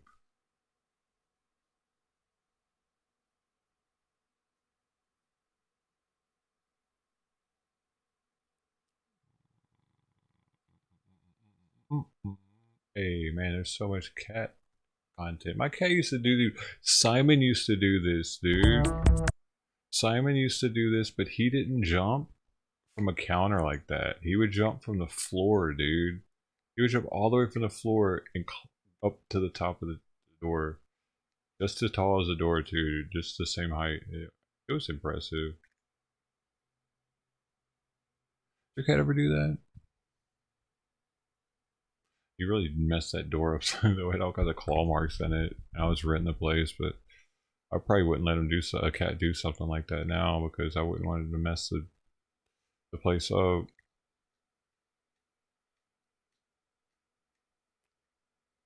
Different time.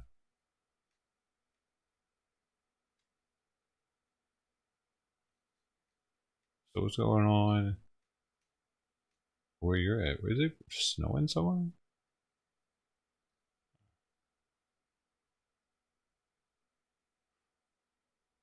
Governor Ron DeSantis fired back at President Biden that he did not want to hear a blip about COVID from you. Thank you. Oh, is Florida being... Are they being anti-vaxxer out there? They have the most cases, dude. We just saw that just recently. They had the most cases, and... Man.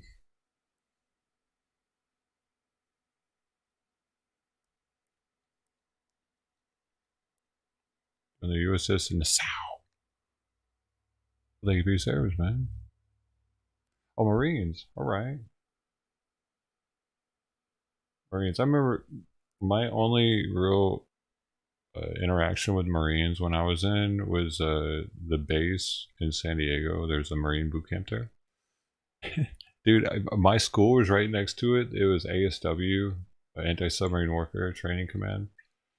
And we would go there sometimes and have lunch because they'd have to treat us like we were officers.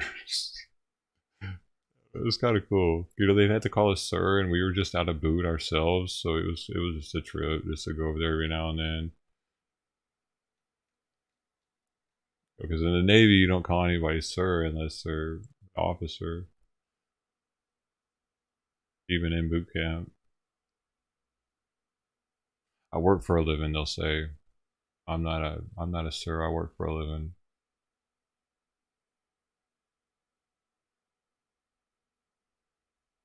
Oh, yeah. Jeez. So many COVID stories everywhere, dude.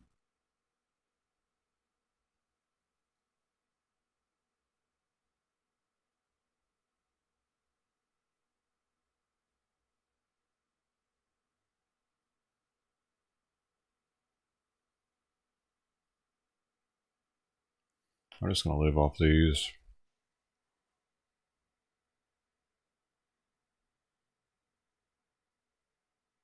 Ooh, that looks good. You only get one though? How many do you get for $10, dude? Are y'all crazy? You only get one?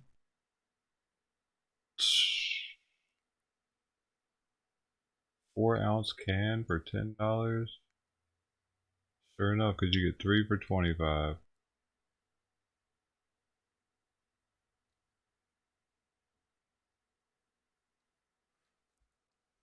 Gourmet camping food.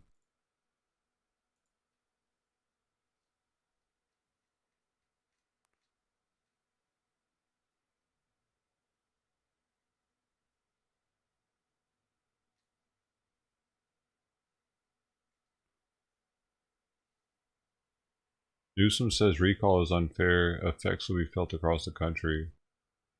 September 14th, man. A while from now. I didn't really, dude. I thought it was this month, not a month and a week from now. That's.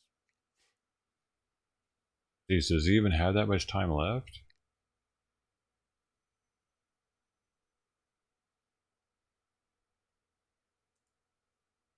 This dude got a GoFundMe or what? How's he? After 3 weeks behind bars, David Lidstone, known as River Dave, is once again free. Jody Gideon, a friend and supporter, picked him up from the Merrimack County Jail. It was overwhelming with joy. It was, I don't even know if I can put it into words. I was just so happy to see him. So happy. I really was. Lidstone's release comes a day after his Canterbury cabin on the Merrimack River burned down, hours after hearing in a battle over that cabin. Lidstone told the judge he would rather stay in jail than comply with a court order not to return to the property because someone else owns it. A day later, the judge said now that Lidstone's cabin is gone, he has less incentive to return and can only go to gather any remaining belongings. It was heartbreaking. It was heartbreaking. Lidstone's case has gained national attention, and Granite Staters like Gideon are rallying around him. On his first night out of jail, she says Lidstone is safe and staying with a friend, and they're ready to help with whatever comes next. Now that Dave's out, we can talk to him, figure out the next plan, and just see what to do. And it's not just monetary. People have reached out offering their cabins, their land for Dave to live on. After 3 weeks, their land for Dave to live on. That's pretty cool. It's 92.1 degrees in here.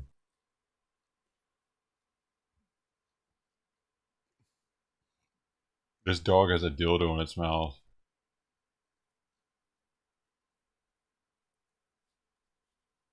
Parole allowed for man who buried California victim alive. Served 40 years in jail. He murdered a developmentally disabled man who was buried alive.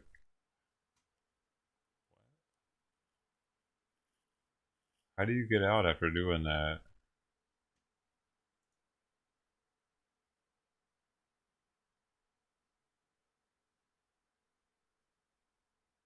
Newsom's acceptance of the parole recommendation allows their release.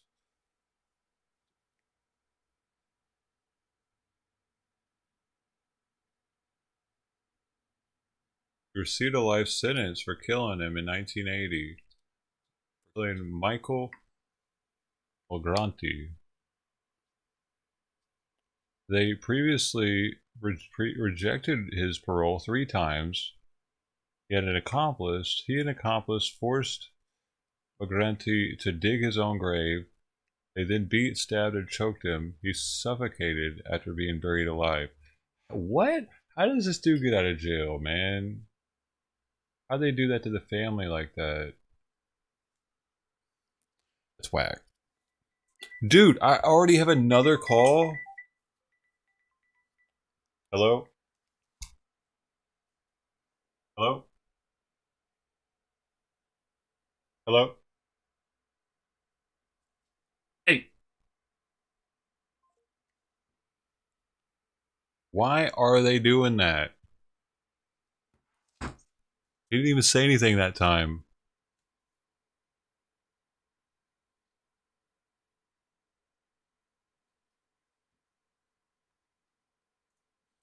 Why are they just calling and not saying anything? That's getting kind of creepy.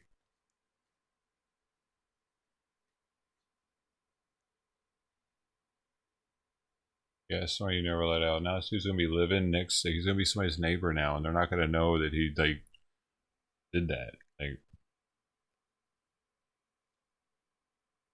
wow, pottery, dude.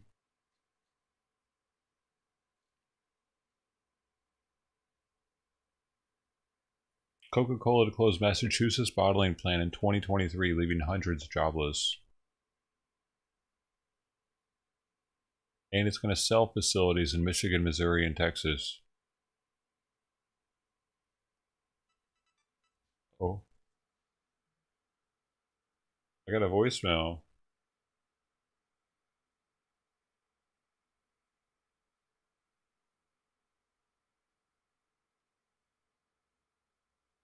Oh, that didn't work.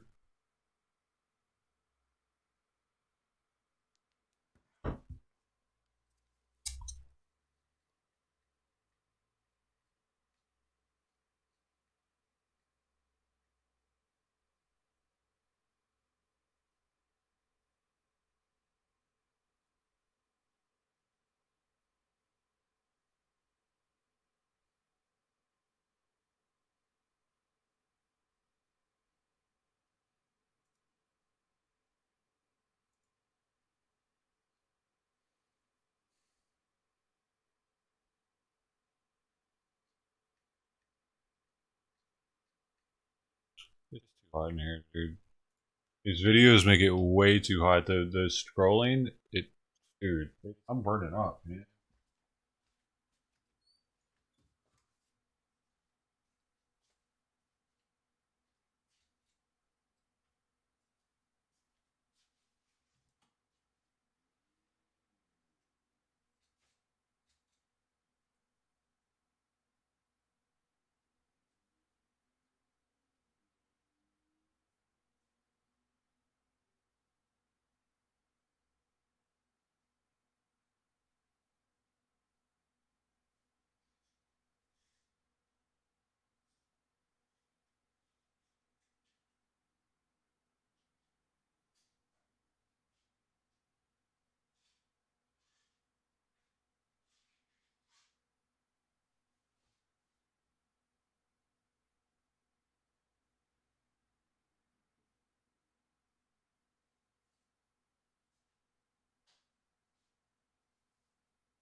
Ninety-two point three hot.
Nassau.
Nope.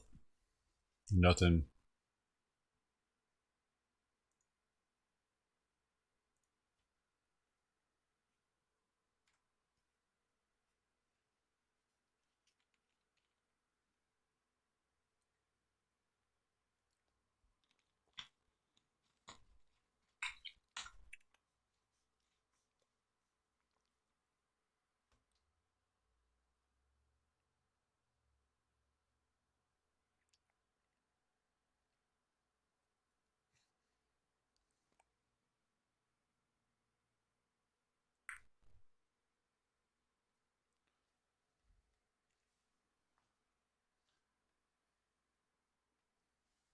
Where did you guys hear that time I had just a title of middle fingers?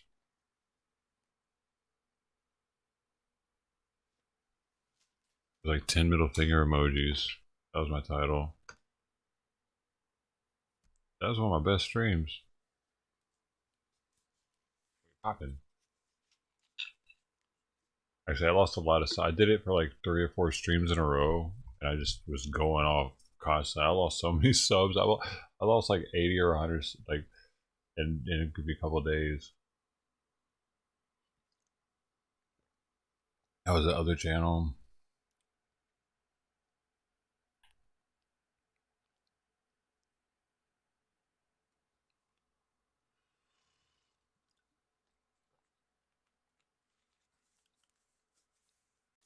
I always wanted to chew coconut water because the first time I had it, there was coconut pulp in it. So now whenever I have it, it's like I have this like, I kind of want to, I want to get that pulp.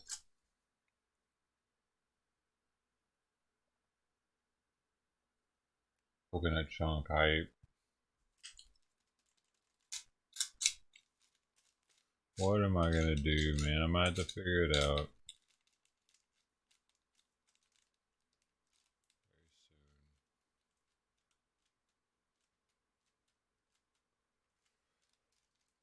We don't seem to be going to get rich on crypto, or at least get the money back anytime soon. I'm too nervous to go in at this price for long.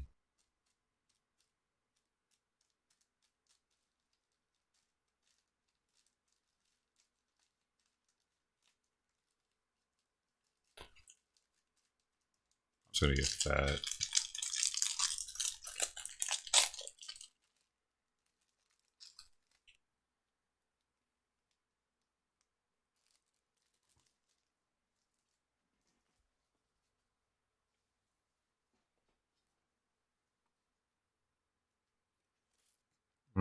Good. Wow.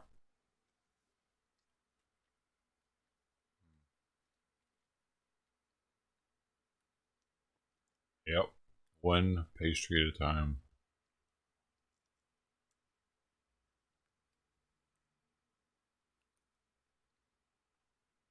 I don't have anything to be skinny for anymore. Maybe someone would love to fat me.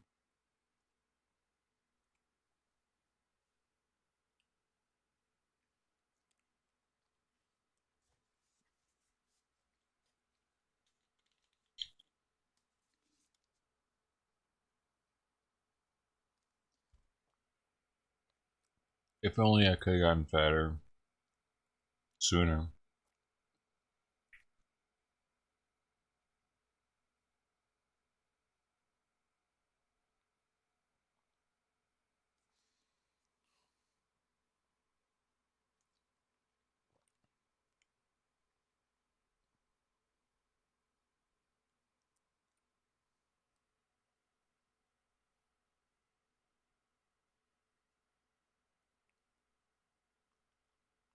I wasn't American enough.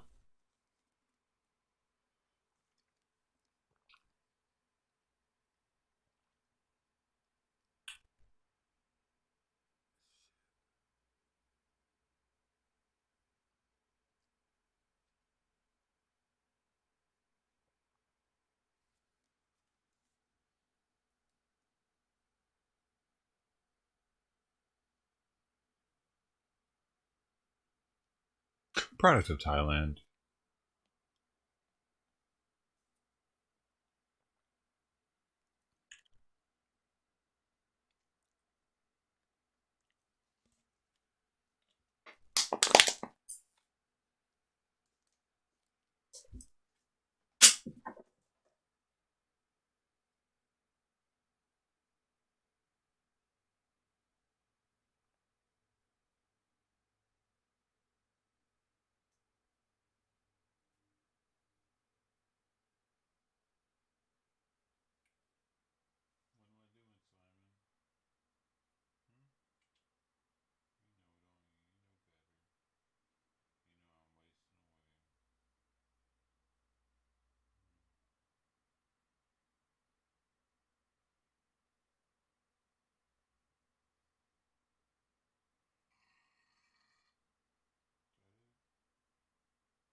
I probably am too. High school weight. I'm starting to gain some fat though now. I don't want it. It's all going to my stomach.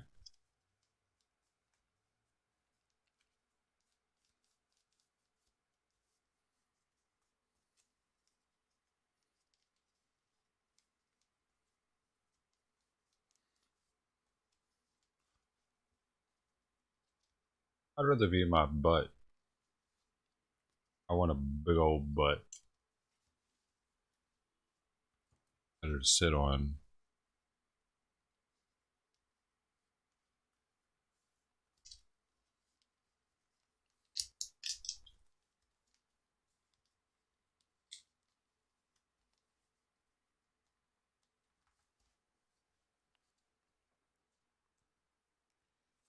Well, I don't know if there's anything else to do now. That is stuff.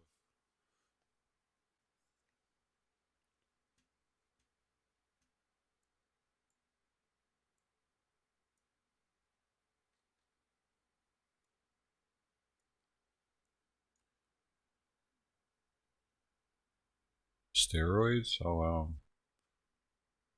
You're just not eating enough, right? That's what doctors would always tell me, and now I'm thinking they were right, dude, because I'm definitely getting fat. Now, you have to be more sedimentary or you have to eat more.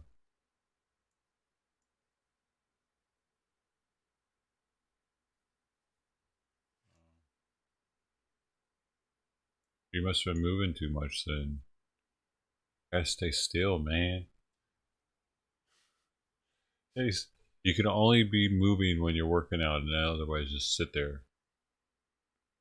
Pretty sure that's what does it. Because, dude, being a streamer has made me gain weight. It's from sitting here so much and eating. If I'd have been working out this time instead, and just sitting here, I think I could have gained weight. If I would, as long as I would have taken protein while doing it, like, pretty sure I could have gotten bigger now. Seems like it. If my stomach's able to get this shit on it, I'm pretty sure. And yeah, I lost a lot of muscle. I had to. I used to weigh a lot more too, man.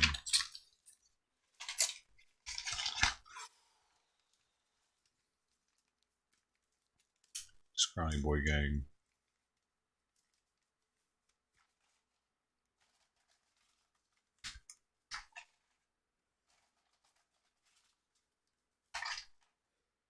Man, damn, I'm never gonna get my money back out of this Ponzi scheme, dude.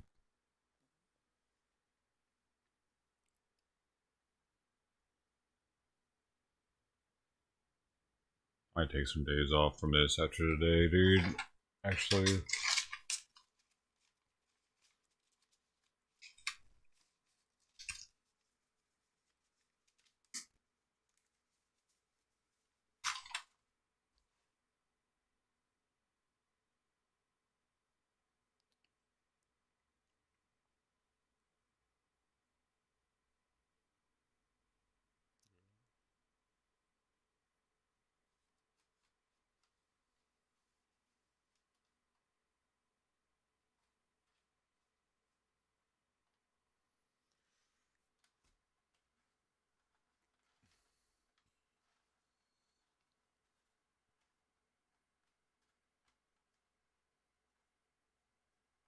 I think I'm gonna turn off all those things that ask questions and shit in chat too for next time when I go live.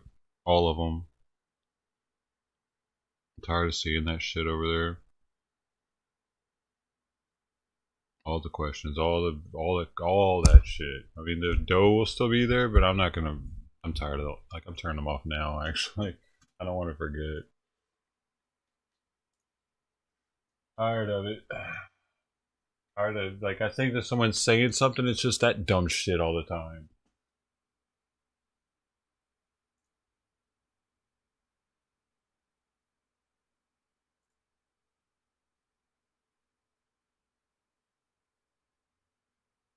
Fucking child chat.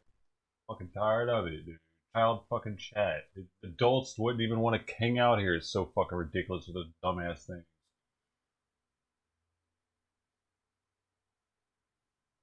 Me, I caused it. I should have never put them on there. I can't imagine how many people have stopped through here and they're like, what are these stupid fucking questions it's asking all the time? This place is gay. Fucking kids hanging out in here or something. Was this guy a pedo? I'm getting rid of it because it's gay, dude. That's why. I'm a grown-ass man. I don't need a bunch of mini games in my chat.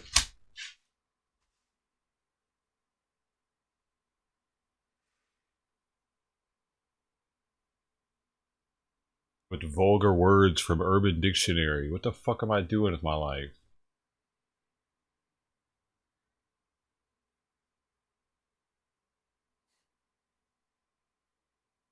What? Not why, what? What are you getting rid of? I'm getting rid of all of them. You can't, there are no games now. There's, like, I'm turning off the fucking bullshit fighting games and shit. Heist off. Duel off. Free-for-all off. Boss battle off. Everything. All of them. That makes sense? You weren't out of the room, motherfucker. You're the reason why I brought it up. I saw heels up in chat. It was literally right when you typed it.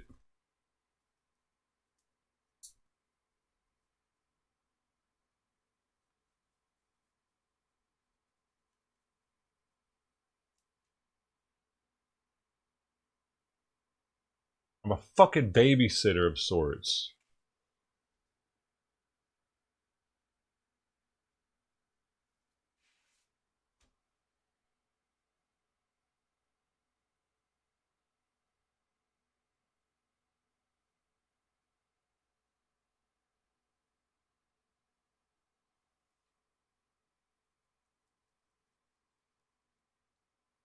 I might just turn the fucking points off altogether, dude. Delete everybody's shit to 0 again. Give you guys less reason to come by here.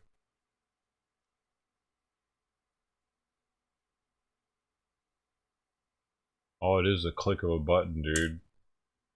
Look at this shit. What it is. You see how easy it is? We got currency. Check this out. I take your names out. Check this out. I press this little button, right? No, it's not this button. It's this button. Reset points to 0 for everybody. It's right there. It's one click. Click.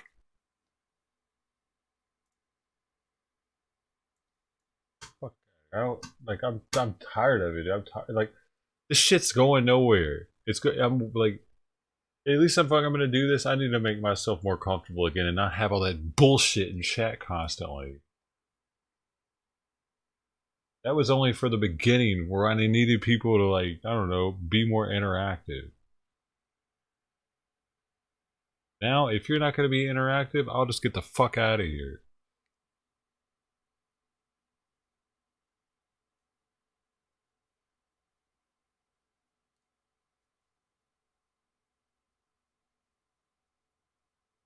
I thought that being different, having that on YouTube, it was going to be different. No, there's a reason why that shit's not on YouTube. People don't like it on YouTube. That's for children on Twitch.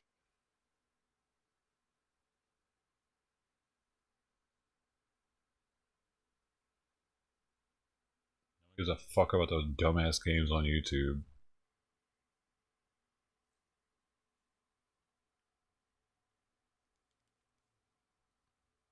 If you wanted a bunch of eye rape, they'd go to Twitch for the chat.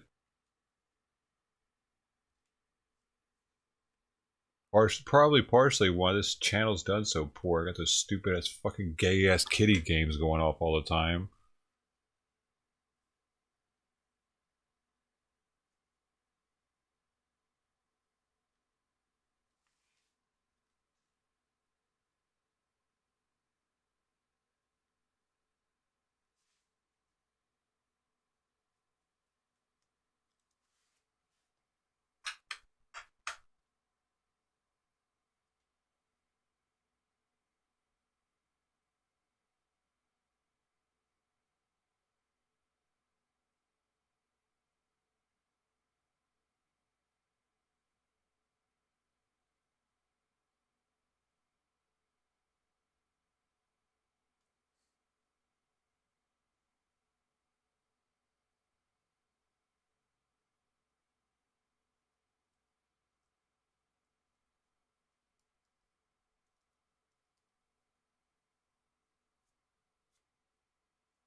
It really, now that I think about it, it really is fucking embarrassing. I'm a grown man with grown ass man that could have grandkids right now, and I got some dumbass kid games on my chat. What the fuck am I doing, dude? Fuck, that's embarrassing. Looking at like people professional like Tim Pool or I don't know anybody else that's doing anything for his chat's AIDS also because he just lets anything go. But still, he ain't doing some kiddie games in there. That ain't happening. And it just totally overwhelms the chat with nonsense. Makes people a lot less likely to want to read it. Hell, I don't even want to fucking read it because half the time it's one of those dumb things are fucking stream elements, which I'm cutting that bitch off too. I don't need to know any of that shit either. Figure it out. Not your fucking teacher. So fucking tired of seeing that stream elements bullshit.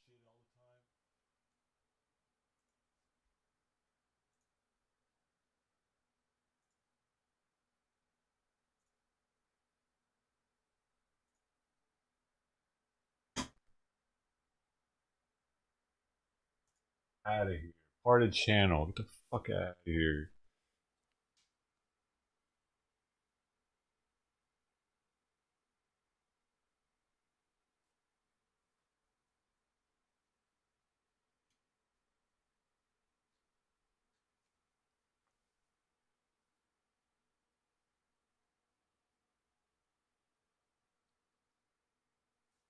Fuck. Actually, fucking put the bitch in timeout. Get rid of all of them.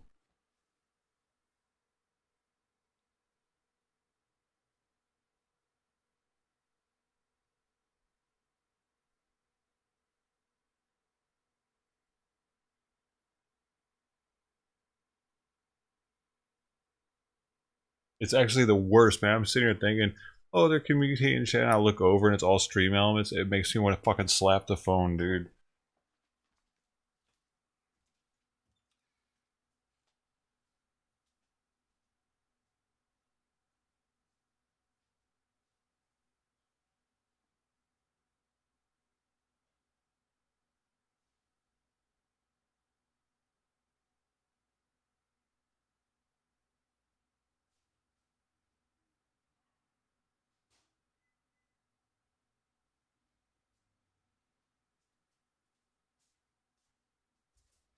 It helps me realize how actually seldomly you guys talk or communicate to one another. It's usually stream elements or some game dumb shit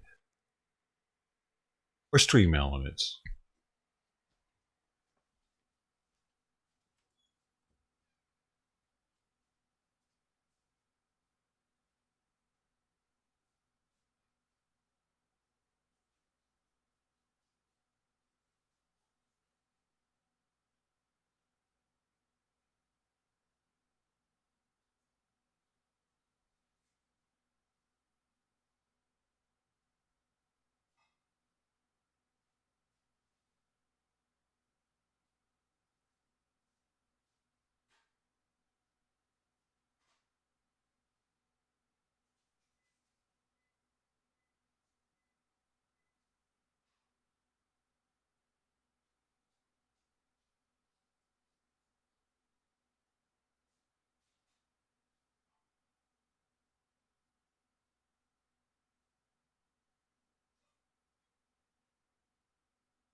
I legit like I got other people like that I check out their chats every now and then, and they have those dumbass games. I never play them ever. That's how stupid I think they are. As a viewer, I don't even fuck with them, and I have them. What am I doing, dude? What the hell am I even doing? Why would I have something on my chat that I don't even fuck with on other people's chats? Stupid. What am I doing? Am I trying to get people that are like me or that not like me? Apparently, I've gotten a bunch of people that like dumb shit, and this is where we're at.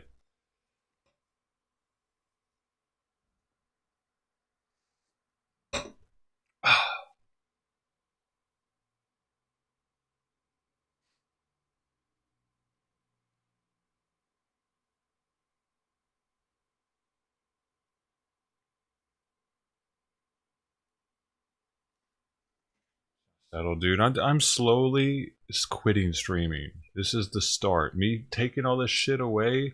Pretty soon, I don't know what's going to be next, but there's going to be a next step to this. Me discontinuing this. This is just me. Let whoever's here know I'm not going to be doing this much longer. Because what the fuck? Why should I, dude?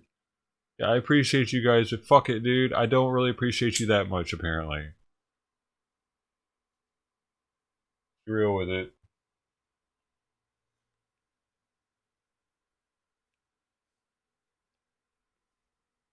I feel better now. Thanks.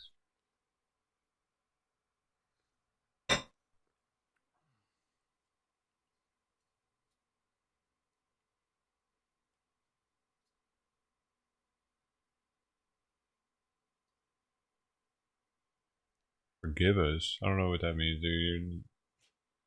Nothing to forgive you, dude. There's nothing to forgive. Be sarcastic. It's whatever, dude. Yeah. It's not you, it's me.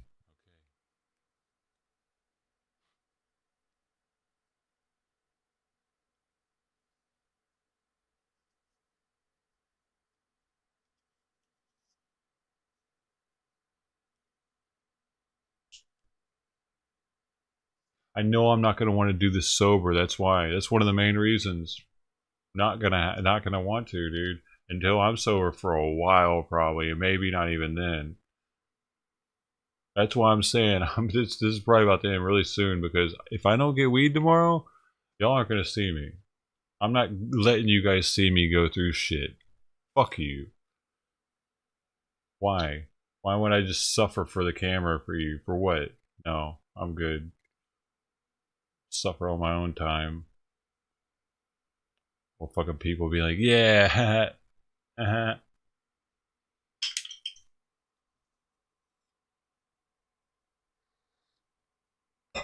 go through that shit on my own. I don't need you. Help me.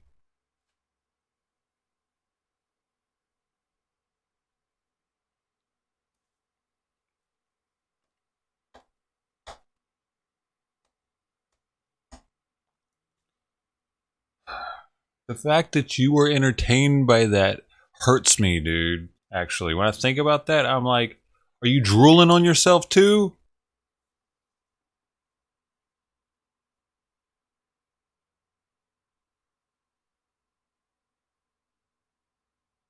Fuck. Are you wearing your seatbelt while you're sitting in your recliner? You don't want to fall out.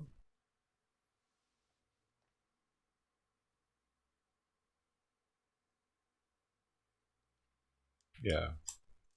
Well, you're entertained by extremely low IQ humor, my man. Hate to say it.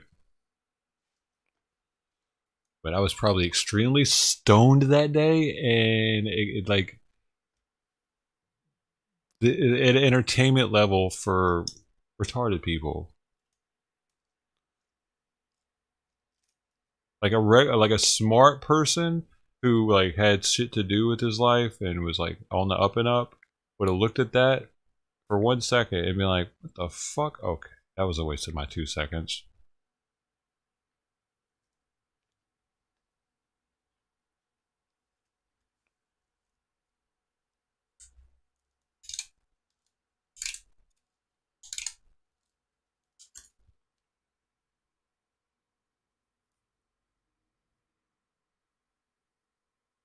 I regurgitate news articles and I do stupid shit. It's not really commendable or a admirable occupation. I'm a fucking idiot. No reputable news source would ever look at me like I'm serious, and like comedians would all look at me like I'm a fucking dumbass YouTuber. Just so I know. So you know, I know where my place is in the world. I know, okay? You don't have to jazz me up. Whatever the fuck it's called.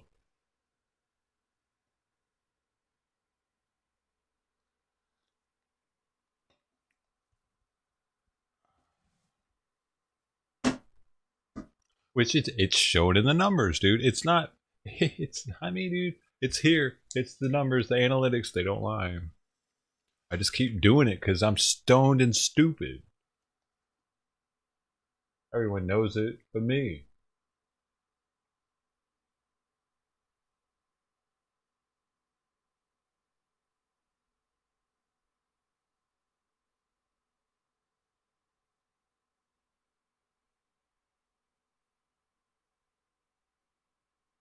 stoned and stupid for too fucking long.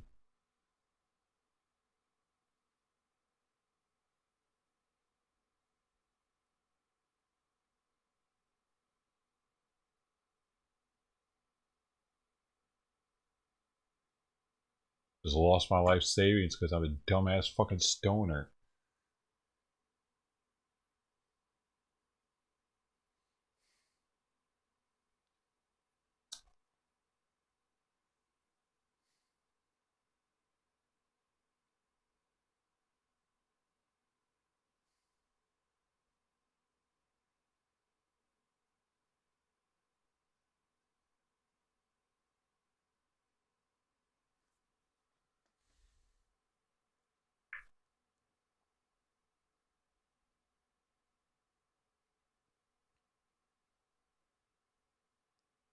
Yeah, I don't know, man.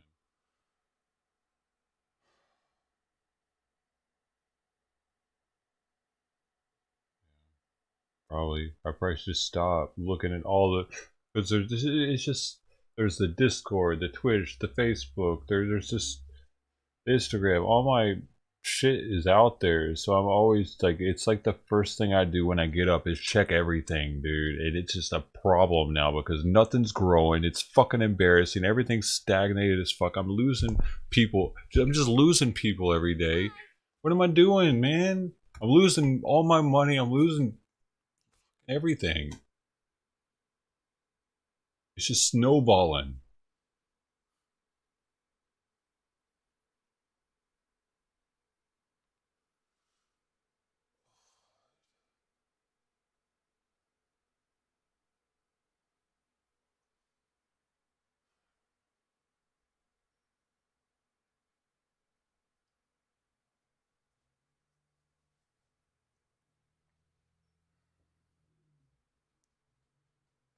Right, what's going on, man?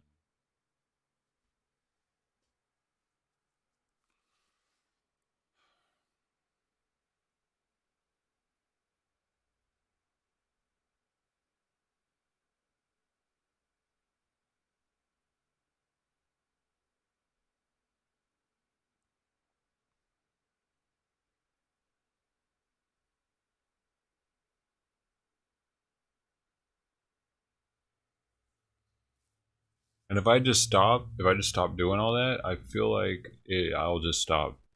I'll just stop. I'll just give up on it.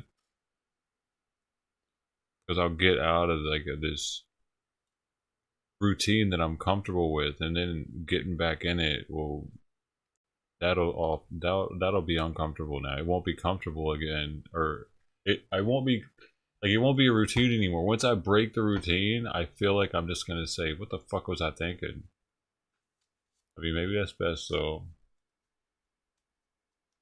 Because I've seen that happen to so many live streamers, dude. All of a sudden they just disappear after garnering a community or starting to get kind of big. They're just like, poof. They stop going live, like, or I don't know, dude. They just disappear.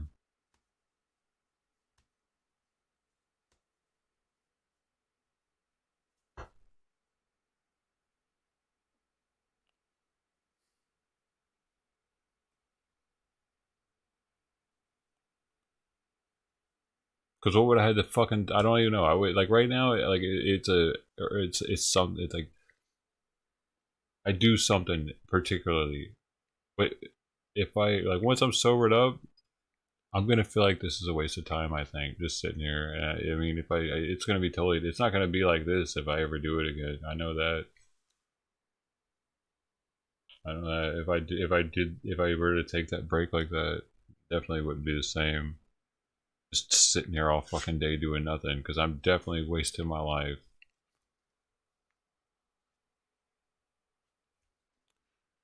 $12 a day sitting at a desk, bro.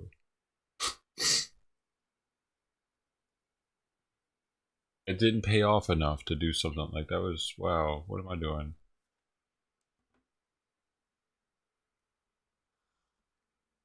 Keeping myself in a cubicle all day. Sounds like hell.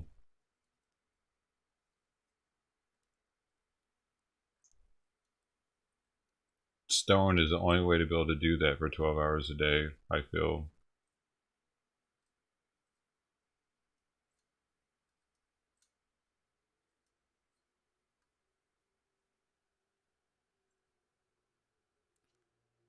Gentlemen of Crypto condensed.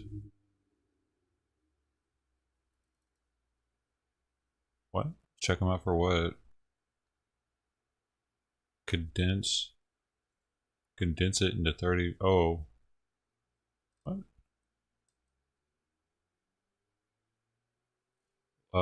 Yeah, good live stream stuff going on outside. There's nothing going on outside though. Really.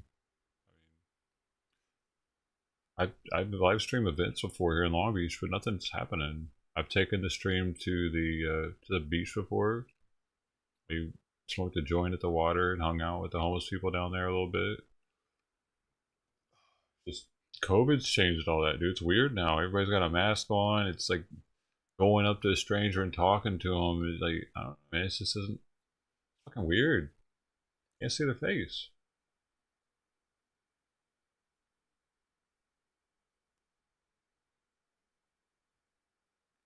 Not enjoyable for me, man. Plus, it's actually more dangerous being a live streamer with COVID, because everyone's got a mask on. They can hit you in the back. They can stalk you. Like, say I got some hater on here, because I've always like, fuck you, ah.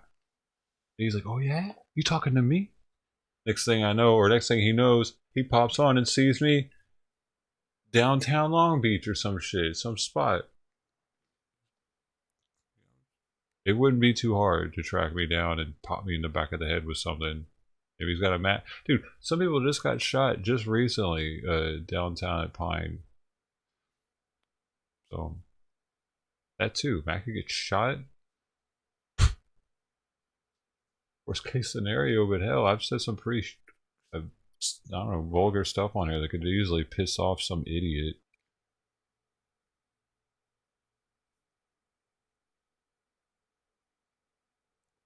Without the masks, I wasn't as concerned about it, but now that masks are so normal that no one would think twice if someone came up behind me with a mask on, hit me, and then took off. But if, like in the past, you know what I mean?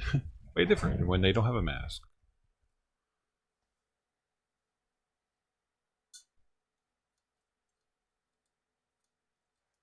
That's when it all went downhill with the IRL streaming.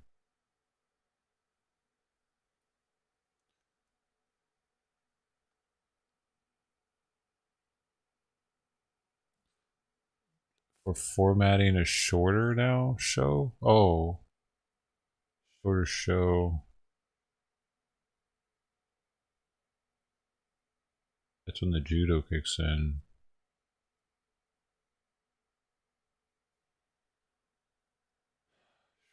Shorter show. Yeah, I don't think I'm cut out for a shorter show. I don't think I'm cut out for shows, dude. I'm not a... I start off as a video game streamer, man. I just wanted to play a video game and go live. I wasn't trying to make a show. This is getting too much production value. It sounds like I'd have to have a schedule and shit. That sounds like a job, dude.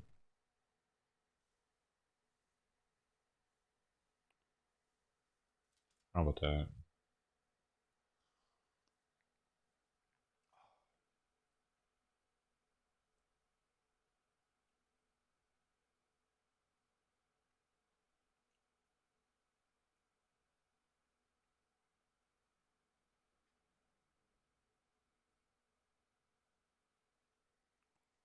I started watching streamers like because of Ice Poseidon.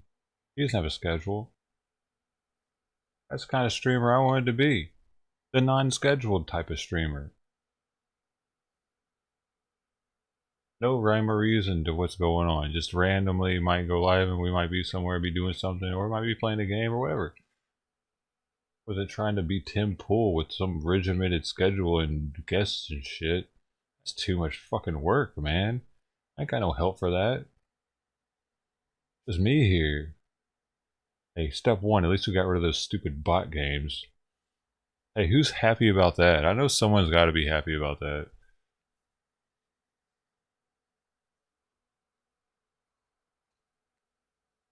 I don't even know. Should I still give out dough for anything? Just leave it. You can only get it by being here and talking. Like I'm really tired of even doing all this with the date, like having it. Because like I see how when I do this daily baller thing, it's gonna put, hey, what's up, Roswell? It's gonna put me in there, and I keep having to take me out of there. It's just all these little pain in the asses, just so you guys can have these point systems and shit. But what am I doing? Why am I doing this to myself? See how it puts those show and stream modes in there? Like I have to take myself out, and I have to add your points to that manually whenever you donate, which I haven't done yet for the day. Like, what am I doing, man? I don't even care about that shit because I will stop right now. Fuck it, I'm stopping. Daily dough ballers, all that shit. It's not working. No one gives a fuck. Well, yeah, I'm not enjoying it, Rizzle, you're right.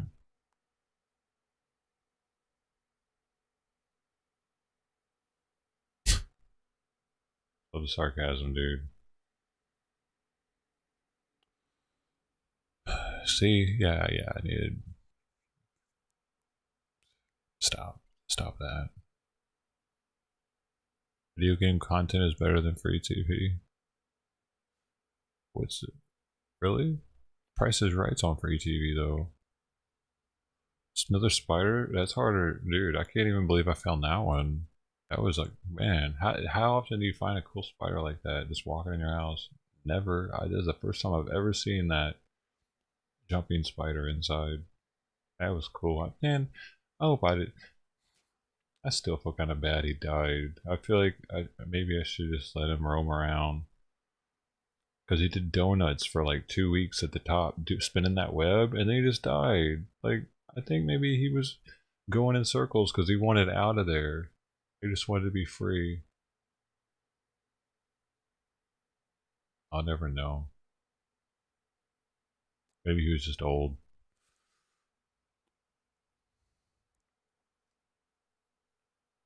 I'm doing this to share content? What do you mean?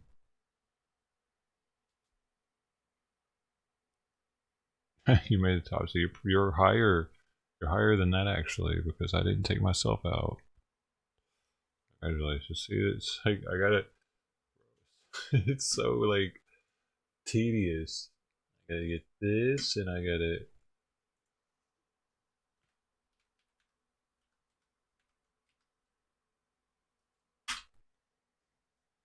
Gotta sign into Streamlabs. Then I gotta go to the cloud bot, which it's having trouble signing it. Okay, yeah, go to cloud bot. The loyalty points.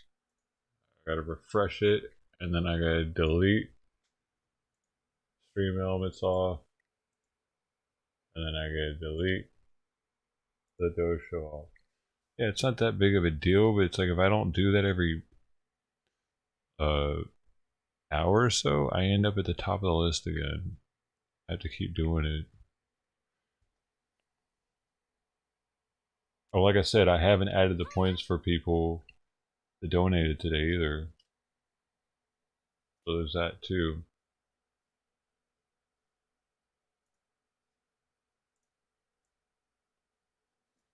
Was it Jim S, right? Jim S with a 25er. So that would be, dude, that'd be 6 times 25. So Jim S is going to be in first.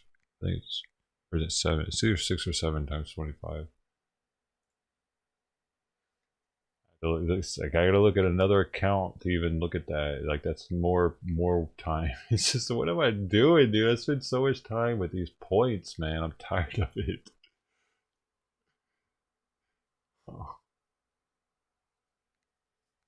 Oh, jeez.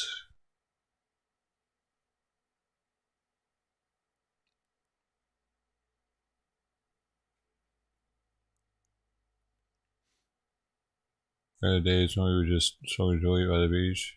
Jerky shopping, hell yeah. We had it's all kinds of crazy jerky that day. And that candy store too. Pre-COVID, when it wasn't so weird IRL streaming. Even when we met Peter Plastic and that Hector dude, they were just randomly at that. They're CX streamers anyway. They were randomly at something in Long Beach. That was pre-COVID too. Seriously, as soon as COVID hit, it just got too weird doing that stuff. Not only were they not happening, but I mean, even when we were doing the streams for the protests, I wasn't wearing a mask out there. Remember, I was maskless riding a bike. Or when Long Beach protests, I didn't have a mask on either. So now that California's got so anal about masks, I don't feel comfortable going just hanging out outside with a mask on like that. It feels really awkward. Not to mention the dangers of someone jacking me.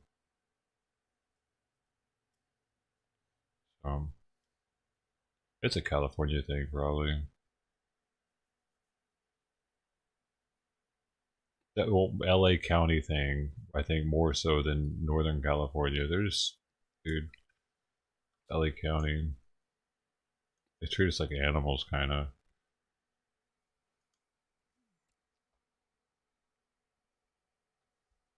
Tube Tard Hype, who was that? Jack Ewig.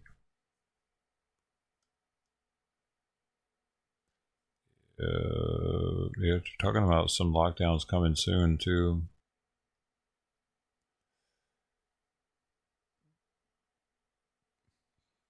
Yeah, I don't know about the JP Morgan incident. I've heard about it.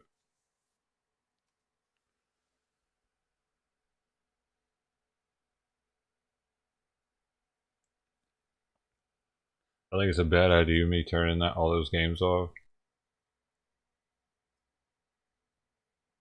And stream elements, given all that information all the time. I think it's a bad idea to turn it off.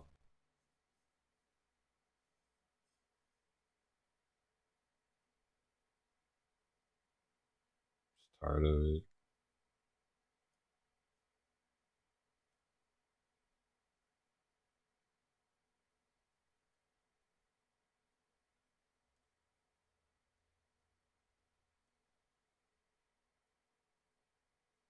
Maybe it's self-sabotage.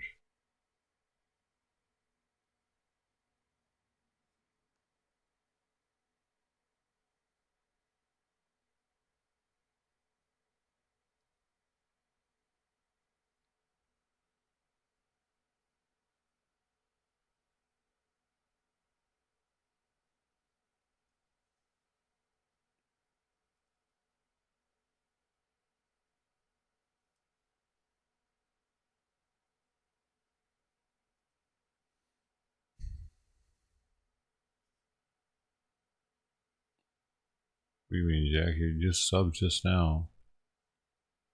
You're not new around here?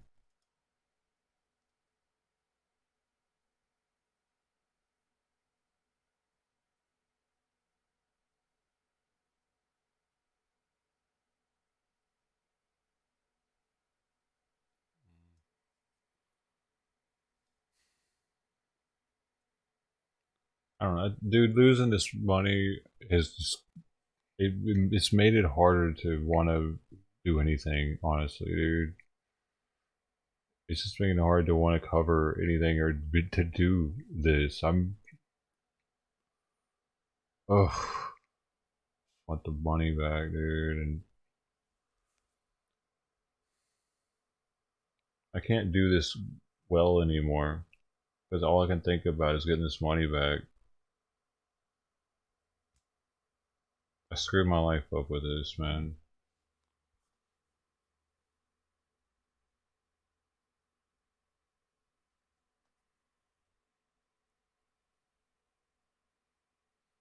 Screwed what momentum I had up. Thinking I was gonna like, things are. Dude, I really thought things were gonna get better because I was looking at houses.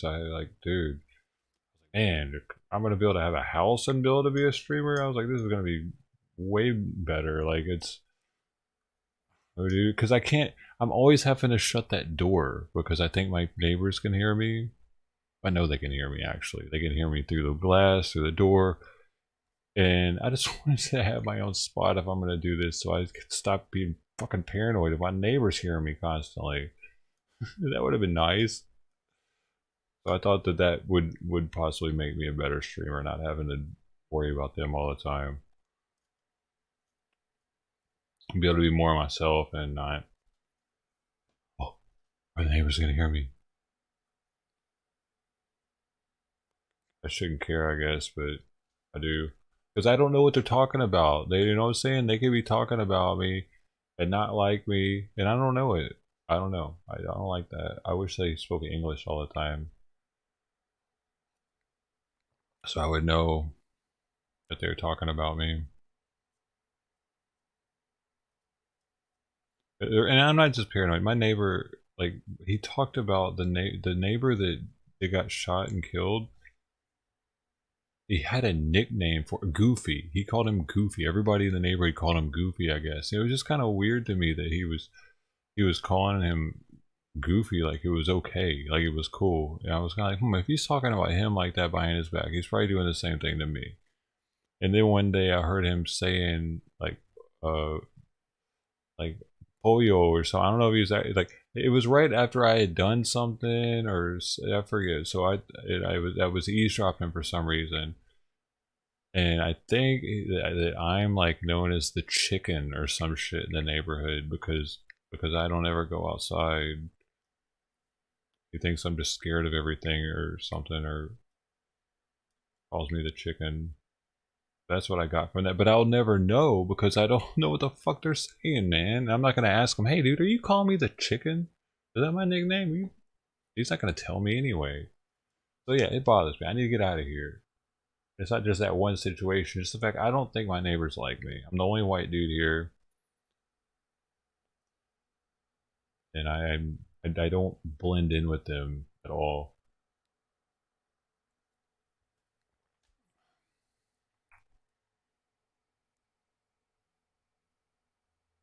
You gonna fight for you. You gotta fight for you. What?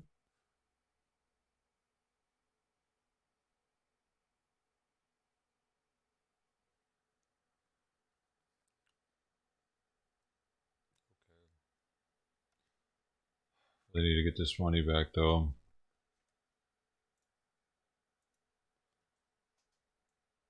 I'm getting desperate. I'm thinking about going like 100x with 5 grand or something.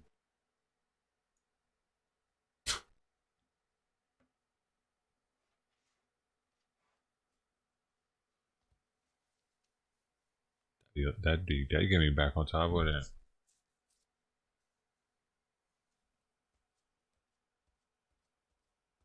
They're gonna like to blend, or they would be speaking English. Oh, well, that's true too. They want to keep that culture. Yeah, that's why I'm not a good fit for being here. They would prefer me learn Spanish. They probably are like, what is this gringo doing here? This is a Spanish community.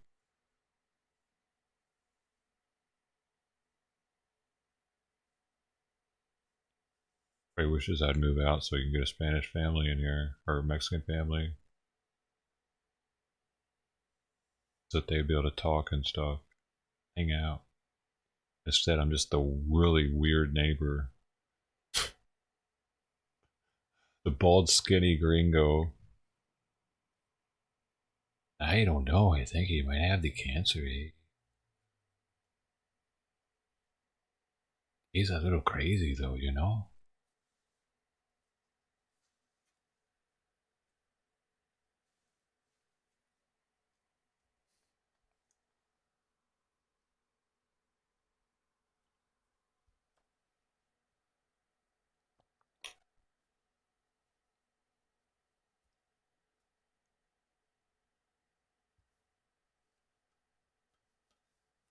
Yeah, I'm probably gonna take some time off from this, really hunker down, try to get the money back somehow. Maybe that I can come back either broke or get it back and I won't be so pissed off all the time.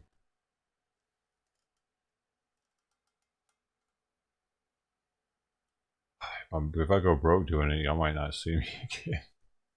Why am I gonna want to? Hey guys, I lost all my money. Hi, how's it going? I'm back. Yeah, I don't see that happening.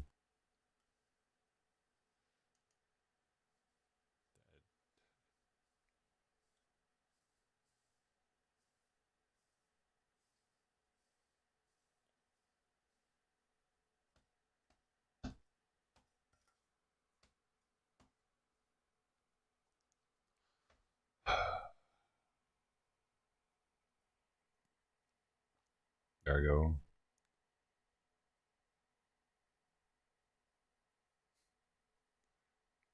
This is all I know, dude. This is all I know. I don't have anyone except for this stream. You say there you go as if it's gonna be an easy task. This shit's gonna be fucking. I've been doing live streaming almost every day for almost 3 years. 2 years, 8 months. Almost every day.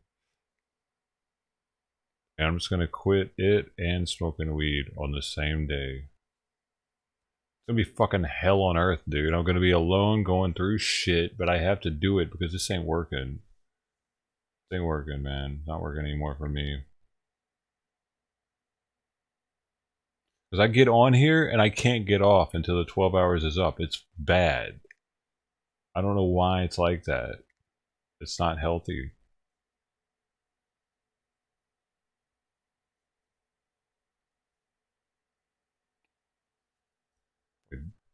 Caught in some sick cycle. Be alive for 12 hours a day.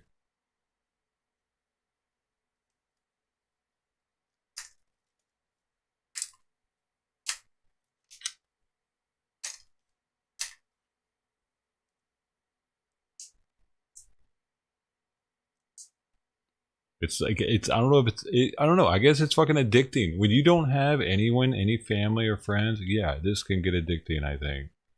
Because, like, we're social beings, and, like, that's what we do. So, this is my only social. I don't talk to my neighbors or anything. Like, I don't, is it. So, I gotta snap out of this. That's, yeah. It's not healthy. Live in a virtual world.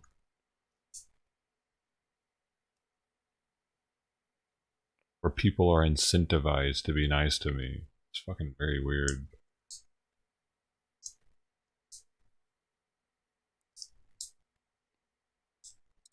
I guess the whole world's like that anyway. Incentivized to be nice to people, because if you are, they'll be nice to you, and you, like, reciprocated. But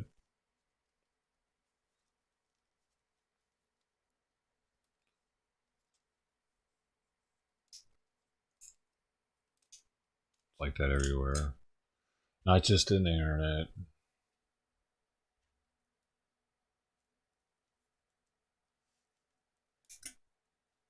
And then I like the fact that I'm able to just ban people that I don't agree with. Like, what?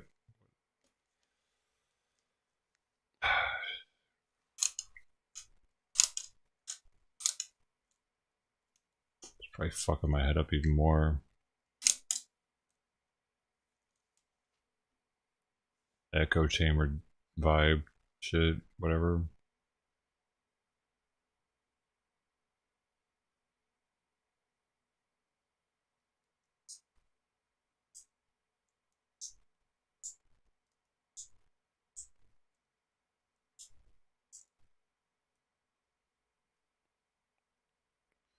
Man.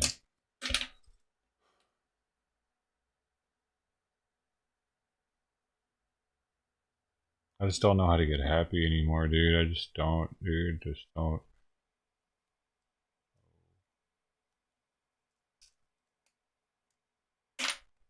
I don't envision hobbies making me happy. Working out, getting out in the sun. I just don't.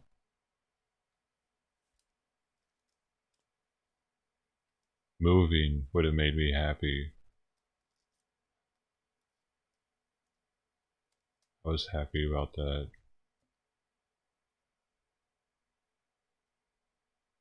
Just the idea that I was going to get to move was making me so happy. Having the credit card paid off, man, I was so happy. Now here I am. Back to this shithole. Fucking God, man.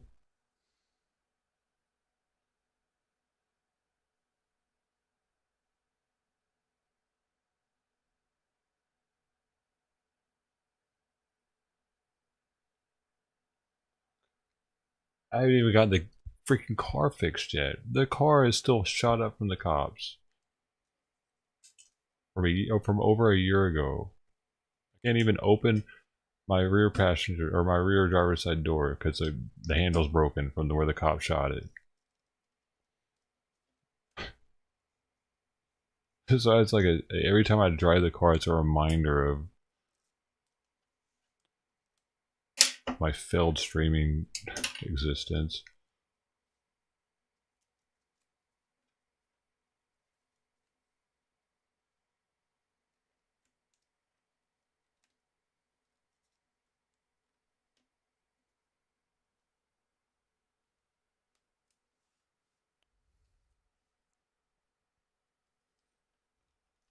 I take vitamin D every day, dude. Twice a day.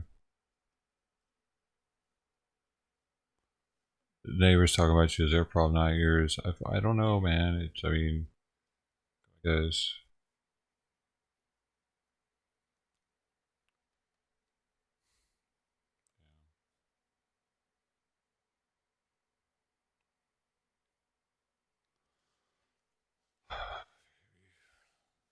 How long would it take to get the money back? Dude, it was $42,000. How long can you get that much money? How long would it take you?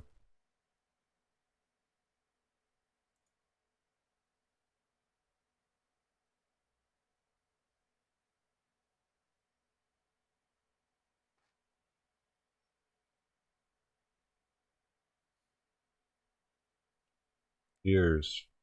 I don't know how many.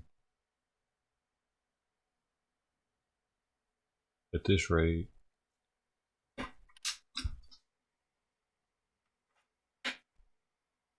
Because not only do I have to get it, I have to pay off the loan. Like to have that amount of money again, I have to pay that loan off and then get the money up. The loan's $25K.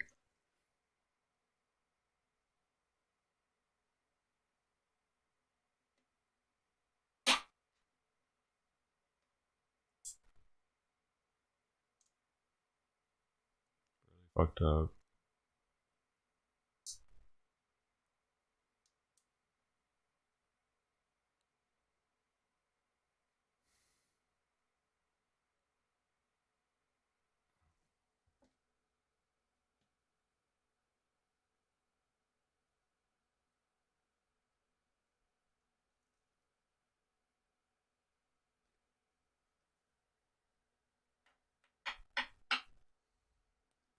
Hey, OG Hive. Thanks for 100 hours, man. Is that? Yeah, 100 hours, dude.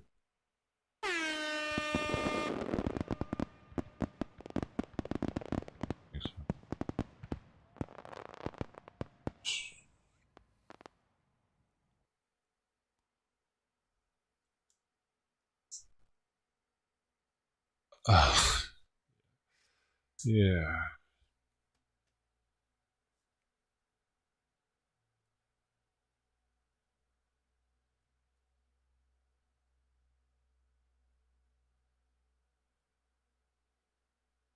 I wish I wasn't such a drag with this shit, dude. All this is me bitching all the time now. It's in fuck. I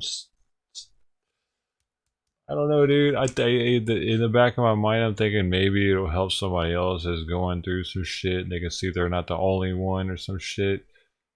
But at the same time, I'm thinking I know most of the people that see me doing this are like, what a fucking loser. Hey, the loser's bitching about something again.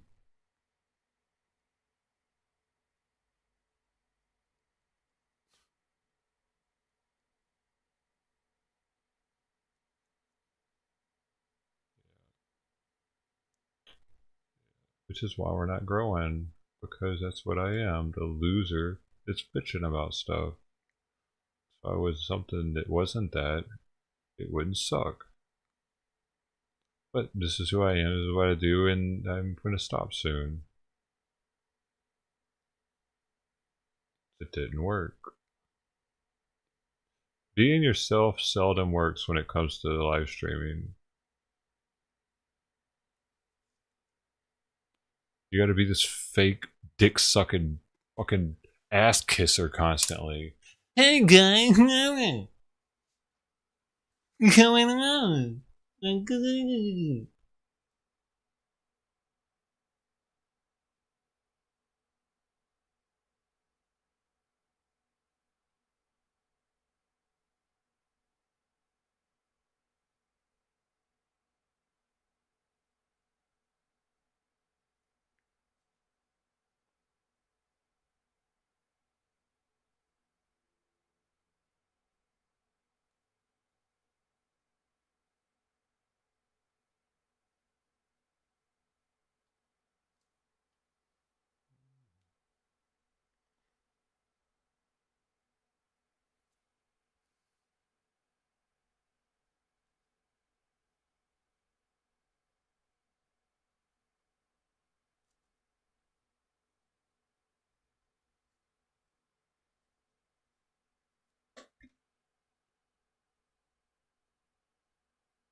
There's gonna be plenty.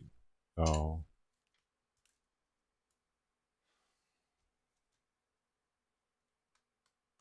I don't. No, I'm not gonna want to do this sober, dude. That's the thing. I've done this entire time smoking weed, and I'm not gonna want to do this sober. I'm not gonna. You think that I'm short with people now, banning them and shit?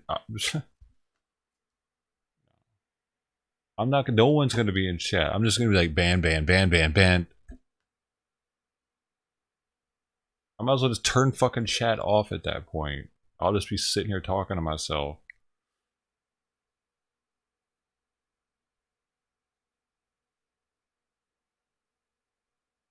I'm not a likable person. I'm especially not likable without weed.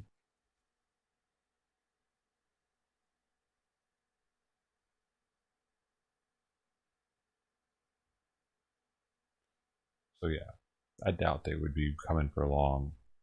Because this has to happen. I have to fucking quit this bullshit. It's fucking taking over my life. Smoking weed.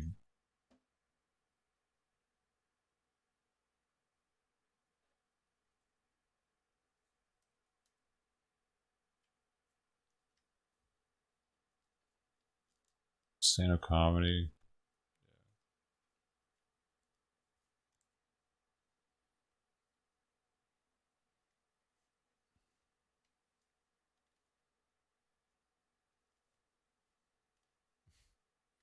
Oh, Maggie, looking there doesn't ever show video. I mean, thanks, but like he never shows any good video. He's scared to get copyrighted, so I can understand. I don't know, man. People come to YouTube to see video.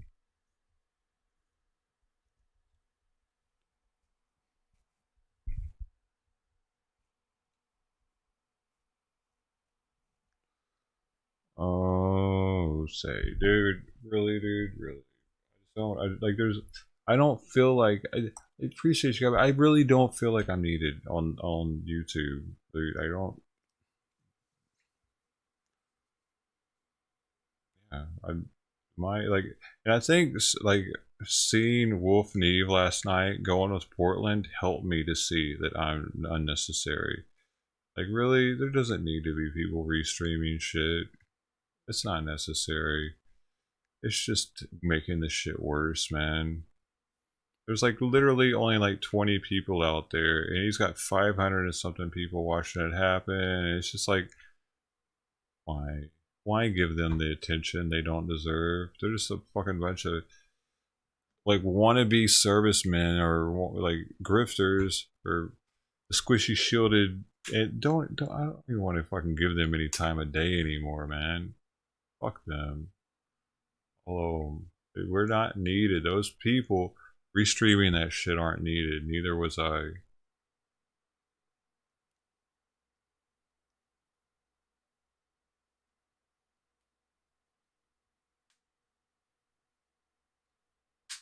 We're just taking advantage of the situation to get viewers.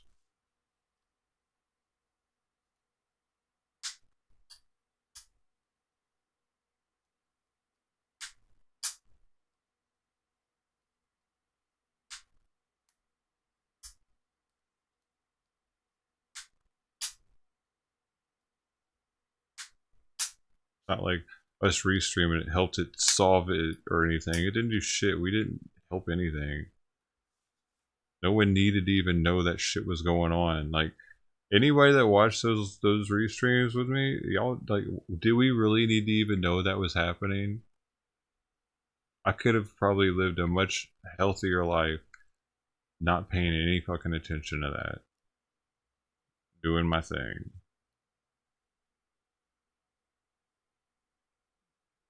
Maybe being productive instead. I think about it, like how my parents would see it, and they'd probably be like, "What are you doing? He's restreaming violence every day? Weird."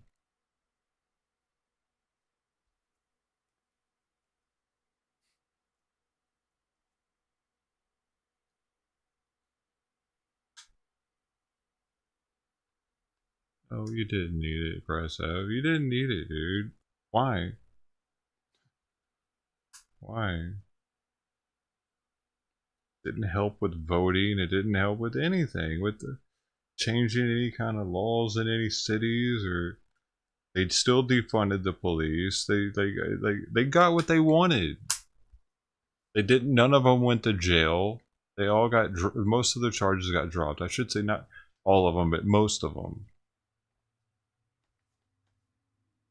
Us watching it solved nothing.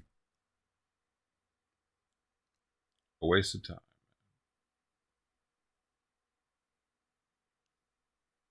Not only that, it gave them more clout than they deserved. Why did they deserve for us to know who the fuck they were? All those random Antifa streamers and shit?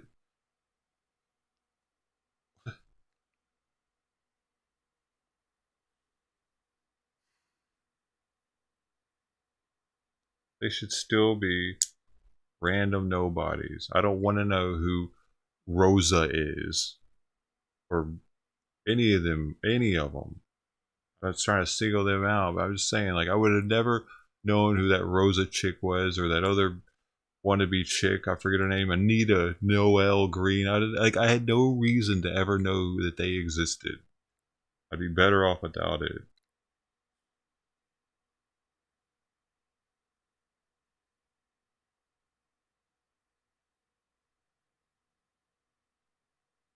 Waste of brain space.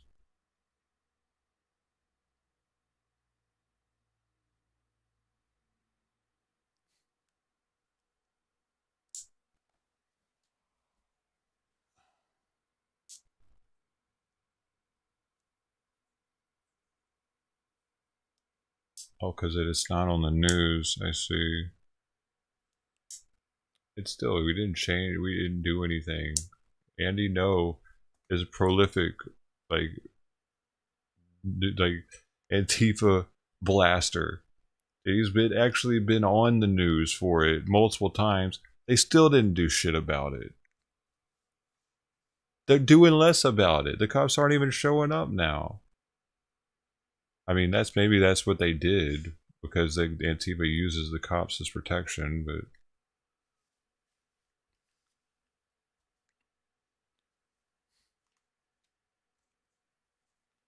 that was what they did to hurt them. They're not protecting them anymore, maybe.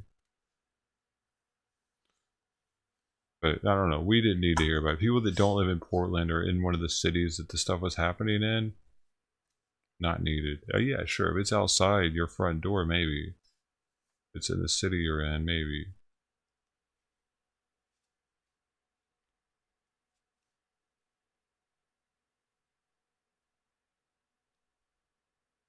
Otherwise, it's like watching Jerry Springer. Complete waste of time. Half of it wasn't even real. You know what I'm saying? Like like Antifa acting like they're gonna kill somebody or something. Yeah, they might have killed somebody a couple times actually, but for the most part, it was all talk. It was all just bullshit, squishy shield, grifter bullshit.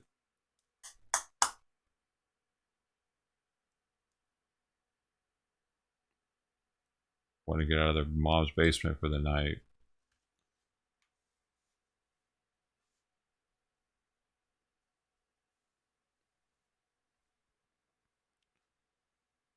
Yeah, I don't see myself wanting to cover that anymore, even if it started back up. Like last night, like I said, it was happening last night, and I was thinking about it like, yeah, I don't want to do this anymore.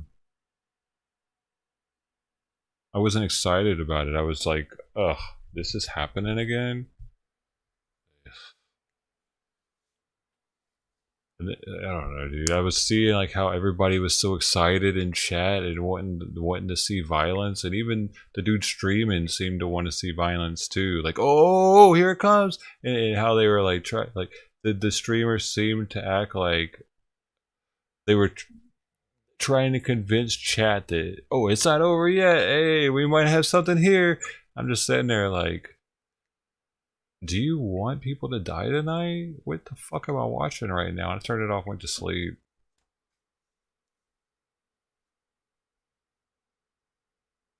fucking sick, dude. Doesn't need to be broadcasted by anybody. It should be fucking banned to be at a protest and live stream it. At one of those type, not just a when you're at a riot being live streamed, that should be banned. I feel they shouldn't allow that.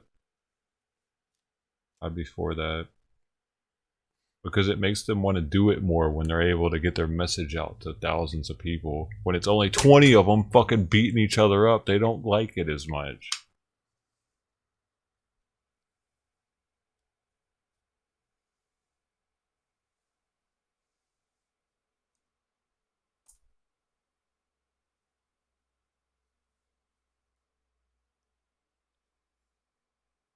It's evidence. Well, I mean, yeah, that's why they won't ban it. That's a good point. They want them to incriminate. That's a real good point, actually. Dang it. Yeah. Dang it, they'll never ban it.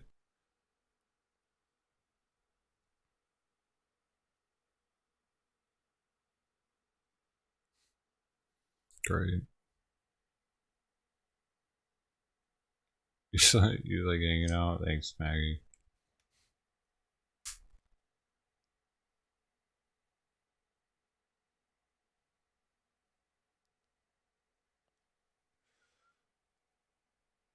You got an erection from Precious. What?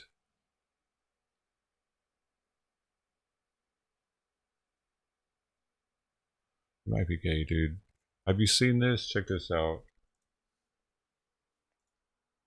We're gonna find out if you're gay. Hold on.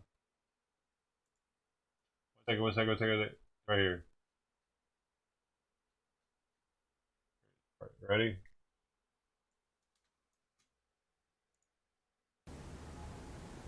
I am not gay.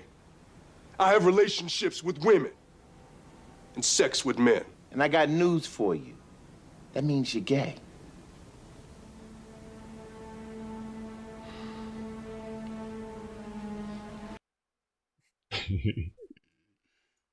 I was actually on TV with Ice-T. What? Oh man, I would have been tripping out if I saw that episode.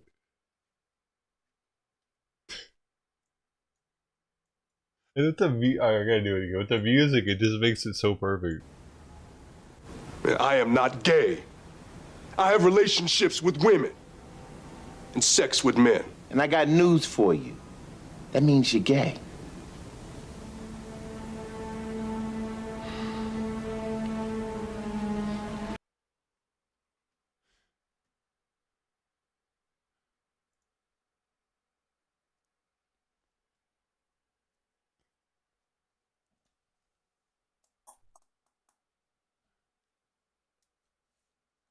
With Whammon. I wonder what that episode was even about. Like, what? Did they just throw that in there into the crime thing? They like, they're like at a scene. And he just starts talking about that, or because I mean, it seems like a weird thing to just start talking about on that. It's Law and Order, right?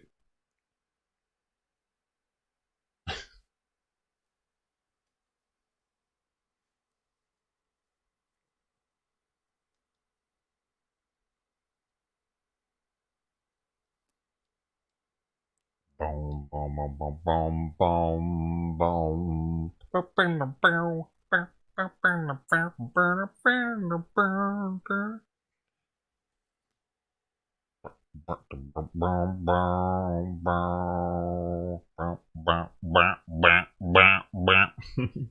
Hey, anybody else used to get on those? I used to go on like Law and Order marathons, man. They would have it rolling all day long. It'd just be one after another. It almost seemed like there weren't commercials on it. They were playing them so much.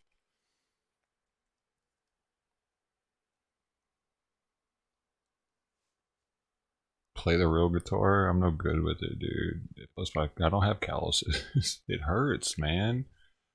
That's a acoustic guitar. I got prissy lady hands now. Like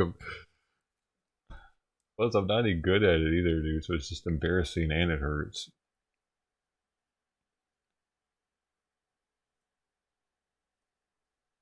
Thanks for the vote of confidence of thinking I'm good at it.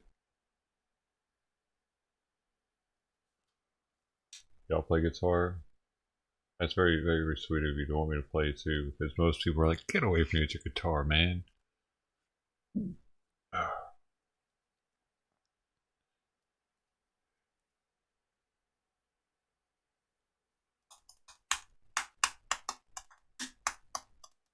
Yeah, I gotta get a talent, man. I gotta get a talent before I can be somebody.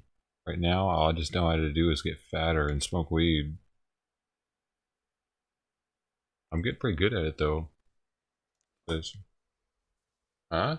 Huh? Look, you can almost not see my ribs anymore. Pretty cool, huh? That dude, I look super skinny sitting like this. Wait.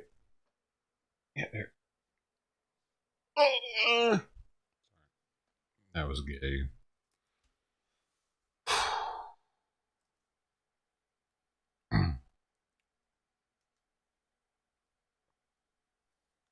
The camera, it takes 10 pounds off of me. I have a special camera. Dude.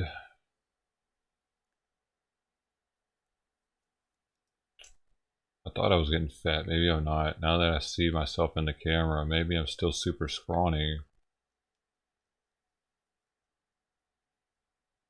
Shit. I was wrong, guys. I'm not getting fat after all, probably. But I mean, it feels like it. Look at that. Look at all that shit. What am I supposed to do with that?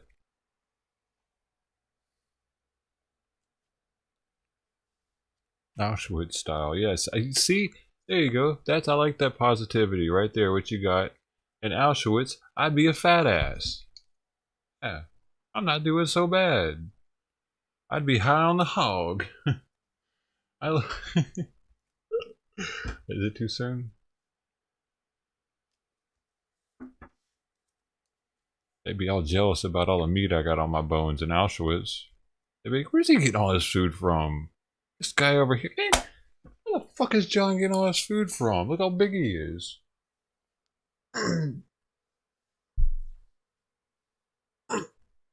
Yeah. I'd be Auschwitz. I'd be an Auschwitz boxer. Oh, we got John in here. Let's go. My money's on John. Dude's ripped. He's huge. You know, I hear the guards are feeding him extra. Maybe you like that. Of course they're feeding me extra. I'm a Mandango of the Jews. Did they have that? Hey, did they have... Wait a second. Did they make them fight each other, though? Like this... Jew fighters. Wait, no, it's gotta be termed differently. Holocaust fighters. No, Holocaust boxers in concentration camp. I bet they did it, dude. Salom, what is this? Jewish Greek boxer survived the Holocaust by boxing for entertainment of German Nazi officers. There it is, folks. I knew they had to have done it. Who did he buy? He probably had to beat other Jewish people up. Well, he just died just recently, it seems.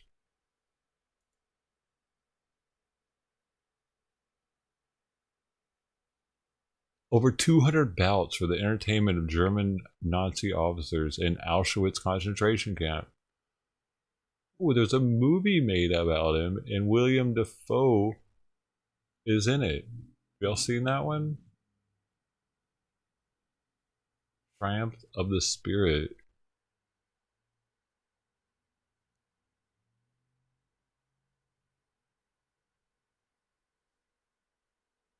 He was undefeated at Auschwitz. Does that mean he killed all those people or what? Oh, tight, yeah! Go out to lunch tomorrow and get some fresh air. We appreciate you. P.S. Simon, stop the creepy staring. Was he staring? I didn't. Was he staring at me? Hey, Maggie K coming through with the $20 dono. Hey, let me get you Maggie K. I gotta add the dough still for the donos. So it's 20 times 10, 200,000 dough. That's not your first dono, is it? It's just been a little while, right? His first dono gets 20K. 20 times. 20 times. I can find out. I think I remember it before. Yep, definitely. You definitely remembered before.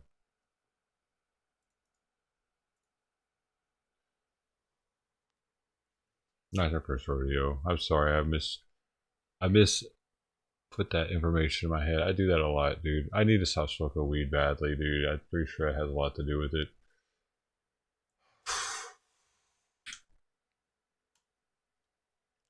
Seriously, I will.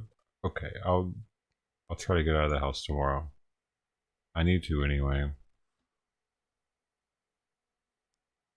I'm out of water. I'm drinking tap water now.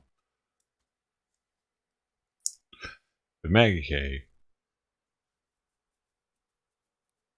My bad for not remembering the first time. Let's see. Let's look. I'm gonna see. What? It'd be cool if I could go back. Oh, actually, I can. I can. I can go back and even see what you said last time in a dono. Did you know that?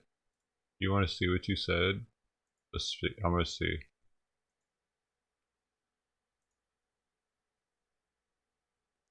This will be interesting.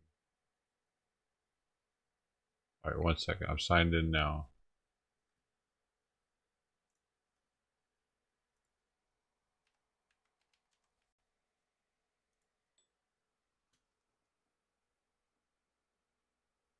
Is this embarrassing?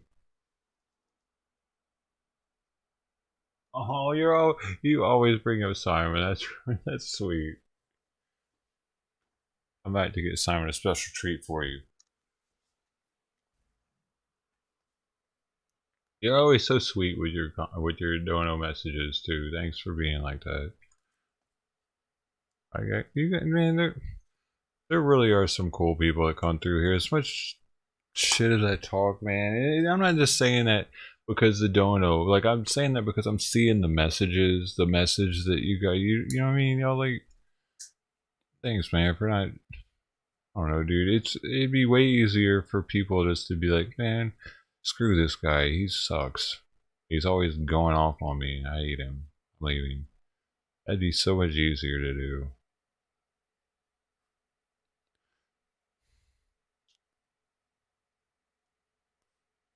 I mean, hell, it's almost what I try to get people to do, I think. It's like self-sabotage. Just,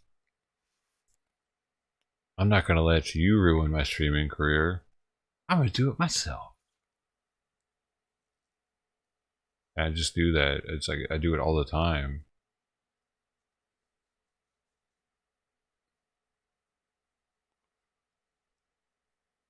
Sucks. I gotta snap out of it. Hopefully the not smoking, and I mean, like, I think I'll be able to remember stuff a lot better, hopefully.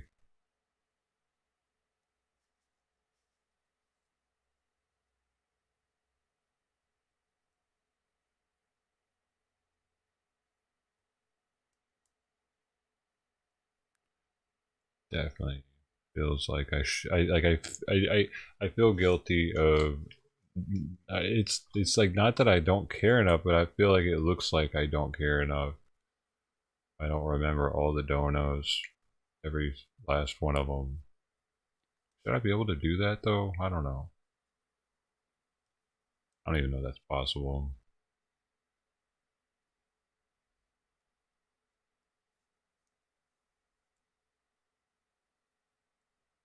I'll try harder though. Like, for instance, I'd forgotten that Bill had sent some directly through PayPal, and that made me feel like Bad streamer. Bad person. I should remember all of them. Like,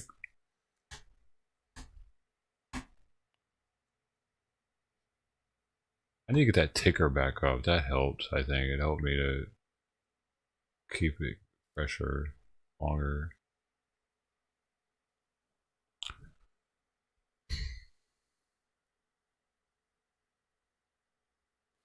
Freaking Maggie K and Jim S came through on a Monday. And there was one more, dude. There was one more. See, I'm spacing out somebody else from today, I think. God, man, that's bad.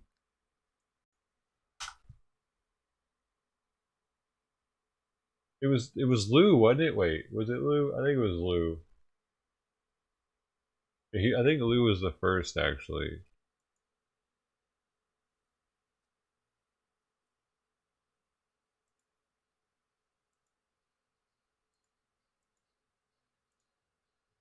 Yeah, I got it. It was Lou. I got it. We got it. Lou with a 5. I remember.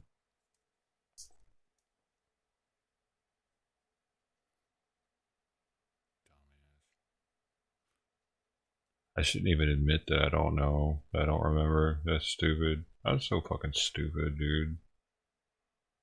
This makes it worse when I admit to it. It's like stupid. Act like I remembered. I might have to start doing that.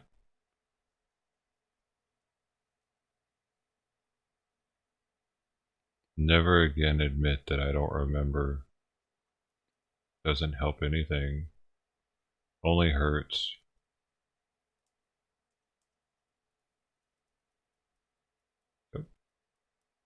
That's not going to happen anymore. So even if I don't remember, you're not going to know it.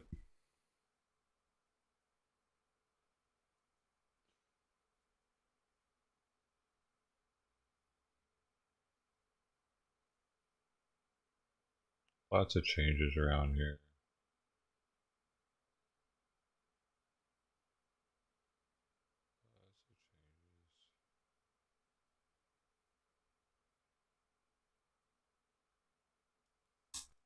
Jukeboxers, by the way. Look at this stupid shit on my screen right now. Get the fuck out of here. Bright as hell, blinding me. Man. Right.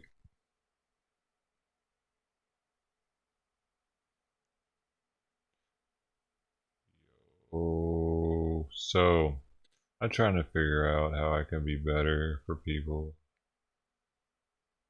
Like when I first started streaming, before I would go on, I would pray to the spirits that I would be positive, be a positive influence on the people, anyone that came in through the stream. This was when I was a game streamer, when hardly anybody would even come through. Please help me to be a positive light in the world, and not like I just had this thing that I did, trying to be trying to have a purpose on here and not just be some dumb shit. And I turned into the dumb shit anyway. Another.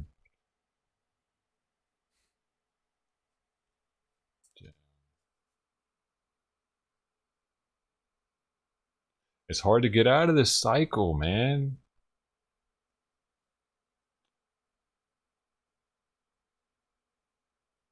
Especially after seeing all this negativity over the past year through the protests and riots and everything. It's hard to just be the do. Hey, I'm having a great day. Oh, all right. Oh, really? Oh, you too? All right. Great to hear it. That kind of dude. It's like,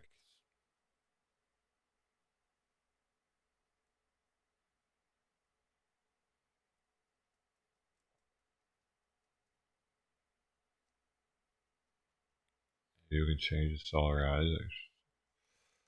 Time.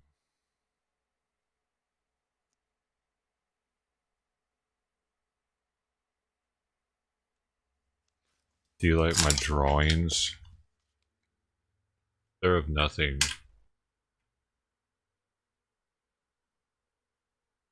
In case you actually thought I was drawing something, I'm not.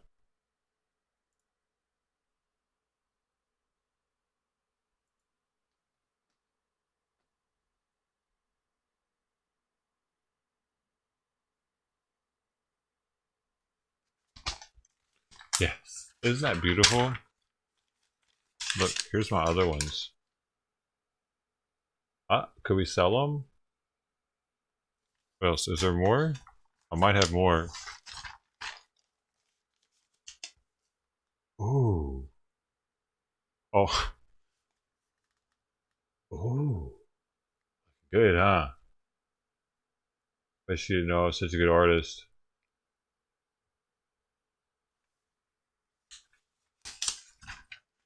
Yeah, I've been practicing.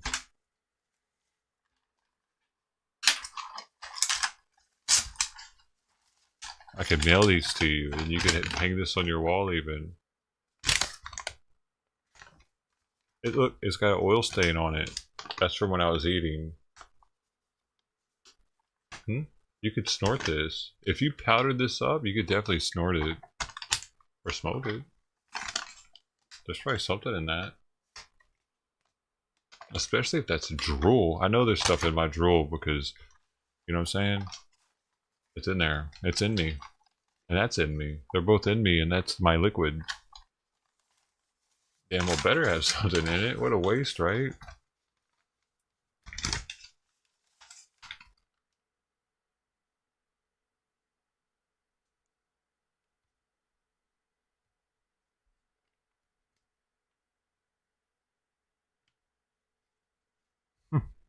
I got a bunch of your names on here next to your favorite movies. I got Friends at Barbecue Stripes, Spec Dark Knight, Bill Dean was Fletch, Ellis was Snatch, Uncle Wayne was The Purge, Dan Slacker was Fifth Element, Brooklyn Terry was Now and Then, and Brogan Maine was Zombieland. You got your names on the list here. For when I was making the and these were when we were counting all the people that were banned. Dude, there's so many of them. That was the first time. Now there's more.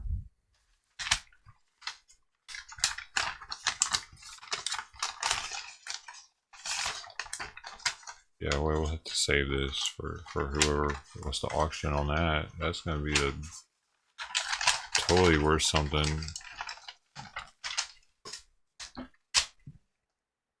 Hey, yeah, art appreciation night. I'll send it to you for 10 thumbs up. You gotta prove it.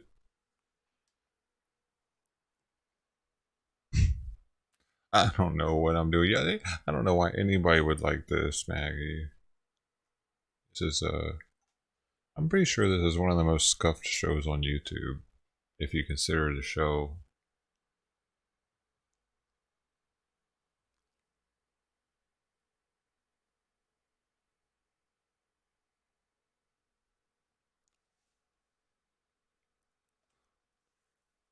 Worked damn hard at this scuff show though.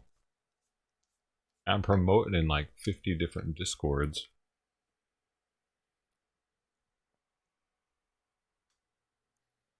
Hey, who's here from Discord? Anybody? Is that working?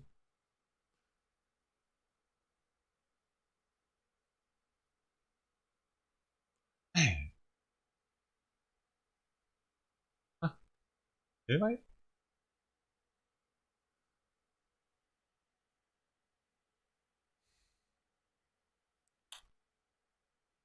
They're really not working.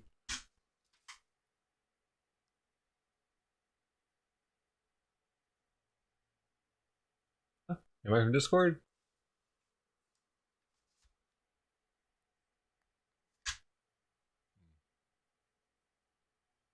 Might be wasting money on that one.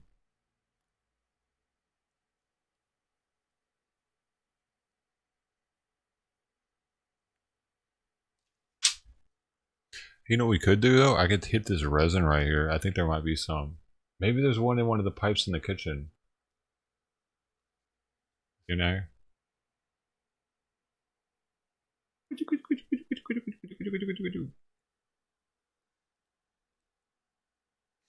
I think there might be. I'm gonna go see. Is that okay? Can I pee first? God, I gotta pee. I've had all this coffee and water. And Simon just moved so I could open the door now. He was in the way of the door a second ago. Now he's in the perfect position for me to be able to open it, actually. Like, literally, he'll probably brush against his back. What? Alright, check this out. He knows how to lay perfectly so that either I can get in or I can't. Or I can get out or I can't.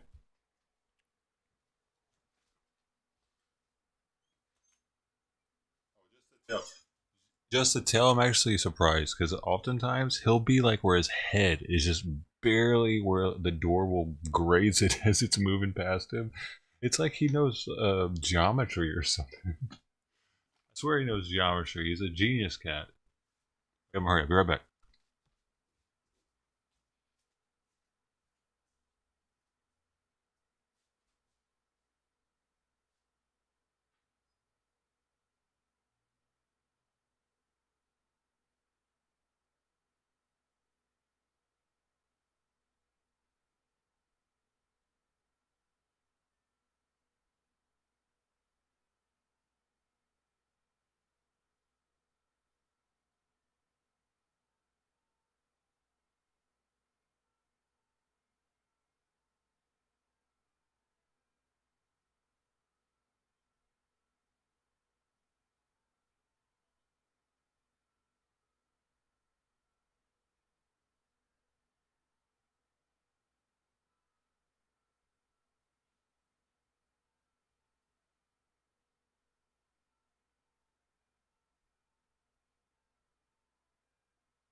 Bro, hey, this one actually has weed in it. Look at this. You see that? You can see green right at the edge. Hey, this is fair game, dude. There's still weed in the house that is in the bowl. It's not the museum weed either. So this, I can't smoke this. This is actually very tempting at all times. But that is a collector's item. This though is not. Hey yo, hey yo. Oh, I can feel it. I can feel it in there. Oh, you know when you know. You know when you know. Hey, I know. Let's go. Bro, how long has this been in there? I have no idea. It's been in there for a while. Months. I thought ahead on this one. Let's go. Hey, cheers.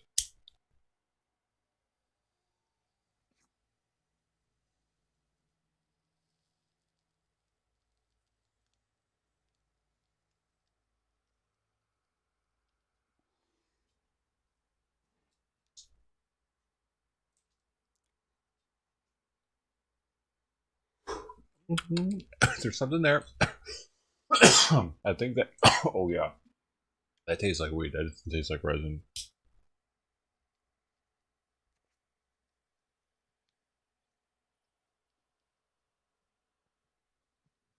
Oh.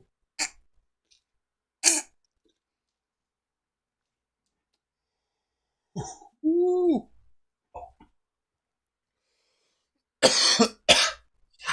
Shit. I don't even remember where this weed came from, what it is, or anything, but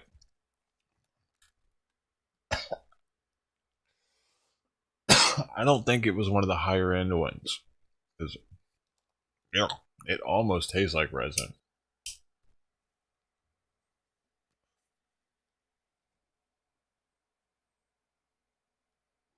Oh, it's so big.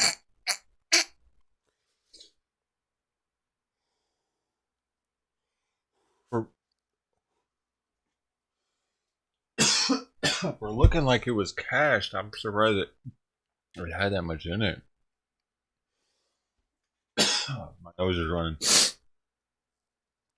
Oh, you know something's coming. A less day? That's what today was. Do a less a day. Oh.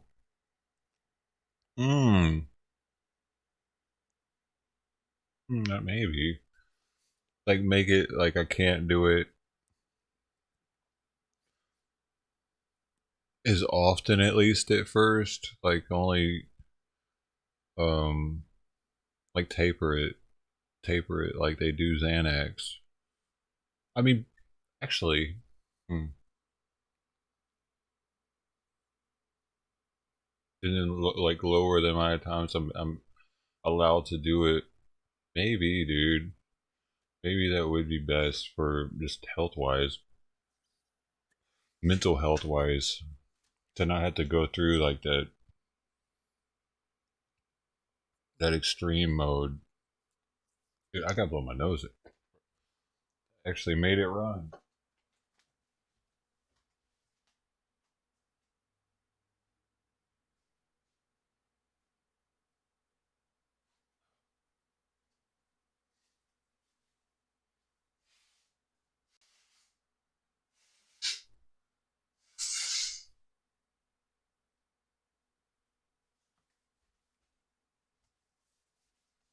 Oh, dude.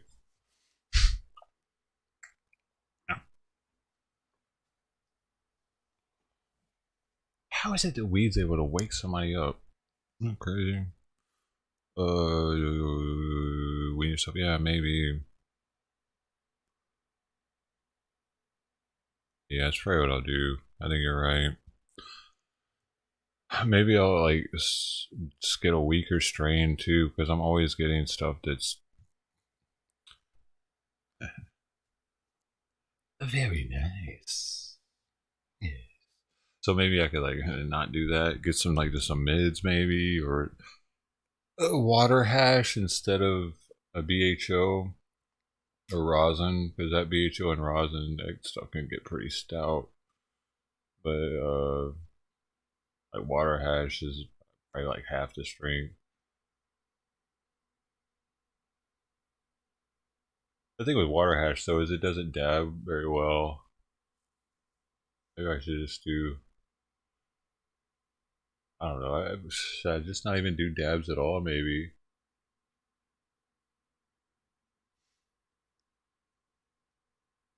Just taper with mids. That'd probably be enough. I mean, it would still suck because it probably wouldn't last as long. But it'd be way better than just cold turkey. And yeah, I think you're right, Maggie. Because cold turkey would be too much like torture.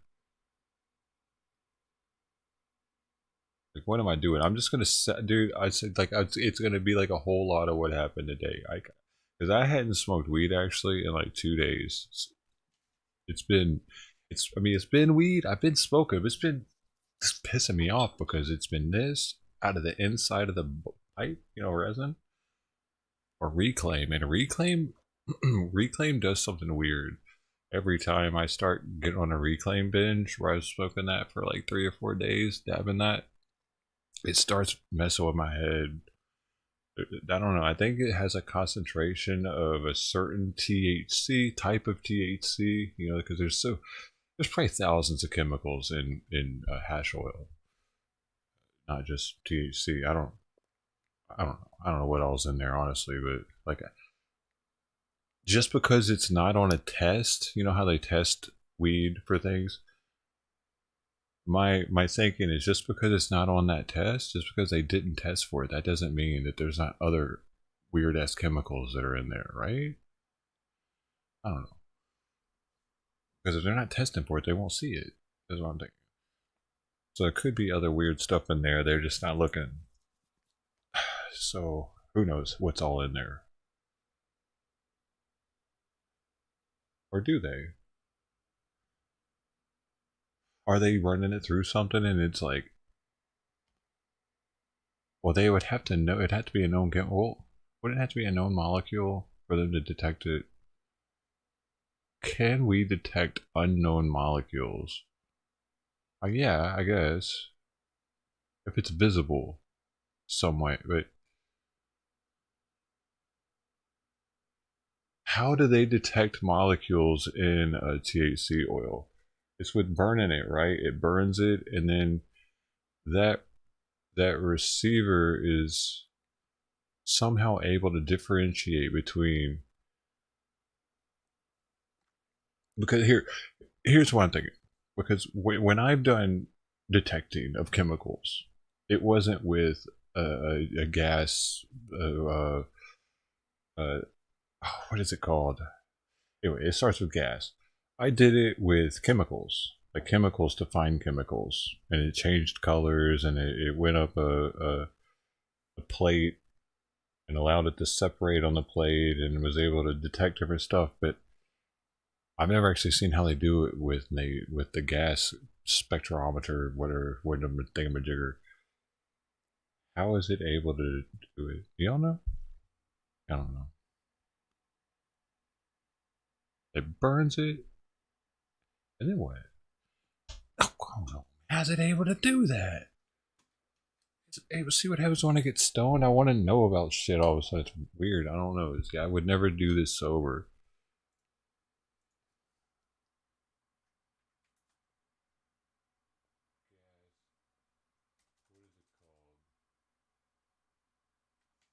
Oh, gas, topography, gas.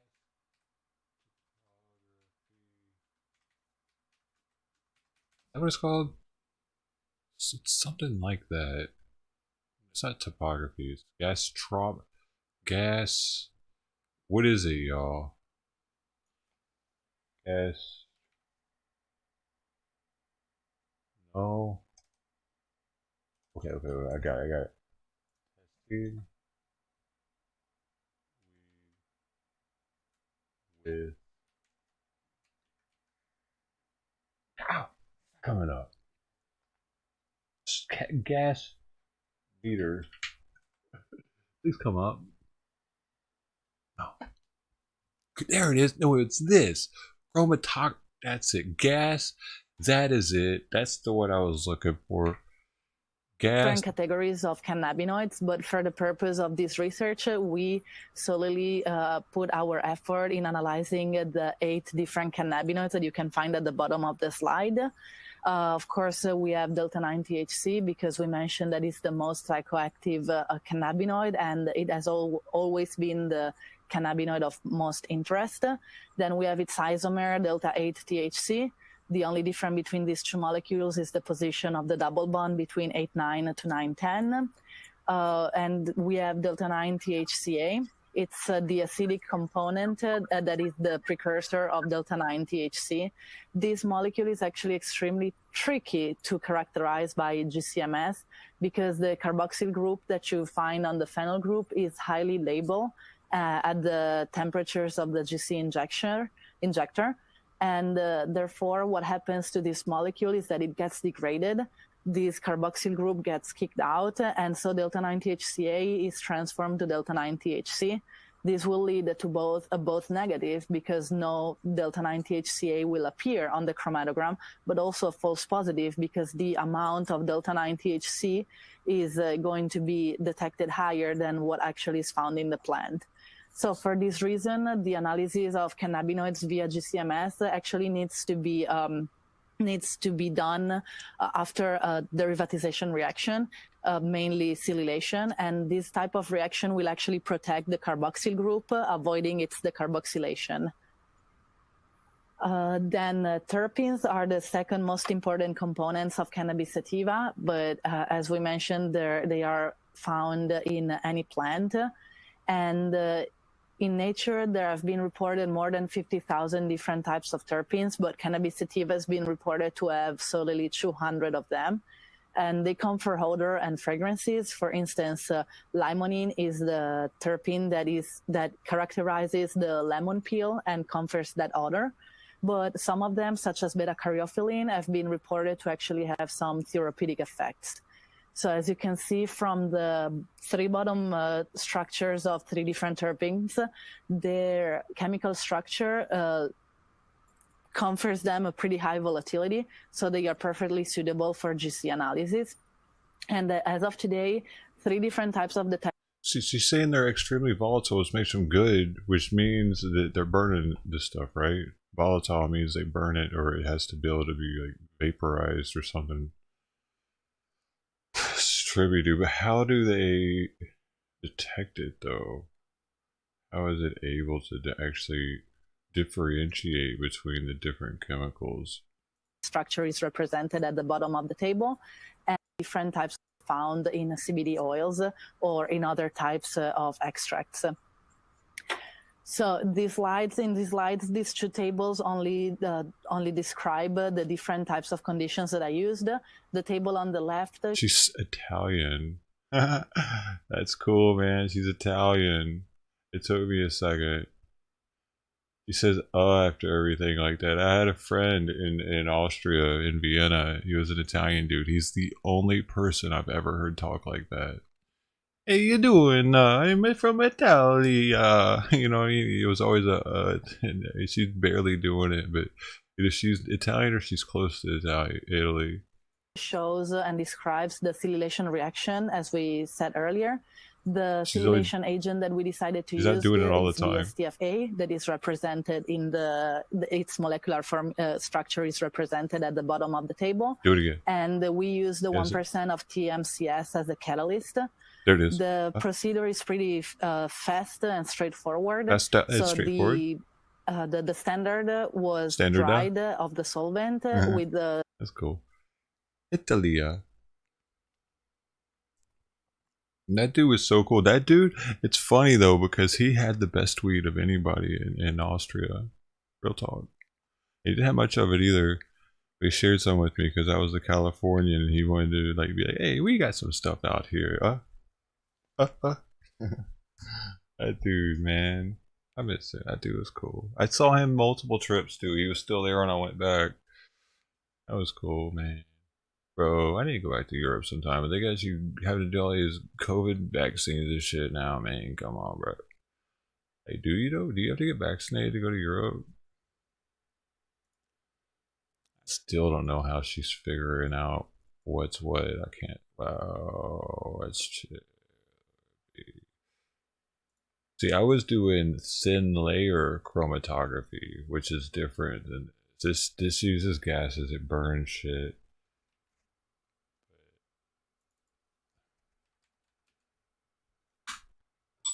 And there it is. Thin layer slide. That'll work too. Y'all heard about this before? Probably. Bro, this ain't no good, man. Here's one right here.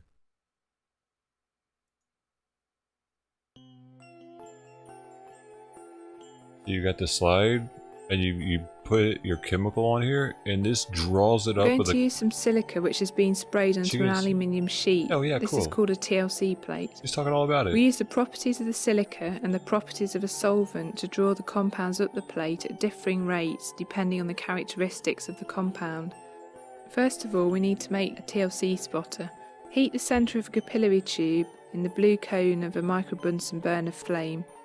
Rotate the tube gently to ensure it's heated evenly, and when it starts to give, take the tube out of the flame, leave it for a split second, and then sharply pull out both. Damn, this is going to copyright me. It's too professional, isn't it? It's a. Did they really give me, dude? It looks so professional, man. Right, anyway, you get this. Okay, I'm just going to. Please don't copyright me, people. You get this thing, and you make a little tube out of it, so you're able to draw up some of your fluid into it, and then you touch that to the plate, and then it draws up naturally after they put it inside. She's putting the chemicals on. You put it inside of here, and it's like I think it's ammonia. That's what it smells like. And you put that in here with it, and the ammonia, like liquid, draws up the this little thing she's about to put in there now. It draws up there. She's got this in there too, so the air is totally engulfed with this chemical, and it draws it up. And as it does that, it touches your spots and takes it with it. And interestingly enough, it like, oh, see if they get to that point and they're able to show it. If they show it on their yeah, sweet, yeah, she's using a black light. So she used a black light, and you can tell where it went up to. And once you see where it went up to, you measure the distance at which it goes up, and that would say something that would help you decide what it is. And then you use a reagent, which is another acid or a chemical, put on it, and then it gives you a color change, and that'll give you the dude, I don't know, I've never seen this video, so I don't know how she's doing it. Oh, she just dips it in some liquid. Sick. That's a cool way to do it. Oh, that's probably if you're just like using one reagent, you expect it to be one thing. Like my way is if you want to use a different reagent on a different, like all the different dots. But that's how to figure out what chemical is in your solution. If you don't know what chemicals in it and you need to figure it out, this is a way to do it. Thin layer chromatography. And you can get these kits online. I recommend you do. Lung Police, I think, is one of the places that has one, actually. Don't ingest unless you test, my man. Okay, so we got right here, we got all the kits. Where are the kits at? Where is it at? Oh, basics, no. Where is it? Do they not sell it anymore? Separation kit, that's what they call it. Yeah, this is a separation kit. This one's $200, but it comes with all the reagents you need to pretty much test anything that you would ever need to test.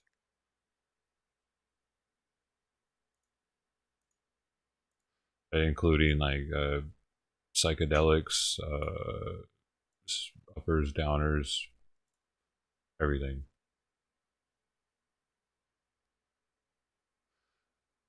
I wasn't really even doing a lot. I was just selling a lot of tickets, and I would meet a lot of people that were they would try to trade drugs for tickets. You know what I mean? They'd be like, "Hey man, I got this fire ecstasy, man. How about 2 of these for some tickets?" And so I wasn't about to just take people's word for what they had. And plus, you get a lot of ground scores at Red Rocks too at the end of the night. Yeah, oftentimes though, they didn't have what they thought they had. Like more times than not, it was a mixture of stuff. I'd be like, yeah, no, good luck, man. I'd rather take crystals, like actual crystals, like I did too. I got some of those too. This one right here, this one is from a Tipper concert. This dude came by with a case full of crystals. The smoky quartz. Whoa, get out of here.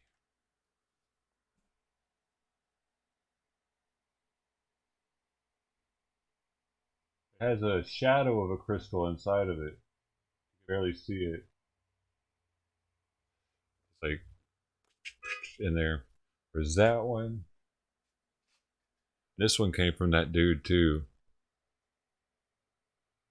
So I took like I don't know, I took a few crystals from him, more than just these two, and some cash. We did a deal. I had a friend over there that was from Colorado, so he helped me wheel and deal, helped give me an idea what they were worth.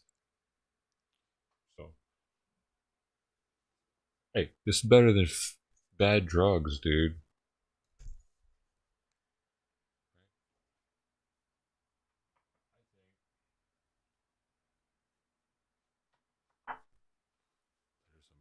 Better than bung drugs. Which one? Which one? The big one or the chunky one?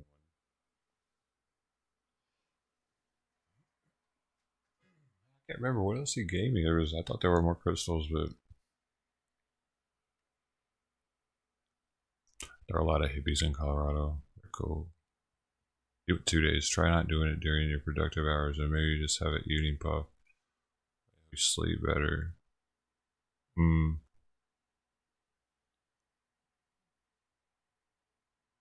Try not doing it during productive hours, you say, but then I'm going to be super grumpy the entire time.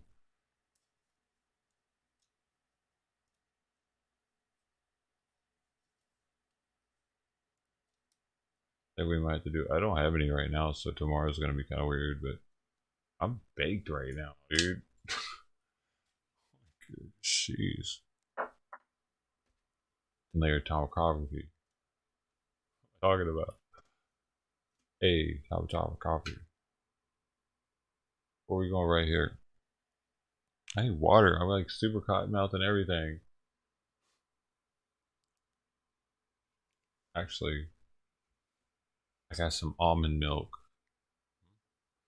You know, that stuff's got a lot of sugar in it. I don't know which is better for me. Animal milk or almond milk?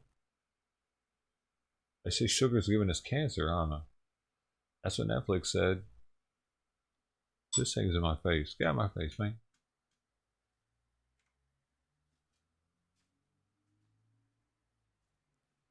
Hey, it's that direction. I don't know my directions yet. I just got here. The quartz is great. A lot of physical energy is holding it. Every electric lighter has crystals. Yeah, that's a good point. Every quartz watch. We're all connected with our quartz watches. This one right here, though, I got this one in Romania. There was this old lady there. I had a bunch of crystals.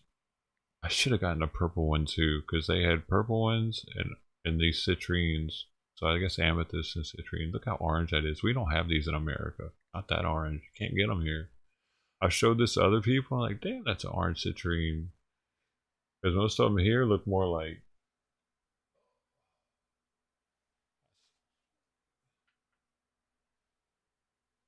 Yeah, I think this is actually one, but you can barely even tell. Like there's a red light in here, so it's really even harder to tell. But that's it, though. They're calling that a citrine in America, but this is a Romanian citrine, my man. Every trip that I went on in Europe, because the first one was the one I went to Romania. So the subsequent 2 trips after that, this was in my pocket at all times. And my coin pocket, this white part was way too chunky too. I needed it to be smaller. It was kind of too big, but I always had it with me, like my good luck rock.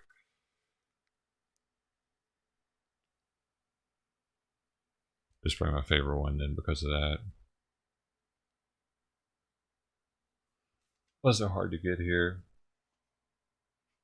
Dude, this lady literally had so many. They were like, the table was full. She was the one to cope to. The purple, orange was covered, and they all had a piece of like toilet paper or some paper around them, the bottom of them, I guess, so that they wouldn't bump up against each other and break each other. But this is the tricky part. There was a bunch of different Romanian vendors, and it was at the ground floor of a mall. So it was busy, and they were at the entrance. For some reason, they got privilege or the right to be able to have their little flea market in the inside of this pretty nice mall. It didn't seem like a rundown Romanian, like you would think. It was nice. It was modern, I should say, with cabs outside bringing people and everything. And in the entrance was like this lady with these, and then all kinds of Romanian sellers with knickknacks. And this is the only place I've ever seen a Nazi knife. I don't know if it was real or not, but they had a dagger that had a swastika on it in there. It's a trip. Right next to the lady with the spiritual crystals. Romania. That's my Romanian gypsy rock selling Nazi story. I don't know. They weren't together though. They were separate people. Separate vendors. The rock lady had nothing to do with the Nazi dagger seller. Not that you care about that. You probably just want the dagger because you're racist.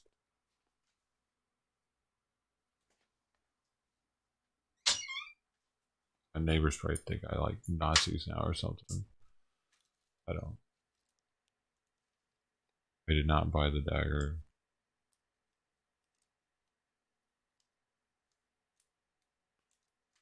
See? Non-content. That's what I am. I'm a blithering stoner. And the sooner that I stop smoking weed, the quicker I'll realize that and take it to heart and start taking action. That's one of the reasons I know I need to quit. Otherwise, I'll just keep being this dumb shit that does this every day for no reason. Or, actually for the detriment of my life.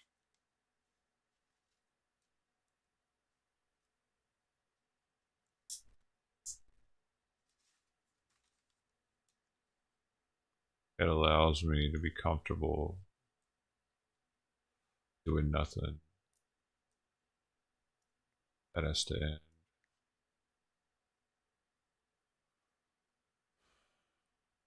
Or I'm gonna die like this.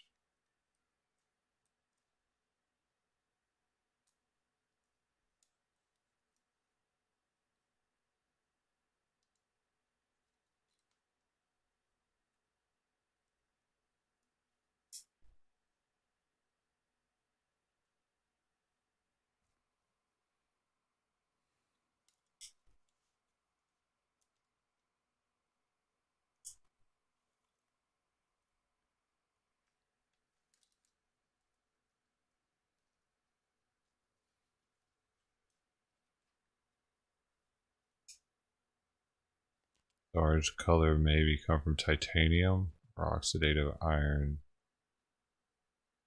Can I boof it?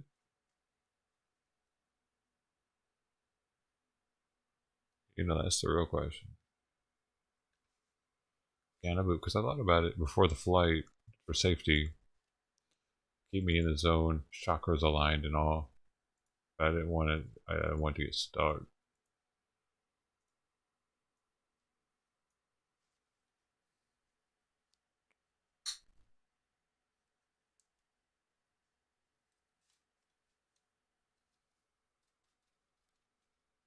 I shouldn't let you know about that.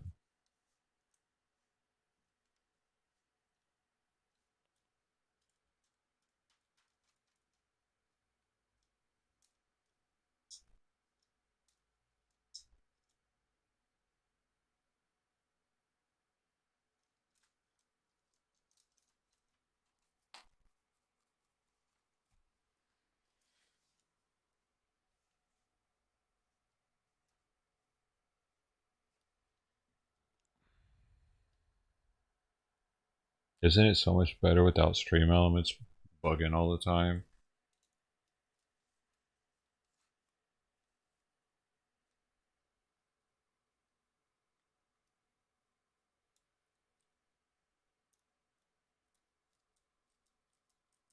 Y'all missing any of the games or any of the words or any of that dumb shit he used to say all the time? That was annoying.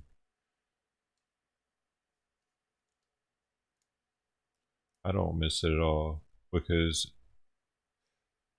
I would always think it was somebody saying something out of the corner of my eye, and like it was constant depression looking over and it just being stream elements or it asking some dumbass question.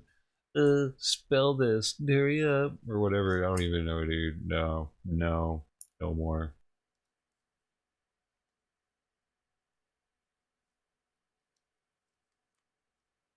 What were we thinking with that? I think we forgot to think with that one. Yeah. Hey, sorry to anybody that liked it, dude. It was just too much. Constantly 12 hours a day seeing that shit in the corner of my eye. Just click, click, click, click, click, click, click. You try it. You fucking try it. I was going crazy thinking people were talking. At least now I know no one's talking. It's not moving. No one's talking. I got it. Beautiful. I don't have to, my brain doesn't have to be preoccupied with it. I feel such a relief not having those bots on. I see why other people don't have them now. I thought it was because they weren't tech savvy or whatever. No, it's because those bots are shit.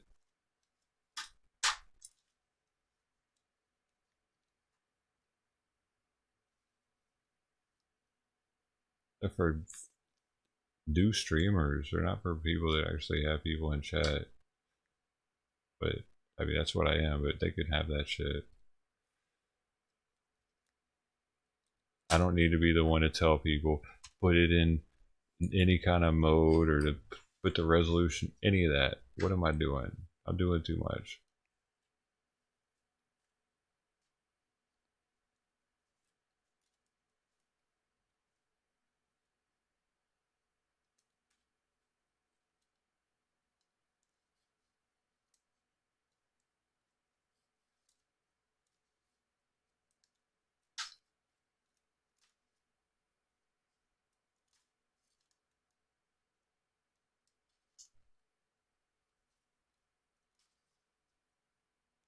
Maybe the lion's mane and the race here finally working their magic, causing me to change some things.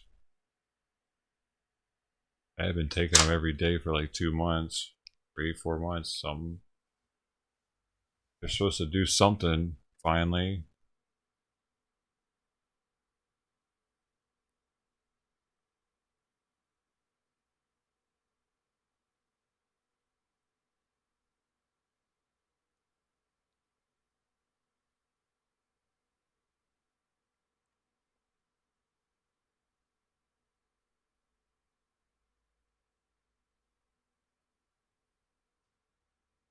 Horrible, this shit.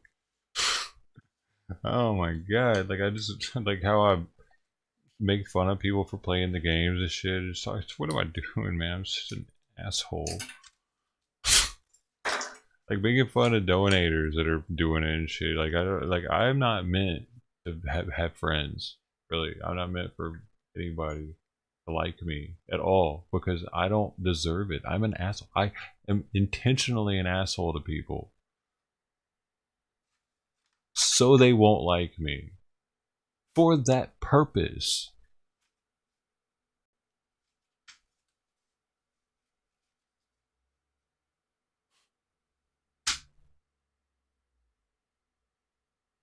People that have donated the most, I do it to the most. Probably not meant to do this. Probably not. I get it now. I get why it just hasn't worked out. It took me a while, I'm sorry.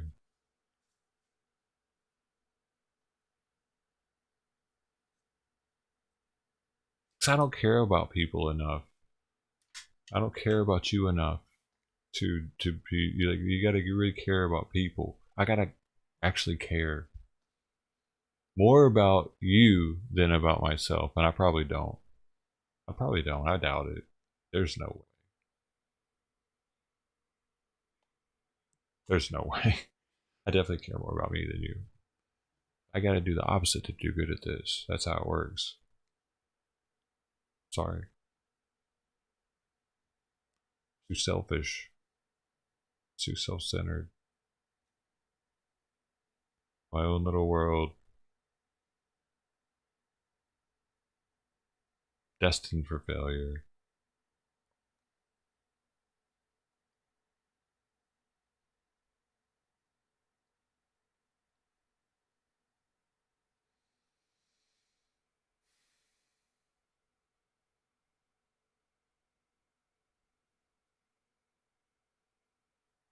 Makes me want a taco.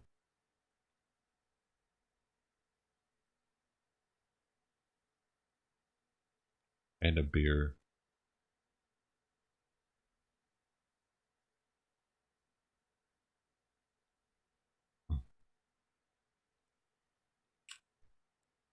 Carne asada.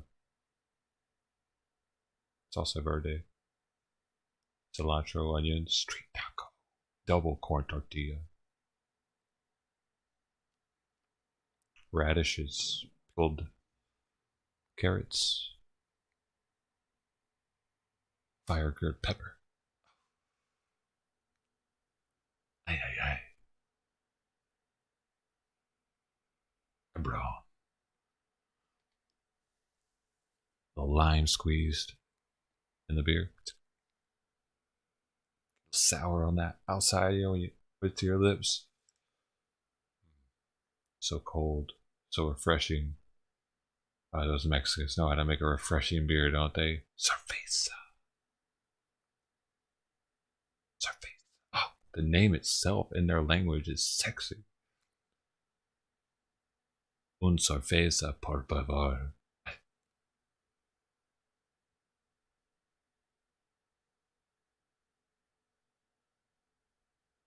They go so good with the taco, though, man.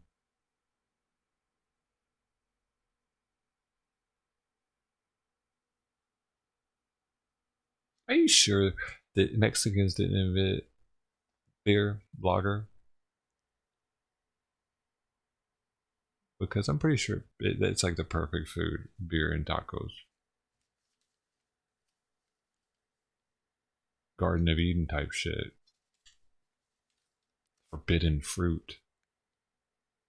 Mm-hmm. Yes. Tacos do make me smarter. I think it's the cilantro. It's got something in it.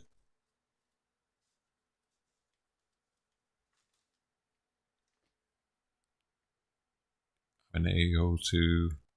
At least that's what my psychologist says, but I really don't trust psychologists. What? Did he really say that? Are they allowed to do that?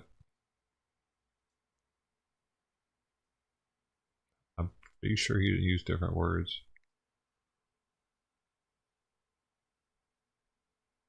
I'm trying to imagine a psychologist telling me I'm an asshole. I just don't see one saying that, because I think that they would see deeper into it and not see you as an asshole, but see you as like a hurt person or something that's just lashing out because you're in pain.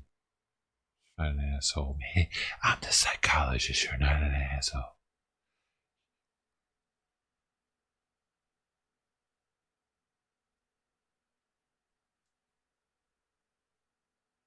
I don't know. Antisocial. They'll use that when they're talking about the crazy dude that went on a shooting spree. They always say that he was antisocial. You know, we didn't see much of him. I'm pretty sure that's why they like. They don't like, these people don't know that I'm a streamer, that I'm constantly like talking to people every day. So they just see me as the crazy white dude that never leaves his house. Just sits in here all day watching Judge Judy or whatever they think I do.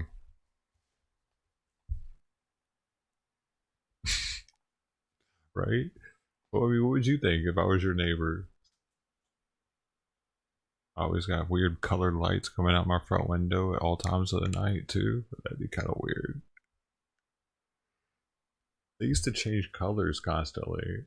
Like I was having a little disco. the fog lights would change colors. They would, two of them would change, like literally. It looked like I was.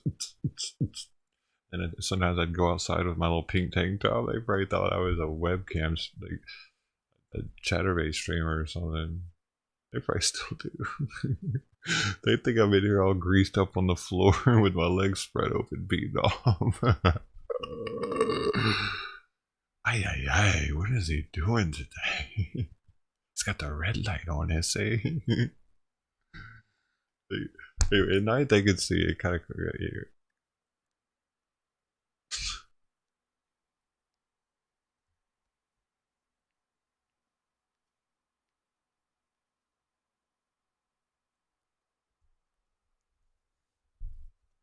My neighbor will even comment on it when I go outside, like, "Hey man, where you been? I haven't seen you in a month."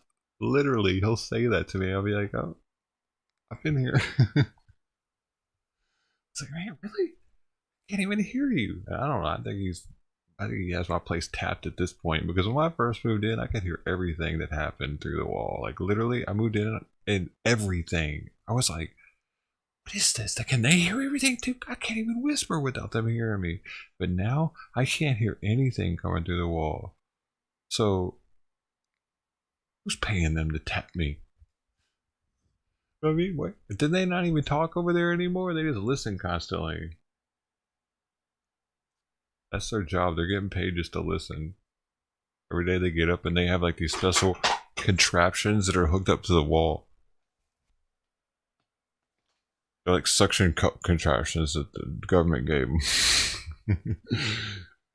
And they hear me get up. They hear the sink, whatever, brush my teeth, shower. And like they get to their cups. Aye, aye, aye. He's up. they like, I don't know. They had to get approved for this detail. They moved in right before I did, actually. It looks like they've been here longer. That's all just bullshit. They're not real. They're feds, man. They're Mexican feds.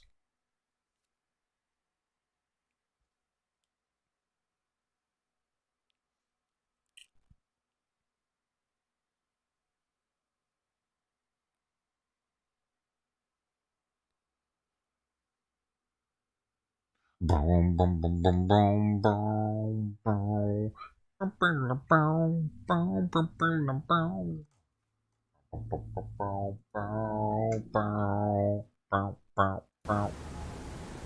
I am not gay. I have relationships with women and sex with men. And I got news for you. That means you're gay.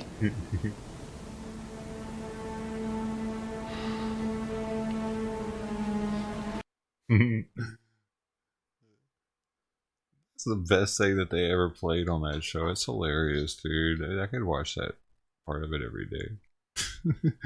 This is Ice-T saying it. My VA psychologist told me I was antisocial. I replied, well, no shit. He was free with his statements of the obvious. I quit going. So maybe you are antisocial. He didn't give you any help with it? He didn't help you get through your antisocial behavior? Isn't that what they're supposed to do? They're supposed to be like, why do you think you're antisocial? I went to a therapist at the VA and she just asked me a bunch of questions the whole time, pretty much, and then wanted me to go home and do paperwork, like a pamphlet of shit. Like, here's a workbook. You just answer all these questions for me. And I'm like, is this how this works? Oh, this sucks. Guess I gotta do a bunch of writing or something. Is that it?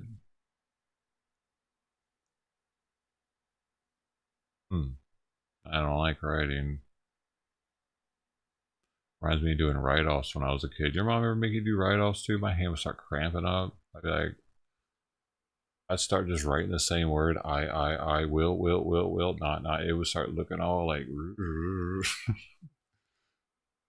You could totally tell when somebody does that because the words look all weird. It doesn't look like a sentence was written together. Sometimes a teacher would even be like, don't do that. You have to write it out. You're not allowed to do. I can tell when you do that. They don't make kids do write-offs anymore, do they? That's probably cruel and unusual punishment. You made my kid's hand cramp. I'm sending you the doctor's bill, Miss Prokowski. This isn't 1985. You made my kid's hand cramp. I could see that actually being a thing. My kid came home, his hand was still cramped. I'm part of the parent-teacher board. Fuck with me, Miss Prokowski. Hurting my kid. They used to paddle us in school. I remember my fucking coach had a paddle with holes in it so it had better, like less wind resistance. He told us, he showed it to us. He's like, eh. It was like it was high performance. And it was like only 3 people would paddle us in elementary school. It was the coach, the PE teacher, same person, or the vice principal or the principal. Before my school era, I think all the teachers were paddling kids. I don't know, my dad's days, they were probably all doing it. But they like less than the amount of people that were. Why did the coach get to paddle us? What the hell is that shit? Weird. I served in Vietnam. I think they were all still crazy. They think we're all still crazy. Oh, I can see that. Yeah, the Nam vets kind of have a stigma because of how it was when Nam was over, and like Nam was really the first war where like a lot of the soldiers were over there getting baked, dude. I mean, that's where the term shotgun comes from. So yeah, they got a bad rap from the conservatives because of that, and then they got a bad rap from the hippies for some opposite shit. So yeah, Vietnam people had it bad when they came back, man. And it still hadn't really that Agent Orange shit that happened to them, and they were just like, "What? We didn't know. Sorry. Hey, sorry about that." Vietnam was all bad, man. My dad was in during Vietnam, but he didn't go over there.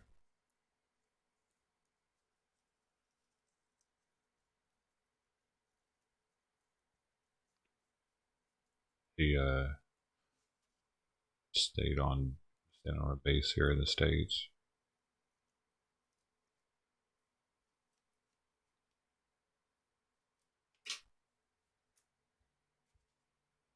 I mean, a lot of dudes from Nam, they were like, that's a lot of our homeless population actually was Nam vets.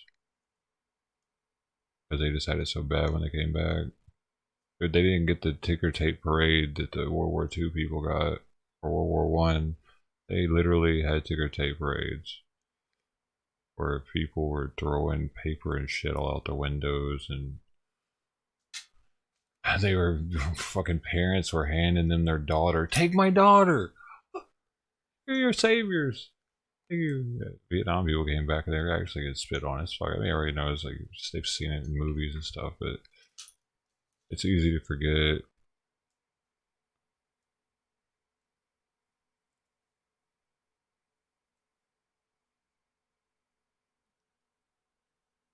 The whole world is crazy. Yeah. Yeah, dude, just it is crazy. It's crazy here. It's just a crazy existence, being a human, because we have the ability to somewhat decipher what's going on. The rest of the animals don't really know what the hell's going on. You know, they're just kind of here, living their lives, getting food, surviving, getting laid, chilling. The rest of the animal kingdom, but we are here like figuring stuff out, like. And yeah, once you get to this level of consciousness, of being, of animalism, or whatever this is, being a human, once you get to this level, it's pretty freaking weird, man. It's pretty crazy. What the hell is going on here? We're just spinning around in outer space on this planet that's got an unimaginable amount of species on it. Like we're still discovering species of things that we're like, what? Oh, we got a new thing here. We didn't know this was here.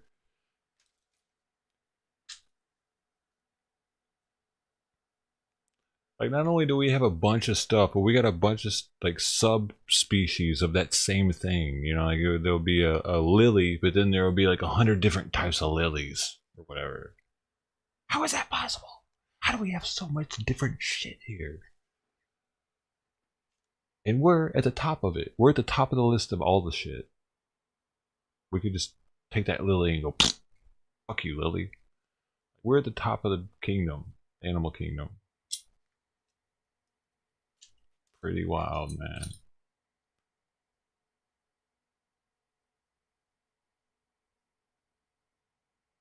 Floating around on this rock.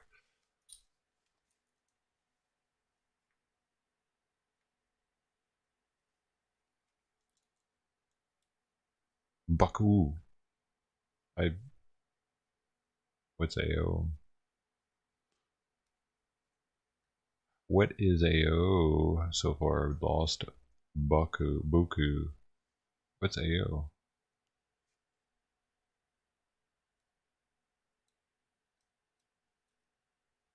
Oh.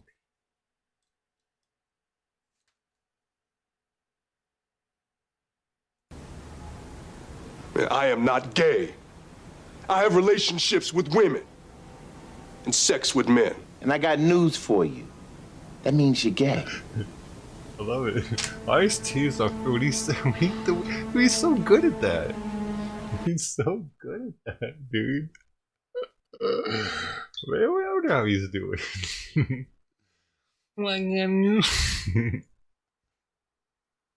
It's a game. For him to have been able to make it to where he made it as a badass, like, thug ass, like, you gotta give him props because his voice is so high pitched. Yeah, I'm Ice-T, okay? Where you going? I mean, Ice-T. I'm Ice-T. And his name's a T, like he's drinkable. Good for him. Oh, Agent, you beat it. How do you beat it? I thought it like started deteriorating something. You can take something to make it go away. Interesting. I thought it was one of those things where once you got it, it just started doing its thing. The government, yeah, I'm sorry, I don't know much about it actually, because you know the government kind of swept it under the rug. They didn't talk. We don't get any kind of real education on Agent Orange. Just know that it happened, and that what it was, a herbicide. They got rid of plants. It killed plants, but somehow it got in you through your skin or something, and then what does it store in your livers? Does it store somewhere and they just start coming out? How does that? I really don't know, dude. I'm sorry. You have a real simple way of saying it in one sentence. I don't want to burden you. It sucks, dude. I'm glad you're able to beat it. Defoliant. Yeah, yeah. Gave up another one. The government tones us down so the gin pop will never reach their full potential. We are loaded down with distractions. Oh.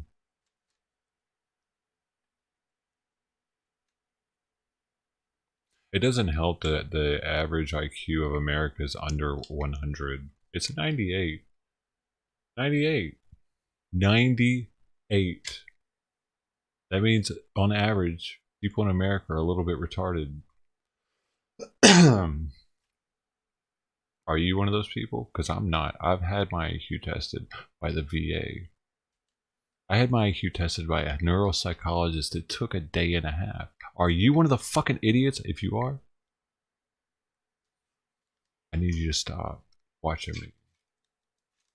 Right now. Leave. Leave. Get out of here, retard. I don't like you. You're too stupid for me. I'm sorry. Not sorry.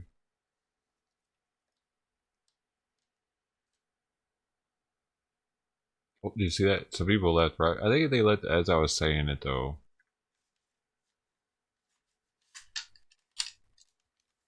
They didn't like me talking about them.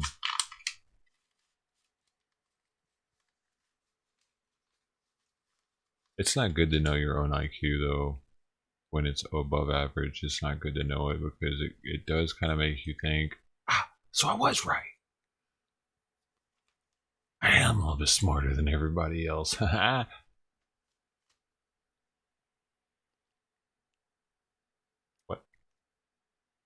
It's not good to know that, though, man. It makes you a little pretentious, a little bit. I mean, not really, but it's like, you think it's probably the case, though. It's probably, once you're up a certain amount over 100, that's what happens. I feel a little bit. But I always thought it in high school. I'm not, shut up. Which you shouldn't know it. I'm just letting you know why you should know it, because then it makes it worse. It makes you like, oh man, no wonder they don't understand me. I'm too smart for them. Oh. No one's ever felt that before? Just me? Okay, fine. I'm the asshole, I guess. My neighbors can hear me right now. I know y'all can hear me. I don't care. Listen up. Simon? What are you doing? Simon's under my feet. I stepped on him on it a little bit. I'm really just a big old dummy. Look, I lost all my life savings. Smart at some things, not other. You know, like Sling Blade. He was really good at fixing lawnmowers. I'm not. I can put this shit together though a little bit. I wouldn't say I'm very good at it though.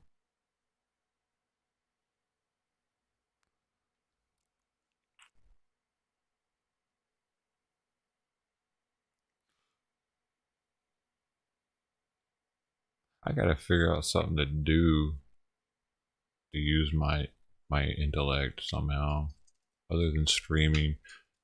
I'm not saying I'm a genius, but I mean I'm smarter than the average person. So I need to fucking do something with that, man. I'm wasting it. Not doing it. I gotta fuck, man. I hate writing though. I really can't stand writing. So something without writing. Okay. Let's figure this out here. Something without writing. That's one of the main things actually. I don't like typing or writing. What am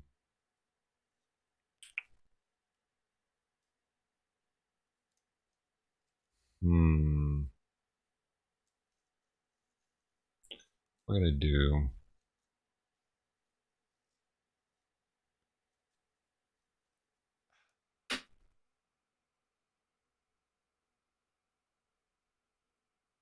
Why did live streaming have to get shut down? Like IRL streaming really got shut down with this COVID thing, man.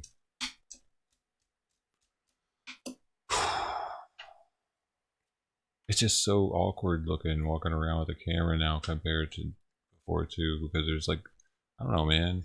There's like less people doing it. You're more obvious. That's all I can think of to do those IRL stream, but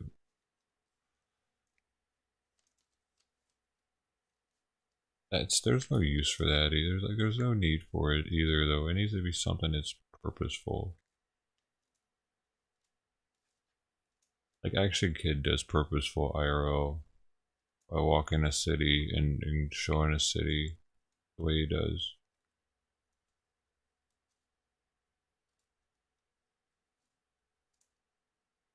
I gotta be smarter with my smarts.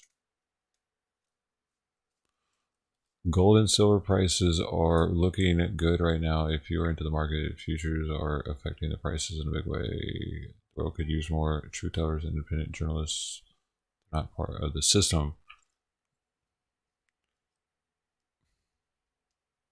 Yeah, maybe I could figure out how to actually do that in a more professional way rather than just a... I mean, yeah, maybe put something together, different stuff, right? I mean, I might be able to write a little bit down for that.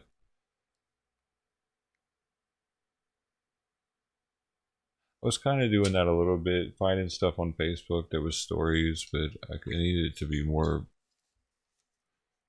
It need to be more like Timcasts, less all over the place, more structured. I'm not good with structure.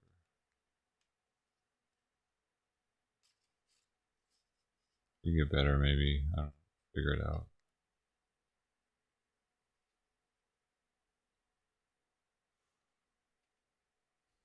I appreciate the idea.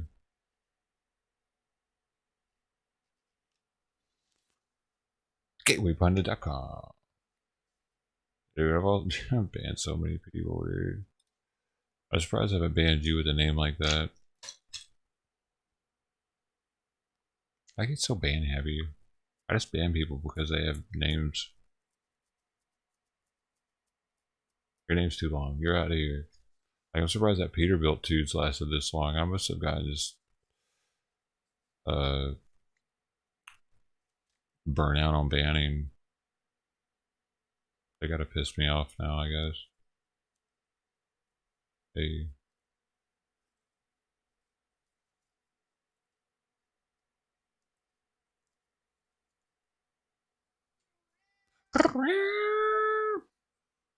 Simon, are you gonna be my reporter cat, Simon?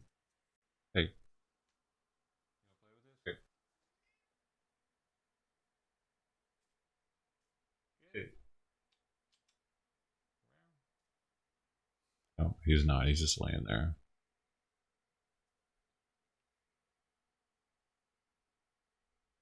So is that your website though? Gatewaypundit.com, where you just promote it?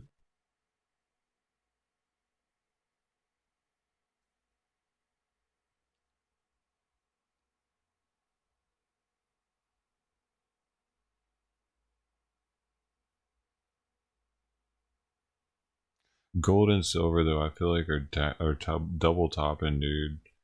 If you look at the chart for gold, it looks like a double top from 2010, as if it's gonna plummet now. Actually, it is gonna plummet. Oh shit. Bitcoin's going to go up. Bitcoin's gonna go up, dude. Bitcoin's gonna go up. Gold is gonna plummet. Bitcoin's gonna go up, isn't it? Because we talked about before how they're transferring their funds from Bitcoin to gold and gold to Bitcoin, and the dude showed us the chart where they're correlated, and it's crossing right now. It was crossing like 3 days ago or something. Well, George showed us.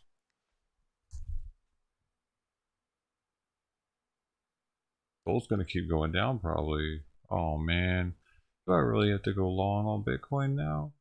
I might, dude. If it dumps again, I might, just because I didn't realize gold was actually still falling. If gold's falling still, Bitcoin's the ticket. Because the rich people, the ultra rich, that's what they're doing.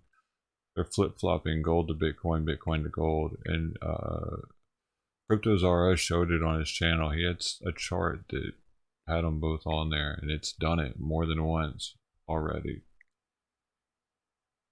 The last time it pumped, gold prices went down. And when it was dumping, they were going up. Interesting. I think it's because they don't trust altcoins. And now that they got the ultra rich doing this, like, it didn't used to be. It used to be nerds, and nerds were making their money by going from Bitcoin to altcoins to Bitcoins to altcoins, flipping and flopping. But these people that have hundreds of billions of dollars, they're not trusting those altcoins like that. They're trusting gold. So they're going flip-flop from gold to Bitcoin.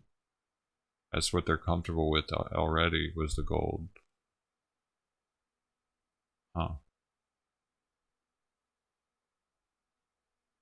Man, if this thing does some nice stuff, I might open a log again now. Man, I hate to say that, but knowing that gold's still going down.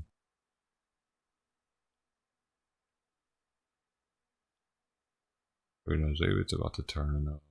We'll give it a day tonight. Hopefully, if it dumps tonight, I might go long and set a stop loss.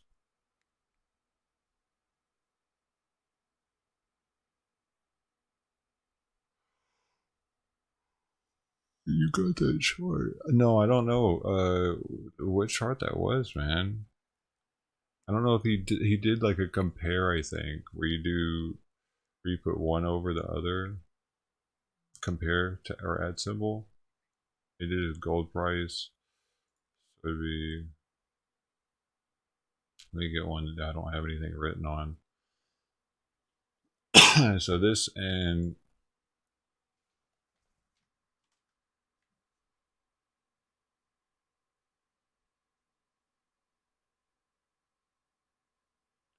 I don't know, gold perpetual. No, this is, hold up, gold. There we go. So boom, and then we got to pull it back because we're on a 30-minute chart. Oh, well, you can. It's not, dude. It's not even. This must not be the chart he was looking at, dude. Because why is it so little? I can't see shit on that, bro. I streamed it too. I'll show you what I'm looking at. I streamed it, so the chat saw it. You guys saw it, but it was different than this. It like went. It was doing something. It's like a flat line.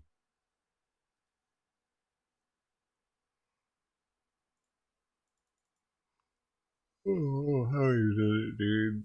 Where that was. And he didn't title the stream on it or anything. It was just in there. Hey, good night, Tim. Thanks for hanging out. I'm tired too. I'm not helping with the yawn, so. Is this showing it? Wait, see, this is kind of showing it. If I zoom. Wait, maybe if I put it on hourly. Yeah, look at that. Look at that! What is that, dude? It went up exactly when it dumped? What are the chances? The price of gold went up exactly when it dumped, and it was steadily declining as it was climbing.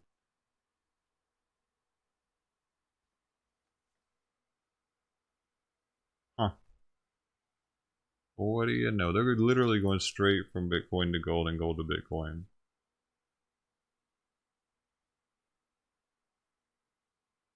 Because why else would the price of Bitcoin have anything to do with the price of gold?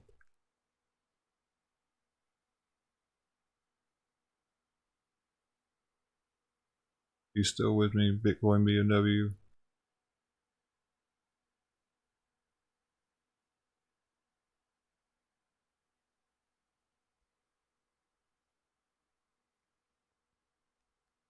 It's a trip, right? Such a trip, dude.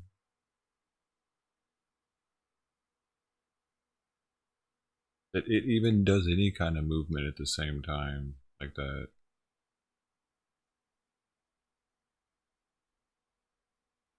Down, up, down. Like this one's like where they take it out of the gold, put it in USD, and then buy. Is that why the gold does it first here?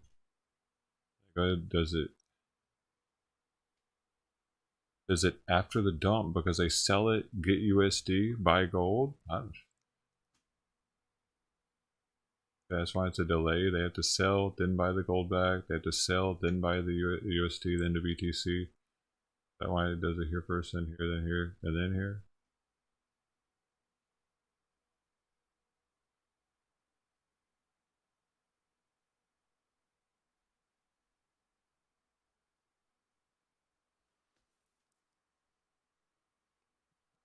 Crazy.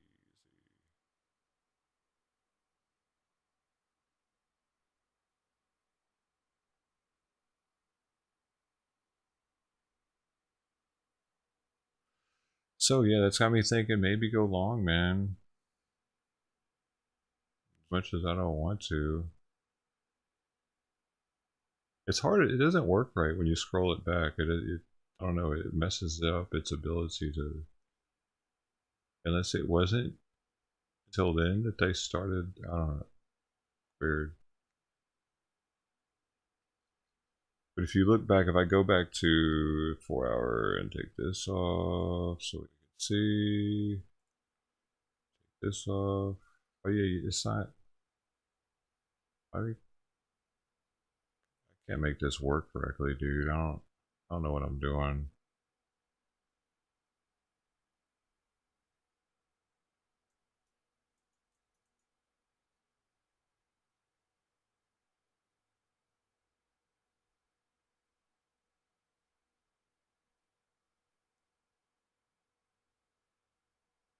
And it really has been drastically decreasing as Bitcoin's been going up recently. When is the run over? That's the question. Is it going to go to 50, 70, 100? What?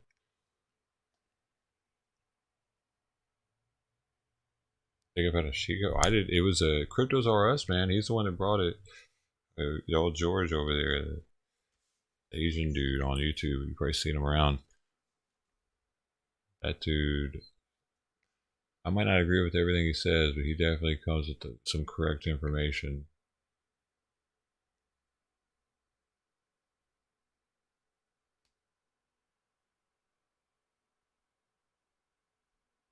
April. Yeah, that's what he did. He was showing April, and it was like you could see it on his chart how it affected April, but this one's not. That's why I'm like, I don't know. I need to be able to zoom in like this, or no, I need to be able to zoom in on the hour with it. I think. Wait, can I do that? Let's see, April.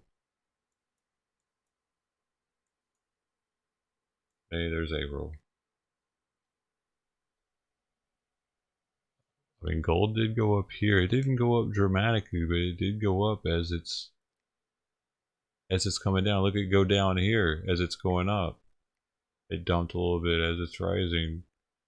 It came back, but after this dump, it came back. Huh. Interesting. Yo.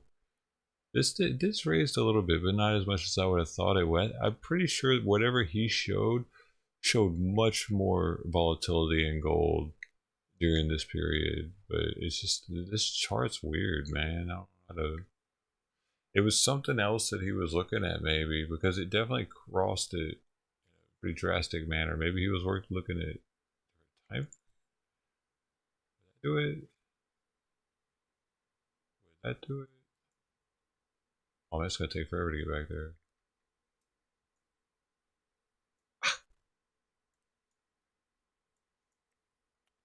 Oh my god, I'm just in July. Go, go, go, go. June.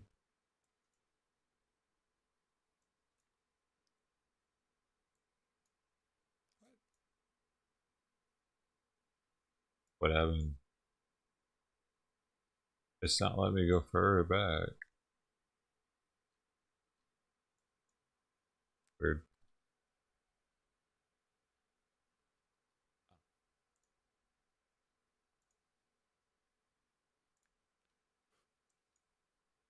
I wish I could get the chart that he used. It was more squiggly. There, we're back.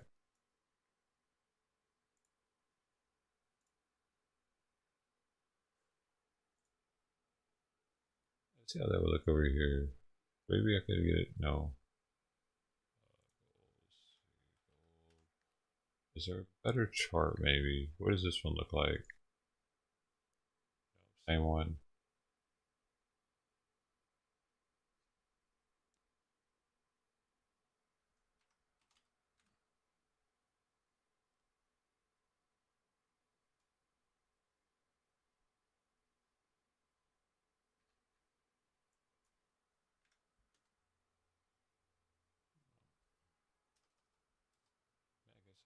I guess I was either do that.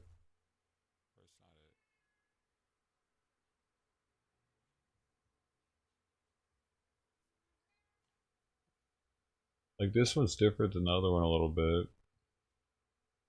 I don't know which one that's more. Let's see what the other one looks like. On top of it. I guess it's pretty close.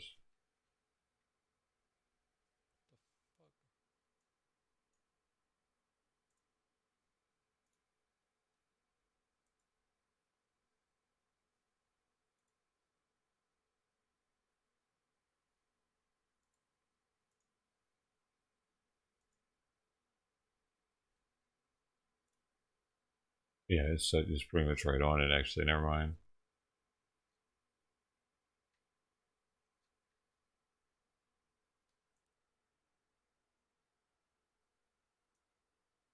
$45 doesn't do it. Not as well as the 1 hour.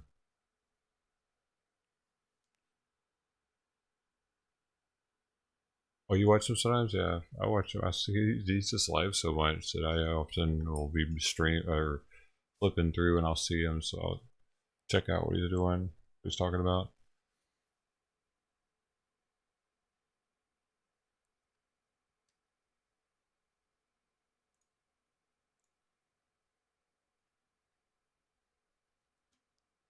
I wonder if a lot of people are getting nervous right now about their gold holdings, thinking they need to sell them. Probably not. People just hold on to gold forever.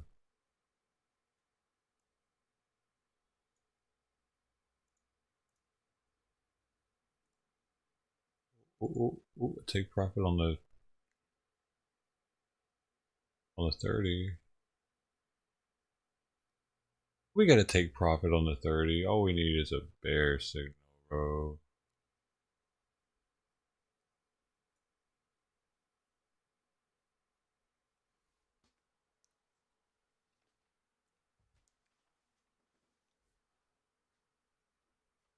Everything left in there.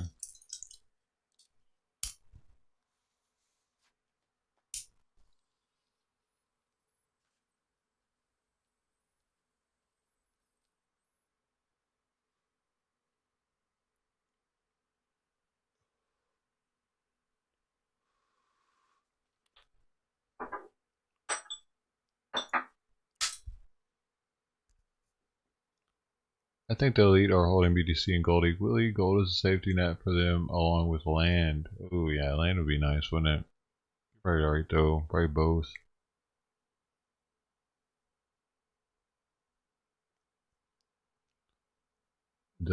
Oh, from China. You don't like Chinaman? Hey, you could be a Chinaman for all I care. Yeah, why'd you spit inside my shoes, huh? Oh, hey, wrinkly. Oh, hey. Dude, that's one of the funniest cartoons on the internet.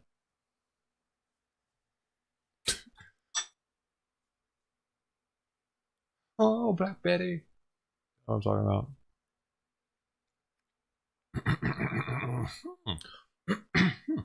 Dude. Tomorrow's gonna be a crazy day.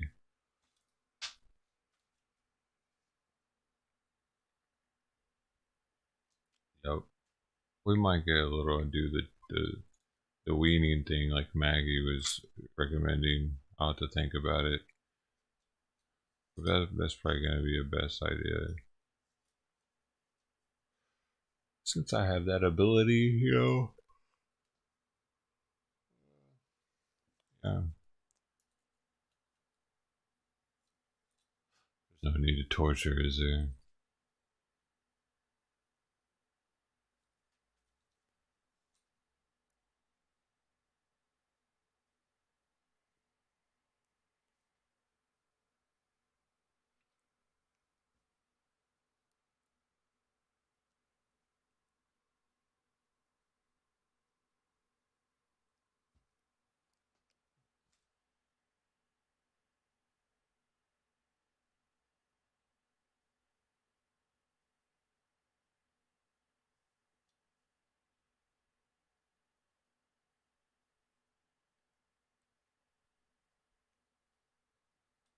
Let's see what the chat looks like. Oh, doesn't it look much better with all that crap in chat? All the like things saying all the crap.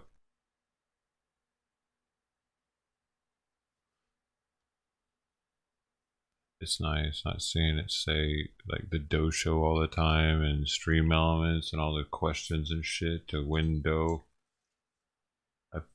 For leaving, not having that over there. I don't know if it was Kitty or not. I probably shouldn't have said it was Kitty because doing that, I'm making fun of the people that do it. When in actuality, I wanted people to do it in the beginning. Like, I don't know, it's just stupid for me to do that. And I feel bad about that now. But, yeah, it was annoying though.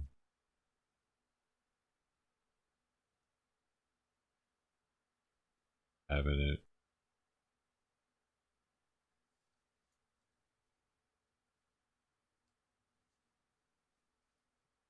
Wasn't it?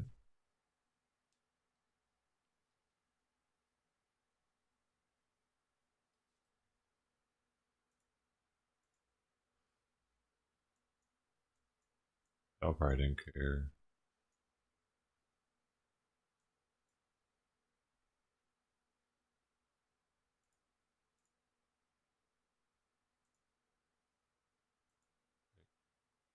You don't care either way, right?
Nobody's given any input about that, so I feel more and more like it's better to get rid of it.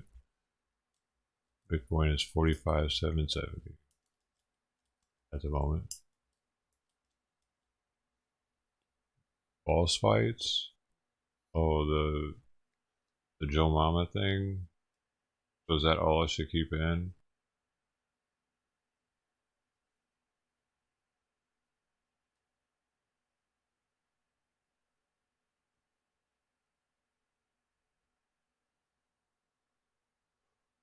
Just that one.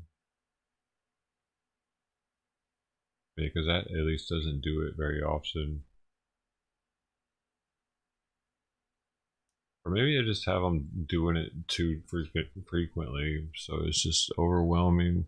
Especially when I look over in Stream Elements, it said like 5 things. That would always piss me off. Like a wall of blue Stream Elements talking. I'm like, bro, shut up. What am I doing? I gotta go. It was always depressing to see that.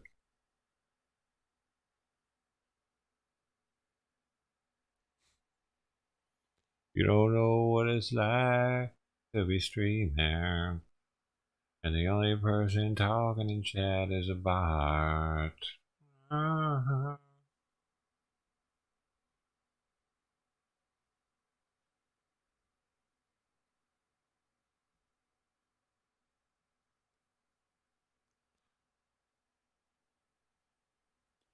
It sucks. Hold on, I will turn the bot on. We'll turn that one game on. The games. Which one was that one? Boss battle.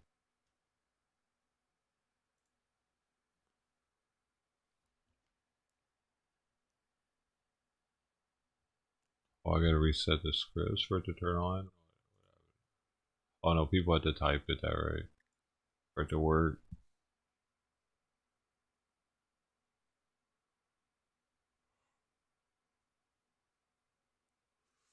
You can't pump it dump. It sucks. You can't pump it up it. Oh, like personally, you can't. Yeah, I wish I could pump it up it. That'd be sweet. I'd totally pump and dump it, dude. If I could single-handedly do it to 100k right now, I'd do it for the people. Just for the people. Simon, come on, bro.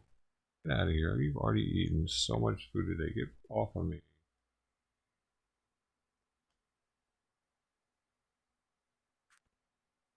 Hey, maybe we could pump and dump it together. It's insanity the amount of money that's in Bitcoin now for it to even just be hovering at this price.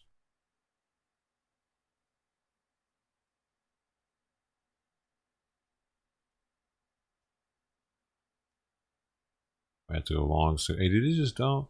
We might have to go long, huh? When it gets down into 40 what range? What are we gonna buy now?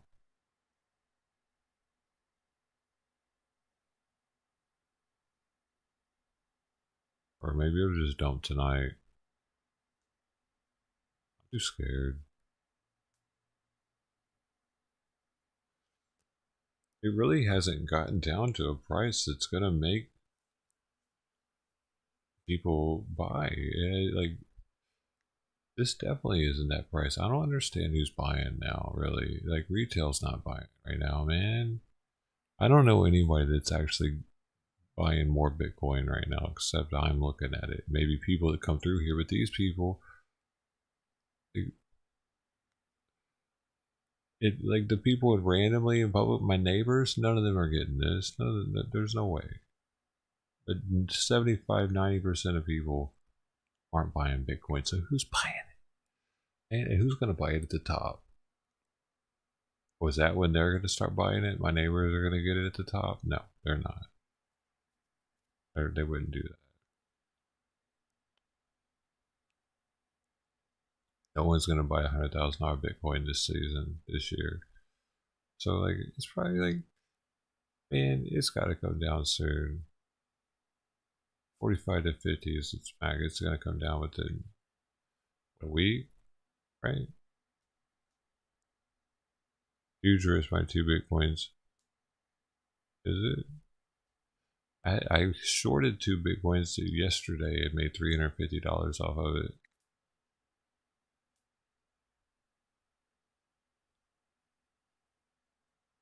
I was negative 700 at one point though. That was risky.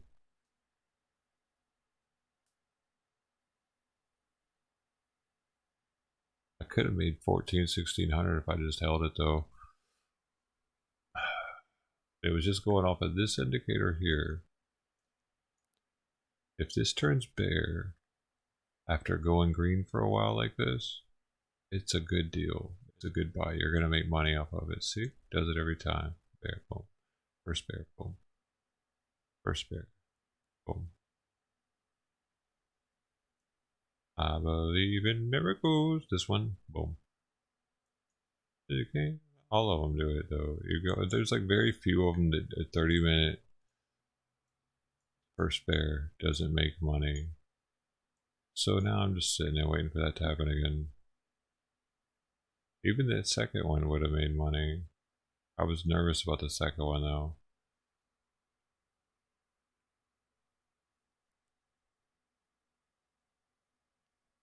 So this makes it not too as much of a risk using these. But the regular person, like, that's what I'm saying. Like, regular people, there's no way it's like somebody that doesn't know anything about crypto is just gonna buy.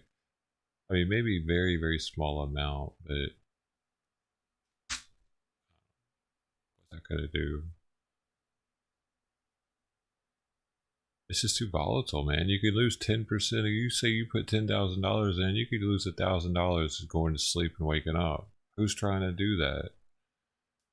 The chances of it just keeping on going up is so much less.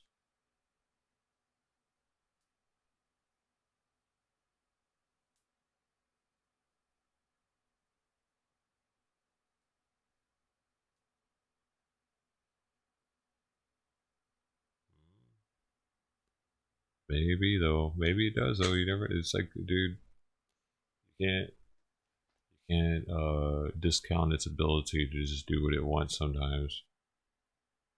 I'm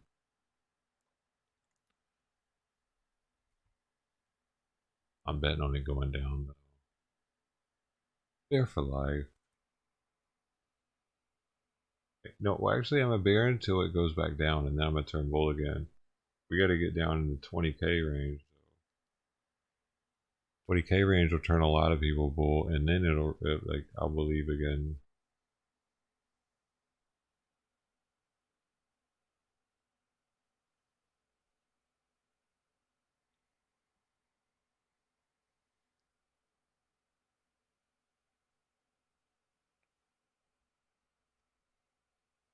Giving Simon a back massage with my foot.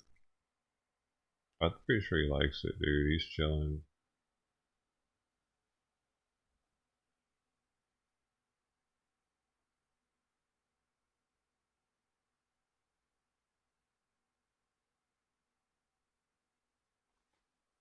Spinal.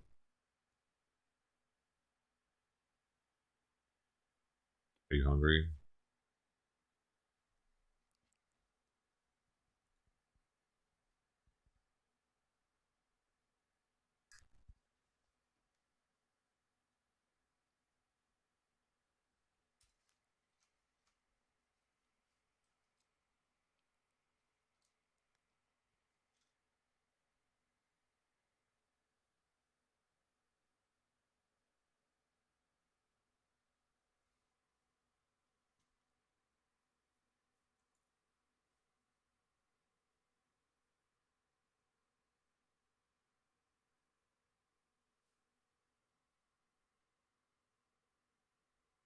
Hey, we got sub. I don't know when that was. It was a while ago though. Carter Halpro.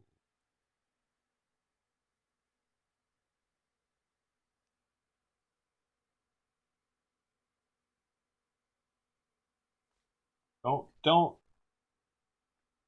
stop.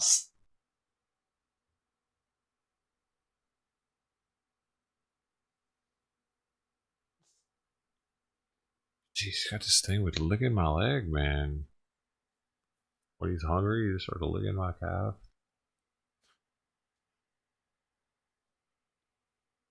How he laid down, he's leaned up against my foot. It's cute.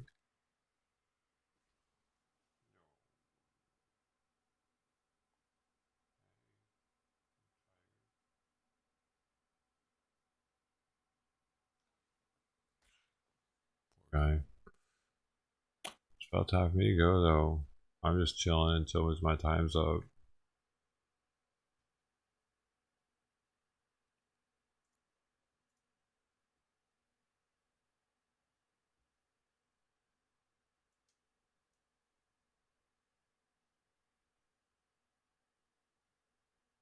Figure it out tomorrow.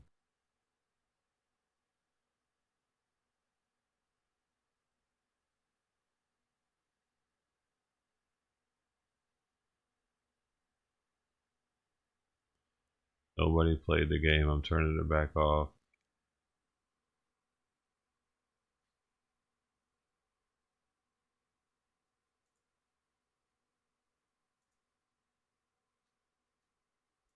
Sweet. We will never see that again. No, I don't play any instruments, dude. I used to try to play guitar when I was younger, but I stopped trying. I just have that one. A roommate gave it to me years ago. My guitar, ironically enough, was left to a roommate in Colorado when I was like 25. It was electric Epiphone Les Paul standard. Cherry sunburst finish.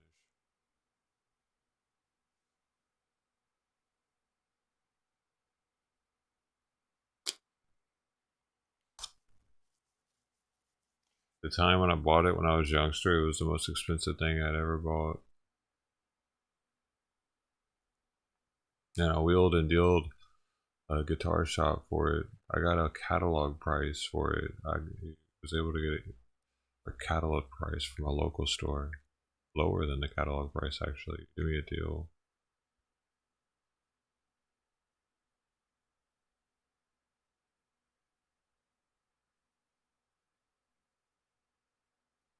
I had all these catalogs and I found the cheapest I could get it for, and I tried to see if I could get it anywhere for that price.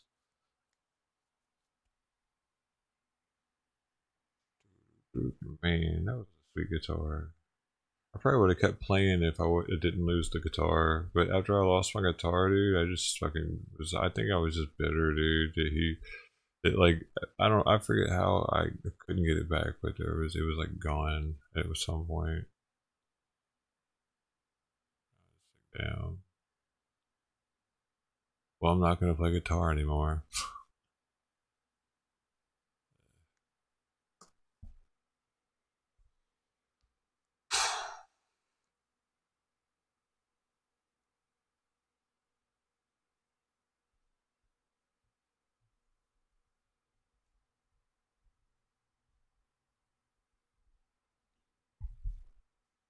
Time up here. Jam out. I can't, dude. I don't. I can't. Like, dude, literally, I can't do anything here without everyone in my neighborhood here. When I yell and stuff, there's probably my neighbors are probably hearing that 3 houses down. It's wild how these homes are so old. There's not much insulation in them because it's California. The windows aren't like triple paned or anything, so you could just like, oh no, dude. I hear everything. They hear everything. We are one with each other out in this motherfucker, and the wall separating here is just the same. So I try not to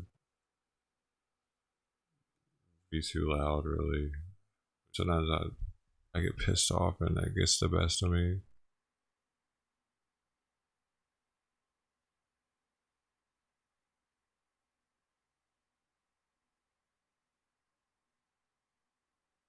I kind of want my own place, so I don't have to be so concerned about being not loud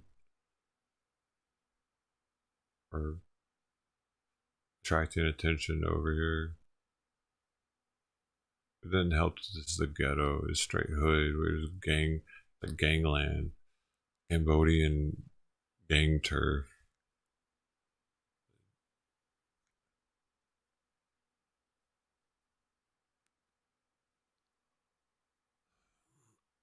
Yeah, it sucks.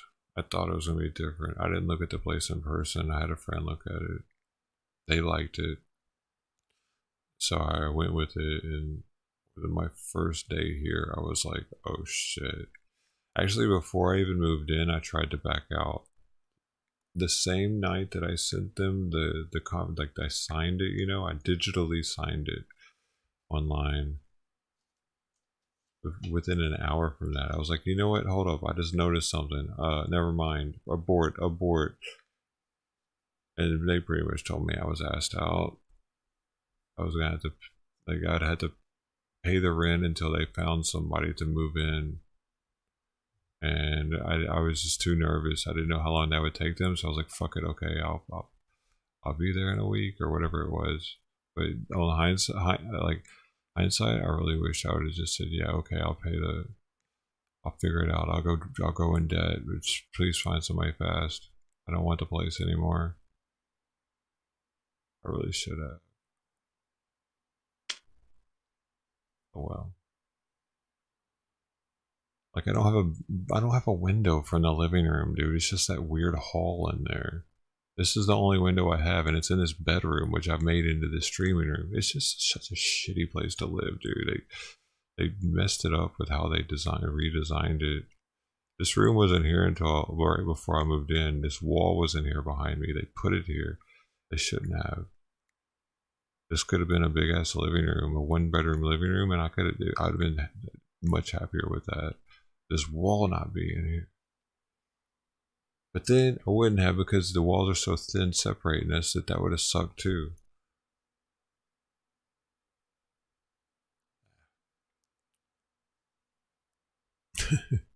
No matter what, this place sucks. There's a place across the street from us very bar. Really? Is it an apartment or a house? It's a house.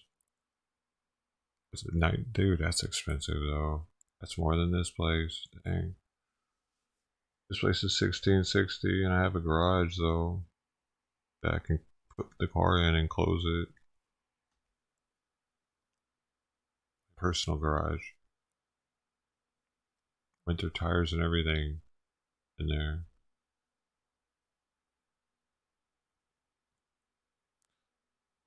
Yeah, I'm gonna move. I'm gonna move out of state though.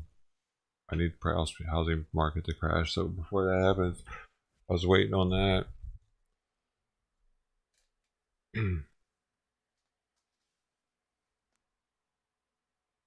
What state are you in, Gateway? Because Tennessee is still expensive. I don't know.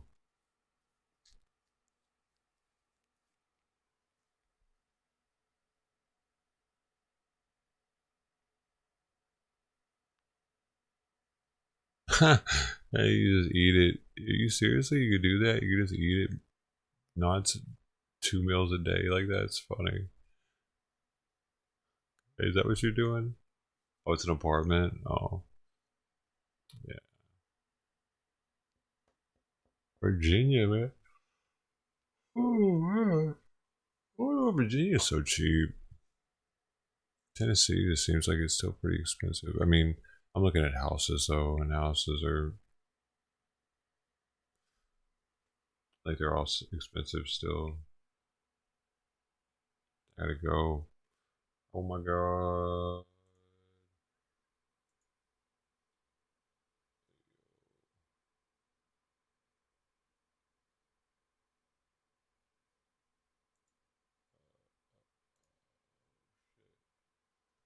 I have to do this, dude.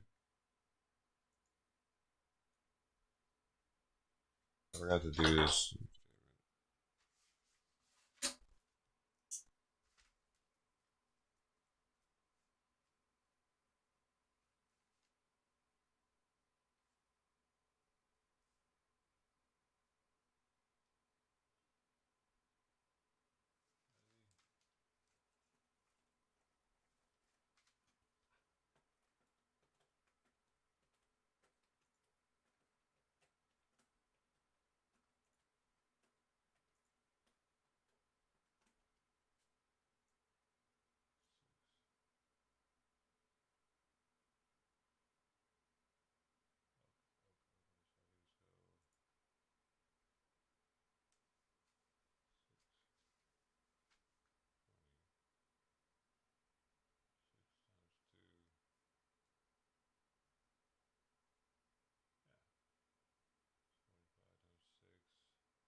Oh, sweet. I don't have to take myself out of that list as much now.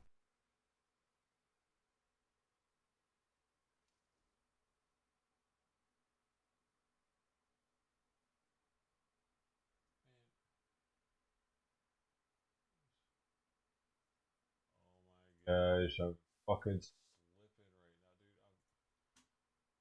right now, dude. I'm so over this shit. I'm gonna look forward to having tomorrow off, dude. Because this little shit right here bugs me more than having to do these points and shit. I'm sorry, but I'm probably gonna stop. This is the last day we're doing this bullshit. Last day of this points bullshit, dude. This is too much bullshit to deal with. Fuck.